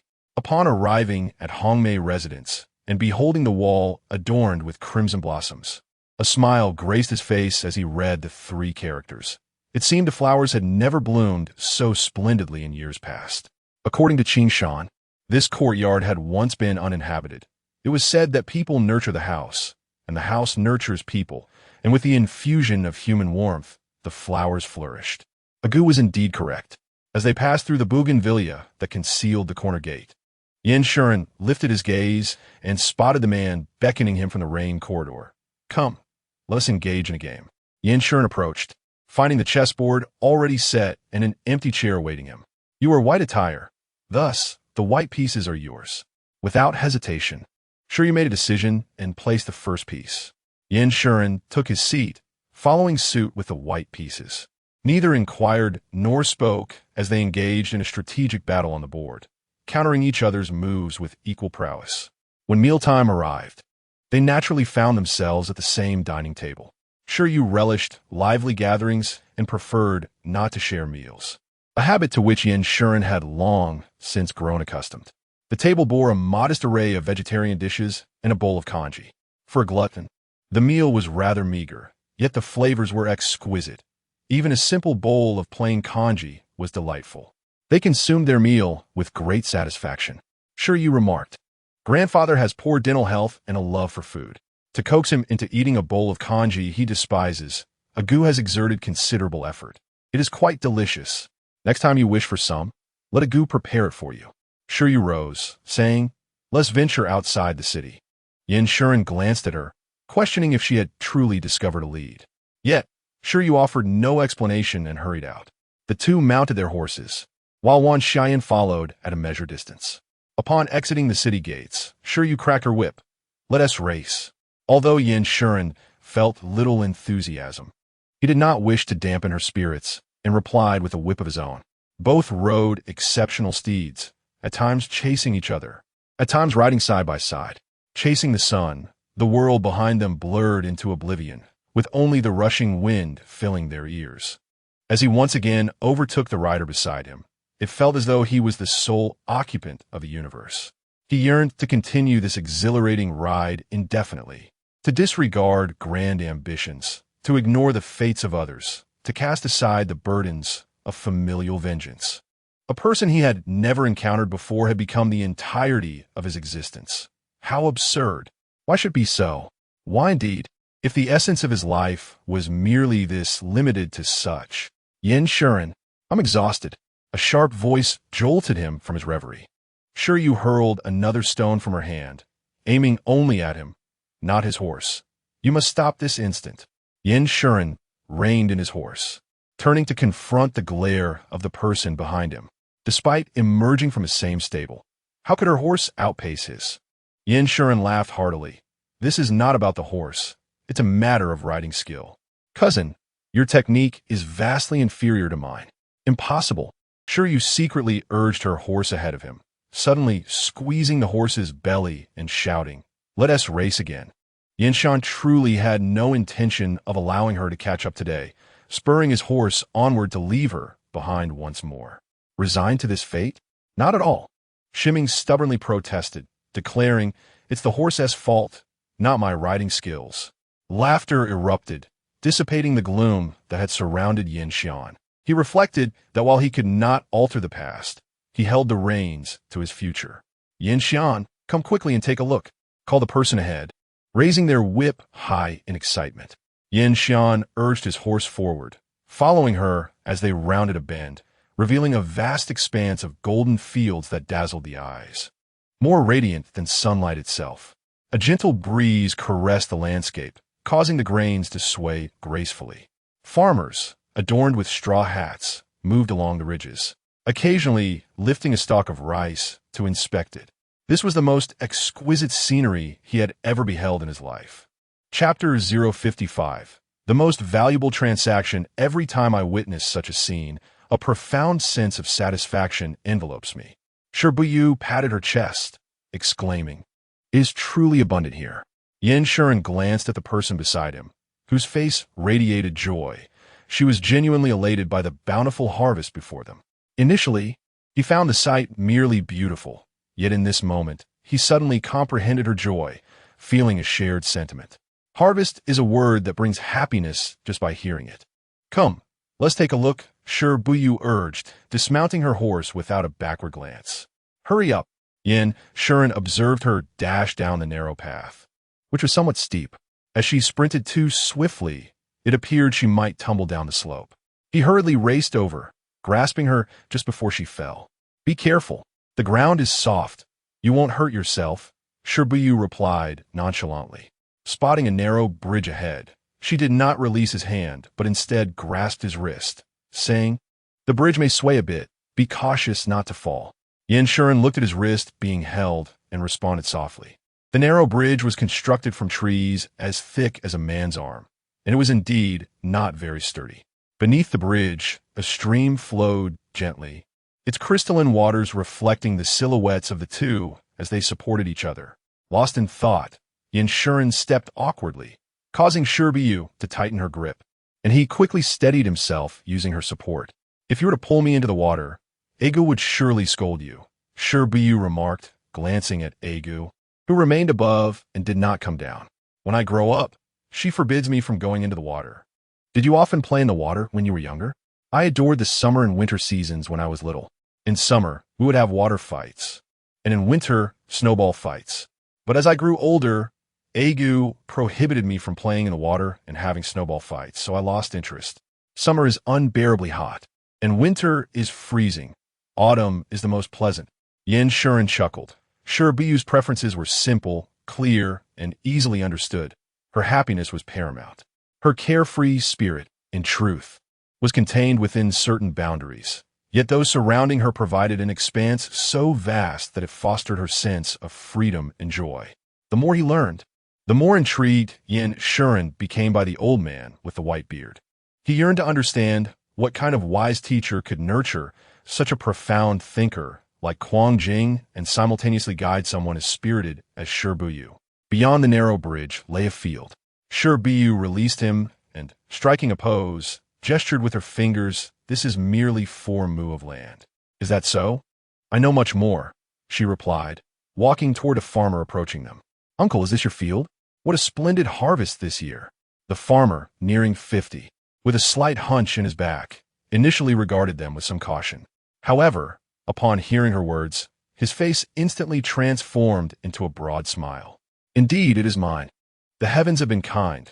This year, the rains came when needed, and the sun shone brightly when it should. If we could have a few more sunny days, we can safely bring the grain home and enjoy a few hearty meals this year. Just look at this sky, cloudless for miles. Surely, it will remain clear for some time." Shi Buyu sat on the ridge of the field, lifted a stalk of rice to inspect it, and pinched each grain, her deftness eliciting laughter from the farmer. "This young lady knows about farming? Do not be deceived by my brother and me donning fine garments. These are worn only when visiting relatives in the capital. Upon our return, we shall don our coarse brown shirts to toil in the fields." At that moment, Shi Buyu began to speak in a whimsical manner, asserting, "We possess ample farmland, and when the workload becomes overwhelming, we all descend into the fields to lend a hand." To substantiate her claim of having indeed worked in the fields, she recounted tales of her experiences from planting to harvesting, animatedly gesturing as she spoke, captivating the elderly listeners who laughed heartily, resonating with her stories, reminiscent of their own days in the fields. Yin Shan listened intently, aware that these were memories from Miss Sure's past. She was a paradox. On one hand, one could argue she was not of high status. Yet with a capable and meticulous companion like Wan Xia by her side, it would be rare to find such an adept servant even within noble households.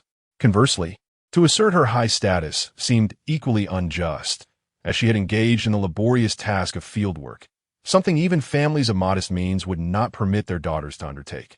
However, my brother, being away at school, had less experience with such matters, and thus, he was brought here to savor the joy of a bountiful harvest while gazing at the splendid fields of rice.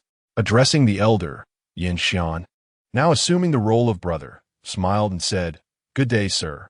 The elder, his dark and lean face creasing into a smile, replied, "You are fortunate to have such wonderful children."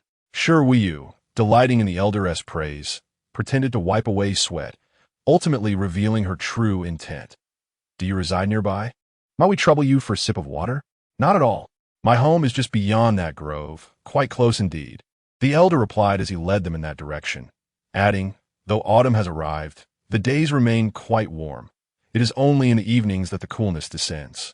"Indeed," Yin Xian responded, trailing behind Miss Shi, listening to her engage in idle chatter with the farmers while he extended his hand to brush against the rice leaves. Feeling a slight sting. This was an experience foreign to him, and everything felt remarkably novel, akin to a door being pushed open, revealing a vista of life beyond. Looking up at the individual who had opened that door for him, a smile graced Yin Xian's lips. He felt he had made the most worthwhile trade of his life. Meanwhile, Yin Zhe made to follow, but Wan Xia stopped him. "Let the others provide covert protection. We shall remain here." Yin Zhe, not fully in agreement, insisted. "One cannot be careless regarding the safety of the young master. While all others live upon the earth, your young master resides within the lofty tower you have constructed. Should he fall now, it may only cause him a minor discomfort. However, should he fall in the future, the pain will extend beyond himself to many others." Wan Xia gazed at the two figures walking amidst the golden fields. "At present, with my lady ensuring his safe descent, it is beneficial for everyone." Yunsha, having been entrusted to Yin Xian for many years, gaining the confidence of both mother and son, was not devoid of wisdom. He promptly made a choice, instructing the 6 individuals behind him to follow while advising, "Unless the young master is in peril or calls for assistance, do not reveal yourselves." Yunsha Shoishif, your reasoning is indeed sound. Yinze watched the 2 figures swiftly disappearing into the woods, suppressing the unease in his heart and refraining from following them. "We have been overly concerned for the safety of the young master, losing sight of other matters. Thank you for your reminder. It is my lady who has been overly thoughtful, and today she has seized an opportunity." Wan Xia chuckled softly. "My lady's intentions have remained steadfast from the very beginning. We have underestimated her. It is good to know this. I hope there will be no further misunderstandings in the future." Wan Xia's demeanor was decidedly forthright. Although she seldom interacted with others, she was well aware of the doubts cast upon her lady. While her lady may not mind, Wan Xia was quite sensitive to it. Yinze responded solemnly. Chapter 056. 10 tranquil thoughts. Stepping out of the forest, the vista unfurled before me. The woodland stood like a barrier, beyond which lay rice fields. And this side revealed a village reminiscent of an idyllic paradise. Adults toiled in the fields, while children gathered, frolicking and playing, accompanied by the harmonious cacophony of roosters crowing and dogs barking. "What is humanity? This is it," Shi Buyu murmured. "This is truly a scene of flourishing prosperity." The elder ahead overheard and turned back with a hearty laugh. "You, young lady, are clearly well educated. We, on the other hand, can only lament that this year we barely scrape by, hoping for a full meal and some leftover grain, while facing yet another tax increase. Indeed, your perspective is the most pragmatic. Mine is but a facade. It is simply too real," the elder sighed. "With taxes on water and roads emerging, who knows what else awaits? Life grows increasingly arduous. This year's harvest may be abundant, yet little remains for the home. Is it due to the additional taxes? Yes. The names of these taxes have been announced. They must be paid, and if we pay this year, we must surely pay again next year. But who can guarantee that next year will be bountiful?" The elder shook his head, lamenting, There are no such delights as bountiful years every year. I only hope they do not introduce more taxes. Nowadays, our lives are less bearable than in our father's time, and certainly incomparable to our grandfather's era. Each generation faces increasing hardship. Shi Buyu kicked the stone aside, contemplating that perhaps reverting 40 years would be better, and 50 years might not even suffice. The Dao dynasty, celebrating its 180 years, once basked in splendor and strength.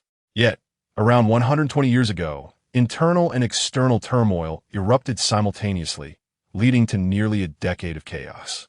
Were it not for the capable and astute Emperor Qizong, alongside his talented officials who managed to turn the tide and restore stability for nearly 50 years, the Dao dynasty would have faced the twilight of its reign. The old man recounted the 10 years of upheaval with vivid detail, as if he were a first-hand witness. Yet he did not acknowledge it. Shi Buyu found her thoughts drifting. Would the old man send her a letter? "Hey, dear, we have guests," the elder called out. "Not guests, just someone seeking a drink," came the reply as a grandmother emerged from the house, grinning like a child. "Auntie, pardon the intrusion." The grandmother waved her hand dismissively and hurried back inside. "Come in and sit." The elder warmly invited them into the house.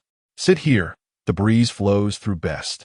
Shi Buyu settled down, pulling Yin Shuren beside her, remarking, "Your home is truly bright and welcoming." "Ah, we just renovated it 2 years ago," the elder replied, clearly proud. "My son works in the capital, earning the most in the village, and he even took a few of the village children with him." Just then, the grandmother emerged with 2 bowls of water. Shi Buyu rose to take one, drinking it down without a hint of hesitation. Yin Shuren, witnessing this, also drained his bowl, feeling an inexplicable sense of exhilaration. He longed to defy his mother's restrictions today. Shi Buyu smiled. "This well water is quite sweet. Our well is the finest in the village. Whenever there's a banquet, everyone comes to draw water from our home." The elders often share their grievances, and with a mere mention, they can spin tales that leave one feeling adrift. Seizing the opportunity, I venture to inquire, "The road tax is not due at the same time as the grain tax, is it?" "No, the road tax is payable in 3 days, which will surely empty our coffers. The grain tax will come later. The harvest is still in the fields, and it will take at least 10 to 15 days to gather and dry," the old man replied, his voice tinged with frustration. He lamented that his granddaughter was betrothed, and he had hoped to sew her a fine garment. But alas, that dream has been dashed. "I heard they are forcibly conscripting soldiers. How does that affect your family?"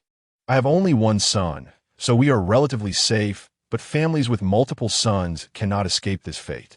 The old man's face shifted between anger and sorrow. Given his age, having witnessed the transition from a comparatively stable era to this increasingly unstable present, he felt powerless. Yet, he found solace in the fact that his wife's poor health resulted in only one son, who in turn has but a son and a daughter, allowing them to evade this turmoil. Nevertheless, the cries of despair echo throughout the village, and it weighs heavily on his heart. Out of the corner of my eye, I glanced at Yin Shuren, but I refrained from probing further. Patience is a virtue. There is no need to rush.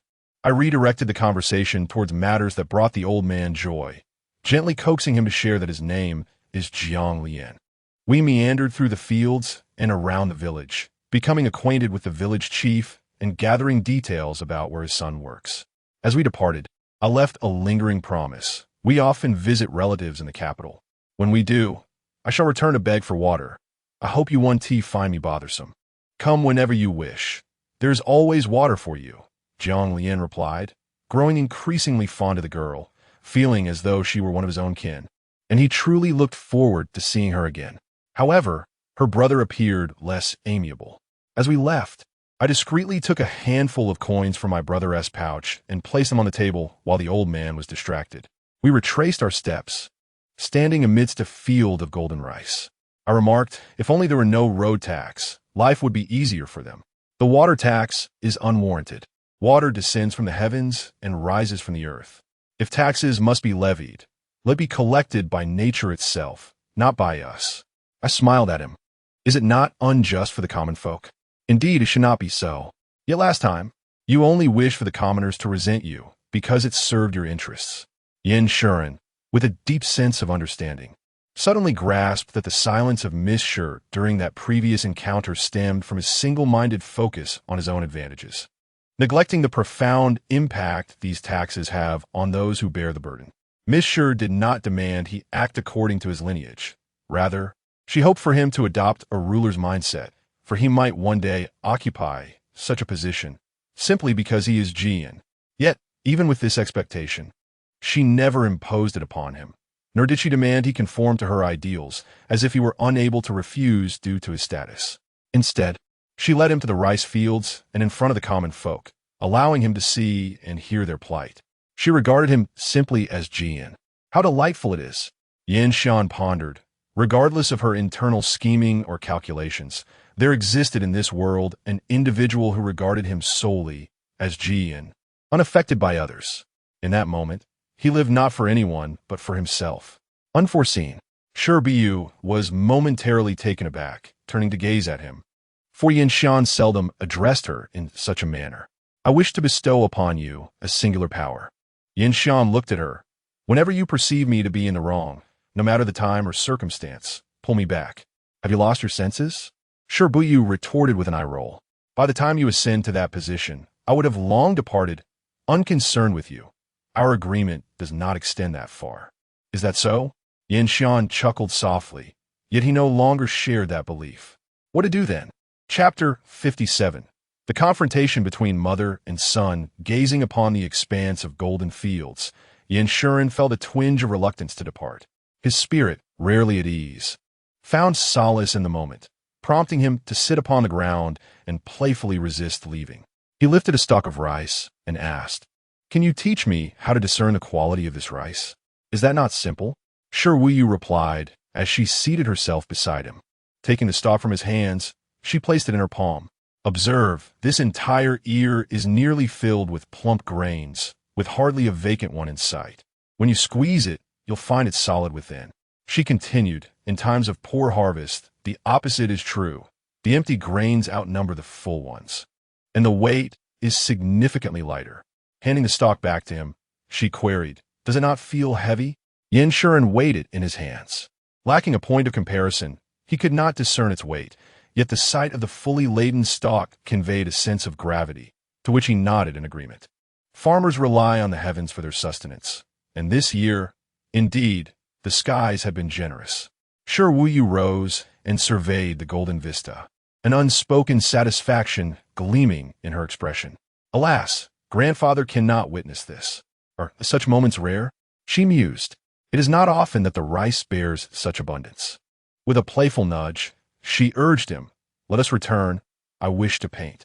Yinshan stood, inquiring, "Will you paint it for grandfather to see?" Such a breathtaking scene, missed by the naked eye, would still be cherished through her art. Shi Buyu dismissed him, calling out for her aunt as she dashed along the ridge of the field. Yinshan lingered, hands clasped behind his back, taking in the golden panorama. Shi Buyu, in fact, hoped he would gaze a while longer. Grandfather had often remarked that emperors who governed with benevolence understood the hardships of farmers, enacting policies that favored the populace. In return, the grateful subjects would usher in an era of prosperity. She believed Yinshan ought to grasp this truth. Yet, a pang of hunger tugged at her. Leaning against the horse, she listened to her stomach's lament. Having eaten a light vegetarian meal at noon, she had not consumed so little before. Suddenly, a piece of candy appeared before her. Her eyes sparkled as she followed the hand holding the treat to her aunt, clearly delighted. As Wan Xia offered the candy to her, she teased, "I can hear your stomach growling from across this rice field. Are you hungry?" Shi Buyu mumbled through the sweetness, the taste soothing her hunger and silencing her belly's cries. Yanzhe stood nearby, hesitating to speak. She shot him a glance and resumed her position, asserting, "Let us speak less of idle chatter. It is frivolous and serves no purpose. Instead, send 2 more dishes daily. Tomorrow, I desire pork knuckles." Indeed, Yanzhe felt a swell of gratitude within him, recognizing that despite her seemingly carefree demeanor, Shi Buyu was, in truth, the most considerate individual. Before long, Yinshan returned. With a mischievous glint in her eye, Shi Buyu rode up to him, deliberately presenting a piece of candy before Yinshan. Here, eat this. Without hesitation, he accepted the treat and placed it in his mouth. In past years, he could kneel for hours without feeling hunger, as if such days were devoid of awareness. However, today, despite having eaten, a gnawing hunger had begun to manifest. As the conversation unfolded, Yanzei's expression grew increasingly intricate. Initially resolved to send a substantial pork knuckle the following day, he altered his decision to offer something more modest. With an unexpected sense of ease, he rode back to town. Upon returning home, they each retreated to their respective quarters, with her uttering not a single word of counsel, nor any superfluous remarks. Even if she believed that the lady in question had overstepped, she refrained from interjecting. The dynamics between mother and son were not a concern for outsiders. Her mind was solely preoccupied with one matter. She wished to capture that scene to show to the old man with the white beard. Yanxian's lightheartedness, however, lasted only until he reached his room. Luo Bo awaited him at the door, presenting a letter. Madam requests your presence at the address above. Aunt Huaihua has been taken away. Yanxian glanced at the letter, finding it unsurprising that it pertained to a new residence he had never visited before. Apart from the Jiangui Temple, his mother never met him at the same place twice. Young Master Yanzei's face was etched with concern. Despite knowing that the young master had matured, he had never held the upper hand in front of his mother. I could go alone, Yanxian asserted. I shall accompany you. Both Luo Qing and Yan Zhe responded in unison. Your presence would only serve to give her leverage over me, Yanxian replied, leisurely folding the letter and returning it to its envelope. What is there to fear? She toiled tirelessly to raise me. She would not wish for my demise, merely to exact vengeance on that person. Without even stepping inside, Yanxian turned and made his way outside. The destination was not far, and he arrived in less than a quarter of an hour. He knocked on the door, and it was Aunt Lan, who often accompanied his mother, who answered. As he stepped inside, Lan Hua softly cautioned, Madam is quite upset. Please be accommodating. Yanxian smiled gently. Well, have I ever been otherwise? This candid remark left Aunt Lan momentarily speechless. She led him further in and dismissed the others, remaining to guard the entrance. What Yanxian beheld was still that familiar silhouette, clad in black, kneeling on a mat, emaciated yet upright, exuding an air of cold detachment that kept others at bay.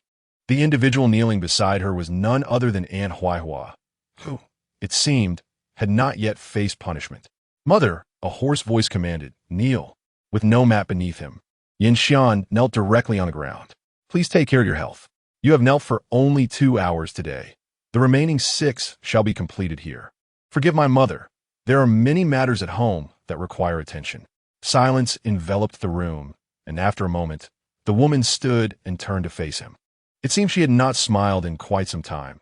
Her face was taut, her brows furrowed, as if dissatisfied with everything around her. Yet her features were striking, suggesting that in her youth, she had been a beauty of remarkable grace.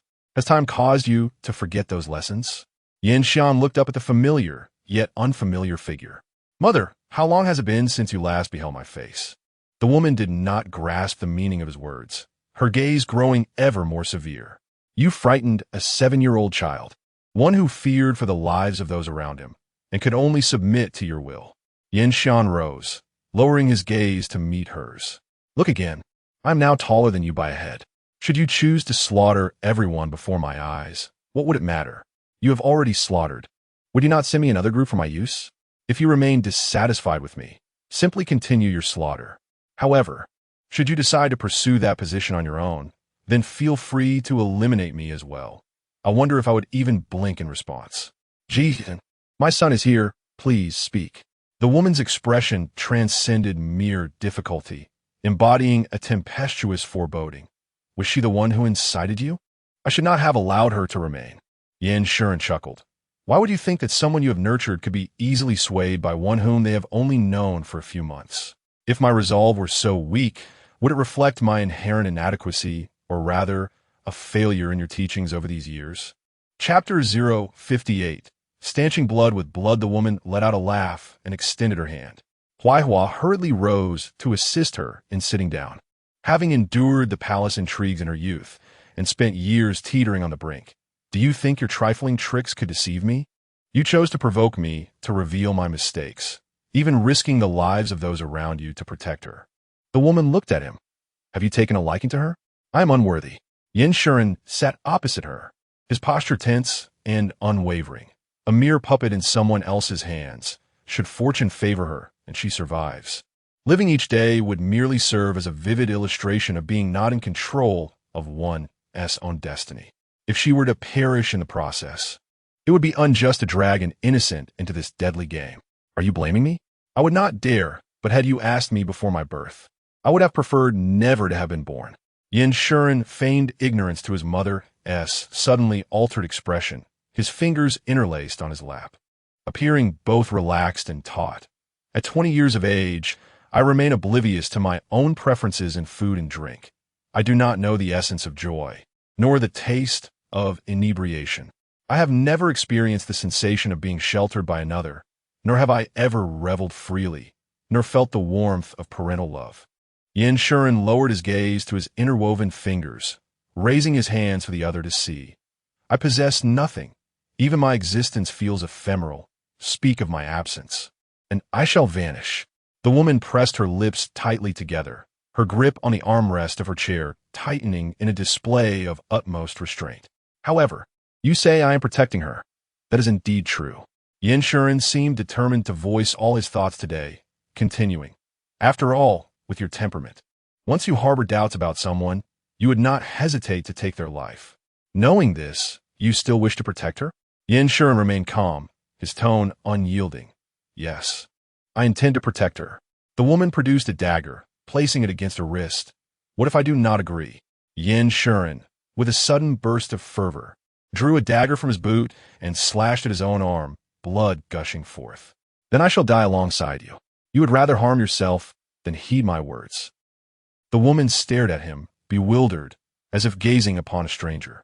The child who once wept at the sight of her blood was now willing to bleed himself, refusing to listen to her any longer. Huaihua rushed forward to tend to the young master's wound, but Yin Shuren pushed her away, seemingly impervious to the pain, extending his bloodied arm for her to see. Years ago, when you injured your own arm, you only needed to seek medical attention, and I would comply with whatever you asked. Now, having harmed myself, your concern lies solely with my willingness to inflict pain upon myself, rather than heed your commands. Mother, your affection for father is profound, yet your heart towards me is truly ruthless. Ynshn casually wrapped the wound with the soft cloth he had taken from Huaihua's hands. He rose and walked to the door, turning his back to her as he spoke. You must not harm her. Her seventh senior brother is the illustrious Cheng Junyu, the second son of Cheng, a figure of great renown among scholars. Her fifth senior brother is Kwa Ingjing, the governor of Yinshi County.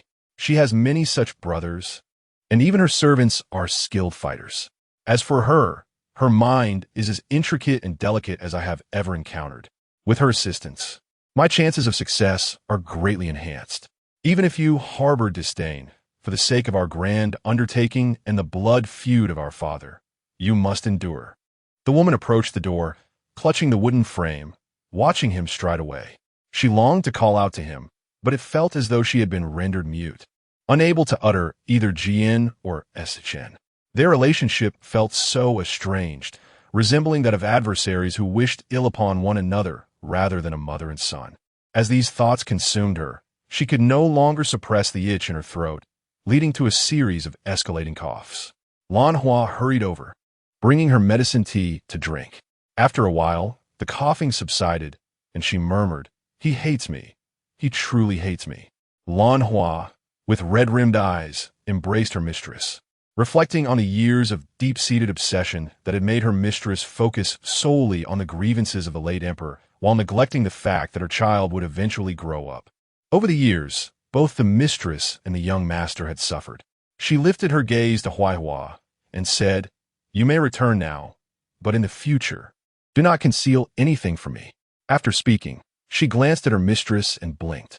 Huaihua understood, and upon taking her leave, felt reassured that her previous actions had been justified. The young master had matured, and it was time for him to make his own decisions. Ynshn returned home wrapped in the bloodstained cloth. Upon receiving news, she informed the young lady.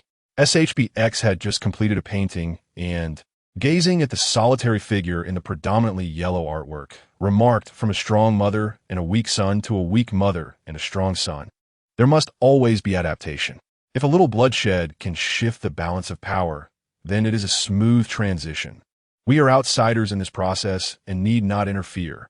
Is the young lady not concerned? Concerned about what? SHBX rose to wash her hands. What is why in SHNS family matter to me? If he cannot resolve this minor issue, then I shall have to make my escape. WN, she felt reassured. I have good medicine on hand. I shall have ich deliver it to young Master YN. Initially, SHBX intended to say that he would not need any good medicine, but realizing the implication of her aunt's words, she refrained from speaking further.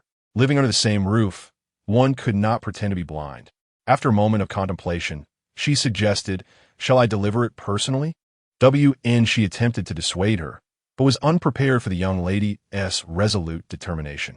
Excitedly, she said, Aunt, please prepare the medicine for me. Ven jedenashtje. With a sigh of resignation, replied, just let Chin Shan Ich go. I would carry more weight. While this reasoning was sound, she inquired, Aunt, which medicine should I take? Observing the young lady already opening the box, and she could only say, the one on the far left.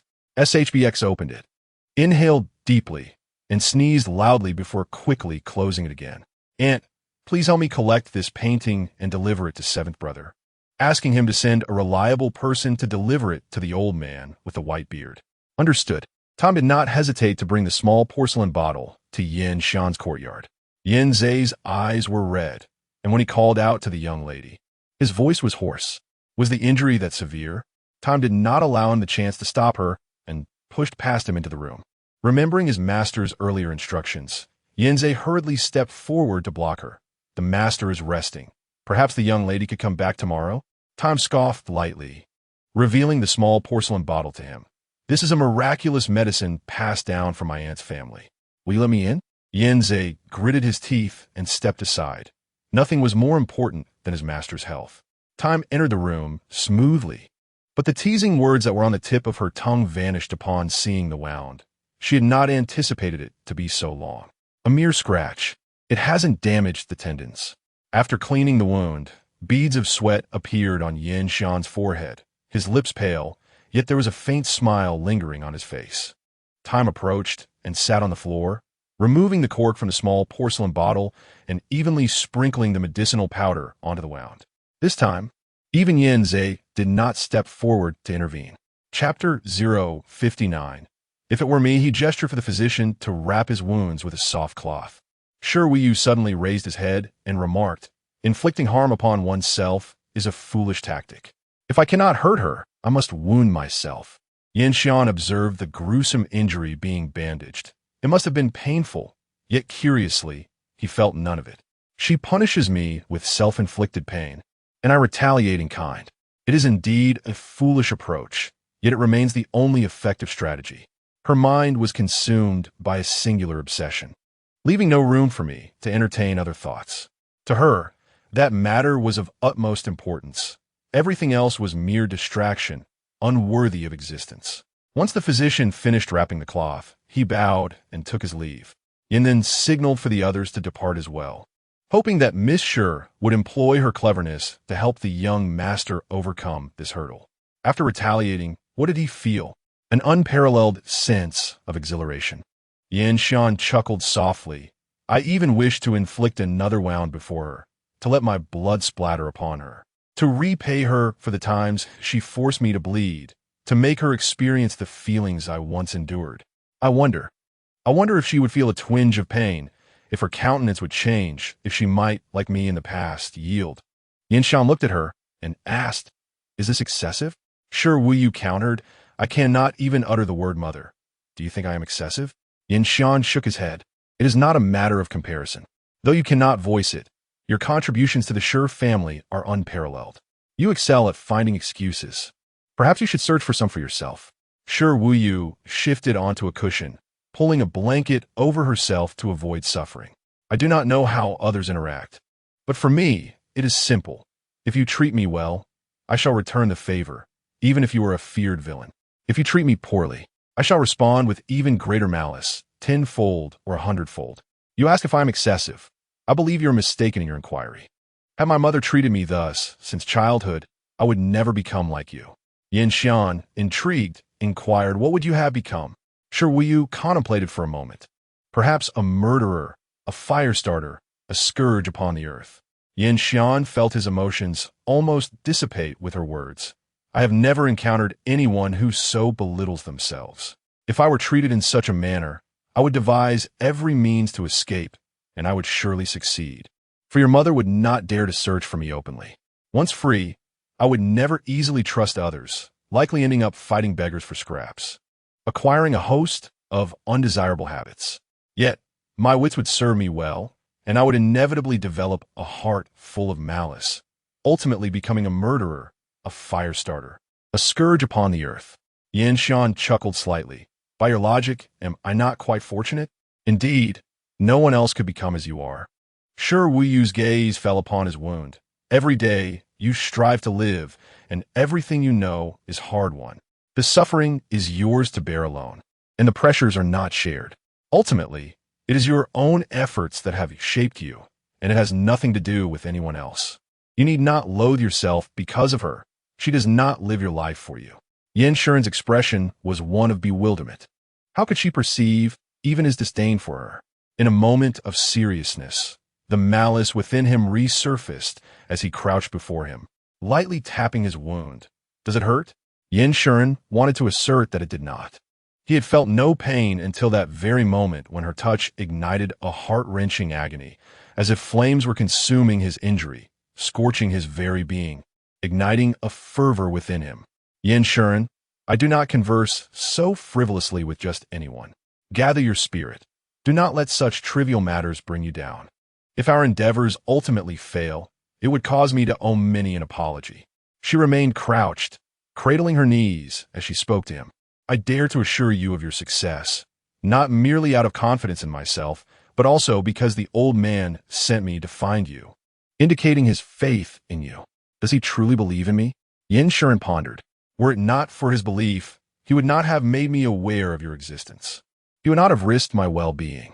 She stood, resolute. Even if you were coerced onto this path at the outset, you now possess no other choice. Thus, let this road transform into your pathway to greatness, ultimately leading all others to bow before you. Yin Xian lifted his gaze to her. What about you? She raised an eyebrow, feigning indignation. You wish for me to bow at your feet? Yin Xian, leaning on his arm, chuckled softly, his shoulders shaking with mirth. Realizing her misinterpretation, she feigned nonchalance, casually glancing around and heading towards the door. As Yin Xian reclined against the screen, observing her movements, his smile faded momentarily before blossoming anew. Despite her keen perception, there were moments when her intellect lagged behind her tongue. He wished to inquire. If the old man held faith in him, what of her? Did she too harbor such faith? Surely she must, for she had spoken highly of him, asserting that no one could surpass him. Yet she also mentioned that if they failed, it would burden her with the guilt of many. Who were these many? At that moment, Yin Zhe entered, locking eyes with the young master. Did you take the liberty of allowing her in, treating her as your savior? He handed the medicine to Yin Xian and knelt beside him, saying, Your cousin is the most eager among outsiders for your well-being. The kindness she exhibits is her entire intention. There is no need for speculation or doubt. Yin Xian stirred the medicinal concoction, watching the tiny whirlpool form as he chuckled softly. How well do you think she treats me now? If it were to be compared to your treatment of us, she offers you a full measure of kindness. However, in comparison to Aunt Wan, it may not even amount to a fraction. It is not a matter of may, it simply is. Yin Xian scooped a spoonful of the bitter concoction to his lips, the taste pervading every corner of his mouth. He took another spoonful, savoring the unpalatable bitterness. Yin Zhe observed the young master's leisurely demeanor, feeling the bitterness himself, wishing he could lift the bowl and feed him. Summon Aunt Huaihua. Yes, Aunt Huaihua, who had been waiting outside, hastily entered and knelt before the young master. Her head bowed. Has your mother troubled you? Not all. Huaijia spoke. Madame learned of your departure from the city through other means, and I had failed to report it, which led her to harbor suspicions. Over these past years, You have managed to keep many matters concealed. Yanxian took the final sip of his medicine and turned his gaze toward her. You have worked hard. Sister Lanhua has mentioned that you are now an adult and need not wait for Madame to make every decision. After a brief pause, Huaijia continued. I believe Madame may not be entirely oblivious. It is merely that if the matters are of little consequence, she chooses to remain indifferent. And Huaijia, I am here. From now on, there is no need to report all household affairs to her. Remember, it pertains to everything. Huaijia, beads of sweat forming on her forehead, bowed deeply until her forehead touched the ground. Young master, should I comply, I would be betraying my master. I cannot be a traitor. Yanxian smiled, admiring his mother's ability to command. From now on, any matters that must be reported to her should first be communicated to me. What do you think? Recalling Sister Lanhua's counsel, Huaijia hesitated briefly before acquiescing. Understood. Chapter 060. Just in case at times, Shi Buyu felt a tinge of embarrassment. Yet once she stepped out of others' sight, she returned to her usual self. Glancing around, she changed her course and headed towards the main entrance. Retracing her steps to the very spot where she first encountered Yanxian, settling on the threshold with a smile. The house had undergone minimal alterations. Its symmetry was slightly disrupted, with each beam and pillar adorned in unique designs. The garden's flora had been rearranged, presenting a delightful disorder that seemed far more vibrant. Much like that person, now imbued with a touch of liveliness compared to their initial meeting.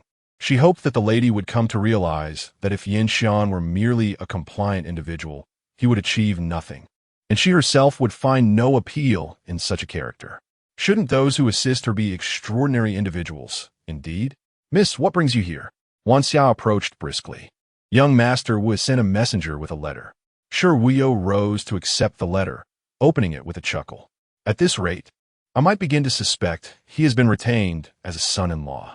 The letter was filled with elaborate script, a flamboyant style that rendered it somewhat difficult to decipher. What does young Master Wu say? He has been busy with leisure activities, boasting about his fishing prowess, she replied, her teeth clenched in playful frustration. While I'm left out of such delightful escapades, he has become quite forgetful of his roots. Wanxia's eyes sparkled with amusement. The young lady accompanied the old gentleman everywhere, with her acquaintances relying solely on correspondence. Over the years, those who maintained good relations were either like Fan Can, sharing similar tastes, or like Dan Yang, possessing compatible temperaments. Then there was Wu Fei, whose camaraderie blossomed through shared experiences. There existed another category, those who held mutual respect despite limited interaction, yet could be relied upon in times of need with just a few exchanged words. In this regard, the young lady was exceedingly fortunate. With the Mid-Autumn Festival behind them, the Shi family was expected to arrive shortly. Auntie, please inform Wu Fei's people to extend their stay for a couple of days. Folding the letter neatly, Shi Buyu made her way out. You needn't run errands like this anymore, Auntie. Wanxia was more than willing to oblige, knowing the young lady's disposition. Her laziness made her less adept at physical tasks, and even a brief separation caused her concern. The Shi family arrived sooner than anticipated the following day, totaling 10 individuals. Leading them was Yu Liang, a family captain, who remarked, although we may be unfamiliar faces, we are not entirely unrecognized. To avoid drawing the attention of any ill-intentioned individuals, we have all grown beards. Not only had they grown beards, but they had also changed from martial attire to that of household servants, donning dark robes and headwear. Aside from appearing somewhat sturdier, they bore a demeanor indistinguishable from that of common household staff. Shi Buyu understood well. Shi Su was likely concerned about causing her trouble, and had taken the time to train them properly. Their arrival was indeed timely. Without further ado, she instructed Yu Liang, send 2 individuals back to the mountain with a list of those to be dispatched and those returning. Deliver them to the dock at Fengxian River in Xing'an County at noon in 4 days. Annie, please provide me with a token. After a brief moment of contemplation, Wanxia retrieved a jade hairpin from her vanity and snapped it in half, presenting it to the young lady. Young Master Yin had gifted her many such items, which she found cumbersome and had never utilized. Seizing the opportunity, Yu Liang selected 2 individuals to step forward. With a sense of foreboding, She handed over one half of the dagger while revealing the intricate designs on the other half. When the time came, the adversary would possess this piece for the rendezvous. Should he fail to produce it, he would be left with no choice but to flee, perhaps even resorting to violence. Spreading the meticulously prepared map upon the ground, her finger traced a path from the dock to a mountain peak, pinpointing the location at the dock of Shingen County, chosen for its strategic geographical advantages. She instructed Shi Buyu to have someone wait there. Should circumstances change, they could retreat into the mountains.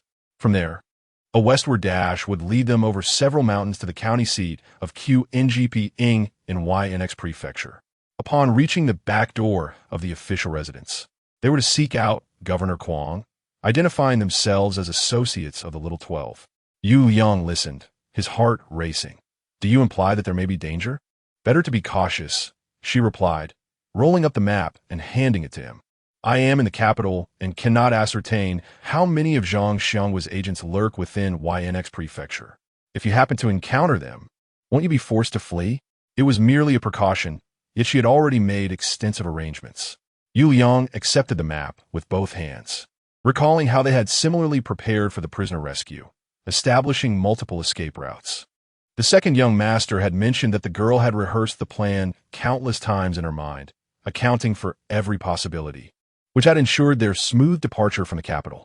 At that moment, he had felt a sense of luck, but now, observing her meticulous preparations for even the slightest contingency, he found their success in the rescue to be entirely justified. Auntie, deliver this to Wu Fei's associates and inform them of the time and place.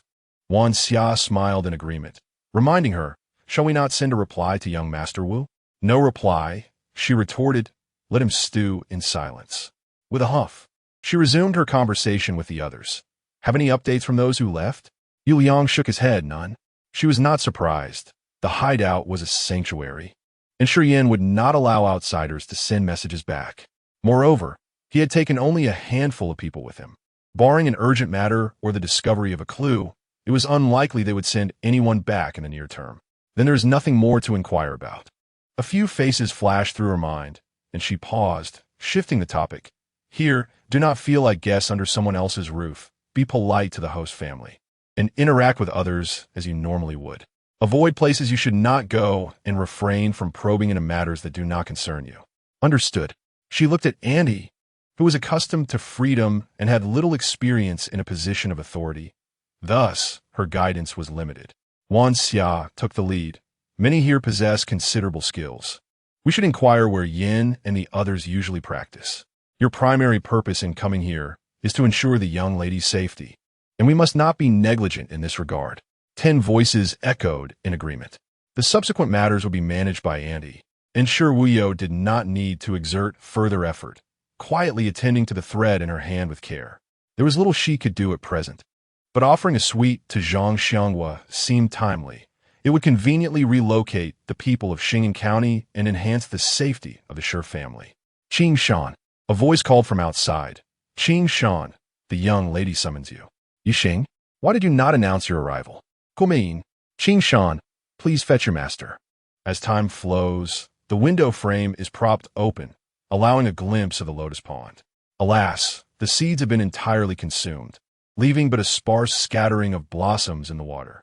Qing Shan gracefully departs. He Yisheng remains motionless at the doorway, stating, I am unencumbered, my health restored. Merely here to see if my presence might prove useful. Upon invitation, He Yisheng steps inside, slender and ethereal. When he stands in silence, none would mistake her for a man. Time has accustomed Shi Buyu to his attire, and she resumes her seat on the cushion, gesturing for him to sit at his leisure. Chapter 061.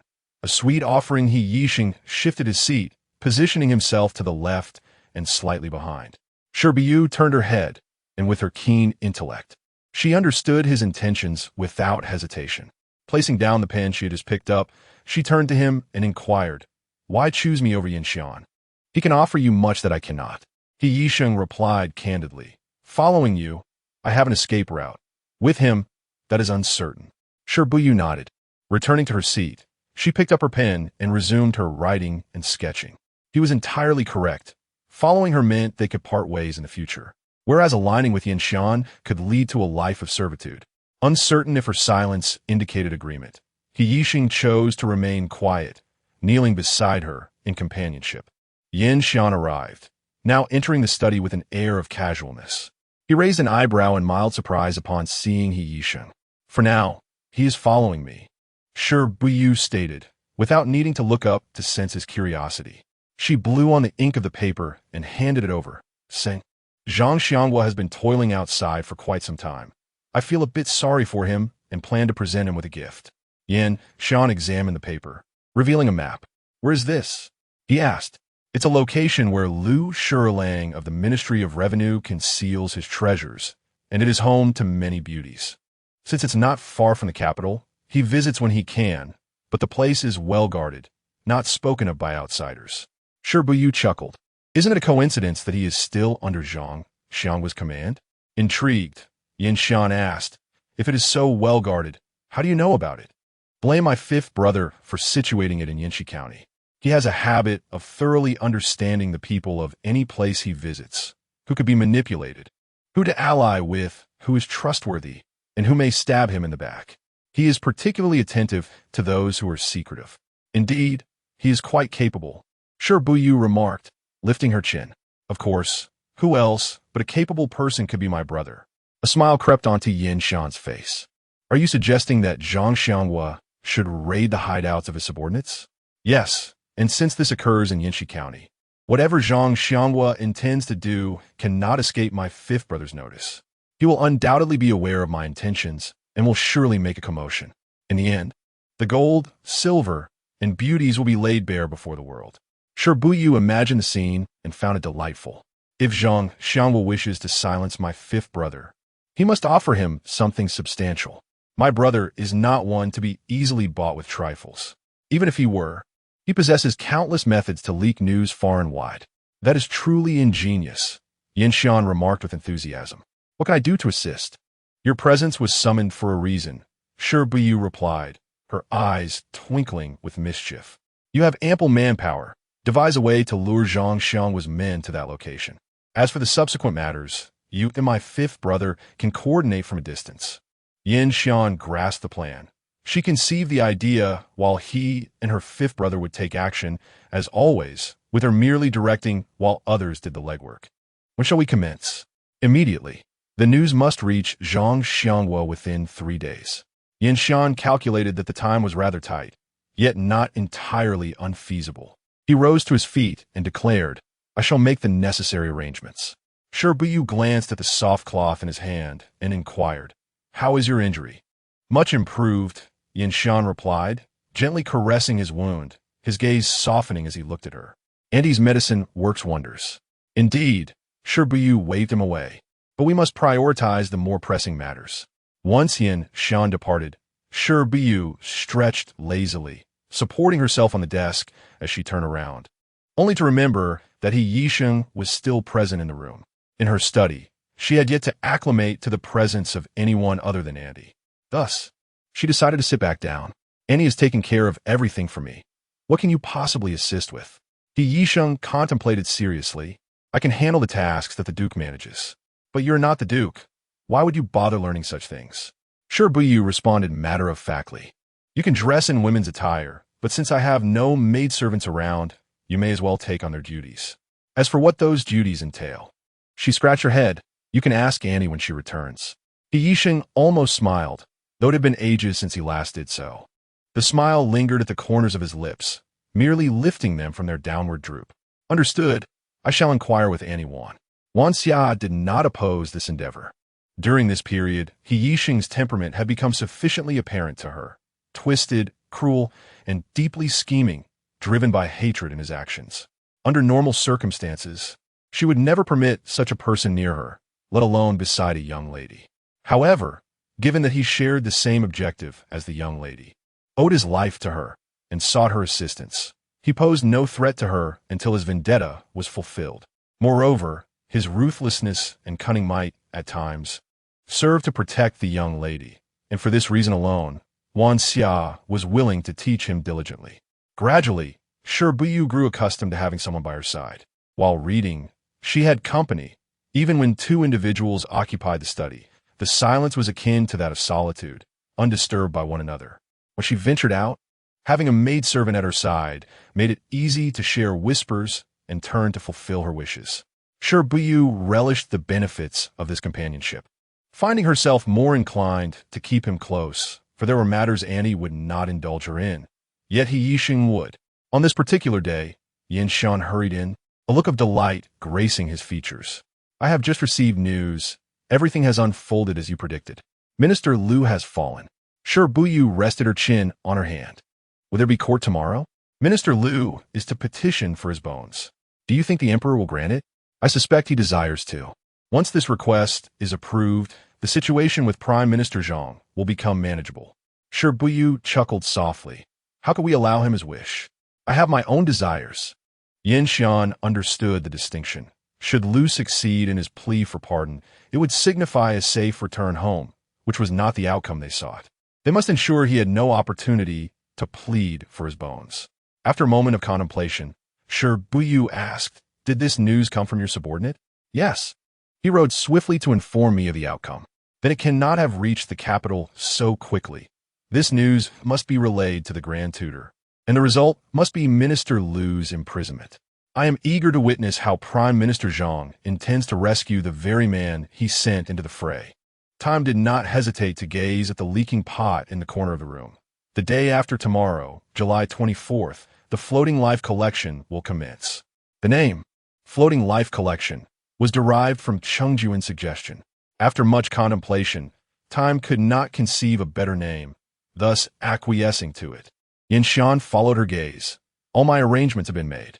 The manager teaching Miss Chi-Chi has remarked that she possesses remarkable intelligence and is exceptionally talented. Since her arrival at the Floating Life Collection a few days ago, she has mingled splendidly with the other ladies, and those who were previously unsettled have now found their peace. Time felt a stirring in her heart, eager to see for herself. She could don male attire to attend after the opening. Yin Xian discerned her intentions at a glance. At this moment, it is unwise, the more open and above board, the less suspicion will fall upon us. Time found this reasoning compelling and resolved to visit after the grand opening. Chapter 062. A collection of floating lives. Zhang Xianghua fell into a trap, while simultaneously ensuring the safe departure of the children from the Shi family. Shi Buyu, feeling a sense of relief, chose not to accompany Yin Xian on the 24th day, instead donning male attire alongside He Yixing. To avoid unnecessary complications, He Yixing adorned himself with a beard to obscure his overly delicate features. In contrast, Shi Buyu's striking and elegant appearance became even more distinguished in male garb, exuding the charm of a noble scion, attracting glances without provoking lewd thoughts. The collection of floating lives lacked private rooms. It was a grand three-story structure, entirely open in the center. The first floor featured a large platform at its heart, flanked by a drum on the left and 4 smaller stages surrounding it, resembling a constellation encircling the moon. The second and third floors were spacious, designed with only corridors bordered by railings. Several tables lined the walls, serving both as spaces for drinking and for composing poetry, lyrics, and paintings. Cleverly arranged nooks provided resting spots, areas for merriment, and ubiquitous poetry boards. Should one wish to engage in competition, a mere call would summon attendants to present whatever was requested. Initially, the grand stage hosted around 20 individuals exchanging eloquent verses, but now only 4 remained, the atmosphere reaching a fervent peak. A stunning maiden at the side stage played the guqin, her music resonating with a martial spirit amidst the lively ambience. When one participant recited an exceptional 7-character quatrain, applause cascaded from all directions towards the platform. Cheng Junyu approached the large drum, striking it with a flurry of rapid beats, his voice booming. Cheng invites everyone to join in the merriment. As the rhythm intensified, the guqin's tempo quickened, the dancers' movements accelerated, and the cheers grew increasingly enthusiastic. Familiar friends shouted their names in encouragement, and under the vibrant scene, the 4 individuals, basking in the spotlight, felt their blood surge with excitement. In such an elegant gathering, who would not aspire to stand until the end? Bring forth the wine. Shi Buyu stood by a pillar on the 3rd floor, enjoying a splendid view as the attendants deftly delivered exquisite wine. With a bowl of liquor downed, the atmosphere surged like a roaring tide, laughter and applause blending with the drumbeats and music, nearly lifting the roof off. From the outset, the collection of floating lives was filled with guests entering but not leaving. Yet, chaos never ensued within. With Chung Junyu's connections, the talents of the 7-7 girls, and the exhilarating ambience, all present shared a singular ambition, to ascend the grandest stage and outshine their peers. Having witnessed such a vibrant spectacle, Shi Buyu quietly departed through the back door, the echoes of revelry still ringing in her ears. She felt neither joy nor disdain compared to farmers. These individuals indulged in fanciful pursuits. Yet, within the Great Yu dynasty, they clearly showcased their learned skills, hoping to be esteemed and seeking opportunities to exhibit their talents. It is right to smile in the presence of the joyful, and wrong to do so before the sorrowful. Yet, the act of smiling itself bears no fault. Similarly, if this were indeed a prosperous age, they would constitute a true scene of flourishing, immortalized in art for millennia. One should not deem music, poetry, and literature erroneous simply because the current era is not one of prosperity. Only humans can be judged by right and wrong. Shi Buyu did not turn back to look at the approaching figure, but instead sought refuge in a shaded spot where the sun could not reach. "What brings you out?" Yin Xian refrained from mentioning that he had noticed her departure. Aware of her aversion to alcohol, he halted at a distance, lest the stench of wine offend her senses. "So, you are heading home?" "Indeed. Now I understand what it means to witness the frivolousness of literati," Shi Buyu replied with a smile. "This task is best suited for my brother Qi, and I must say, the outcome exceeds my expectations." Yin Xian regarded her thoughtfully. "Do they not aspire for more?" "Why should they?" She countered. "If one diligently pursues knowledge, a bright future awaits. Why then do they feel compelled to portray themselves in such a manner? The prevailing atmosphere dictates their actions. They must adapt to carve out a place for themselves. If a better path were available, who would willingly endure the struggles and hardships of their current existence? It is merely the lack of alternatives." Shi Buyu cast him a sidelong glance.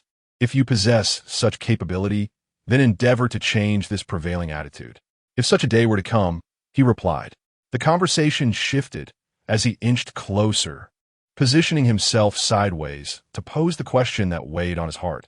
"What occupied your thoughts during the gathering of fleeting lives?" Shi Buyu paused, kicking a stone away with her foot. "I pondered how the capital would react if it were under siege. Would they panic or abandon their pens to take up arms in defense of their homeland? In retrospect, I would likely have been carried by my aunt in search of survival, unable to demand anything from others." She looked up and smiled. "I intended to be the sole, sober mind among the inebriated, only to discover that I, too, am part of the intoxication." "No, you remain sober, which is why such thoughts arise," Yin Xian insisted. He lingered on the third floor, directly opposite her, clearly observing that she had not taken a sip of wine, penned a poem, or uttered a single word. He Sheng stood beside her, ensuring no one encroached upon her space. Calmly, she leaned against the railing, gazing down at the elevated stage, unaffected by the cheers and laughter around her. Her expression bore a subtle smile, ambiguous in its meaning, neither approval nor disapproval.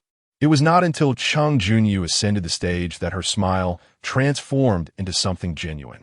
Yet, unbeknownst to others, her heart was occupied with these thoughts. She did not exhibit indifference to the demise of the loyal and brave marquis. Drawing nearer, Yin Xian murmured, "If that day truly arrives, I will exert every effort to amend this prevailing mindset. You must understand the consequences if you fail to uphold your promise." Yin Xian simply smiled, his eyes reflecting sincerity. Shi Buyu returned the smile and nodded. "I understand." Yin Xian had sought an excuse to leave, but he knew he must return. Shi Buyu went straight home, leaning against her aunt for a long while, remaining motionless. The old man had recounted numerous tales to her, filled with reflections, regrets, and jest. Should she ever become a story in the mouths of others, she hoped it would not be one of lamentation or pity, but rather one of admiration for her accomplishments. Wan Xia gently loosened the young lady's hair, restyling it to prevent discomfort to her scalp later on. Where her daughter feels down, it is a rare occurrence, and she usually manages to console herself, so allowing her to linger for a while is sufficient. "Aunt, what would you like to eat?" "Fish sashimi." Wan Xiao was hardly surprised. Ever since the girl arrived in the capital, she had become infatuated with it, seizing every opportunity to indulge. Were it not for her deep understanding of the girl, she might have suspected that this was merely a guise to obtain more food.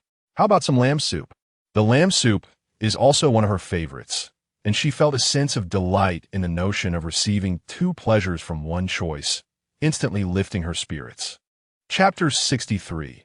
Unraveling the thread. As the Floating Life collection opened its doors, it quickly became the most sought-after gathering in the capital. With the influx of attendees, disseminating news became exceedingly effortless. The following day coincided with the Grand Court Assembly, where the Grand Preceptor stepped forth, accusing the Deputy Minister of Revenue, Lu Zhenquan, of numerous transgressions, disrespect, embezzlement, negligence, the misappropriation of state lands, and the exploitation of both men and women, among others, totaling over a dozen charges. The emperor, incensed, ordered his immediate imprisonment. Shi Buyu nodded in approval, remarking that the Grand Preceptor had performed admirably. Yan Shuren recalled that this was the second time the Grand Preceptor had received commendation from his Shi. The emperor likely did not anticipate that the chancellor would apprehend one of his own. Shi Buyu rose and marked an X over Lu Zhenquan's name on a sheet of rice paper.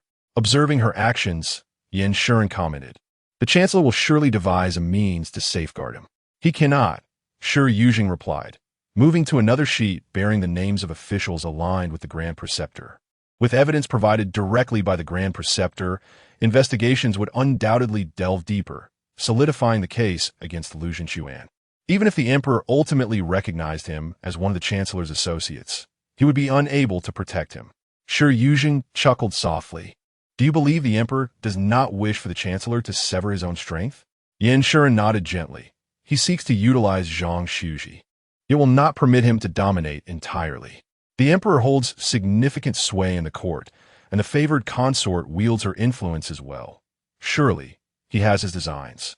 When opportunities arise, particularly to diminish the chancellor's power, he will not overlook them. He awaits the Grand Preceptor to gather all evidence. Must we merely bide our time? No." Shi Buyu approached another sheet detailing Zhu Ling. "Next time the Zhu family sends a body out of the city, let them be exposed." "Is that feasible?" Yan Shuren moved beside her, scrutinizing the information on Zhu Ling, and solemnly replied, "Yes. These corpses connect Zhu Ling, Zhang Shuji, and the emperor. Their tranquility leaves us at a disadvantage. Should they stir, I could trace the threads back to the source." Shi Buyu placed her hand over the words mass grave. Once the bodies are revealed, they will undoubtedly fret about the situation at the mass grave. Arrange for individuals to disguise themselves as locals and wait there to capture them, report to the authorities, and escalate the matter. Yan Shuren gazed at Shi Buyu. In her calmness seemed a stark contrast to the playful and indulgent persona he knew, reminiscent of their first encounter when she discussed a deal with him. Once these arrangements were made, they could only wait. "Focus on your studies. The autumn examinations are near. Others may succeed, merely leaping over the Dragon Gate. But if you achieve success..." Shi Buyu turned to him playfully. "Throughout history, no prince has ever succeeded in the examinations. If you manage to prove yourself, the graves of emperors throughout the ages would surely smoke in acknowledgement." Yan Shuren couldn't help but chuckle. The ancestral tomb of the Ji family should indeed smoke. The tomb of the previous dynasty may even catch fire. Let that serve as their congratulatory gesture to you. They exchanged glances and burst into laughter. With the arrival of autumn rain, the summer heat dissipated in the capital, and the fierce rivalries among scholars seemed to cool, fostering a more civilized coexistence. Yet, this tranquility lasted scarcely a day before it was disrupted by yet another public case, igniting conflict once more. Do not speak of the capital, which place is devoid of death on a daily basis. What is wrong with transporting the deceased out of the city? Who among those without guilt would conceal a corpse in the carriage of the night flowers at dawn? Is it not permissible to bury during the day? Is this an indication of wrongdoing? Did you witness it? Was it not said that the night flowers were found along the road? It is not gold or silver. Would you pick up a corpse if you stumbled upon one? In tea houses, taverns, and restaurants, countless individuals engage in fervent discussions on this matter. Yin Xian remarked, I have instructed someone to keep watch on the Zhu family, but there has been no movement. Zhu Ling lacks the composure for such a task and would not be chosen for it. Shi Buyu set down his pen, reviewing the letter thoroughly before neatly folding it and sealing it in an envelope. Aunt, you must personally deliver this letter to my elder brother. If he inquires about me, you shall tell him the truth and inform him that he need not assist with these matters for the time being. Wan Xia complied. Realizing this was the first time the young lady had contacted the eldest son, she dared not be negligent and promptly set off to deliver it. This was also the first instance Yin Xian heard her mention her elder brother, stirring his curiosity. He asked, is he in the capital? Yes. Remind him to stay clear of this matter. Shi Buyu rubbed his wrist and looked up at him. Just have your people watch. Report any news to me, and I shall handle it. You need not expend too much effort on this. Yin Xian found this quite novel. It was the first time someone showed concern for his studies, as if he were truly a scholar. For now, you may consider yourself merely a student. In this regard, you are no different from any other scholar. After all, the intricacies of literature will not automatically embed themselves in your mind due to your status. What you learn belongs solely to you. It is exclusively yours, independent of your princely identity or whose son you are. It is simply you, a possession unique to yourself. For this reason, Yin Xian felt compelled to strive even harder. Thereafter, he truly ceased to concern himself with external affairs, focusing solely on his studies for the upcoming examination. Shi Buyu took over all matters. That very night, apprehending those who ventured to the clandestine burial ground, making the situation widely known after reporting it to the authorities. In the shadows, she guided the narrative, linking the corpse transported out of the city at dawn with the burial ground, drawing increased attention, which limited the government's actions to mere delays. Shi Buyu would not allow him to have his way. She promptly released a myriad of both true and false clues, stirring the waters of intrigue. With the threads of the narrative subtly pointing towards Zhu Ling vociferously proclaimed his innocence.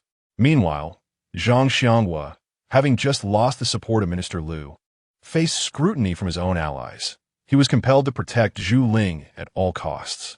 A matter that was originally unrelated to him now found him speaking on Zhu Ling's behalf, prompting speculation. Shi Buyu did not confront him directly, but rather delivered various clues through convoluted means to the Grand Preceptor, allowing him to contend with the Prime Minister. She gradually withdrew from the fray, becoming a mere spectator, meticulously unraveling the strands to obtain the information she desired. The capital, bustling and vibrant, was a daily cacophony. Yet behind closed doors, it was merely 3 meals a day. In the blink of an eye, the autumn examination had arrived. In a manner that was surprisingly dignified, she ensured he arrived at his destination. Observing the crowd that had gathered to bid farewell, she addressed Yin Xian, saying, "What others possess, you too shall have. Do not indulge in idle thoughts. Focus on your studies." It was then that Yin Xian comprehended her unwavering determination to accompany him. Until that moment, he had not anticipated receiving something beyond his expectations. Yet now a different curiosity stirred within him. On the day of his examination's conclusion, would she come to collect him like the others? Initially, Shi Buyu had not contemplated returning for him, but upon hearing that others would be there, she realized Yin Xian could not be left out. Without hesitation, she replied, "I will certainly come," reassured by her promise. Yin Xian felt a sense of tranquility wash over him. "Then, I shall see you then." With a wave of her hand, a flicker of adult-like concern emerged within her. This child, why did he seem a touch clingy? Chapter 064. Unwelcome visitors in the distance. Orchid cast a furtive glance at her master, whose expression was devoid of emotion. She had never witnessed the young master smile in such a manner, nor had she seen him exhibit such an air of ease. This was something the lady could not tolerate. She would never permit the young master to let his guard down. Now, having witnessed him in this relaxed state before the young lady, she feared. The lady shut her eyes, returned. Orchid dared not ponder further, silently hoping that the lady would remember the injury on the young master's arm from their last encounter. The day after Yin Xian took the examination, Shi Buyu received word that the individuals investigating the mass grave had perished. She was not surprised. In fact, she felt they had met their demise a tad too late. This matter had to be contained here. Otherwise, not only would Zhu Ling be unable to clear his name, but it would also implicate many more. She refrained from making any further moves, ensuring that those under Yin Xian remained silent, as if her influence had never touched this affair. The public conflict continued between Minister Zhang and Grand Tutor Fu. When the results were revealed, Deputy Minister Lu faced confiscation and exile, while Zhu Ling emerged unscathed. On the Grand Tutor's side, one of their own was implicated. Overall, the Emperor reaped the benefits of this turbulent game. As Shi Buyu removed the decree from Lu and cast it into the fire, she approached the document regarding Zhu Ling. How long would Minister Zhang retain this individual? If he remained, it implied that Zhu Ling had yet to unearth something significant. He Yixing entered. Miss, Manager Yin has arrived. Hadn't he just delivered news? As Shi Buyu stepped outside, she noticed that Manager Yin was not carrying the familiar wooden box, prompting a smile. I thought there might be more good news today. Yin managed a forced smile, reluctant to share certain tidings, yet compelled to do so. The lady requests your presence. I shall not go. Mississippi. Half of the buildings in this courtyard were constructed over a lotus pond, accessed by wooden stairs. Shi Buyu, her arms crossed and leaning against the railing, remained steadfast.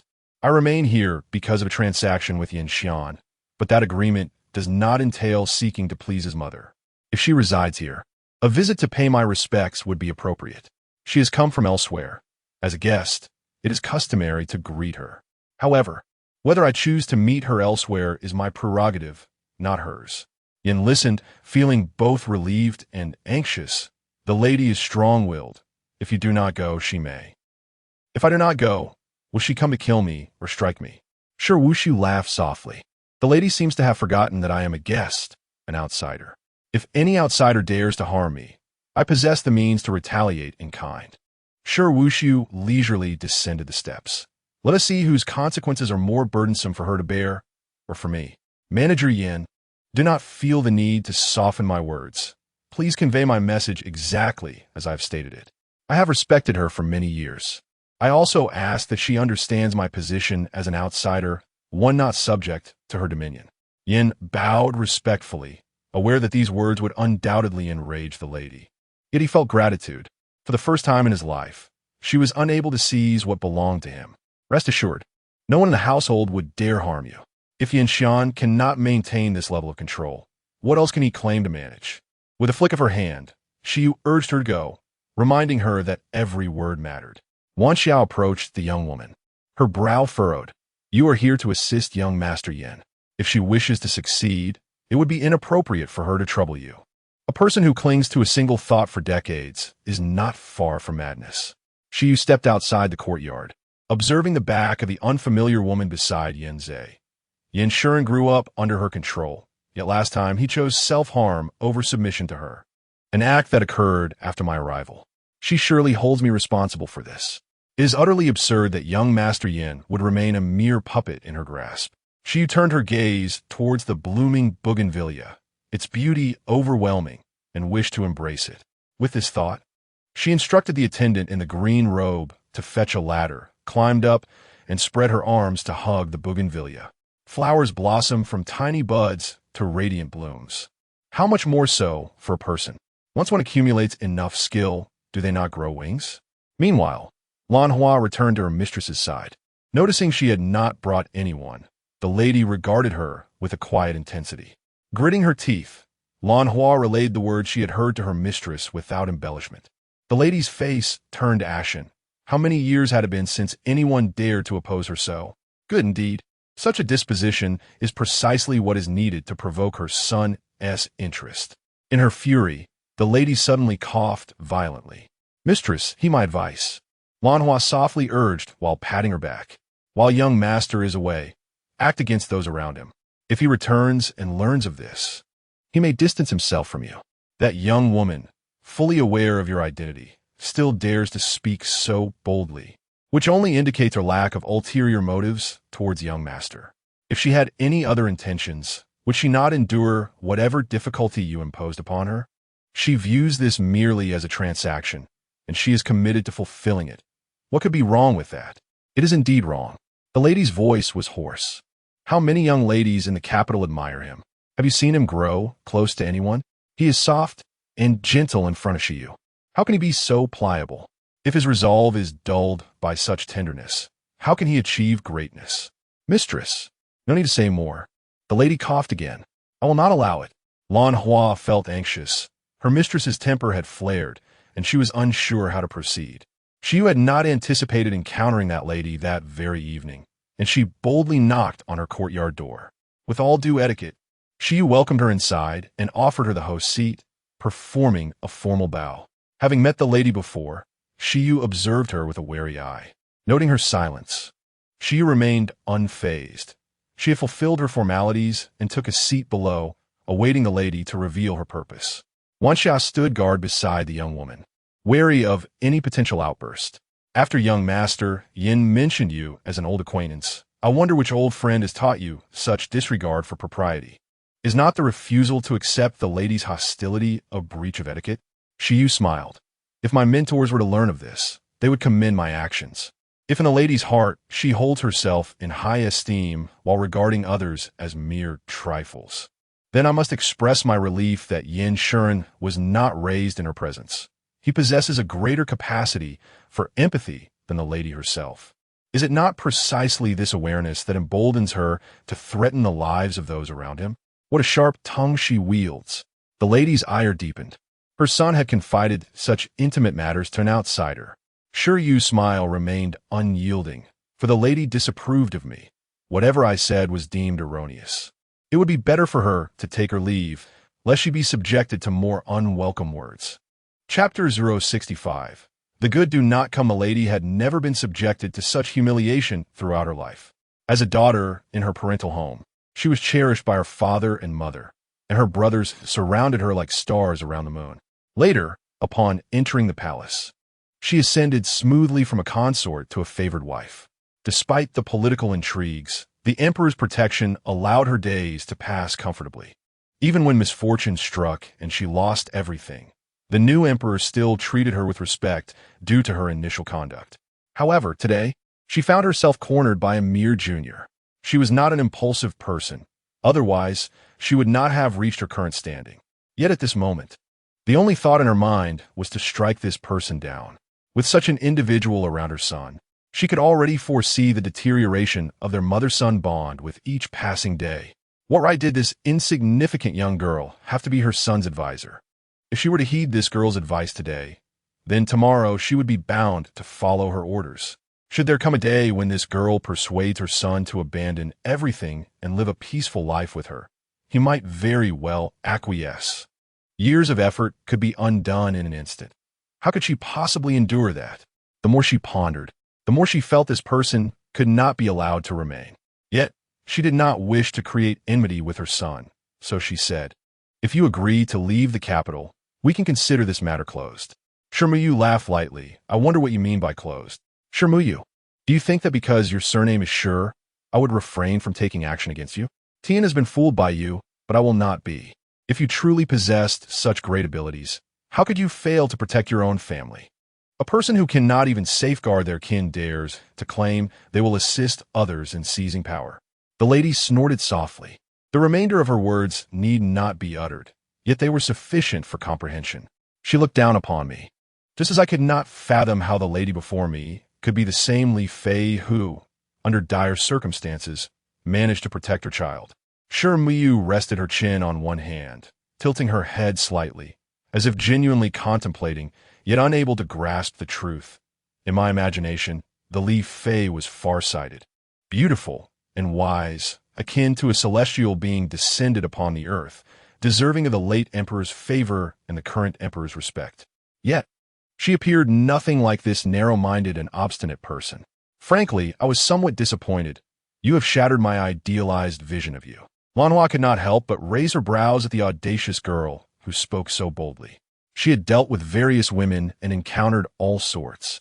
Yet she had never met someone who could express themselves so incisively. If one were to say she was insulting, she was in fact praising. Yet if one were to claim she was praising, She certainly seemed to be insulting, leaving one unable to feel joy, though her temper was subdued. At that moment, the lady's face bore an expression of anger, though it was not as fierce as before. Were it not for your misguided influence on my son, I would have indeed been far-sighted and composed. I have invested so much effort to raise him so splendidly, and yet you have appeared for such a short time, and he is becoming increasingly unrefined. If this continues, will he entirely forget the blood debts he carries? Pardon my frankness, but if Tian were to grow up by your side, he would merely become a replica of you, equally obstinate, and certainly lacking in excellence. With the presence of Andy, Shi Buyu felt a pang of sympathy for Yin Shuren, who was being subjected to unreasonable expectations. The young man had attained his current stature through unimaginable efforts. He was a dutiful son who cared for you, sacrificing his own desires to conform to your expectations. You should be grateful for such filial piety. Were it me, I fear I could only descend into hell, hand in hand with him. Knowing his devotion, you ought not to attempt to change him. Seeing her take this for granted, Shi Buyu's heart ached for Yin Shuren. Do you realize he is currently sitting for the autumn examinations? The lady furrowed her brow. What are you trying to imply? Do you understand the hardships of a 9-day, 7-night examination? You underestimate him. He can certainly endure this little suffering. The lady's brow tightened further. Your presence only serves to undermine his resolve. If you truly cared for him, you should voluntarily distance yourself. At that moment, Shi Buyu felt it was unjust to be merciful to such a person. He is dutiful to you. Thus he is expected to endure all hardships, to bear the hatred you have forced upon him since childhood, to fulfill your aspirations, to be a tool for your vengeance, and to live for others. And you need not feel pity for him, treat him as a child, or offer him love and care. The lady had never been so affronted. Her finger trembled as she pointed at her. Unmoved, Shi Buyu continued, to watch him suffer in silence, to see him endure torment, to strip him of any semblance of joy, to threaten anyone he dares to converse with, and to criticize him from a lofty maternal pedestal, binding him with responsibility. Any deviation from your wishes is deemed an unforgivable sin. His filial piety compels him to comply despite his pain. Yet, dear lady, can you see his suffering? You remain oblivious, even reveling in his obedience, his dutifulness, and his compliance with your envisioned identity. Shi Buyu chuckled lightly. Have you meticulously planned his future? With whom he shall marry, whose assistance he shall seek, enduring until the new emperor ascends.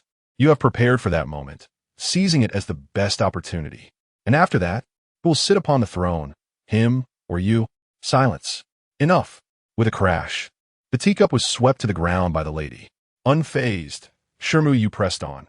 Is it he who drafts the memorials, or does he bring them to you for approval? Who holds the reins, you or him? Lan Hua, supporting her panting mistress, cast a pleading glance at Shi Buyu. Yet, provoked, Shi Buyu was not inclined to relent easily, sitting up straight. When I was 10, I dared to sail the seas, knowing to hold onto a piece of driftwood to avoid sinking even when capsized. Yet you treat a 20-year-old man as a mere child, imposing restrictions at every turn. What about him? Where does he fit in your plans? You perceive his resistance, his disobedience, yet which 20-year-old lacks their own opinions. You desire for him to succeed, yet simultaneously wish for him to heed your every command. So, do you truly wish for his success, or merely yearn for a son who obeys your every word? The lady pointed at her, rendered speechless. What precisely did I articulate to provoke such a reaction? Is it the prospect of the new emperor ascending the throne, or your own claim to power? Or perhaps every utterance struck a chord, shifting her chin slightly upwards. Yinze maintained her poise despite her opponent's imposing presence. I've been taught since childhood that when struck, one must retaliate, and when insulted, one must respond. It appears that the lady's intentions may not come to fruition. Yinze, flustered, hurriedly wiped her eyes and entered the room. Miss, I am weary. Shall I escort this guest out, or see the host off instead? Chapter 66. His obedience Yinja dared not dismiss anyone, kneeling promptly and not daring to lift his head. Such a direct dismissal was unmistakable to the lady, who, stifling a cough, steadied herself with the support of the orchid, and gazed at the young woman, who met her gaze unwaveringly. The vibrant vitality radiating from her was something a person ensnared by the past could never possess. In a hushed tone, she inquired, "Do you feel wronged on his behalf? The one who endures his grievances is his biological mother. My relationship with him does not extend to such a degree of empathy. Were it not for your intrusion today, I would not have spoken a word regarding your affairs." She replied in a calm demeanor, "To be clear, my association with him is merely transactional and bears no relation to you. How you choose to interact with him is of no concern to me. Yet, you come to confront me, and I merely retaliate. If my words happen to strike a nerve, then you must bear it, for I too endured the imposing aura you brought with you." The lady realized that Shi Buyu harbored no apprehension towards her. She suddenly recalled Orchid mentioning that Shi Buyu pursued nothing ulterior. Had she possessed any other motives, her demeanor would not have been so unyielding. A mother knows her child best. She discerned that Ji and had ulterior motives. Deep within, she felt that this individual could not be allowed to remain. One matter I neglected to mention. The so-called old acquaintance does not pertain to the Shi family, though this may not hold significance for you. So I shall refrain from revealing who this acquaintance is. She rose, stating, "Some matters will become clear when the time is right. I advise you to refrain from making designs upon me. We need not discuss whether you could succeed. If you do happen to succeed, beware of drawing the attention of the older generation, which could jeopardize your grander ambitions. Since you have risen, it appears you are prepared to depart. Travel safely. No need for farewells." With a graceful salute, Shi Buyu retreated into her room. The lady observed the retreating figure and understood. She had been threatened. Though the words were not harsh and bore a hint of childishness, the underlying message was palpable. As her anger gradually subsided and reason prevailed, she recognized the necessity of taking her words seriously. Although she was unaware of the identity of the old acquaintance, there were others behind her who knew Ji An's true identity. For this reason alone, she felt compelled to heed the threat. Her visit had not only failed to yield results, but had also culminated in a veiled threat. The cough she had desperately suppressed could no longer be contained, erupting in a series of delicate, uncontrollable fits. She did not wish to reveal any weakness in her physical state, gripping Orchid's arm tightly as they made their way outside. Upon entering the carriage, Orchid supported her mistress, allowing her to lean against her for comfort. After a prolonged silence, the lady murmured, "Have I grown old? How is it that I cannot even manage a young girl?" Orchid gently reassured her, "It is not that you have aged. Rather, this is Shi Buyu. Unlike other noble ladies, she is indifferent to societal expectations and harbors no ulterior motives towards the young master. She is entirely unafraid of offending you, which is why you find her difficult to manage. I assure you, had it been someone else, they would not have withstood your presence. Is that so? Yet, she cannot be allowed to remain. Her influence over Shi is far too significant. Madam, you must let this be." Orchid could not help but advocate for the young master. "If I may be so bold, in all these years, this is the first time I've seen the young master smile so freely. You may regard it as an occasion to show him some compassion. If he indeed becomes indifferent due to Miss Shi's lack of ambition, then no matter what you do, he cannot possibly harbor resentment towards you. However, observe that he has not neglected his own affairs. He even attended the autumn examination, demonstrating no signs of slackness whatsoever." The lady abruptly sat up, fixing her gaze upon her. "Have you too taken her side? Do you believe her assertions are justified? Should I not guide him? Should I not ensure he walks the right path? Madam, no need for further words." Leaning against the carriage, she closed her eyes, choosing to neither listen nor see nor think. She is not at fault. How could she be at fault, were it not for her tireless efforts and vigilant oversight? How could Jian have achieved his current standing? Lan Hua silently sighed within, feeling helpless. Over the years, her mistress had grown increasingly obstinate, firmly believing that all her decisions were correct and that her son must adhere to her plans. Initially, it was hoped that Miss Shi's fervent words would stir something within her mistress, but alas, it bore no fruit. It remains to be seen how Jian will react upon learning of this matter upon his return from the academy, while his mother's health continues to deteriorate day by day. If this persists, It is uncertain how much longer she can endure. Covering the lady with a small blanket, Lanhua sighed once more. Meanwhile, Shi Buyu lay in bed, irate, conversing with Agu. How could such a person exist? In matters between mother and son, she insists on seeking misfortune from someone unrelated. If she were of a gentler disposition, would she wish to drive him away or even harm him? Does she truly desire Yin Shi and to be like a puppet, subject to her whims? Wan Xia made the bed, lying down to speak with the young lady.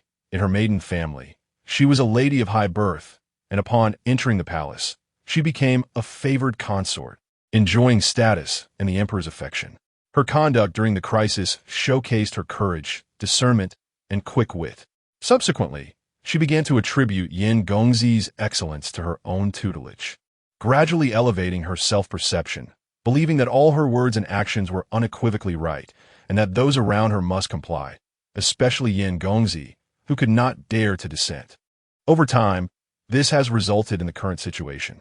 Shi Buyu turned over, resting her arms on the edge of the bed. Will Yin Shi, even as emperor, still be subject to her control? Wan Xia chuckled. Once accustomed to manipulation, it is difficult to change. Yin Shi would not willingly be controlled. When that time comes, it will indeed be a clash between the Empress Dowager and the Emperor, a scenario not uncommon in history. The young lady spoke extensively in defense of Yin Gongzi today. Shi Buyu leaned on her arm. Initially, I intended to yield to her. Having heard of her past, I found her rather impressive.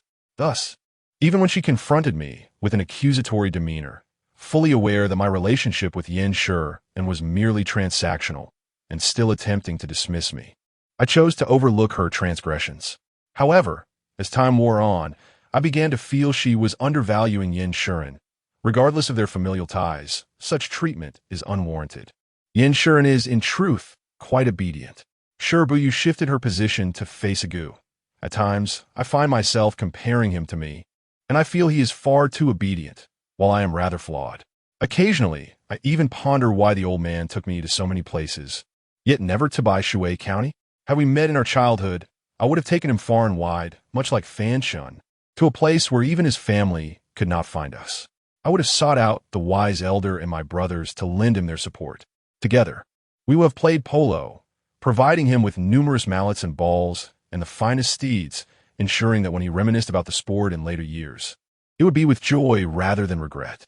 Yet, with a gentle smile, Shi Buyu reflected that perhaps it was fortuitous he did not know me in his youth. Otherwise, he might not have excelled as remarkably as he has. Wan Xia leaned forward, affectionately ruffling the young girl's hair, for her child is truly the finest in the world. Chapter 67. Bringing people home. Once the matter had passed, Shi Buyu no longer dwelled on it. However, it was evident that others remained preoccupied. Wan Xia grew cautious, insisting that everything given to the young lady must pass through her hands. She also exchanged a few words with Yu Liang, urging him to be more vigilant. Yanze expressed gratitude as the young lady stood by the gentleman's side. The following morning, she sent over a large pork knuckle and various fresh vegetables, dew still clinging to the leafy greens. Even Luo Qing, who usually kept her distance, paid a visit today, unable to speak on behalf of her master. Yet her words were laden with gratitude. Additionally, the cook, referred to as Mother by Yin Xian, delivered a large bowl of freshly fried small fish. As Wan Xia escorted the guests out, she returned to find a young lady joyfully devouring the fish. Are you happy because of the delicious food, or is it because of young Master Yin? She asked with a smile. Shi Buyu pondered for a moment. It should be for him, but right now, it must be due to how delightful these little fish are. Realizing this, she decided to learn from the elder sister. Shi Buyu chuckled, knowing that once Agu mastered the skill, she would have something to eat even after leaving the Yin family. This was a small reflection of a larger truth. If Yin Xian treated his subordinates well, he would surely extend that kindness to others in the future. Wan Xia nodded, as long as he doesn't become someone who burns bridges. If he dares to dismantle my bridge, I will cut off his flow and leave him to perish. Shi Buyu declared, chewing on a mouthful of small fish with exaggerated ferocity, resembling a little raccoon in Wan Xia's eyes. Honoring her promise, on the day of Yin Xian's examination, Shi Buyu, flanked by Yu Liang and Wan Xia, squeezed through the crowd towards the entrance of the examination hall. The striking red of her attire made her stand out, and as soon as Yin Xian emerged, he instinctively smiled and hurried towards her. Easy to recognize, right? Shi Buyu said, beaming with pride. I knew it would be crowded today, so I chose something eye-catching. Indeed, easy to recognize, Yin Xian replied, noting that she had traded her usual round-collared robe for a vibrant red dress, which accentuated her rosy complexion, a clear indication of a Gu's excellent care during this period. Come, let us head home, she urged, pulling him through the throng. She raised her hand to signal Yinze, saying, I figured your legs must be weary from standing these days, so I brought the carriage. Home is a comforting thought, but weary legs are not, Yin Xian mused internally, though his face could not suppress a smile. Shi Buyu directed him as she wished, but when he saw her mount her horse, a smile froze on his face. Was it not a bit odd that she rode while he took the carriage? Wan Xia slowed the horse, turning her head away to stifle her laughter. Yinze, who was driving the carriage, could not avoid the situation either. He simply focused his gaze ahead, pretending to be deaf and blind, fearing that any thought might provoke laughter. His master had never been treated in such a manner before. Determined to rescue the situation, Yin Xian proposed, My legs aren't weary. Why not let me ride instead? Although I did not participate in the autumn examination, I have heard tales of its arduous nature. There is no shame in it. Look around at all the carriages here. Each one is here to pick someone up. Shi Buyu remained unfazed, replying, Just because others have them, you must have one too. He desires to possess whatever others have. This marks the second time she has uttered such a phrase, and she has indeed acted upon it. Yin Xian suddenly felt that riding in the horse-drawn carriage was quite delightful, especially being cared for in such a manner. Leaning against the door, he conversed with her. Have you been well these past few days? I am quite well, she replied. However, Shi Buyu's eyes darted around, reflecting on the individual who had arrived with great fervor, only to depart in defeat. Perhaps they were not faring too well. Yet, that did not concern her, as she was not the one who had sought out trouble. She merely found herself in the position of the victim, fortunate enough not to have suffered. Shi Buyu, emboldened, observed the bustling pastry shop and hastily urged the horse forward. Yin Xian, without much thought, instructed Yinze to halt for a moment. These past few days had indeed been arduous, not merely due to inadequate food and sleep, but also the 3 examinations that had drained both his mental and physical strength. At this moment, the gentle swaying of the carriage lulled him into a state of drowsiness. Master, Yinze suddenly called out urgently. Yin Xian was instantly awakened, opening his eyes to look ahead. Aunt Lan sighed inwardly. Master, the lady requests your presence. Yin Xian glanced at the individual still purchasing pastries. Please ask Aunt Lan to wait for me up ahead. Following his gaze, Aunt Lan bowed and departed. What transpired during my absence? Yinze dared not withhold the truth, swiftly recounting the exchanges between the lady and Miss Shi, particularly relaying Miss Shi's words verbatim to Yin Xian. Upon hearing this, Yin Xian chuckled, his previously tense hand relaxing, allowing his breath to flow more freely. It seemed that she had not been at a disadvantage. Yinze noted that Miss Shi, who was over there engaging in some sort of trickery with Aunt Wan, whispered.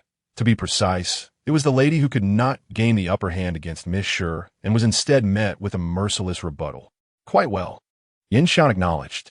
However, Master, you have just emerged from the examination hall, yet you have not had a sip of hot soup or a bite of warm food, nor have you taken proper hot bath.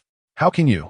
Yinze felt a pang of sympathy, realizing that the lady treated the master with less regard than a mere outsider. Yin Xian turned to see a figure approaching, holding pastries and galloping towards him. The faint shadow of gloom that had just begun to form in his heart dissipated in an instant upon hearing her laughter. Quickly, help me carry these. Aunt is about to take them away. Yin Xian accepted the items, placing them behind him. Once we return home, have Yinze place them in my study. Feel free to take some when you wish. Shi Buyu raised her eyebrows, sensing an underlying implication in his words. Glancing around, she recognized a somewhat familiar silhouette and immediately understood. You're finished. Not quite, for there are certain matters only I can address. Yin Xian stepped down from the carriage, looking up at her with a smile. Thank you for coming to fetch me. If I promise to come, I certainly must fulfill that promise. Shi Buyu regarded him, feeling a twinge of discomfort in her heart, as if she wished to whisk him away. However, in truth, she could not utter more than that. The person involved was beyond her concern. While she could indulge in personal vendettas, Yin could not, for that was his own mother. Grandmother wishes to prepare a feast of your favorite dishes, and aunt is keeping the braised pork warm on the stove. Hurry back, or the food will become unpalatable. Yin nodded in agreement. I will return swiftly. The servant led the horse over, and Yin mounted, gently squeezing the horse's belly to depart. Yet, Yin reined in the horse, turning its head to face her. Remember this at all times. The current Yin is the result of 2 decades of sacrifices and hardships. The support from others is merely assistance. Your excellence is solely dependent on yourself. The disapproval of others does not diminish your worth, just as their approval does not elevate you. Anyone who stands before you to judge your merits has ulterior motives. Do not fall into such traps. Your worth will be assessed by future generations. Yin urged the horse closer, inching forward. I am Yin. A child can be taught. Shi Buyu wore an expression that perfectly reflected this sentiment. She felt like a villain corrupting an obedient child. So wicked, but being a villain is truly delightful. Ha ha ha.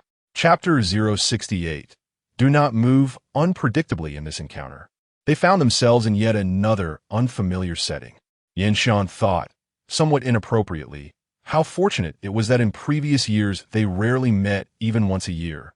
Otherwise, she would not have so many places to choose for their meetings.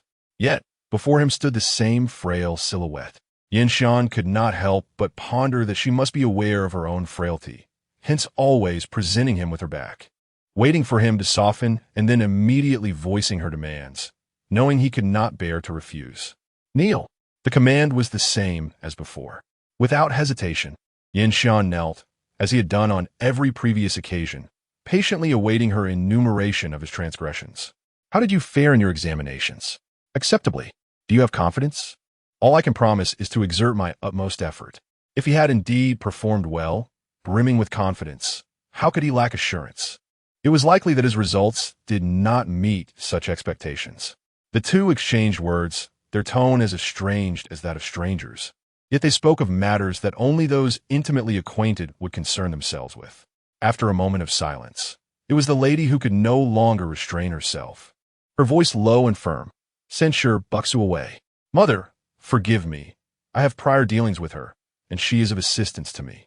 I cannot dismiss her. I cannot discern the extent of her capabilities, yet her arrogance is palpable, lacking even the most basic of decorum. I will not allow such a person to remain by your side. The lady lifted her gaze to the nameless plaque on the altar. I have identified several suitable young ladies for you, in terms of appearance, talent, and family background, all far superior to that Shi Buyu. I am not unreasonable. I merely wish for you to be surrounded by the finest. Please grant me a moment to make the necessary arrangements. Arrogance and a lack of upbringing. This is your assessment of Miss Shi? Indeed. Why does such a girl have to associate with you? Father and Shi were as close as brothers in their youth. Yet you, mother, claim that Shi granddaughter is arrogant and uncultured. Yin lips curled into a mocking smile. I wonder if father shares your sentiments. Jianan, you need not provoke me with such words. If Shi and your father were truly as close as you say, why did he not take action after your father's misfortune? What could he have done? What did he know? Did father instruct you to seek him out? Did you go? You did not, for you do not trust him. Yet now you blame him for not acting on father's behalf. Yin let out a laugh. Then what do you think has brought this calamity upon the Duke of loyalty and valor? How do you know it is not that Shi has been secretly investigating, and the emperor has taken notice? The lady was taken aback, abruptly turning to face him. What has Shi discovered? The emperor harbors such hatred for the Duke of loyalty and valor that even infants must be eradicated. Why is that? Yin met her gaze, shifting his tone. I do not care which young lady you have taken a liking to. Should you present her before me, do not blame me for being ruthless and leaving no room for reconciliation. I also solemnly warn you, do not touch Shi Buyu. We are mother and son. Just as I understand what you are capable of, you too know the thoughts that will arise in my heart. Yet these thoughts shall remain buried deep within. Her spirit is so vibrant. Each day unfolds with such brilliance that even I, who cannot guarantee whether my future holds life or death, would never dream of clipping her wings, plunging her into the same depths of despair that I endure. Yinshan smiled. I'm not like you. I do not drag those around me into a hellish existence simply because I suffer. The hardships I have endured, I could never bear to see her experience again. I wish for her to remain forever bold, joyous, and unrestrained, blissfully unaware of the meaning of limitations.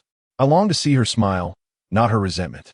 The lady could no longer maintain her composure, her body swaying as if it might collapse at any moment.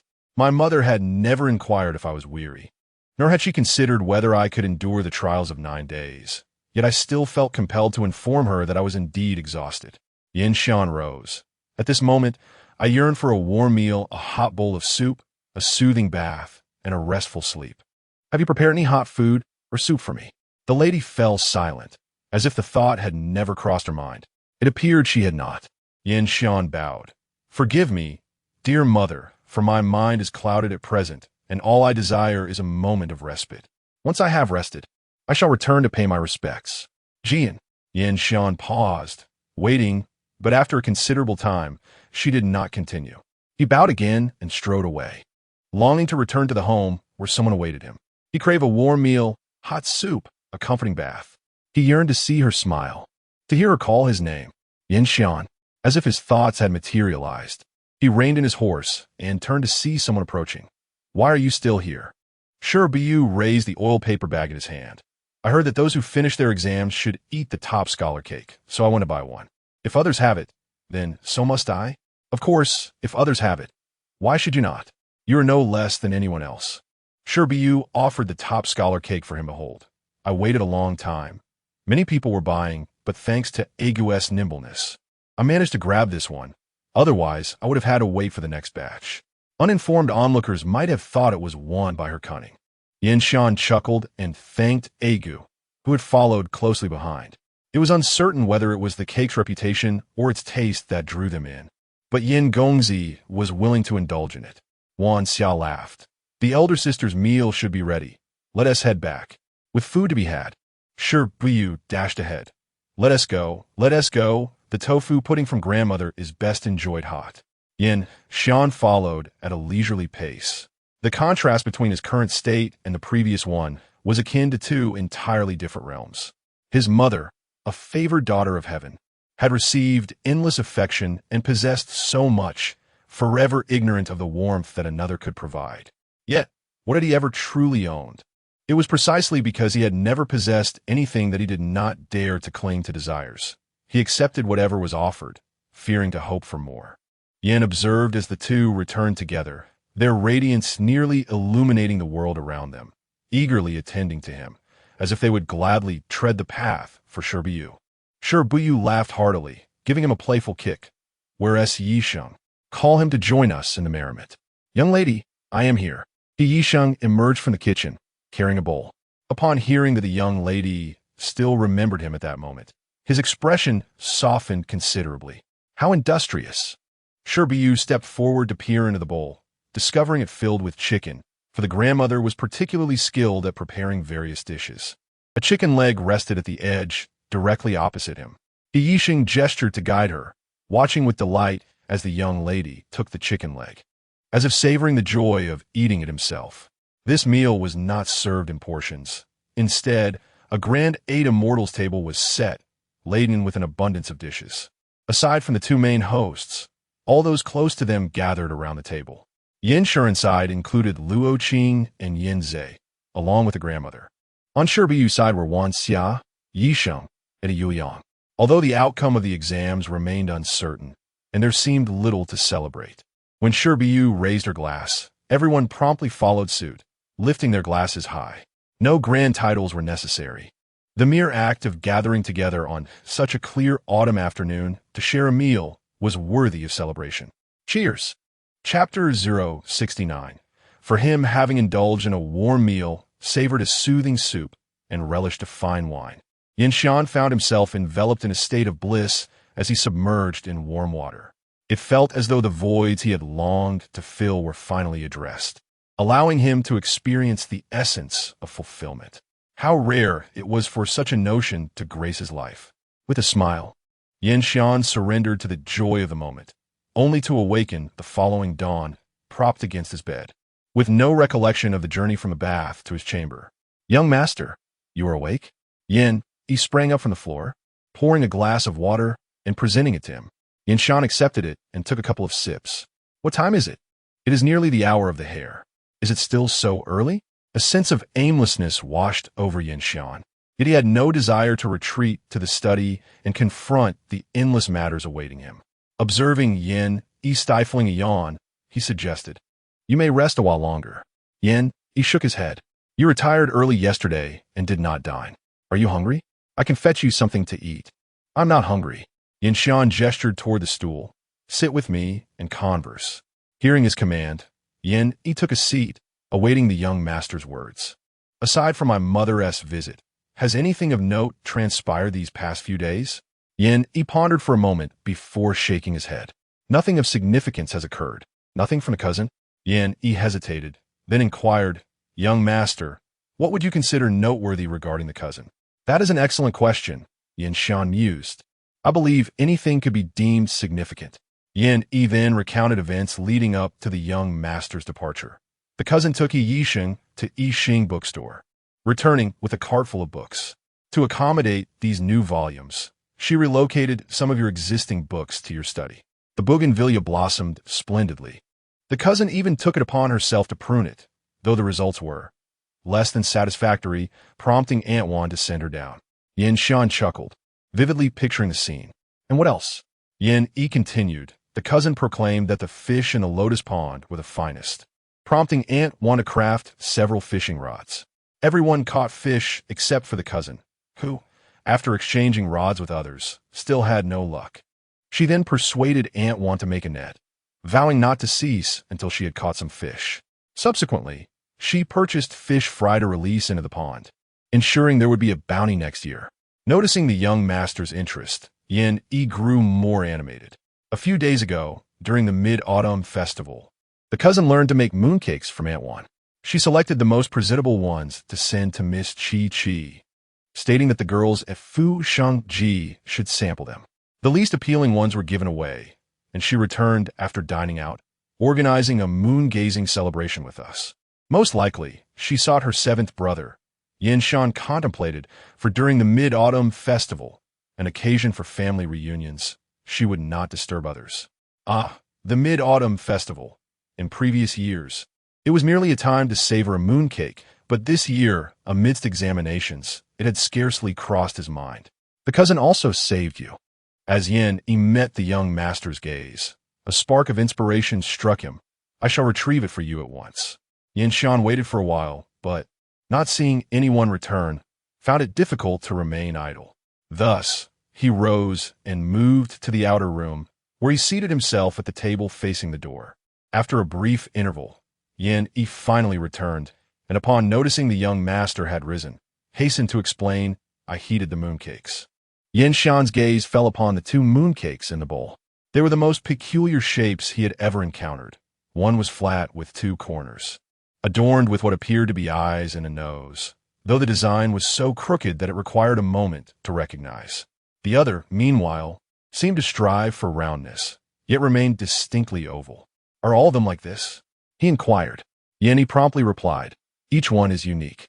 The young lady says that mooncakes, like people, cannot all look identical."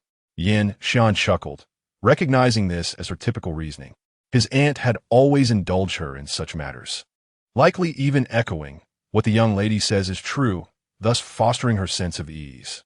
It was primarily due to his aunt's influence that Shi Buyu's temperament had developed in this manner. He broke off a small piece and tasted it, finding the flavor unexpectedly delightful. Without needing to ask, he knew that the filling had been prepared by his aunt, allowing Shi Buyu to play with the presentation. Suddenly, he felt quite ravenous and polished off both sizable mooncakes. "Shall I fetch you something else?" He inquired. "I'm full," Yin Xian replied, stepping outside. The dawn was breaking, with a faint light on the horizon, and the air felt damp. It seemed a rainy day was upon them. The mid-autumn festival had passed, and the chill in the air signaled the onset of cooler weather. Shi Buyu, awakened by the chilly, drizzling wind, sneezed and rubbed her nose as she peeked outside. Today seems perfect for returning to bed, she mused. Unfortunately, that was not an option. Yin Shan had returned, and there were matters to discuss with him. Yi Xing entered, carrying breakfast. He had taken to arriving early each day, leaving only after Shi Buyu had fallen asleep, and his attentiveness improved with each passing day. Yet, despite treating his role with utmost seriousness, he maintained the boundaries between the genders, never serving too closely, never residing in the same courtyard, nor touching Shi Buyu's garments. He was quicker to evade certain situations than she herself, to the point where Wan Xia could find no fault in him. The temperature is dropping. Have you added another layer? He inquired.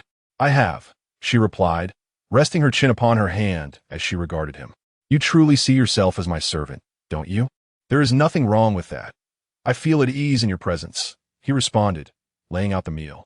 I know that if I ever wish to leave, you wouldn't stop me. I fear you might refuse to depart, she retorted, spooning pickles into her rice porridge. My aunt has already had a hard time with me.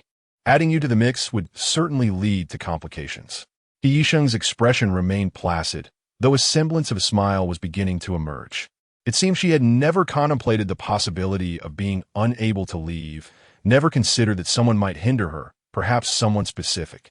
Although Yin Shan's identity had not been explicitly revealed to him, their conversation was open, and given their current activities, it was likely he belonged to the royal family. Hearing footsteps, Yi Xing turned to glance at the newcomer, who was carrying a tray, and then departed. He hoped that the young lady would not be ensnared by anyone. She was meant to be like a fleeting breeze, elusive and untouchable, free to drift wherever she pleased, eternally joyous. Shi Buyu raised her head and inquired, Have you had breakfast? I ate the mooncakes you left for me. Were they delicious? Indeed, they were. Satisfied, Shi Buyu instructed, You may wait for me in the study. I shall join you once I finish my meal. Yin Shan nodded. Am I free to peruse whatever is in the study? Feel free to explore. My secrets are not concealed within your abode. Shi Buyu then picked up her spoon and lowered her gaze to her porridge, burying her own secrets deep.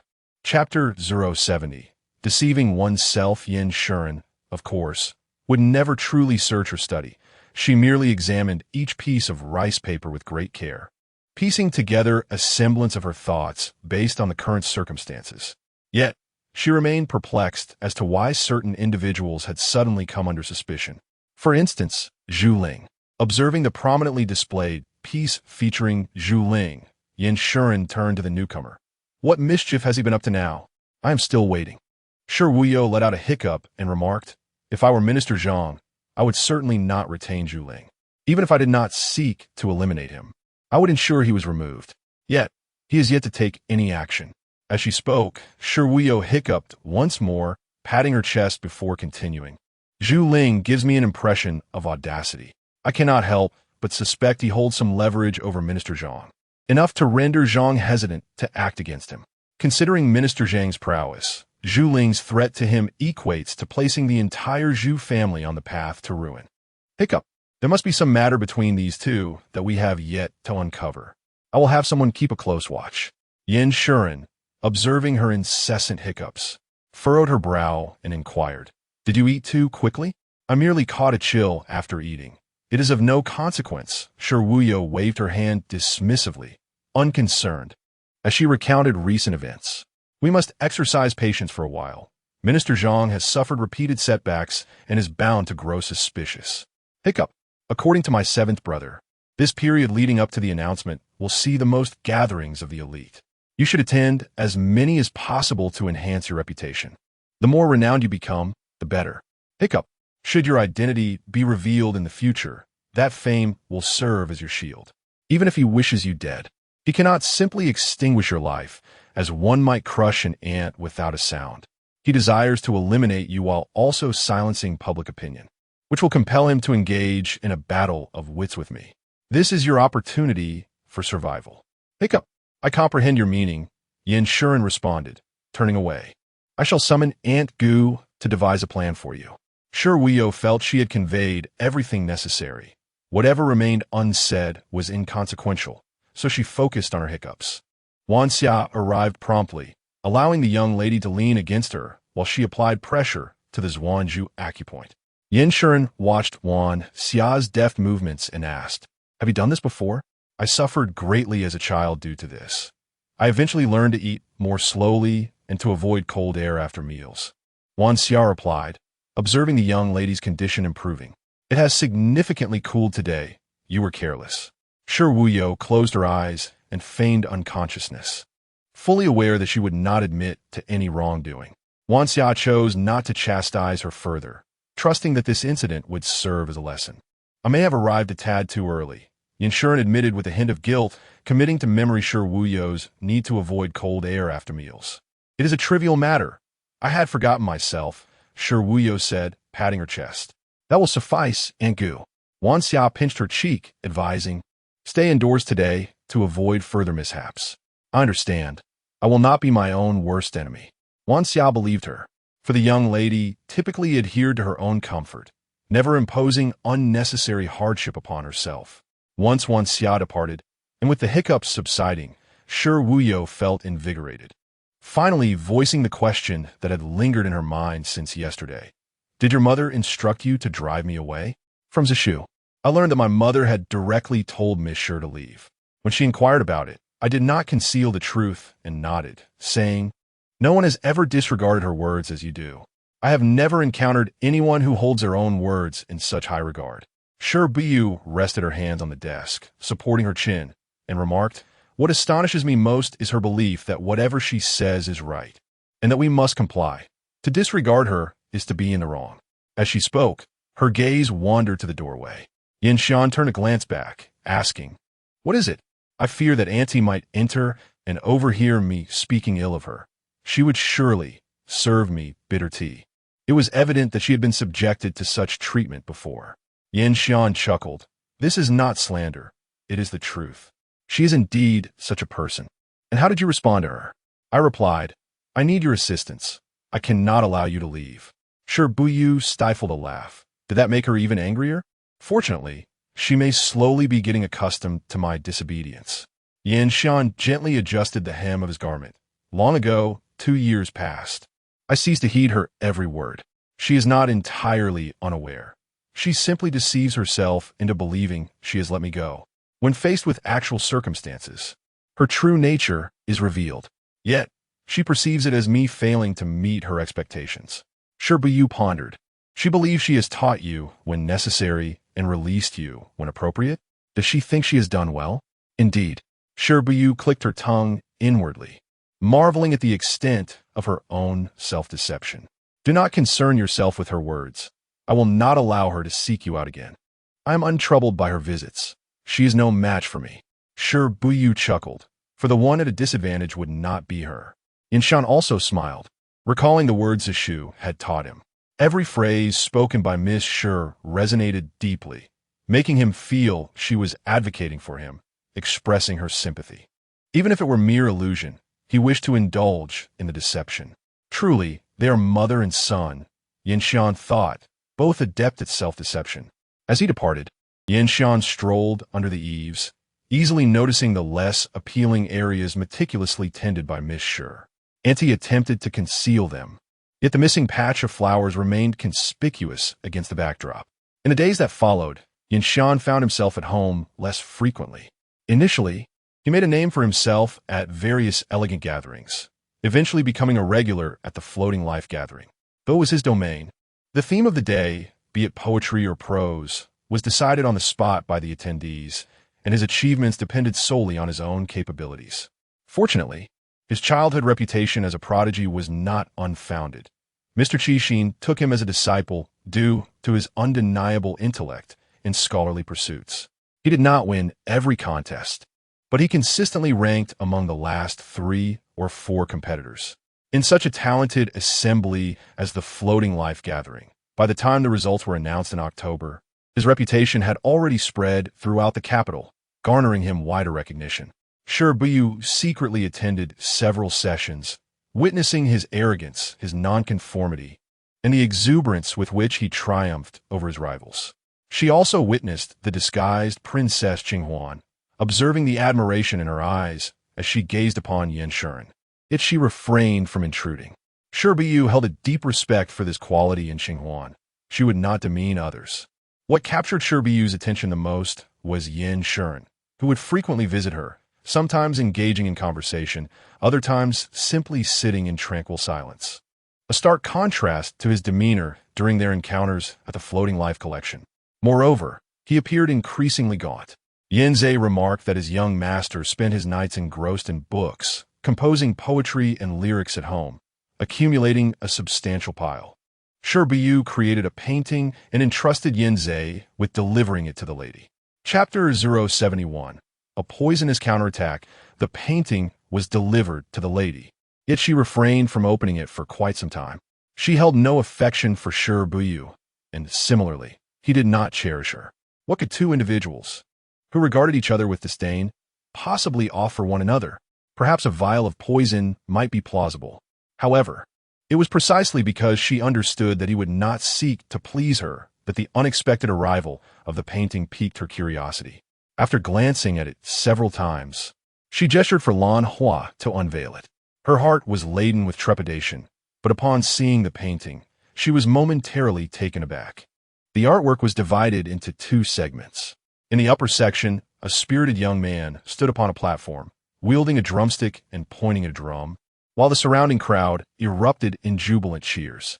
In the lower section, the same young man sat at a writing desk, a noose overhead, as he diligently penned words with a fine brush. A lamp illuminated his workspace, and behind him stood a shelf overflowing with books. Nearby, various tomes were strewn about, while a young servant dozed against the bookshelf. The lady recognized her son, and she was well aware of the reputation he had forged during this period, filling her with a sense of satisfaction. Her son had always been astute. Every tutor had predicted his future success, and it was only natural for him to gain renown in the capital. Yet, beneath the veneer of glory lay the inevitable hardships, such as the way of growth, timeless and universal. What could Shi Buyu's intention be in sending such a painting? Madam, there's also a letter, Lan Hua announced, handing the correspondence to the lady. Upon viewing the painting more clearly, she pondered whether Shi Buyu intended to showcase the young man's diligence. Yet, when had he ever been lax in his efforts? The lady had long since grown accustomed to his industriousness. It was of no consequence. Shi Buyu. The lady flung the letter aside in fury, leaning against the table as she gasped for breath. Lan Hua picked it up, noticing that the paper bore but a single sentence. It is indeed Yin Xian who has forged his own destiny. Such a piercing remark. How cruelly it struck at her most sensitive points, accompanied by a painting and a letter to exacerbate her pain. Lan Hua stole a glance at the lady, uncertain of how to console her, and instead assisted her to the couch to rest. She did this on purpose. It was a deliberate act. The lady coughed, her anger choking her as if a lump of blood were lodged in her throat, preventing her from either exhaling or swallowing. He is my son, born of me, raised by me. She seeks to sow discord between us, to sever the bond between mother and son. How could she be so malicious, so heartless? Please, do not agitate yourself. She cannot see you, Lan Hua said gently, pouring tea and encouraging the lady to sip. She noted that the lady's ire showed no signs of abating and wisely swallowed her own words to avoid further inflaming her anger. Yet in her heart, she felt a sense of solace, believing that someone would eventually come into the young man's life, someone who would care for him and consider his well-being. Surely, the lady would one day come around. Help me sit up? I must respond to her, the lady commanded. After a moment's thought, Lan Hua did not object. The lady's anger had been ignited, which was preferable to her lingering in the shadows of the past, tormenting both herself and her son. Engaging in a battle of wits with Shi Buyu seemed a far better course of action. The letter was promptly delivered to Yin Xian, who glanced at Yanzhe. Yanzhe lowered his head. Yesterday you left home at dawn and returned only at midnight. The young lady had a servant deliver a painting and a letter to the lady, instructing that you should not see it. In the letter, there were trivial matters unknown. Yet the painting was visible, and Luo Qing had meticulously copied a piece. She unfurled the artwork for the young master to behold, stating, My painting captures only the form, devoid of spirit. The portrait of the young lady was imbued with emotion. A mere glance sufficed to discern her intentions. Yanshi gazed quietly for a long while. Zheng Shu, he said, go seek Aunt Lanhua and ask her to bring me the painting. I shall remember her kindness and will repay her generously in the future. Yan Zhe felt a pang in his heart. Young master, why must you burden yourself so? The young lady is indeed exceptional, yet, even disregarding the palace, she cannot remain in this capital. If you force the issue, her temperament may lead to a rift between you. It would be wiser to temper your heart. How can one retract what has not been given? Yanshi smiled gently. Do not worry, I will not fall out with her. Deliver the letter, but do not reveal my awareness. Understood. Yanzi hesitated, asking, will you not take a look? If the lady speaks harshly, then you may wait there for a while, continuing in your role as their messenger. Yanshi chuckled. When Shi girl scolds, she shall receive a retort. Indeed, just moments ago, Yanzi was filled with melancholy, but laughter soon followed, though it faded into sorrow again. If only the young lady were truly the young master's cousin, and if that engagement were genuine, how splendid it would be. No one standing beside the young master could compare to Shi Buyu. Yanshi hung the painting with care. He had witnessed the artistry of Shi girl. Her works did not overly concern themselves with form, spirit, or meaning, as Luo Qing had articulated. Her paintings mirrored her essence, rich with emotion. Just seeing Luo Qing's imitation filled him with delight, and he yearned to behold her original work, curious about the feelings it might evoke within him. She had also penned a letter, and given his understanding of Shi girl, combined with this painting, it was likely to contain harsh words. Even more intriguingly, his mother had replied. Yanshi suddenly chuckled, recalling the phrase, fighting poison with poison. Shi Buyu was that very poison, capable of countering both his own affliction and his mother's. He gently patted his reading self, realizing that in Shi girl's eyes, he appeared to be working so diligently. Reflecting on this recent period, it seemed he had indeed lived in such a manner, yet no one had informed him, no one had praised him, leading him to deem it ordinary. After all, had he not lived thus for many years? However, now there was someone who recognized his efforts and encapsulated them within her art. Such acknowledgment surpassed all verbal commendations. Meanwhile, Shi Buyu received the letter and opened it in front of Yanzi. The note contained but a single phrase, a foolish girl who believes herself immensely capable, yet is truly ignorant and inept. Hey, she insulted me, exclaimed Shi Buyu. Yanzi, is this all she responded with? Yanzi shook his head. Indeed, there was nothing more. It seemed she truly disregarded her son's hard work. Shi Buyu began to roll up her sleeves, declaring, Yanzi, await your fate. Yanzi responded loudly, acknowledging that the young master understood the young lady perfectly, guessing with precision. This time, Shi Buyu refrained from writing a letter. Instead, she painted a toothless mother tiger. Wan Xia playfully tapped her forehead. You delight in striking at people's sore spots. Why would I poke her if it didn't hurt? Time is not to be trifled with, he chuckled. It was merely a paper tiger. If one is not permitted to speak, then let me draw. Before the paint had fully dried, he grasped the entire piece and handed it over to Yanzi, saying, deliver this to her, and do so at once. Yes, I shall go immediately, came the prompt reply from the young one. Yanzi readily accepted the task, and, as he stepped out of the courtyard, he bore the painting to the young master, stifling laughter to the point of flushing. Is this truly meant to be delivered? The lady might become upset. Yanshi savored the artwork for a moment before stating, send it along. This piece need not be retrieved. Understood. Chapter 072. Show mercy this time. Yanzi returned with a letter, a heap of torn shreds of paper, and the painting from last time. Aunt Orchid remarked that there was no need for him to dwell on such matters. She would pacify the lady, and he should focus on his own affairs. Furthermore, Yanzi cast a glance at the young master and continued, Aunt Orchid mentioned that if Miss Shi has anything else to give to the lady, you need not intervene. She also said that Miss Shi would not suffer any losses, so there is no need for your concern. Everyone could see that Miss Shi harbored no malicious intent. It was just her stubbornness that prevented her from acknowledging it.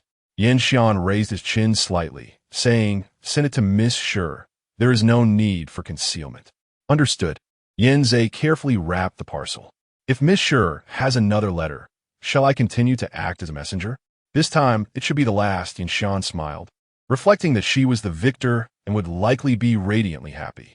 He pondered whether she would next take the initiative to engage him, or if his mother would once again provoke her. Yinshan realized that his previous feelings of helplessness and disappointment towards his mother seemed to have dissipated after Miss Shi's playful antics, replaced instead by a sense of anticipation. This was indeed a unique talent of Miss Shi. No matter how challenging a situation, once it passed through her hands, it transformed into something exceedingly simple. Gently unrolling the painting, he was already aware of its content. Yet with each inch revealed, his heart brimmed with increasing expectation and delight. She had meticulously depicted him. His features, his face, his hands, his form, and his expressions, all rendered by her own hands. What thoughts had occupied her mind while she painted? He tenderly traced the green figure on the third floor of the Floating Life collection. There had been a moment when he saw Miss Shi dressed in this very color, standing in that position, gazing at him, and he had emerged victorious that time. The scene below, although exaggerated with the imagery of hanging heads and piercing needles, bore a striking authenticity, as if she had witnessed it firsthand, right down to the vivid depiction of Yin dozing off. Or perhaps she had indeed visited him one night, choosing not to disturb him with her presence. From this painting, it was evident that Miss Shi currently bore no ill will towards him. He could only wonder whether their relationship had evolved from mere acquaintanceship to something more familiar. He dared not inquire, but was certain it had deepened somewhat. And that was sufficient. Meanwhile, Shi Buyu clutched her bundle of torn paper, laughing heartily. I shall keep this for when she next seeks to trouble me. I will burn it before her eyes, starting from her claws. Yanzei feigned a polite bow. Cousin, please show some mercy. Very well, I shall not burn it piece by piece. I will ignite the entire bundle at once. Yanzei had never encountered such a display of mercy. He quickly shifted the topic. Cousin, would you care for some fish sashimi? Would it be agreeable if I brought over 2 fresh carp tomorrow? Shi Buyu certainly desired some. However, she pointed towards Aunt Wang, gesturing for him to speak. Clearing his throat, Yanzei approached Aunt Wang and said, Aunt Wang, fresh fish will be delivered early tomorrow. May I send over 2 carp? Perhaps some mutton instead, Aunt Wang replied, as if ignoring the subtle exchanges between the two. Winter is approaching. The young lady should drink more mutton soup to warm her body. Do not send carp for the time being. Understood. Yanzei cast an apologetic glance towards Miss Shi. He had made an effort, but Aunt Wang would not allow it. In this household, even the young master is mindful of the matroness expressions, and they dare not defy her. Shi Buyu, with a drooping shoulder, realizes that this year she shall not indulge in delicacies.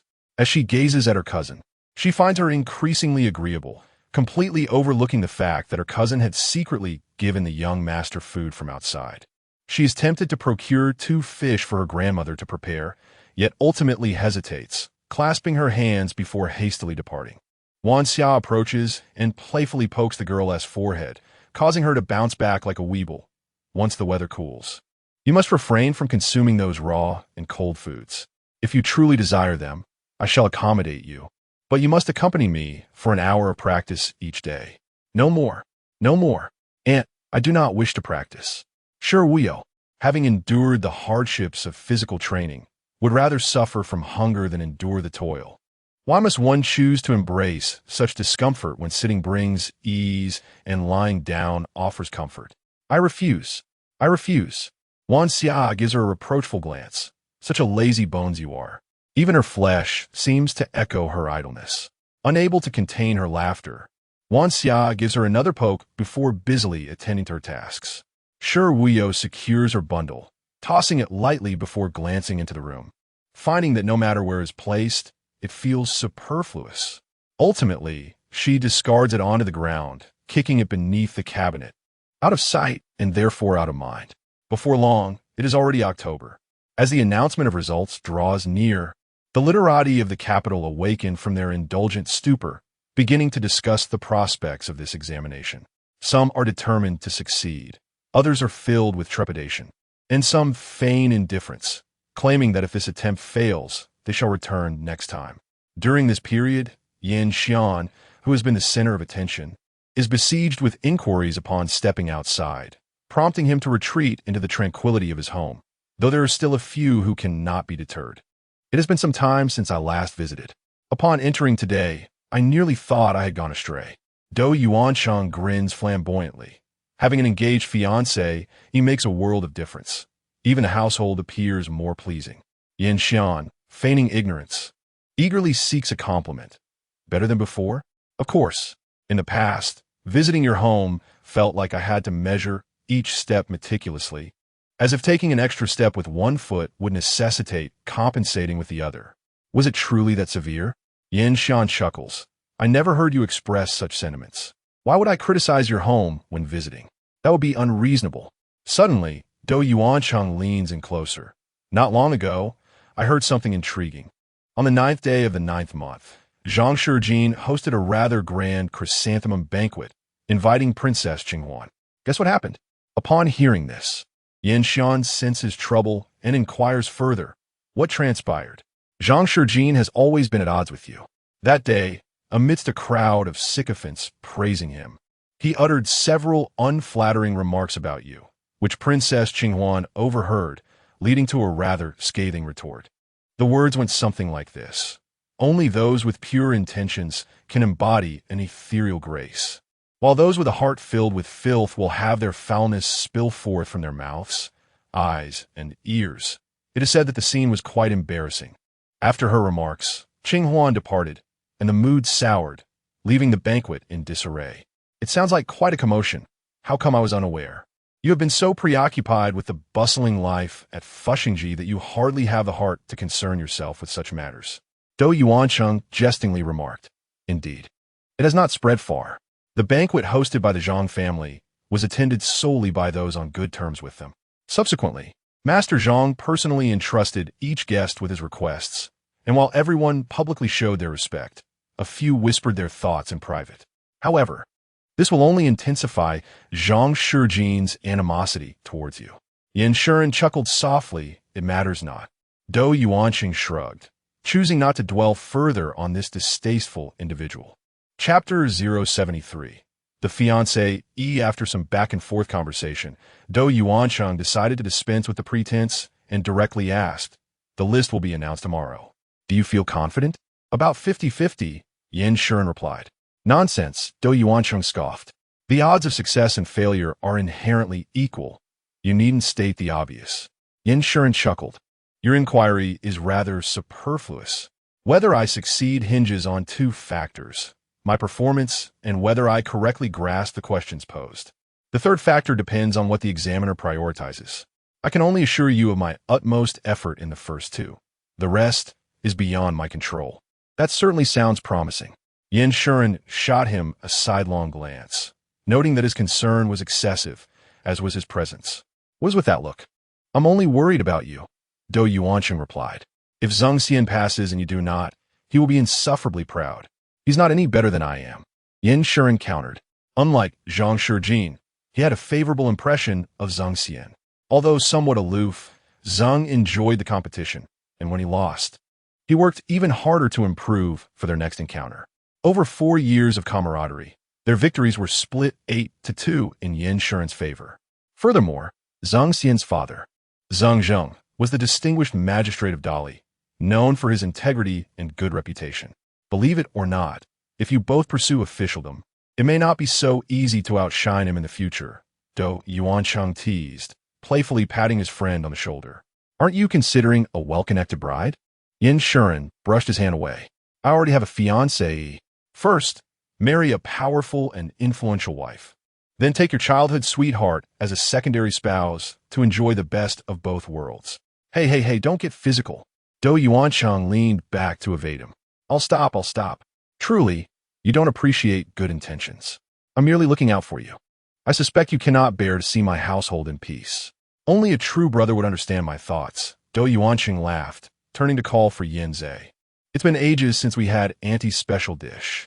Let us ask her to prepare a few more dishes for lunch today, along with several jars of fine wine. Yin Zhe smiled in agreement. If one could claim to have genuine friends, they would be Do Yuancheng and Zhuang Gongzi, who had returned to his hometown. As he pondered this, Do Do Yuansheng brought up the latter. Have you received a letter from Zhuangnan? That fellow has been back home for over half a year to pay respects to his ancestors. If he doesn't return soon, you might miss out on your joyous occasion. I received a letter in July stating he would return before the list is announced. I doubt it, unless he manages to return today. Do Yuanqing had come here for no other reason than to support Yan Shuren, having known him for many years. This was the first time he had met Yan's cousin. He had yet to see any other family members or learn of any visits to his hometown. Every family has its own struggles, and Do Yuanqing never pried, choosing instead to offer encouragement before the important announcement. Though Yan Shuren appeared amiable to all, he hailed from humble beginnings. Over the years, he had never sought to ingratiate himself with anyone, nor had he ever resorted to flattery. He seemed gentle, yet possessed a resolute character that Do Yuanqing admired. He hoped Yan Shuren would navigate his path successfully so that his years of diligent study away from home would not be in vain. At that moment, a servant announced the arrival of guests, yet she did not raise her head from her reading. After all, she was still a guest. The term fiancé within the script suddenly struck her. She, too, was a fiancé Agu. At that moment, Shi Buyu peeked her head out of the window, observing Agu busily beating the quilt. Guests have arrived. What should the fiancé do? Must she adorn herself to make an appearance? Wan Xia recalled this rather inconsequential title. No need to make an appearance. Qing Shan, please inquire whether the guests will be staying for a meal. While awaiting news, Shi Buyu propped herself against the window frame and conversed with Agu. The old gentleman's birthday is approaching. Wan Xia smiled and looked over. Are you reminding Agu to prepare a gift for you? It's not as if I wish to celebrate my birthday on the same day as the old gentleman. Shi Buyu chuckled, lamenting that this year she could not claim the old gentleman's share for herself. The thought of the old gentleman brought her spirits down, and she rested her head on her arm, falling silent. Wan Xia approached and gently patted her head. My dear, you miss the old gentleman. As her brothers departed, letters exchanged back and forth, yet somehow they could not write to me, shrouded in mystery. Shi Buyu mumbled, if I could foresee the future, I would bury all his trifles. The old gentleman is indeed aging. Enough. Agu, do not deceive me. Shi Buyu scoffed lightly. If divination could be performed so casually, he wouldn't need to feign mysticism. Wan Xia patted her head and ceased speaking. There were various reasons, but primarily it was due to the old gentleman's advancing age that even divination could not sustain him in his youth. Qing Shan hurried in. Aunt Wan, the steward says that young Master Do will remain for dinner and has requested some wine be prepared. Wan Xia turned to ask, is this young Master Do on good terms with your young master? Yes, occasionally my young master as classmates visit, but only young Master Do and young Master Zhuang come frequently. Understood. Wan Xia affectionately ruffled the girl's hair. I shall prepare a couple of dishes to accompany the wine. The fiancé's intentions will thus be conveyed. Shi Buyu chimed in. I want some too. Shall we brew some fruit tea? That could be arranged. Though she feigned reluctance, the greedy smile on her face revealed her delight. Wan Xia personally delivered the appetizers. Yan Shuren stood upon her arrival and greeted her. Aunt. Seeing this, Do Yuanqing also rose and echoed the greeting. The young lady heard of your friend's arrival and had me prepare a couple of dishes for you to enjoy with your drinks. Wan Xia arranged the dishes from the food box, smiling as she added, Young Master Do, please drink heartily, and do come often to keep my young master company. Do Yuansheng cast a glance at his friend, recognizing that this Agu was no ordinary figure, and responded obediently, I shall certainly come often. Wan Xia picked up the food box, gracefully bent her knee, and departed. Do Yuansheng followed her to the door, waiting until she was out of sight before asking, Is she your cousin's companion? My cousin. Yan Shuren tossed a cushion at him. Agu has raised her. They share a bond akin to mother and daughter. This demeanor is quite extraordinary. Do Yuansheng placed the cushion down and sat upon it. No aunt by my mother's side compares to her. Your cousin is fortunate to have such an aunt. No wonder she can withstand the challenges posed by Princess Qinghuan. Yan Xian, with a countenance that radiated delight at the flattery, poured wine from the jug for him. Ah, my friend, how different you are now that you are engaged. Do Yuansheng chuckled, though he could not help but feel genuinely happy for him. Lifting his cup, he proclaimed, To marry the one who holds your heart is indeed a momentous joy in life. Their cups clinked together, and they drank deeply. Dou Yuancheng refilled his glass and inquired, "When will the wedding take place?" "Not yet decided. At the earliest, it will be next year," came the reply. Next year is splendid. Achieving academic success and celebrating the wedding night. Two great joys in life occurring simultaneously. What could be better? Yin Xian smiled softly, contemplating such a beautiful dream. Yet he understood that dreams, by their very nature, can only exist in the realm of imagination. Once realized, they cease to be dreams. Let me make this clear.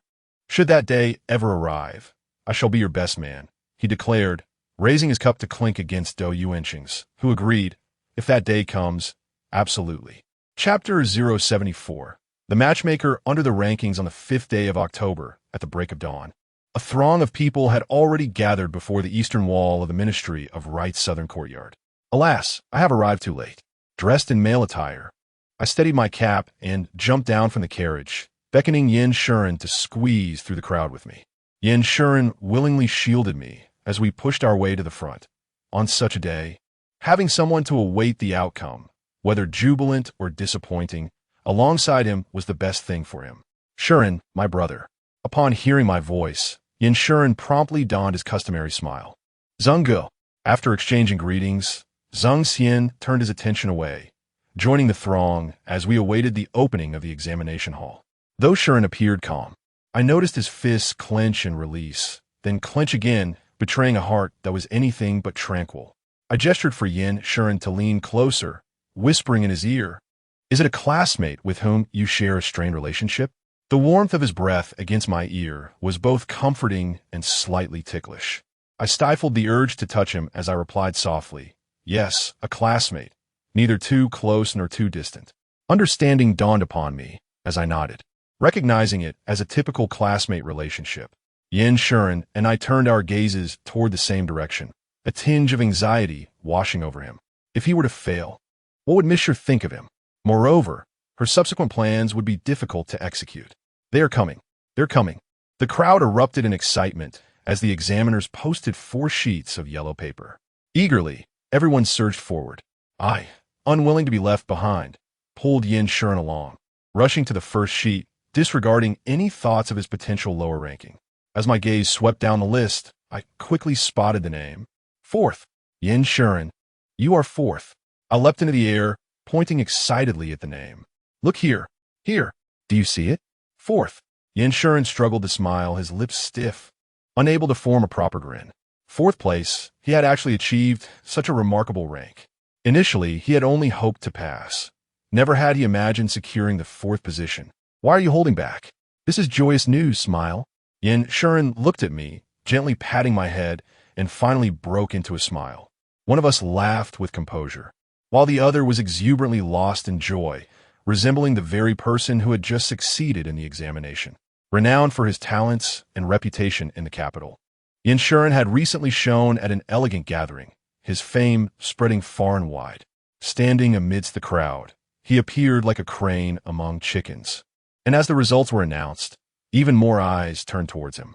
The weight of his fame was indeed justified, for he had defied the skeptics by achieving 4th place. "Are you the esteemed Yin Shuren?" A woman approached, her eyes sparkling with delight as she scrutinized him from head to toe. Pointing toward the nearby carriage, she continued, "My daughter wishes to invite you for a conversation." Yin Shuren clasped his hands politely. "I have someone awaiting me at home. I cannot intrude."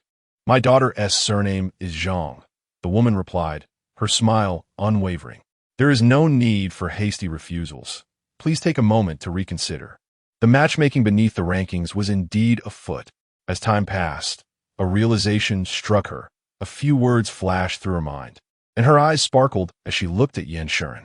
What should he do? No, she was his fiancée. She could not allow her betrothed to be captured. Should she feign tears? Yin Shuren, however, shook his head. "I am grateful for your kindness." The woman, perceiving his genuine refusal, was taken aback and hurried towards the carriage. Concerned about unforeseen complications, Yin Shuren quickly led Miss Sher away, his pace quickening, prompting her to jog to keep up. Wan Xia, waiting by the carriage, approached them eagerly. Did you not pass? I did. Fourth place, remarkably impressive, but I nearly got caught under the list. Miss Shi's mind raced. Although she disdained using women to achieve her ends, should the other party seek her assistance, she would indeed utilize it. Wan Xia sincerely congratulated him. Having spent considerable time together, she found herself in agreement with the sentiment that Yin Shuren was indeed well-behaved, often contemplating how to treat him better. Thank you, Aunt. Yin Shuren regained a hint of the joy he felt upon seeing his name on the honor roll. But the sound of hurried footsteps behind him extinguished that smile before it could fully blossom. Yin Shuren, stop. The tone was imperious. With just that utterance, Yin Shuren had already formed a judgment about her character. Such individuals typically did not relent until their objectives were achieved. Do not respond. Do not refuse. Miss Shi whispered those few words, gracefully stepping aside to avoid drawing attention while still eavesdropping on their conversation. Yin Shuren glanced at her before turning to face the approaching woman. The ostentatious display, coupled with her removing her veil, clearly indicated her intention to be recognized. At this moment, countless onlookers had gathered. It would not be long before news of him being caught under the list by a young lady from the Zhang family spread throughout the capital. This did not seem like a spur-of-the-moment decision. Do you look down upon me, or my Zhang family? The woman, strikingly beautiful, halted a couple of steps before him with an aggressive tone. Yin Shuren took a step back and clasped his hands in salute. I am immensely grateful for your affection, my lady, but I am already bound by a marriage contract. If I were to accept your proposal, would it not reflect poorly upon your judgment? I'm not concerned about that. No family wields more power than the Zhang family. The woman scoffed. I understand now. You look down upon the Zhang family. Pray, give me a reason to do so. Do not engage in wordplay with me. Had I your level of intellect, I would have participated in the imperial examination myself. With her lips slightly pouting, she bore a natural charm that was hard to dislike when she remained silent. However, at that moment, Yin Shuren's thoughts were entirely occupied by the 4 words bestowed upon him by Miss Shi. He certainly could not accept, yet he could not outright refuse either. Is your family aware of your visit today? Of course, had I not insisted on coming myself, my elder brother would have brought people to catch you under the list. He is far less accommodating than I am, so I advise you to acquiesce to my request. Seeing his astonishment, the woman smiled triumphantly. As long as it is something I desire, my father, mother, and brother will certainly grant it to me. Yin Xian's expression darkened slightly. It appears that in your eyes, I am but an object akin to an ornament or rouge. No, that is not what I meant, the young woman exclaimed, shaking her head vigorously. What I intended to convey is that as long as I cherish something, my parents and elder brother will not oppose it. Words spoken without contemplation often reveal the sincerest sentiments of the heart. Yin Xian clasped his hands in a gesture of farewell. I have many matters to attend to, so I shall take my leave. Hey, Yin Xian. He ignored her, mounting his horse and galloping away without a second glance. Meanwhile, the astute Shiyun swiftly boarded the carriage, and the group departed in haste, leaving behind a distraught young lady from the Zhang family, surrounded by onlookers. Chapter 075, Mr. Shi and Yin Shuren. Yin Shuren arrived home, slightly ahead of time, quietly standing at the steps, waiting for the carriage to approach. When the carriage halted in silence, he stepped forward to open the door, revealing Miss Shi seated cross-legged, her chin resting on her hand, seemingly lost in thought. What price are you planning to sell me for? She mused. Who would possibly buy you? Shi Buyu leaped down from the carriage. Yin Shuren, easily appeased, felt his fleeting emotions dissipate like mist. Upon entering the house, he remarked, You leave me in a quandary. I initially thought you intended to entangle me with the Zhang family. Since you've delivered yourself right to my doorstep, I would feel remiss not to make use of you. However, selling you would render me devoid of any profit, wouldn't it? Shi Buyu, hands behind her back and chin slightly raised, replied, The true skill lies in countering cunning schemes with straightforward strategies, especially since you are not like anyone else. Yin Shuren cherished this uniqueness, even though he understood the underlying reason. Because of my identity, you are destined to be recorded in history, and thus, there shall be a mention of me as well. I hope that mention is honorable. When future generations scrutinize your life, May they find no tales of exploiting women or driving families to ruin. When pushed to the limit, Yin Shuren contemplated that he might indeed resort to such measures. As life becomes increasingly arduous, one's methods may grow increasingly unsavory. Yet, he jested, perhaps I am thinking too far ahead. All matters are determined at the outset. And are we not at the very beginning now? This situation is usable, yet its application depends on discretion. However, this matter is of little significance at present. Shi Buyu turned to face him, stating, "What is most important now is how we shall celebrate your success in the imperial examination." With this shift to joyous discourse, Yin Shuren observed her beaming smile and couldn't help but smile back. "I must first pay my respects to the teacher. Afterwards, my classmates will likely come to congratulate me. I shall find a reason to send them away early, and then we can celebrate, shall we?" Shi Buyu's expression soured slightly. She had anticipated an immediate feast. If the newly minted scholar could take the initiative to prepare a dish of fish sashimi, surely she could indulge without reproach, for it was not her request. It appeared this indulgence would have to wait. "I shall instruct the cook to prepare in advance." Yin Shuren winked at her, an unspoken understanding passing between them. Shi Buyu grasped his meaning, nodding appreciatively, and reciprocated, "Then you should hurry and share your good news with the teacher. When your classmates arrive, I shall have the cook send over the dishes." Both of them, pleased with one another, shared in the joy. Yin Shuren did not even enter the house, but turned directly to pay his respects to his teacher. Chi Exin, with his wispy white beard, was of short stature, stout and round, and his laughter resembled that of a benevolent Mithra Buddha, exuding a naturally amiable disposition. He had already received word of Yin Shuren's arrival, and upon seeing his student, he clapped his arms with delight, exclaiming, "Well done. You have brought honor to me." The student expressed his gratitude for the teacher's years of guidance. Yin Shuren bowed deeply. Chi Exin had indeed invested great care in him, concerned that he might suffer due to his humble origins, and over the years had introduced him to many friends. "You are my student. It is only right that I teach you." Qixin supported him and inquired about another matter of concern. "I have heard you were caught by the girl from the Zhang family. Did she come to you in person?" The student, already engaged, had no intention of betraying his fiancée for the allure of the Zhang family. This was to be expected.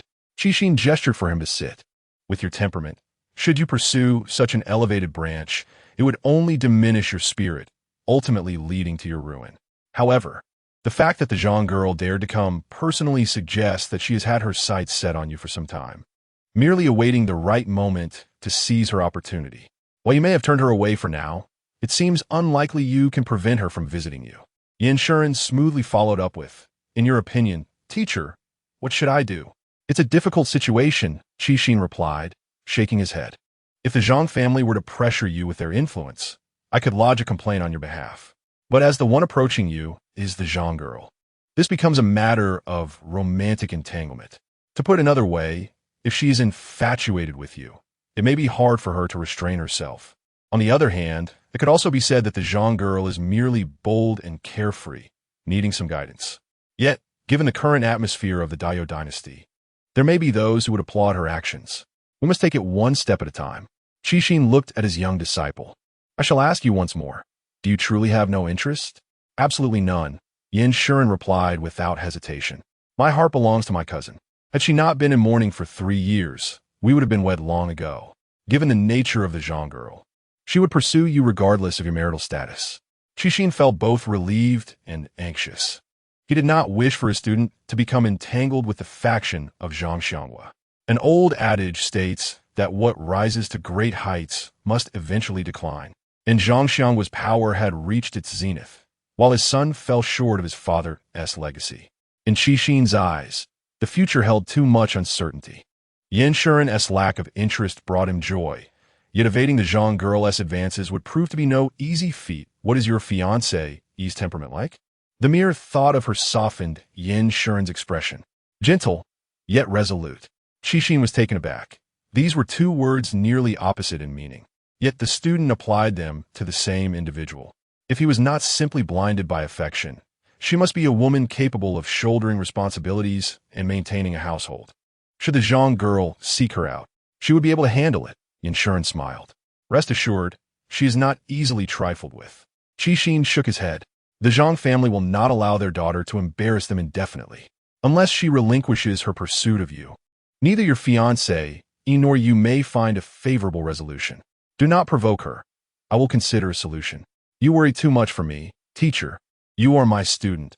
If I do not worry for you, for whom shall I concern myself?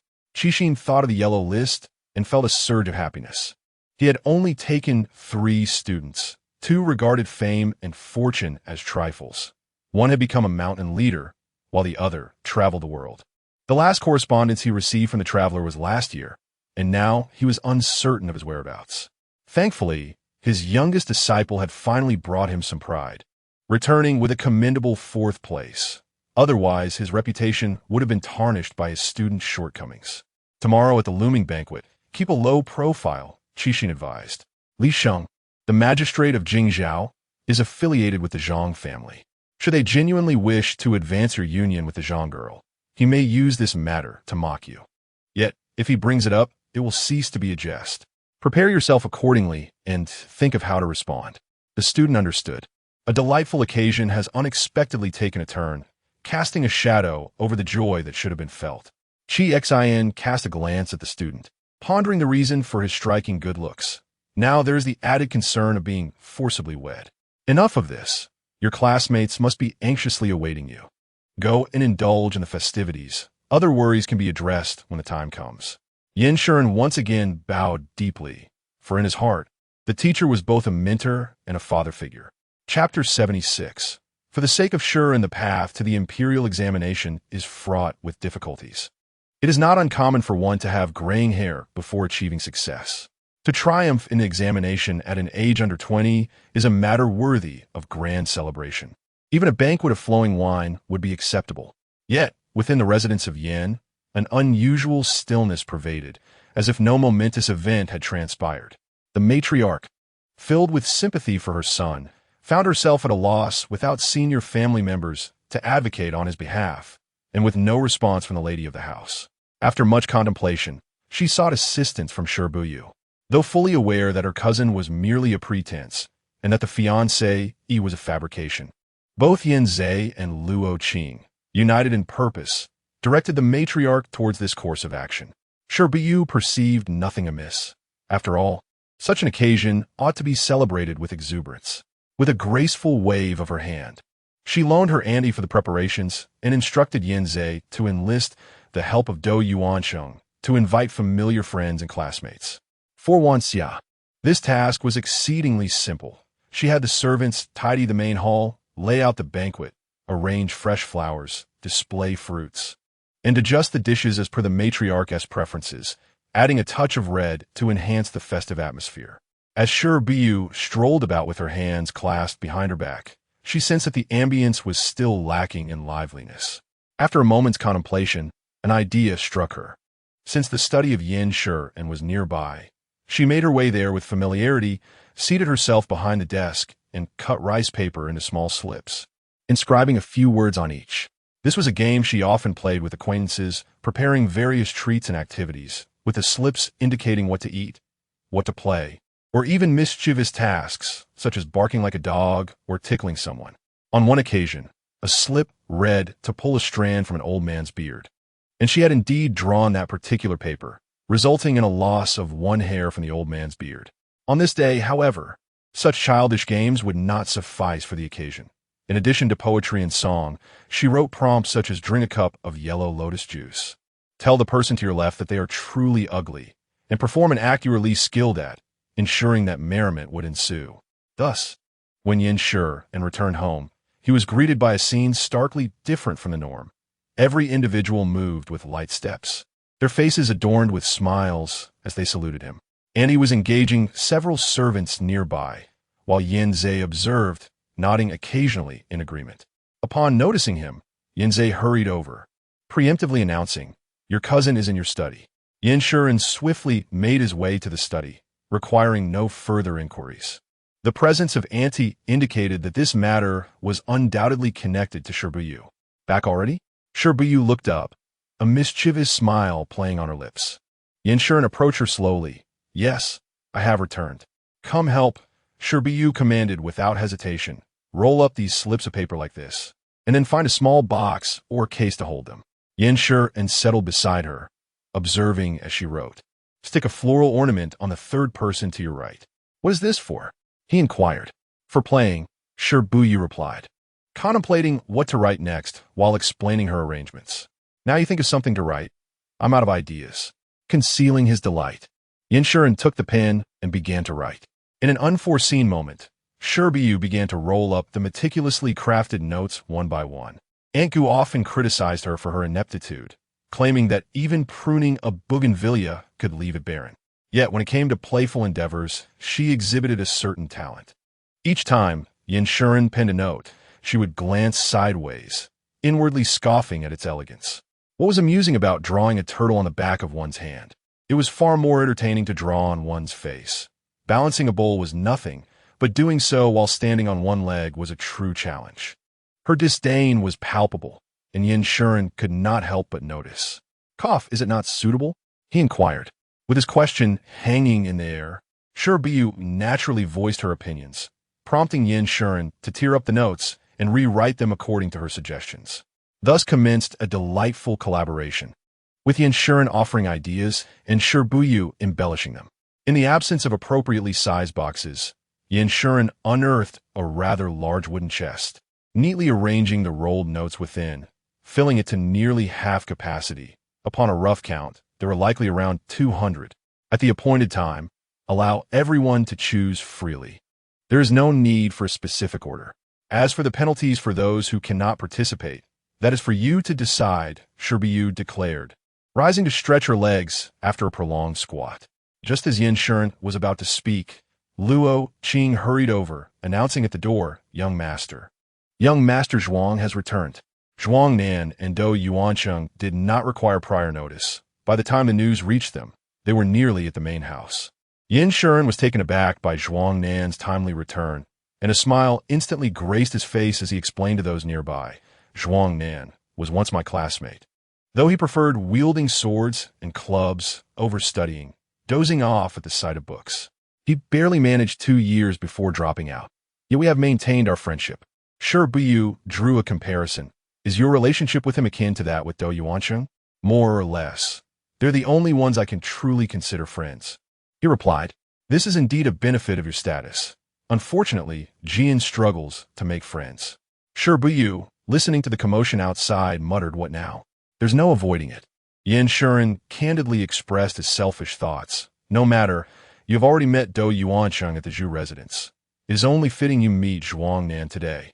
Understanding the implications, Shi Buyu acknowledged that as a fiancé, it was only proper to meet her fiancé's friends, and she harbored no fear regarding this encounter.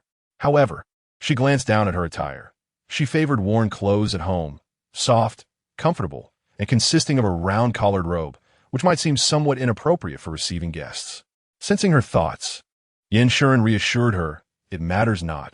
He does not concern himself with such things. As the guests approached the door, it was too late to retreat. Upon seeing the incoming figure, Shi Buyu instantly grasped the true meaning behind Yanshi's words. The robust man who strode and displayed little awareness of anyone else. He seized Yanshi's arms, his voice booming, Brother Shiren, what a joyous occasion. I knew you would succeed. I cannot believe you truly managed to return. Yanshi clasped his arm in return, his expression radiating genuine happiness. Yet he was not oblivious to the presence of others. This is my cousin, who is also my fiancé, he introduced. Zhuang Nan, seemingly accustomed to directness, turned his body in accordance with his gaze and acknowledged Shi Buyu with a class salute. Zhuang Nan greets my cousin. My cousin, why does everyone follow suit in calling out? Yanshi chided them with a smile. Cousin, your surname is Luo. Isn't your cousin also our cousin? Zhuang Nan remarked. Yet his demeanor remained earnest. Miss Luo, he addressed her. In his letters, elder cousin often mentioned young Master Zhuang, who indeed proved to be as cheerful as described. It has been a long time since you brothers have met. Fortunately, the guests have yet to arrive, allowing us some leisure to converse. I shall step outside to take a look, he said. Yanshi, adapting to the gentle tone of her cousin, smiled and agreed. Chapter 077 2 letters time. though seemingly unpretentious, took a leisurely stroll outside before returning. From a distance, the bougainvillea on the courtyard wall appeared less vibrant than before. Upon closer inspection, its decline was even more apparent. The blooming season was waning. When she first took residence, the wall was a lush green, and upon reflection, it had been nearly 5 months since she had met Yin Shuren. Initially, she had perceived him as a scheming individual, consumed by ambition for the throne. Yet as they spent time together, she discovered him to be rather pitiable, the most unfortunate among her acquaintances. Thus, organizing this banquet brought him joy, and the return of friends delighted him. He found happiness in anything done for him. How desolate must one's heart be to find such ease and satisfaction.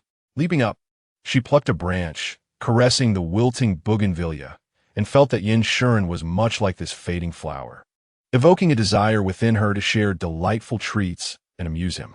Soft cushions adorned the tables in the breezy corridor, laden with delicacies, yet she rarely indulged, preferring instead to toss fish food into the water. The small fish, eager for sustenance, swarmed around, while those suitable for the table had mostly been consumed by her. She visited several times a day to feed them, eagerly anticipating their growth so she could enjoy them soon. Faint sounds of arrival suggested that guests were trickling in. After a brief wait, Aunt Gu returned. "Is everything arranged?" she inquired. Those matters are well within Yin Zhe's capabilities, yet their status constrains them, preventing independent decisions. Wan Xia approached the young lady, adjusting her hair. She had not anticipated that guests would seek her out. The young lady's position within the household had become somewhat ambiguous. However, Wan Xia mused, it was advantageous for her to act as a guest when the situation allowed, and as a hostess when the occasion warranted. The young lady should navigate her life as comfortably as she wished. As for other matters, the old gentleman had advised her to observe without interference, for the future rested solely upon the young lady's choices. Feeling a touch of lethargy, she retreated to the study, gazing at the sheets of rice paper, her mind clear.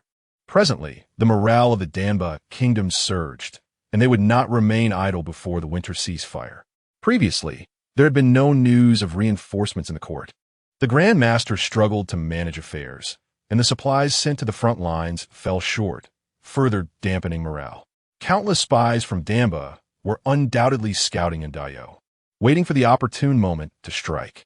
Soon, battle reports would reach the capital. The Danba, Zamuz, and Dayo kingdoms had once stood in a precarious balance, but now one leg had faltered, with the other two brimming with ambition and strength. Danba had already taken action, and Zamuz would soon follow. Little 12. Time was momentarily taken aback, rushing to the window. "Seventh brother, what brings you here?" "Young master, Yin has made waves with my floating life collection, elevating its reputation.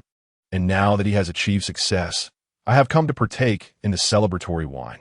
Time rushed out the door, laughing at his words. "What a splendid reason you have found. I seek only the finest," Chang Jr. remarked, surveying his junior sister, who appeared in good spirits after some time apart. Yin Xian paused at the entrance, saying, "I'll leave Yin Yi here. Brother Junyu will accompany him shortly." Cheng Junyu cupped his hands in response. "I will come over to congratulate you soon." Yin Xian nodded and smiled at Miss Shi before departing hastily. Shi Buyu led her elder brother into the study, and Wan Xia entered with tea. Cheng Junyu inquired with a smile, "How have you been, Aunt Wan?" "Thank you for your concern, seventh young master. I am well." Wan Xia replied, fully aware that seventh young master didn't visit merely for congratulations. "You may speak freely. I shall keep watch." Cheng Junyu produced a letter from his pocket and placed on the desk a letter from old Gio, specifically for you. As Shi Buyu began to open the letter, she asked, "Where is Brother Gio gone?" "You will know once you read the letter." It contained only a few brief sentences. Little 12. "How have you been? Brother Gio brings you troubling news. The nations of Danba and Jammu are engaging in trade, and their princes and princesses are set to marry. If this comes to pass, Dayo will be in peril." Shi Buyu handed the letter to her brother, cradling the teacup and slowly turning it in her hands. If the two nations allied, disaster would soon befall Dayo. Cheng Junyu furrowed his brow, observing little 12's unchanged expression, and asked, "Aren't you worried?" The tripartite balance of power had persisted for nearly 30 years. This duration was sufficient. Whichever nation faltered first, the other two would unite, and Dayo would merely be the meat upon the chopping block. "What shall we do?" Shi Buyu replied, perplexed. "Seventh brother, are you foolish? What concern is Dayo to me? If they wish to consume Dayo, let them. The more they devour, the less stable the emperor's throne becomes, and the greater the likelihood that Yin Xian will achieve his ambitions. We need only wait. Do not be naive. Your teacher has invested so much effort into you, and you cannot become someone who merely watches as war ignites, waiting to reap the benefits." Shi Buyu could not contain her laughter, "But truly, I am powerless, brother. I lack both resources and troops. You know well that whatever I do, the outcome will ultimately rest upon your shoulders. For this reason alone, I shall not make any hasty decisions." Cheng Junyu retrieved a second letter. This arrived simultaneously with old Gio's. Shi Buyu recognized the handwriting instantly and scoffed, refusing to take it. "Did he not say he would cease correspondence with me?" Cheng Junyu merely smiled at her, watching as her fingers danced across the desk, swiftly retrieving the letter and opening it. "Little 12, do not be lazy. It is time to act." Shi Buyu's eyes widened in disbelief as she emptied the envelope, rubbing the letter's paper. "Indeed, it was but a single sheet. He only gave me this few words," she exclaimed, nearly leaping up with so much space left. Could he not fill the page? Cheng Junyu regarded the few words, familiar in both penmanship and style. When the teacher and little 12 were together, either one was reveling in the other's misfortune, as they often seemed to take turns enduring bad luck. However, Cheng Junyu lowered his gaze. The teacher's health has not improved. Brother Sin mentioned in his last letter that he had invited Master Gongyi, and only after taking his medicine could the teacher rise from bed. Time passed, and a moment of disbelief struck. Has it truly been so long? Yet there remains no improvement? The eldest brother, worried that the third brother might not be truthful, has already dispatched someone to return. Once they arrive, the situation will be revealed. The two siblings, who seldom maintained decorum upon meeting, fell into silence. Their teacher, now 82, is venerable by any standard, and it is natural for his health to decline. Yet, they still find it difficult to accept that such an elder should not reach 100 years of age. You should send a letter to the third brother, instructing him to conceal the divination materials from the white-bearded sage. No, that won't suffice. He cannot hide them. After a moment's contemplation, Time decided, let the eldest brother send someone to retrieve those items to the capital, ensuring they remain entirely out of reach. Did he not claim, "I am the gate of life"? Then I shall embody this gate of life. Cheng Junyu gazed at her with a heart full of tenderness. Little 12, you know that our teacher cares for you the most. He once attempted to extricate you from his predicament, but to no avail. I am well aware of his affection for me. Thus, I must also hold him dear. Chapter 078. Not for you. After a moment of silence, Cheng Junyu remarked, although your words may be harsh, they bear an undeniable truth. The current circumstances favor Yin Xian. Moreover, it is after your arrival by his side, following his success in the imperial examinations, that fortune seems to smile upon him. Luck is an elusive concept. Some individuals possess all the qualities one could desire, yet they struggle due to a mere lack of fortune, often leading to unsatisfactory outcomes. Yin Xian's aspiration for the throne, shielded by luck, suggests that even the heavens are aligned in his favor. Shi Buyu opened the letter, folding and unfolding it along its creases repeatedly, remaining silent. Cheng Junyu teased, are you upset with the teacher? Should I write a letter to scold him? Was it by Huzi who arranged for ninth brother to go to the Zema kingdom? Indeed, was it because of me? Shi Buyu turned to seventh brother. Aside from third brother, who remains with Bai Huzi, sixth brother, eighth brother, and ninth brother have all departed for Zemu. What a fourth brother? And 10th brother? Where has 11th brother gone? On the day I was abducted from the Shi family, it was actually eldest brother's men who led the pursuers astray in the city, correct? Fifth brother deceived me by pretending to be him, but that depends on whether I choose to believe it. It matters not whether you believe it, as long as you cease your inquiries. Upon realizing her understanding, Cheng Junyu no longer concealed the truth. Currently, only third brother is by the teacher's side. Sixth and eighth brothers have been dispatched on assignments.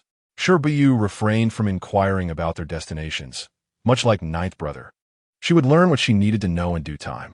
Continuing to fold and unfold the letter, her head bowed, she said, aside from the second brother, whom he never mentions, everyone else has found their place, ultimately converging towards me. Correct? Little 12, we are not here for you. Chung Junyu leaned forward, gently patting her head, reminiscent of their childhood. Back then, she had recently joined the teacher's side, her emotions in turmoil, lashing out at anyone. A child with porcelain-like features. Even her coldness and sharpness were endearing. Her wariness resembled a small creature caught among wolves. Ineffectual, yet it only made them more inclined to tease her. He bore her scratches without anger, often seeking out the one who hid away, comforting her with a gentle pat on the head. The grown little 12 had not lost control of her emotions for quite some time. Even now, as feelings swelled within her, she managed to maintain her composure like an adult. We are all where we ought to be, including you. Do not entangle yourself in unnecessary worries. Is it your place to occupy this position? Is this your design? It is neither. Thus, how can it be attributed to you? If we must speak plainly, little 12, you shall be the one to bear the heaviest burden. Shi Buyu lifted her gaze to him. Chung Junyu dipped his brush in tea and began to sketch a tree on the desk, saying as he drew, "The teacher is the root, you are the trunk, and the 11 of us, your brothers, are the branches of this tree. Each of us merely needs to reach out and absorb the sunlight and rain, growing stronger in our own right. Yet, you cannot focus solely on yourself. You must also tend to each of our branches. Should you lack the diligence, these branches may break." Chung Junyu gazed at her junior sister, who was crumpling the letter paper in her hands. Their beloved Xiao Shire held their elder brothers in high regard, which was why she was reluctant to allow them to venture into danger. From Yin Shuren's recent activities and the reputation he had garnered in the floating life collection, Chung Junyu surmised that Xiao Shire intended to pursue a different path, one that would require their assistance but would not jeopardize their safety. Yet, how could they bear to see her squander her youth on such a journey? Years ago, Dayo could no longer contain her aspirations, yearning to explore distant lands. Naturally, they wished to support her, ensuring her safe departure and return. Their brotherhood had exchanged numerous letters deliberating this matter. At that time, they believed their teacher's words about the timing not being right referred merely to Xiao Shire's tender age, thinking they could simply wait for her to grow older. Later, they came to realize that the timing referred to was not the same. Nevertheless, they remained determined to facilitate Xiao Shire's ambitions. Do not think of sparing us effort. It is futile. Chung Junyu lifted her gaze to the sheets of rice paper. This was a habit she had adopted from her teacher. Her eldest brother remarked that among their 12 siblings, Xiao Shire had learned the most from their teacher, and her mannerisms mirrored his the closest, even down to her temperament. Their trade and intermarriage aimed to strengthen the bonds between their nations, avoiding any underhanded tactics against one another. Ultimately, the discussions circled back to these matters as Chung Junyu watched the person tenderly smoothing the letter paper. The battle reports from Dayo should be en route. The loss of cities was inevitable. The consecutive defeats indicated that Dayo's military prowess had waned. By the time spring plowing arrived, the Jemu kingdom would likely launch an assault on Dayo, and if successful, it would hasten the alliance between Danba and Jemu. How could they prevent such an outcome? There were desires I held, yet lacked the means to fulfill. Dayo and the Jemu kingdom had engaged in trade for many years, their relations deemed harmonious. Who would believe they intended to attack Dayo? Shi Buyu chuckled. Do not suggest that our eldest brother take action. The loyal and valiant marquis obstructed Danba's path and now faces an uncertain fate. Can you guarantee that if our eldest brother stands against the Jemu kingdom, no harm will befall him, unless we can provide evidence of Jamu's treachery? Chung Junyu pondered this. Shi Buyu inquired, under what guise did ninth brother remain in the Jemu kingdom? He originally went there as a merchant's aide, demonstrating some skill before being recognized and retained, gradually moving from the periphery to a more central position. Chung Junyu smiled. Fear not. His Jemu dialect is more authentic than that of the locals, and no one suspects him.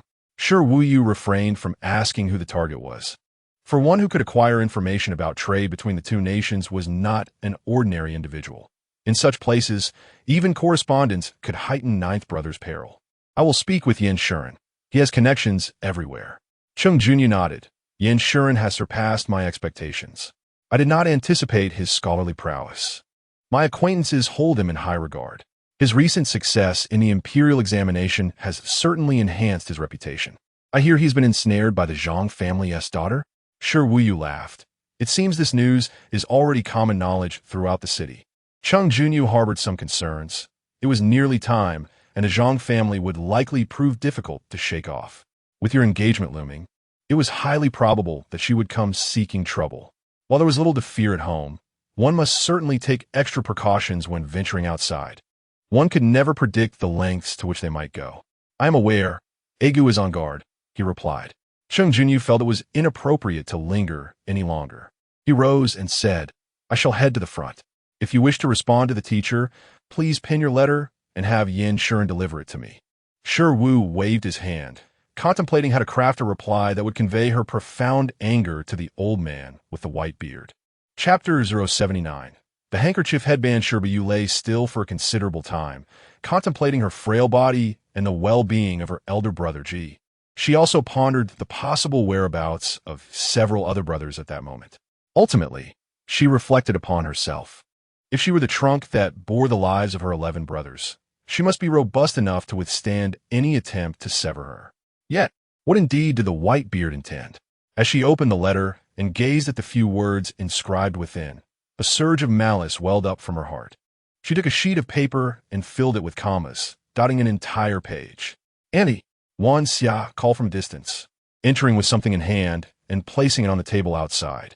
Auntie, please deliver this letter to Yin Shuren, and have him find an opportunity to pass it along to Chiagu.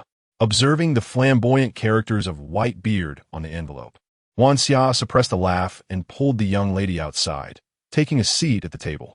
This is the last time this year. Fish slices.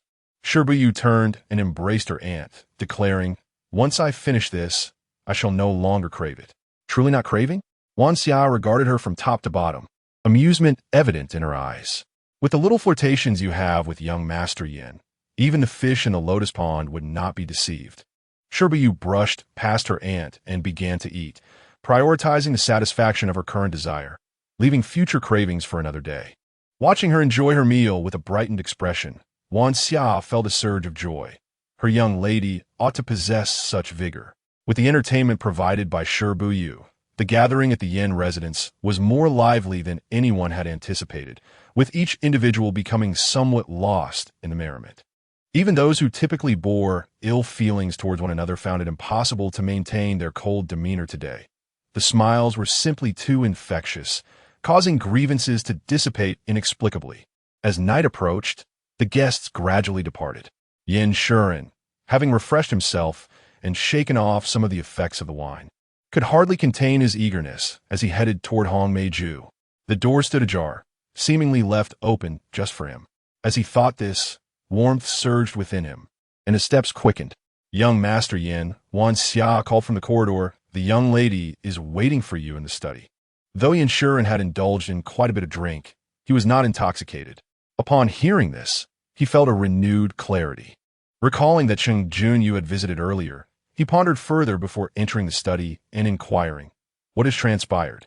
It's neither trivial nor significant, Shi Buyu replied. Having already tidied herself, her hair loosely braided and draping over her chest, she appeared particularly serene, devoid of her usual exuberance. She glanced at Yin Shuren. Have you not drank too much? Not intoxicated, Yin Shuren replied, taking a seat opposite her, his heart gradually growing heavy. Without further ado, Shi Buyu relayed the news about her brother G's return. Yin Shuren had not anticipated that what seemed a minor issue would turn out to be of such magnitude. What astonished him further was that Shi Yu's brother had directly gone to the Jiamu kingdom. He contemplated briefly, what can I do? Do you not have merchant caravans? I do 2 of them. Upon hearing this, Yin Shuren understood immediately and elaborated. Diyu has been trading with Jiamu kingdom for many years, and both caravans possess the necessary entry permits. Shi Buyu fixed her gaze upon him. Can you send a few capable individuals over there? I worry for Ji's safety. Certainly, Yin Shan readily agreed, stating, I have a shop in Chihui City. located in the open trade zone of the Jammu Kingdom, specifically designated for receiving goods from there. This is all above board. We can initially place a few people there. Where is Brother Gio currently in the Jammu Kingdom? He is presently in Hui, replied Shi Buyu, visibly relieved. You can place people there, and I will inform Brother Qi to notify him. He can manage the subsequent matters himself. We need individuals with superior skills, particularly those who can assist him in a critical moment. Yinshan nodded and returned to the topic of the alliance between the two nations if they unite. Dayo will not endure for long. However, there are still options. We could covertly reinforce Dayan Town. The Jammu Kingdom will undoubtedly struggle to cope. They will fail to seize the city, while the Damba Kingdom will continue to consume the spoils. Their alliance will not hold in the short term. Shi Buyu chuckled softly. But first, no one believes that the Jammu Kingdom will mobilize its forces, even if the emperor believes it and consents to dispatch troops. The spies from Jammu will have already relayed the information back. They only need to bolster their numbers beyond those of Dayo, and Dayo will still falter. Thus, we remain at an impasse. Noticing his silence, Shi Buyu propped her chin on her hand and inquired, "Do you not think this is not necessarily a bad thing for you? The more unstable the emperor's throne, the greater your opportunities. Should war break out, even if I were to ascend to that position, I would merely be a ruler of a fallen nation." Yinshan shook his head. Once the flames of war ignite, all lives will be as fragile as grass, including yours and mine. Under an overturned nest, how can there be intact eggs? Let us wait and see if any opportunities arise. Suddenly, Yinshan smiled. Not in a hurry? Shi Buyu returned the smile. Indeed, not in a hurry. Their spirits lifted with this exchange, and Shi Buyu remarked, that matter is still far off. You should worry about the Zhang family's daughter instead. Minister Zhang has many underlings, and at tomorrow's Lu Ming banquet, there will surely be someone acting as an intermediary. Have you devised a strategy to address this? I visited the teacher today, and he also reminded me of this. Yinshan hesitated before asking, may I borrow a scented pouch or handkerchief? Understanding his intent, Shi Buyu swiftly removed a purple hair tie from her braid and handed it to him. Tie this around your wrist. Any discerning, I will comprehend its significance. If someone pretends not to notice and insists on approaching, you can reveal it to them. This unexpected boon delighted Yinshan, who quickly accepted it with gratitude. I will also give you a handkerchief, Shi Buyu said as she rose to retrieve a clean one from the back cabinet, examining it with a smile. I prefer old things. They are comfortable to use, though the color may not be very bright. Yinshan felt his mind sharper than during his examination days and immediately remarked, doesn't this further signify my deep feelings? I cannot bear to replace a handkerchief that has grown old with use. That makes sense, Shi Buyu replied, handing it to him. No need to return it. Take it with you when you need it. Understood. Yinshan ran his fingers over the bougainvillea on the handkerchief and looked up. Thank you for today. As your fiancé, it is only fitting, she responded. A mere false fiancé, he could do so much for him. Yet his mother had yet to utter a single word. The corners of Yinshan's lips lifted slightly. If he were to fail in his examinations today, he would likely face her reprimand, whether directly or through Aunt Orchid. In that case, it was acceptable. Kindly keep your distance from the young lady of the Zhang family. Do not confront her directly. She will undoubtedly seek me out, and there is no need to intervene. Let her come. Shi Buyu remarked. Leave the subsequent matters to Qinghuan. Yinshan raised an eyebrow and inquired, do you believe she will make an appearance? When Qinghuan visited during the floating life gathering, she did not bring a paramour and was dressed in male attire. I was initially concerned about her potential actions, yet she merely observed you engaging in poetic exchanges with others, before quietly departing without causing any disturbance. Shi Buyu rested her chin on her hand, contemplating. Qinghuan appears whimsical, but at her core, she possesses a certain pride. If she holds you in esteem, she will not impose any difficulties upon you. Even she has never troubled you. Now, however, with the Zhang family's young lady entangled with you, I find it hard to believe she would tolerate such a situation. Should we confront the Minister Zhang, Qinghuan will not be at a disadvantage. Suddenly, Shi Buyu leaned on the table, laughing heartily. Before the siblings have even recognized each other, Qinghuan is already poised to assist you significantly. You must remember her contributions and speak of them often in the future. Yin Shan's emotions were rather intricate. Chapter 080. The host meditates on matrimony. The Lu Ming banquet, held on the day following the announcement of results, derives its name from the poem Lu Ming in the Book of Songs, Lesser Odes, marking a grand event after the autumn examinations, attended by scholars in their finest attire. Yin Shuren donned a nearly new gray-green round-collared robe, cinched at the waist with a decorative belt, the only striking detail being a hint of purple adorning his wrist. In contrast to those who flaunted their pristine garments, unfastening the buttons on their collars to display their best selves, he appeared rather conventional. Alas, his strikingly handsome visage rendered him an embodiment of refined elegance, standing there like a jade gentleman.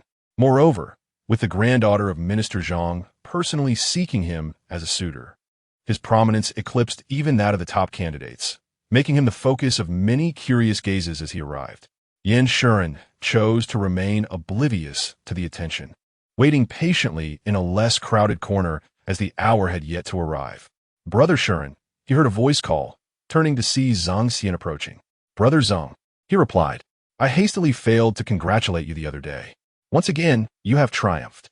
Zhang Xian's gaze held no malice, nor did it diminish in competitive spirit. He regarded Yin Shuren solely as a rival, dismissing all else. Such a demeanor delighted Yin Shuren in this moment. Aside from the top two, others are of comparable caliber. Brother Zhang Xiao's 7th place is on par with my 4th, hardly a victory. By your logic, does my 3rd place not equate to yours as well? Chimed in Wei Helian, the 3rd ranked, with a scowl. If we are equal, why have ranks at all?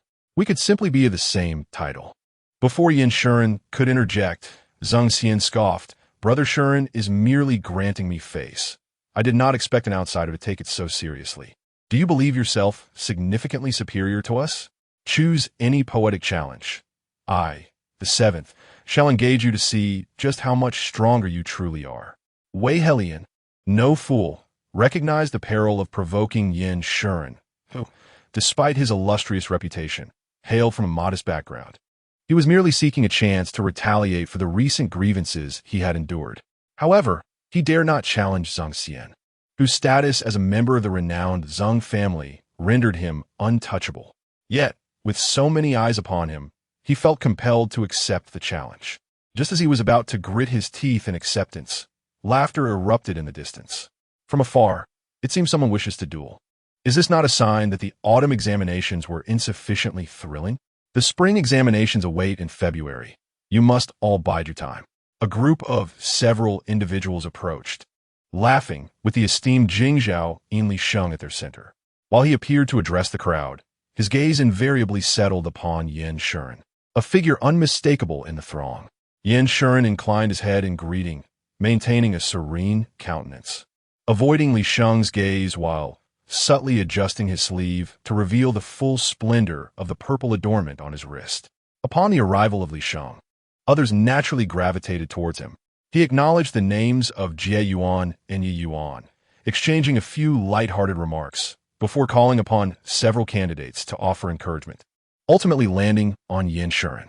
Yin Shuren stepped forward to pay his respects. The conspicuous armband on his wrist was impossible for Li Sheng to overlook, prompting him to rephrase his initial comment. "Among this year's candidates, you are the youngest, yet you possess the rare ability to focus on your studies. Truly commendable." Yin Shuren humbly replied, "It is only natural for a scholar to pursue knowledge. The praise from the seatmaster is unwarranted." Li Sheng glanced at the armband once more, jestingly adding, "I have heard that you nearly faced an unwanted marriage proposal. As your seatmaster, might I play matchmaker for you?" Yin Shuren chuckled wryly, shaking his head repeatedly. "It is precisely due to this matter that my fiancée is filled with anxiety. To reassure her, I have not only worn the armband she gifted me, but also brought along this well-worn handkerchief. We have been betrothed since childhood, and over the years, we have developed mutual affection.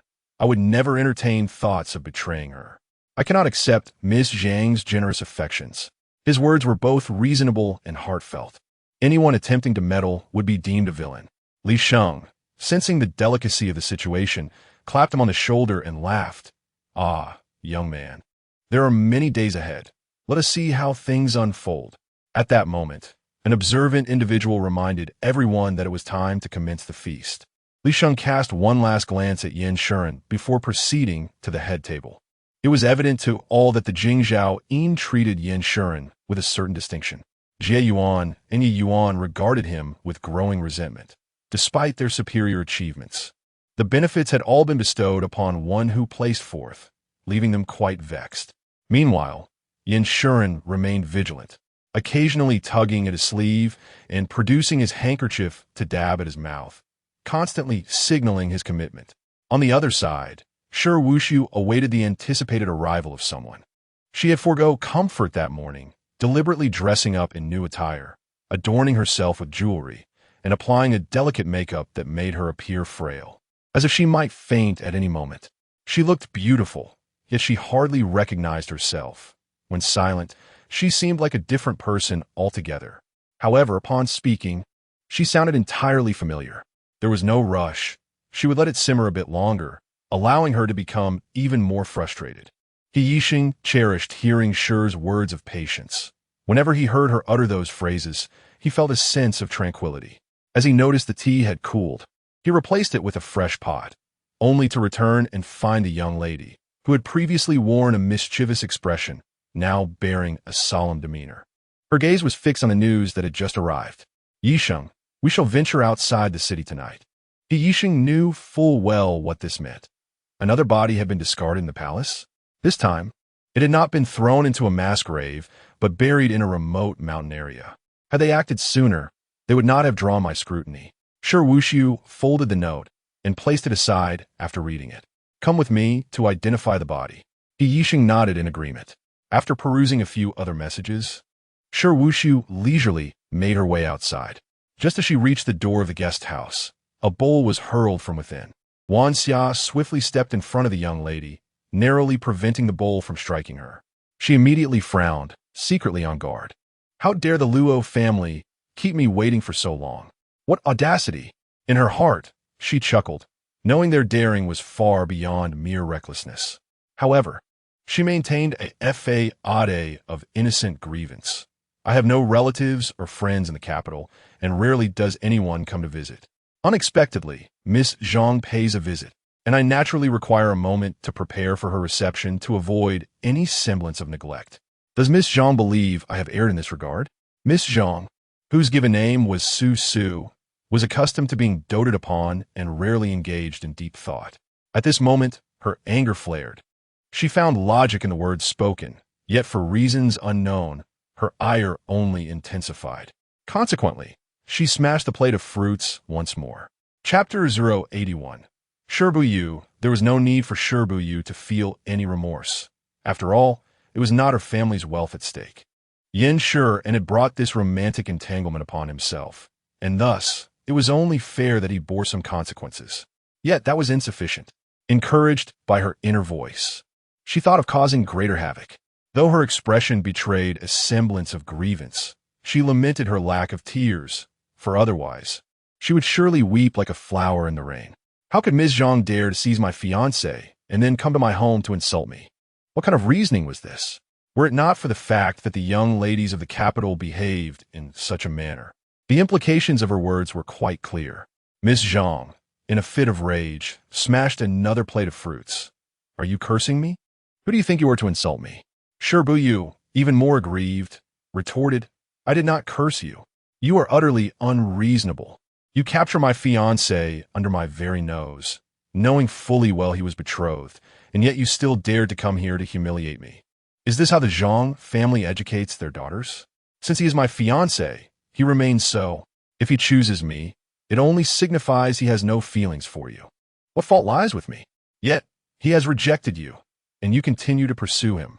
And now, you have come to confront me." With her arms crossed and chin held high, Miss Zhang replied defiantly, "And what of it? I have finally found a man as talented and attractive as Shuren, who is of a suitable age. Naturally, I shall do everything in my power to claim him as my own. If you wish to insult me, go ahead. This man is already mine. I fear not in revealing that by any means necessary, I will achieve my desires. You would do well to depart voluntarily. I can offer you gold, jewels, and estates. I desire nothing. Shi Buyu, leaning precariously on the armrest of her chair, exclaimed, My cousin is already a scholar, and with one more step, he will become a jinshi. He will undoubtedly achieve great success, and in the future, he will provide for me. Miss Zhang, my cousin would never look upon you with favor. Why must you demean yourself and become a laughingstock in the eyes of others? To have attempted to snatch a husband, and yet fail would be the greatest joke of all. Miss Zhang, seeing Shi Buyu's stubbornness, could no longer contain her temper, interrupted, Luo, you are truly ungrateful. Shi Buyu clutched her chest. Are you truly threatening to kill me here? I would rather perish than concede my cousin to you. Even Miss Zhang, lacking common sense, understood that she could not simply invade another's home to commit such an act. Though her grandfather might protect her, her life would be ruined. In a fit of rage, she smashed everything within reach, refusing a toast only to receive a punishment drink. Luo, you shall not regret this. Even if you threaten me, I shall never relinquish my cousin to you. Shi Buyu, appearing delicate and on the verge of tears, implored Miss Zhang, what manner of man do you not have? Why must you insist on vying for my cousin? Sure, and is exceptional in every way. Only he is worthy of me. Shi Buyu finally succumbed, collapsing against her aunt's chest, her eyes fluttering shut as if the weight of the world had finally overwhelmed her. Miss, Wan Xia cried out in unison. Yanzhe, quickly send for a doctor. Yanzhe pinched himself sharply and called out, Hurry, fetch the doctor.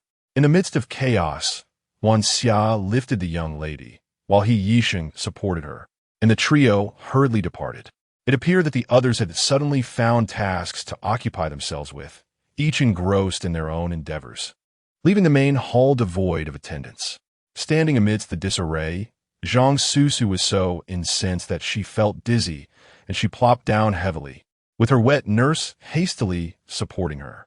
How dare they treat me this way? How dare they? Once I assume the role of mistress here, I shall see them all sold off, not a single one spared. The master may have reached such heights, but the servants who have lingered by her side for years cannot be much better. The wet nurse, having entered without even a sip of water to quench her thirst, was equally enraged. Unlike others who were coddled and pampered, she urged, My lady, you must not show leniency. If such servants are not disciplined, they will surely tread upon the mistress's head. Indeed, Zhang Susu sneered, I shall stand my ground against them. I absolutely must become the mistress of this household. Just wait and see. Meanwhile, Shi Buyu leaned against the goo, laughing uncontrollably. What a pity I lack tears. It would make me seem even more pitiable. Yisheng, did you see? She came here and accomplished nothing. Only got herself worked up. Ha ha ha. Yisheng's lips curled into a slight smile, steadying his hand to prevent her from tilting over due to her laughter. The doctor has arrived, just in time, as I feel quite weak today. Wan Xia playfully gave her a light slap on the backside, marveling at how someone could be so lively despite the tumult of daily life. The arrival of the doctor was merely the first step. Upon seeing the tonic prescribed for revitalizing her energy and blood, Shi Buyu asked for Luo Qing to be summoned.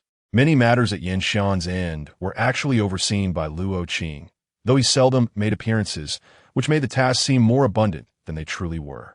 Having failed to capture a husband for the Zhang family daughter, the news of Yanxian's fiancé being humiliated to the point of fainting must spread far and wide. The number of people aware of the attempt to capture a husband should match those who learn of her humiliation. The more it circulates, the better. Shi Buyu scoffed. Even if it was all an act, she had indeed been wronged, and she would not let this injustice go unpunished, but would repay it tenfold. Luo Qing, being favored by Yanxian, was certainly no ordinary person. Thus, when Yanxian emerged from the looming banquet, rumors about him gained new momentum. Upon hearing that his fiancée had fainted, he promptly declined other invitations, his face etched with concern as he galloped home, solidifying the whispers of his mutual affection with his fiancée. Upon returning home, Yanxian hastened to the entrance of Hongmei residence, and as he listened to the laughter coming from within, a smile unconsciously spread across his face. He knew full well that Miss Shi could not possibly be fainted by anger, it was others who would fall victim to her wrath. Yet, despite this understanding, he couldn't help but feel an urge to rush home and check, just in case she truly had been wronged. Now, he felt a genuine sense of relief. Qing Shan emerged with a bucket in hand and promptly bowed, "Young master." The voices inside perked up, calling out, "Yin Xian, you're back." The elevated tone of their voices was delightfully uplifting. As he crossed the courtyard, he spotted Miss Shi leaning against the railing of the corridor. Watching Yin Zhe and his companions catch fish, her spirit seemingly brighter than usual, showing no signs of having been bullied.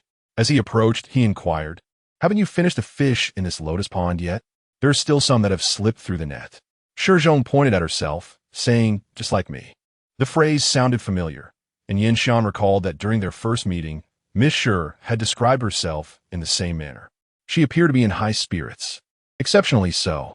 Shi Zhong's laughter caused her eyes to narrow in delight as she amusingly portrayed a dialogue between herself and Zhang Susu, expertly switching between the two characters. Not only did Yin Shan find it amusing, but even the others who had witnessed the performance were also thoroughly entertained.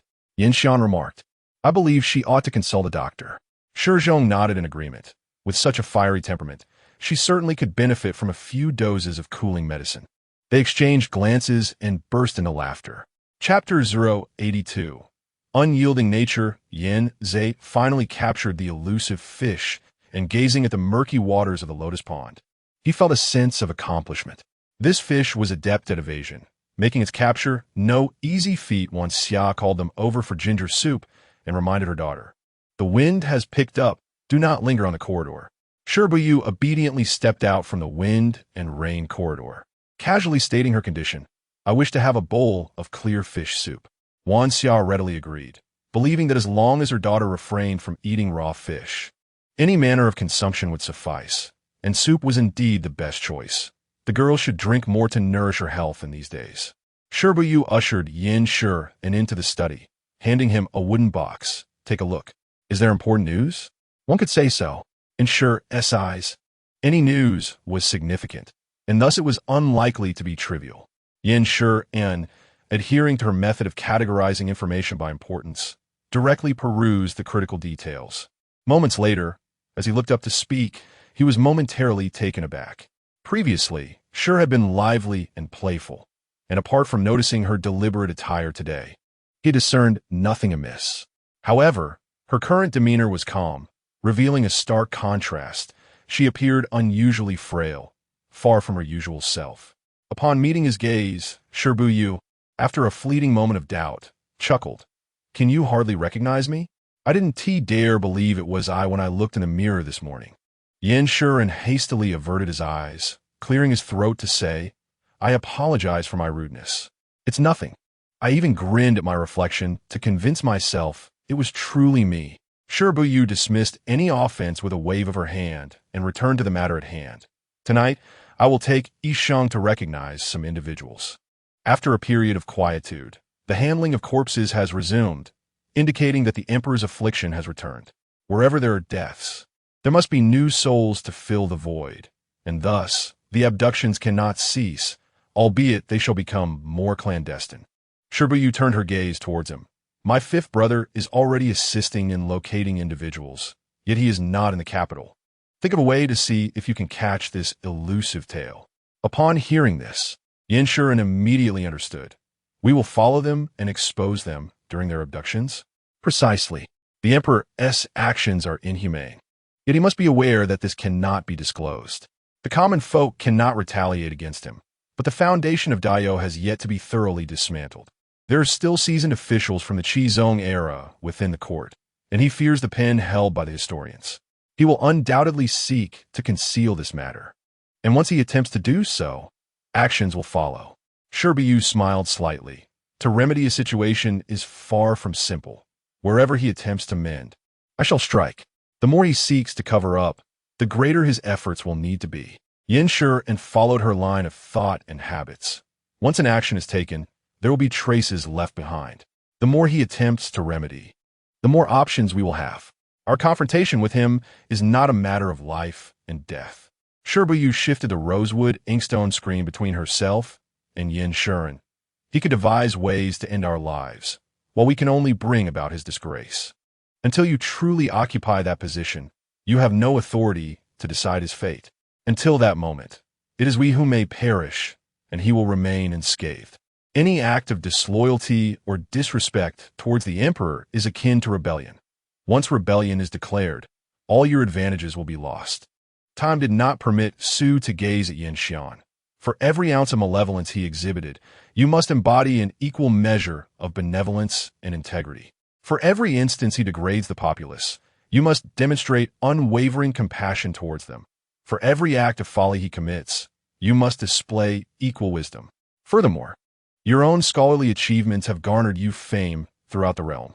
Once your true identity is uncovered, and with the emperor burdened by the guilt of fratricide, many will surely gravitate towards you, who would not covet the merits of a dragon's ascent. Yanxian lowered his head with a smile. Your words ignite the fervor within me. With him in the forefront, you are destined to tread the path of benevolence. Thus you must seize power through this very means. Su lifted his gaze towards several sheets of rice paper. If you reckon internal strife of Dayo, then external threats must not simultaneously arise. An alliance between the kingdom of Danba and the kingdom of Zhemu must be prevented. Do you possess a solution? Is it not merely evidence that is required? I could provide him a cornucopia with a mere flick of my wrist. Su chuckled softly. There is no rush. Once there is movement, my ninth brother will send me a letter, and I shall adapt accordingly. You mentioned yesterday that the court would not believe. Su effortlessly articulated a resolution. The kingdom of Danba surely has spies within Dayo, and likewise, Dayo must have agents in Danba. At that juncture, we shall devise a method to relay the information to our spies. As for how to ensure reinforcements surpass those from Danba, we shall see then. It is not an insurmountable dilemma. Yanxian laughed. So yesterday, you were simply disinclined to exert yourself. Su flashed a disingenuous smile, refraining from admitting that her mood was poor the previous day, rendering her apathetic to such matters. Yet who could have anticipated that upon awakening, these issues would still await her attention? Following the autumn examinations, banquets in the capital will abound. You should make an effort to present yourself before the esteemed elders and earn their favor. The collection of fleeting lives can continue, and let those under your command strive to propagate your name beyond the capital. The farther, the better. Yanxian nodded, feeling considerably more at ease now that someone had provided him with a clear direction. Tonight, I shall accompany you. Let's go, then. As long as we step outside, the provisions in Su's small pouch will be plentiful. This time, she brought candied fruits from a renowned shop in the capital, which lived up to its reputation for being superior in taste.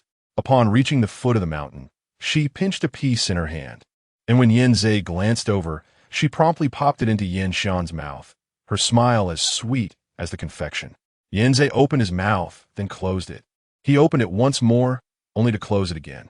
Observing the young lady's silent laughter as she clutched her legs, he turned away, preferring not to witness the scene. Wanxia lightly tapped the girl's forehead. Had Yin managed to overlook her provocations just once, she would not have felt compelled to tease him. During the day, someone had come early to scout the route, following him from another direction, and then descending from above to avoid leaving excessive traces on the mountain path. Yanzhe, accompanied by several subordinates, began to dig, both covering their mouths and noses as they approached the mats that enveloped 6 corpses. They were buried not deeply and with remarkable carelessness, one atop the other. With the aid of a torch, He Yixing stepped forward to identify the bodies. One by one, despite their faces being marred, he still recognized them. For men and 2 women, one unfamiliar face, while the other 5 he had encountered before. The person who appeared calm had a slight tremor in his voice. With an unreserved grip, Shi Buyu seized his clenched hand and addressed Yanxian. Examine his body to see if it resembles what we observed previously. Egu, you shall take a look. Wanxia guided her to step back before proceeding. Yanxian cast a glance at their intertwined hands and followed Egu forward.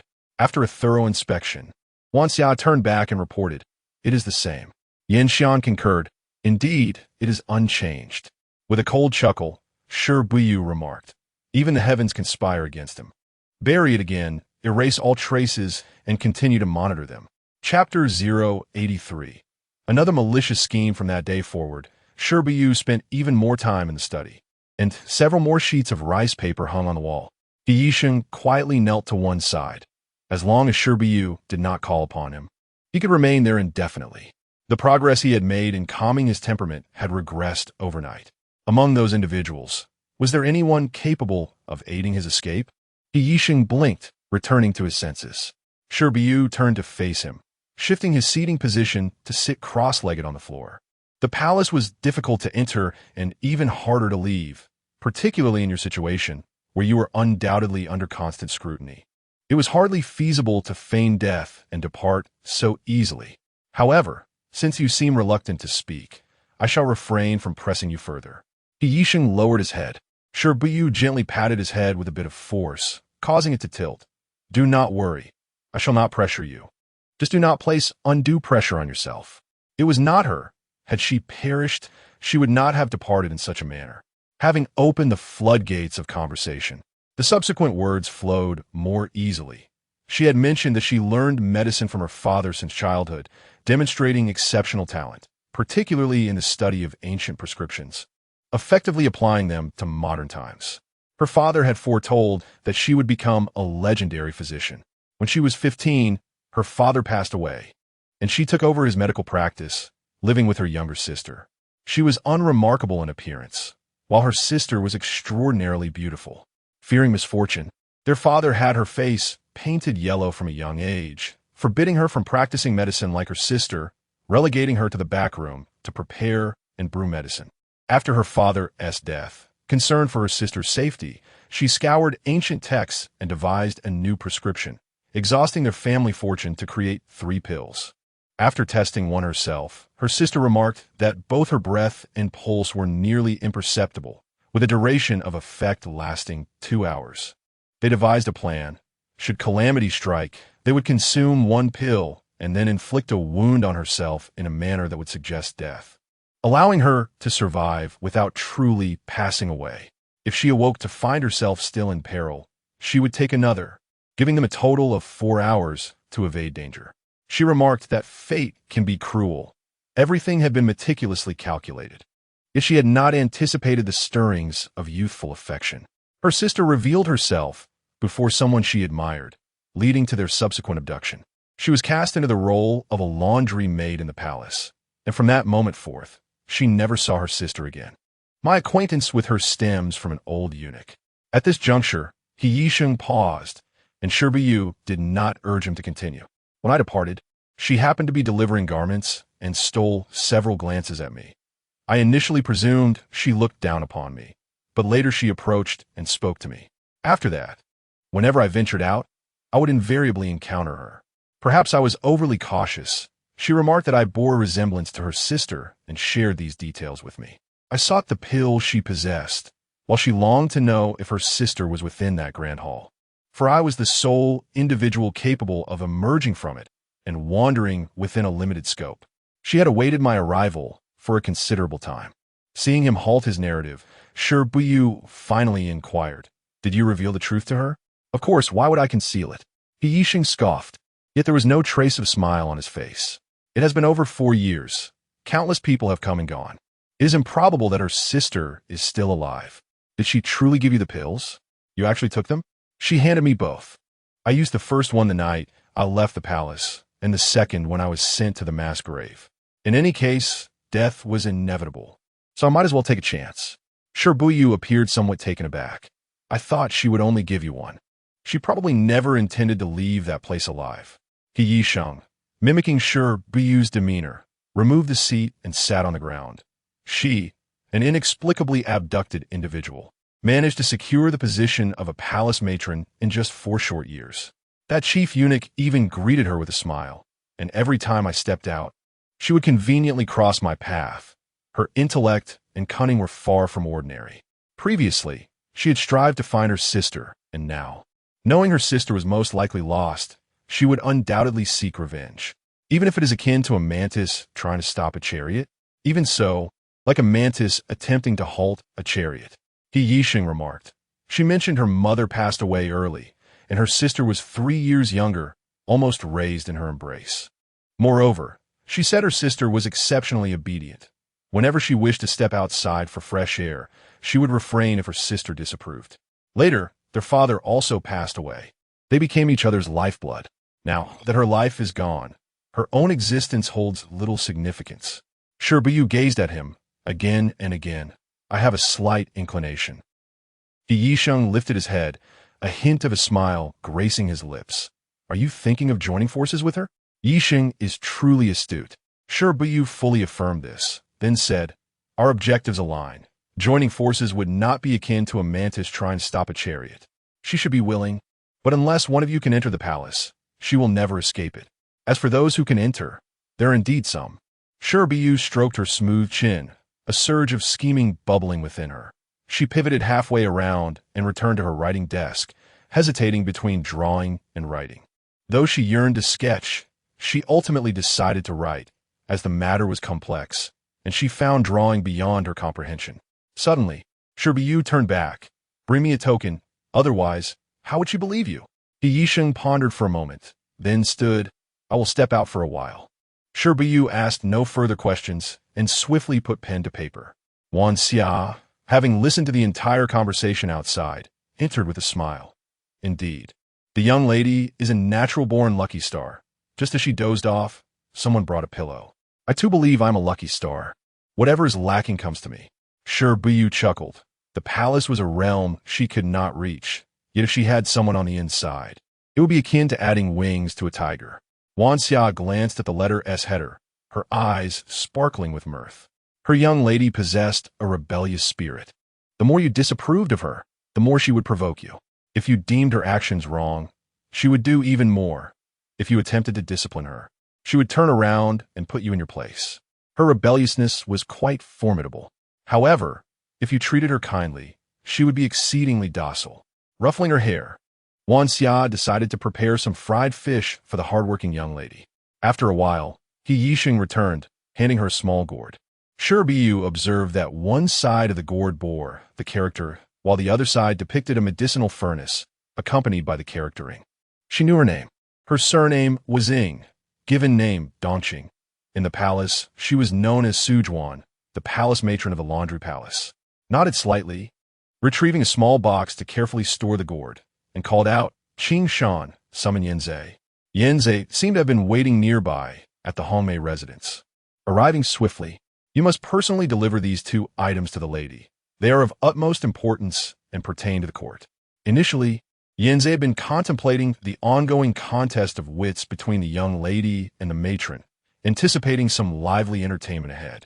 However, upon hearing that the matter was related to the court, all his previous thoughts dissipated entirely, prompting him to hasten and undertake this errand himself.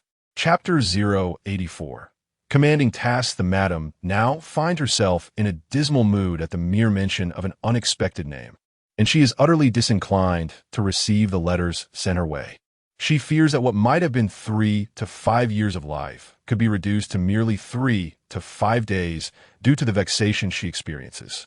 When Yanzei mentions matters concerning the court, asserting their utmost importance, she scoffs disdainfully, questioning whether he truly considers himself a strategist. Yanzei, she retorts, have you forgotten who your true master is? Once under the madam's tutelage, Yanzei had always held a genuine trepidation towards her. However, since Miss Shi's arrival, that trepidation has diminished considerably, akin to bamboo shoots emerging after a rainstorm, leaving only remnants behind. Encouraged by the madam's remarks, he musters his courage and replies, I would never dare to forget. I wonder if the madam is aware of the grand reputation the young master currently holds. Miss Shi remarked that the greater his renown grows, the more formidable he becomes, rendering it impossible for the emperor to crush him as one would an ant. Should the emperor act without reservations, the young master would not be a mere adversary, and if the emperor resorts to schemes against him, there will always be a way to counteract them. We, the lesser folk, can hardly fathom such complexities, yet it seems to me that she is genuinely strategizing for the young master. Yanzei, gritting his teeth, kneels and implores, please, madam, prioritize the grand endeavor. At the mention of this undertaking, the madam falls silent, having endured 2 decades of suffering for this singular purpose. Yet how could she trust a mere girl of 18 to assume the role of strategist? Her gaze lingers on the envelope for a considerable time before she finally lifts it to open. Taking a deep breath as she extracts the letter, she is taken aback to find that the contents are entirely serious in nature.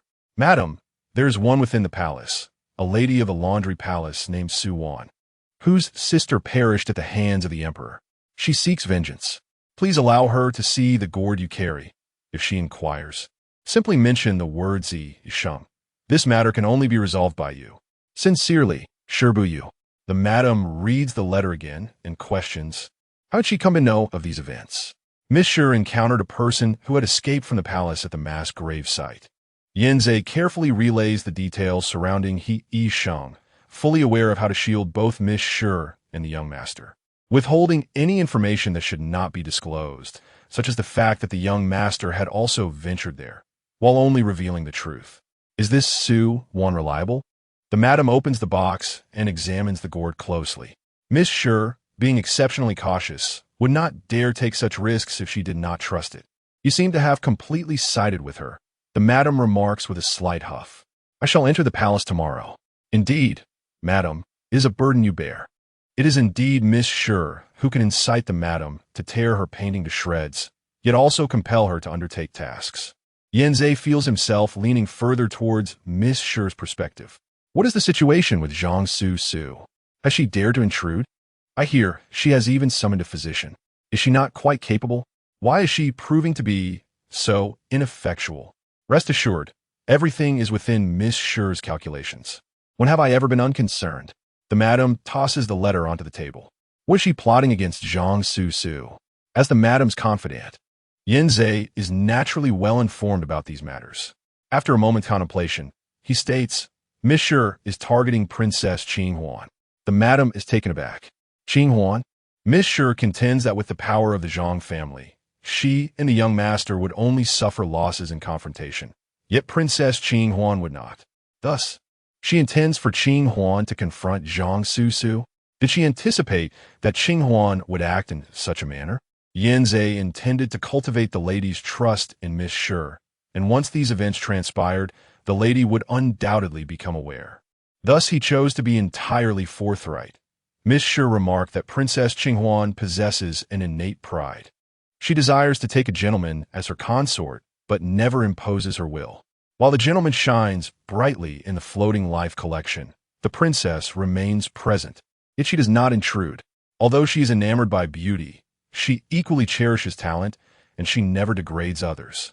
Yet, the one she refrains from belittling, Zhang Su, seeks to belittle, and Miss Shi claimed that with her temperament, she could hardly endure it. The lady understands Qinghuan's nature far better than they do. Her pride is not merely superficial, but rather an extreme form of aloofness. Shi Buyu, who has only just begun to comprehend her, has adeptly placed her in the most suitable position. In the presence of Qinghuan, Zhang Su can only suffer losses. Even Zhang Shuji's high status holds no weight. The emperor aims to use Qinghuan to demonstrate his benevolence towards his brother's daughter. The pursuit of men is merely a romantic affair, which he certainly intends to indulge. The lady found herself gnashing her teeth. Indeed, Shi Buyu possesses a modicum of wisdom. After sending Yanzhe away, the lady turned to Lan Hua and declared, I simply do not like her. You may not like her, yet you must still adhere to her suggestions, Aunt Lan Hua remarked. Harboring a degree of admiration for Miss Shi, though her words conveyed, you need not force yourself. Ultimately, everything is for the gentleman's sake. If not for him, why should I endure such fatigue? The lady's smile was devoid of warmth, yet he grows increasingly disobedient. Does he not consider that I am the person closest to him in this world? Would I truly wish him harm? Lan Hua gently assisted her mistress to sit at the edge of the bed and softly stated, The gentleman is dutiful. He will come to understand. I see that his thoughts are entirely consumed by that Shi Buyu, oblivious to me. It has been several days since he achieved success in the imperial examinations, yet he has not personally come to share the joy with me. The lady scoffed. In his heart, there is no longer a place for me, his mother. Lan Hua felt a pang of sympathy for her mistress, but found herself at a loss for words. Upon receiving the news, she had advised that such joyful occasions ought to be celebrated, Even if she were to represent her mistress, it would suffice. However, the lady insisted on waiting for the gentleman to come personally to convey the good news, which, of course, would never come to fruition. Meanwhile, the gentleman's gatherings were entirely orchestrated by Miss Shi in her capacity as fiancée. Over the past few days, she could hardly suppress her thoughts. It was no wonder that the gentleman harbored feelings for Miss Shi, as she would naturally gravitate towards someone who genuinely considered her. On the other hand, Shi Buyu, having received a response from Yin Zhe, chose to disregard further matters, whether it was the lady or the young lady in Dongqing. Both were clever enough to understand how to navigate without endangering themselves. She had received a letter from her fifth elder brother, Yin Xian, reeking of wine upon returning from the Floating Life collection, learned the contents of the letter from Yin Zhe, and promptly cleaned up before heading to the Hongmei courtyard, foregoing Shi Buyu's request for an invitation. She handed over the letter. Yin Xian had initially come for matters concerning the palace, but soon set those concerns aside. Upon reading the letter, his brow furrowed with urgency. In just Yinshi County alone, nearly 20 young men and women have gone missing within the past 2 years. How many might that be across the entirety of Daiyou? It cannot be limited to just 20. Shi Buyu shook her head. Yinshi County is in close proximity to the capital. My brother, wary of drawing attention, dared not make a grand inquiry, and he has sent his own people to investigate discreetly.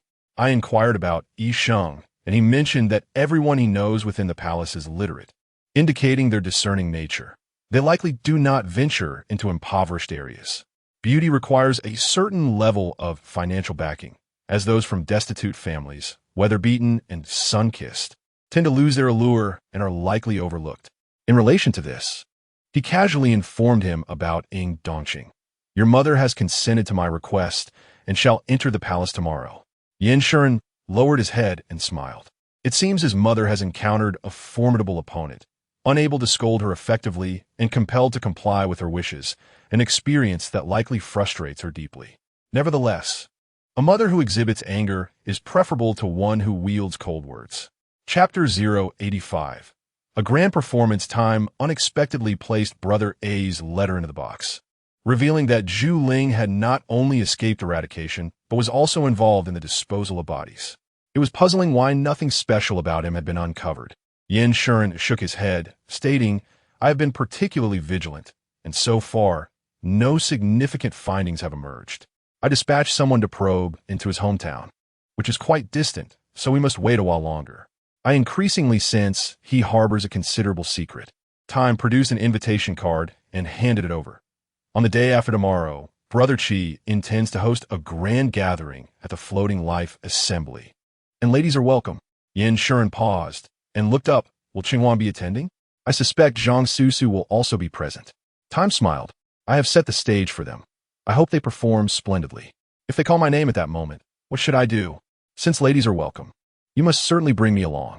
I might faint at any moment, given my frail condition. Time propped her chin on her hand and winked at him. How could I miss such merriment? Yin Shuren reminded her, you are also a part of the festivity. Wrong. It will be livelier with my presence, she retorted. Anticipating the event, she adorned herself with a delicate appearance, leaving her aunt, who preferred to tend to the carriage downstairs, and softly followed Yin Shuren into the Floating Life Assembly. This marked her first time entering her domain so openly. Chi-Chi, casting her gaze over, subtly blinked. Time, feigning fragility, trailed behind Yin Shuren, ascending to the second floor amidst the attention of the crowd, and seated herself at an unoccupied table. Yin Shuren regarded her with admiration, finding this new iteration of Miss Shi exceedingly refreshing. However, to onlookers, his demeanor appeared deeply affectionate. His gaze and expression rendered the malicious speculations of his coyness unfounded. Time leaned closer and whispered, Brother Qi mentioned he has invited an exceptionally skilled chef who specializes in appetizers. Could you arrange for some to be sent over? Yin Shuren similarly leaned in and replied softly, I have visited here numerous times without paying attention to the offerings. I will inquire about options like fish bites. Time's eyes sparkled with excitement as she nodded eagerly. Yin Shuren did not summon anyone, but instead rose to discreetly make inquiries. After a short while, he returned and continued whispering to Time. There are no fish bites, but there are fish bones, reputed to be a specialty of the Floating Life Assembly. I have ordered some other delicacies as well. If they are delectable, we shall order more. Excellent, Time responded, though she found herself at a loss for words. In an effort to cultivate the appearance of a particularly close relationship with her fiancé, she knew that Zhang Susu's intention to disrupt them was particularly malicious. Yet she remained undeterred and sought conversation. Do you know these people? I have encountered most of them. Some I have a rapport with, while others are unfamiliar. Yin Shuren replied, casting a sweeping glance. Those who met his gaze either greeted him with a nod or swiftly averted their eyes. It was evident who had connections and who did not. The gathering at the Floating Life Assembly would undoubtedly involve literary contests. Remember to stand out. Do not conceal your talents. The more formidable you are, the more enticing you become to others. Yin Shuren regarded her, finding his thoughts difficult to articulate. In an unexpected moment, Shi Buyu beamed at him, and given her proximity, it appeared to onlookers as though they were intimately close, leading everyone to believe in the authenticity of their affection. After all, one's gaze cannot lie. Yin Xian's eyes seemed to be affixed to the face of his fiancée. Upon arriving, Zhang Susu heard that Yin Xian was present and, without waiting for the rest of the message about him bringing female companions, eagerly ascended to the second floor, only to be met with a scene brimming with affection. Enraged, she immediately lashed out with a whip. Yin Xian barely managed to shield Miss Shi behind him, while Yin Zhe, quick on his feet, stepped in front of the young master to absorb the blow. The air in the entire second floor grew tense, as if a pin drop could be heard. Shi Buyu struggled to maintain her delicate composure, discreetly pushing past Yin Xian to assess Yin Ze's injury. Fortunately, with the weather turning cold, Yin Ze was bundled up, experiencing pain but likely uninjured, only displaying a slight red mark on his neck. Yin Ze softly reassured, "Miss, I am fine." Yin Xian's expression hardened. "Miss Zhang, this is not the Zhang residence. It is not a place for your unruly behavior." Undeterred, Zhang Susu raised her hand to strike again, only to be restrained by those who had followed her, offering a conciliatory smile. "My sister is impulsive. She cannot bear to see her beloved show kindness to another. Please, young Master Xian, show her some understanding." This was Zhang Laji, the second son of the Zhang family, and his words were utterly shameless. Yin Xian felt a surge of anger, but knew she could not confront the Zhang family directly. However, she was unwilling to endure any longer, as that lash had been aimed at Miss Shi. Before she could speak, someone beside her interjected, "What the young master means is, if I were to be harmed by your sister today, I would simply have to accept it. Yet my cousin must also empathize with her for the effort it took to wield that whip." This retort was equally sharp, not lacking in eloquence compared to Zhang Leji's remarks. Zhang Leji was taken aback by the unexpected response, his expression momentarily faltering as he glanced at his sister, who appeared delicate and on the verge of fainting. Yet her demeanor, though cool, resonated with strength. Such a person could not possibly possess a feeble character. He instructed those around him to keep an eye on his sister and stepped forward, bowing slightly. "Indeed, my sister has acted impulsively. She has a simple heart, fixated solely on the one she admires, and it was wrong of her to disturb you. Just because she is enamored with my fiancé, does that grant her the right to insult and humiliate me, or to lash out at me?" Shi Buyu clutched her chest, appearing frail enough to collapse at any moment. Yet her words were anything but soft. She even suggested offering me gold and silver, urging me to leave gracefully. "My origins are humble, far beneath Miss Zhang's stature, yet I possess a sense of dignity and pride. I would never stoop to accept ill-gotten gains, nor allow anyone to belittle the bond between my cousin and me." Shi Buyu turned her gaze towards Zhang Susu, who was being held back from speaking, deliberately provoking her. "Miss Zhang, you admire the accomplished young Master Xian, believing that such a talented and handsome man is worthy of you. But do you know the hardships he endures? Are you aware of how diligently he studies? Even after achieving his success, he continues to read late into the night, tirelessly penning his thoughts. I have advised him to take a break. Yet he insists that this is merely the beginning, and there is no time for rest." With a change in tone, Shi Buyu continued, He has lived his life with integrity and clarity, deserving of respect from all.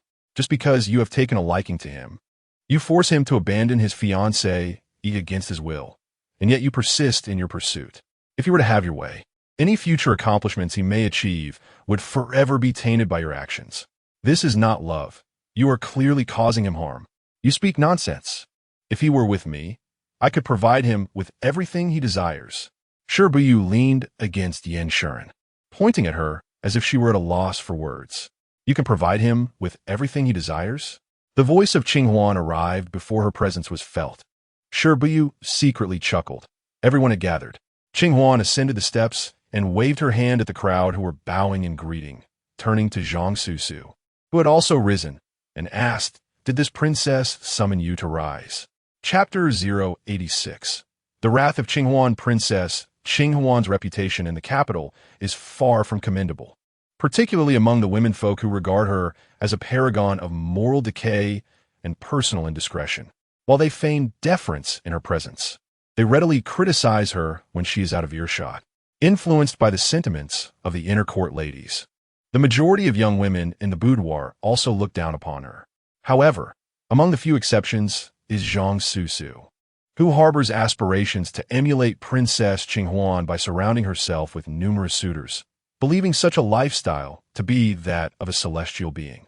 Though the Zhang family indulges her, they share the same disapproving stance as others regarding this matter. Upon discovering her admiration for the princess, they have taken precautions to prevent her from associating with Qing Huan, resulting in years of only hearing her name without ever encountering her. To her surprise, the opportunity to meet has finally arrived, but before she could utter a word, she found herself punished, kneeling as her younger brother pulled her down, gazing at the princess with a bewildered expression. Qing Huan settled into the large chair brought by the palace maids, reclining against the armrest with her legs crossed, and smiled at Zhang Susu. "What? Does this princess not merit your kneeling?"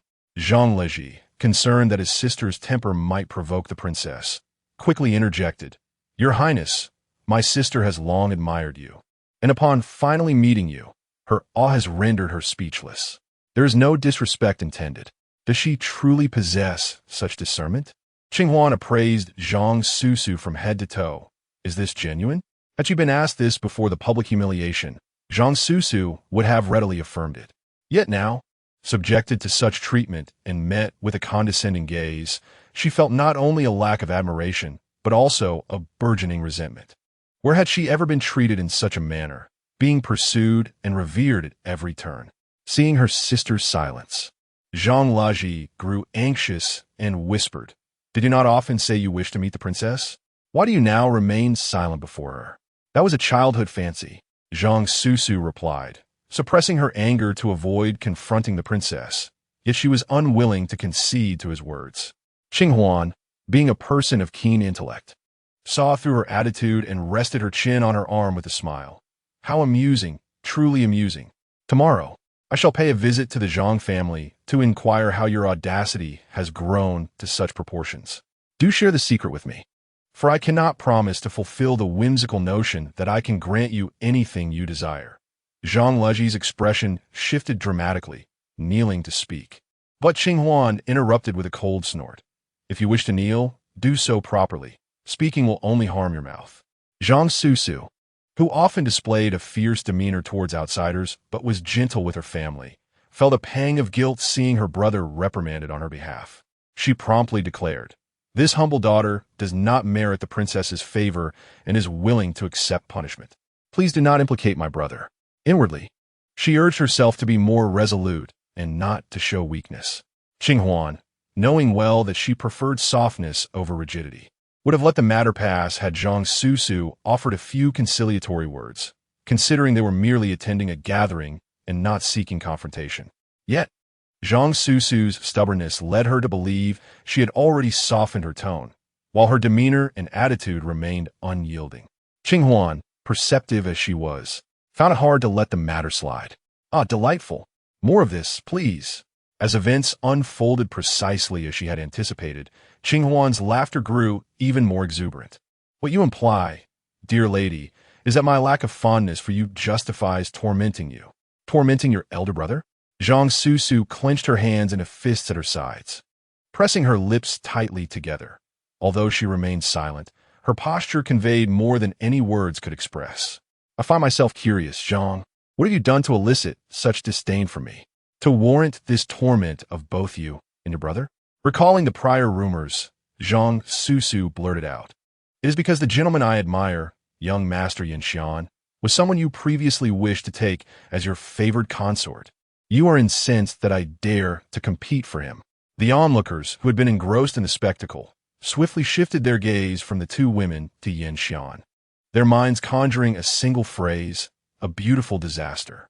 Yin Xian maintained his composure, merely guiding Miss Shi, who approached him with evident unease, behind him to shield her from scrutiny.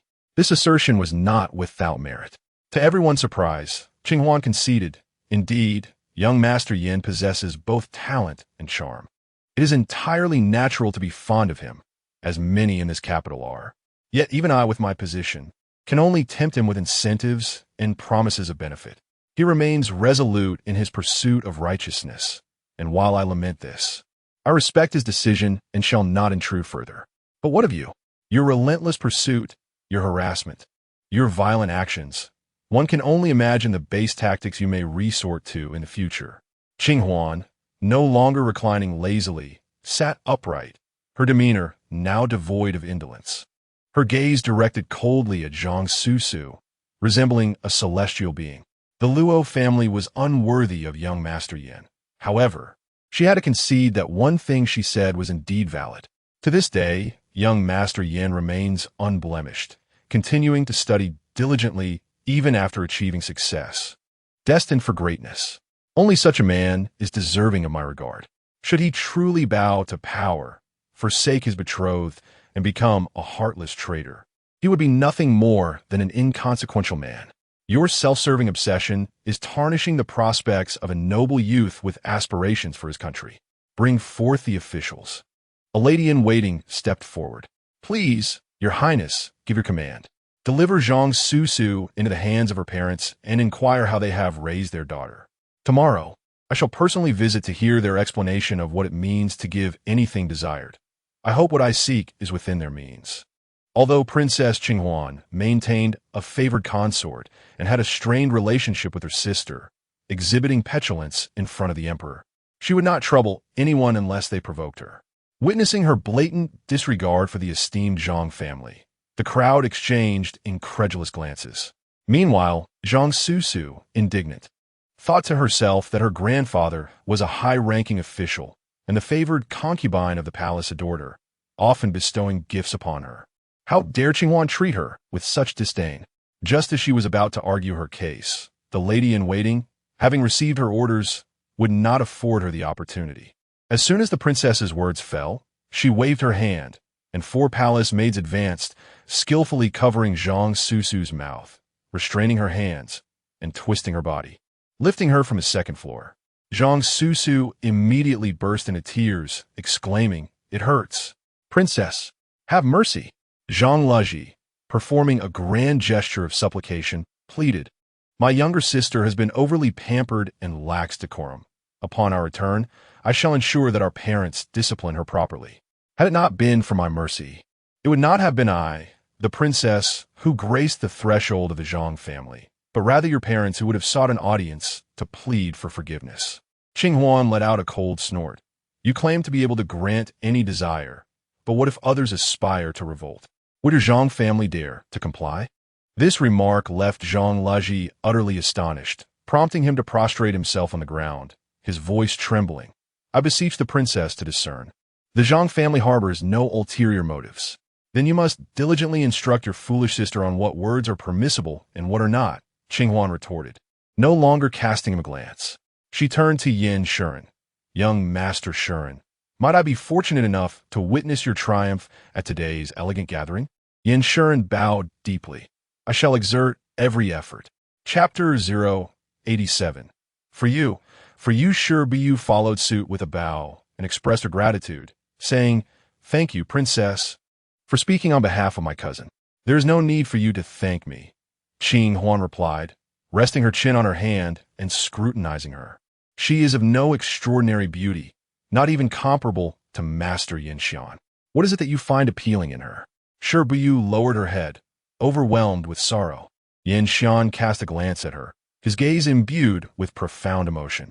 Perhaps it is because, regardless of my fortunes, whether I find myself in despair or in triumph, her eyes remain unwavering when they meet mine. It is also because, in her presence, I feel a sense of tranquility. Whatever she does seems to be for my benefit. Such trust one naturally bestow upon her, a sentiment I cannot extend to others. How beautifully articulated, Shi Buyu mused, nearly convinced by his words. The others understood perfectly. Qing Huan masked her inner confusion with jest. Her gaze toward Shi Buyu, now tinged with admiration.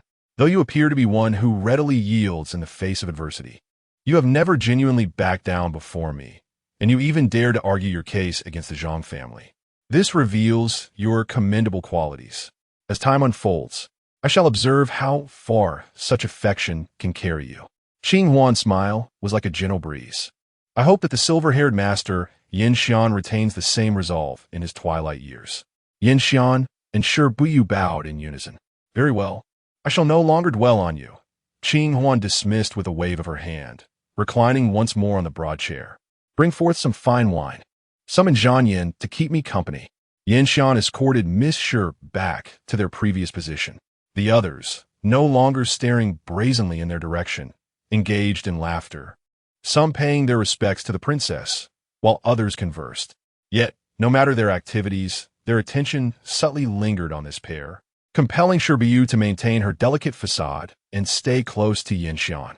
She felt no discomfort in this, finding it just the right moment to converse.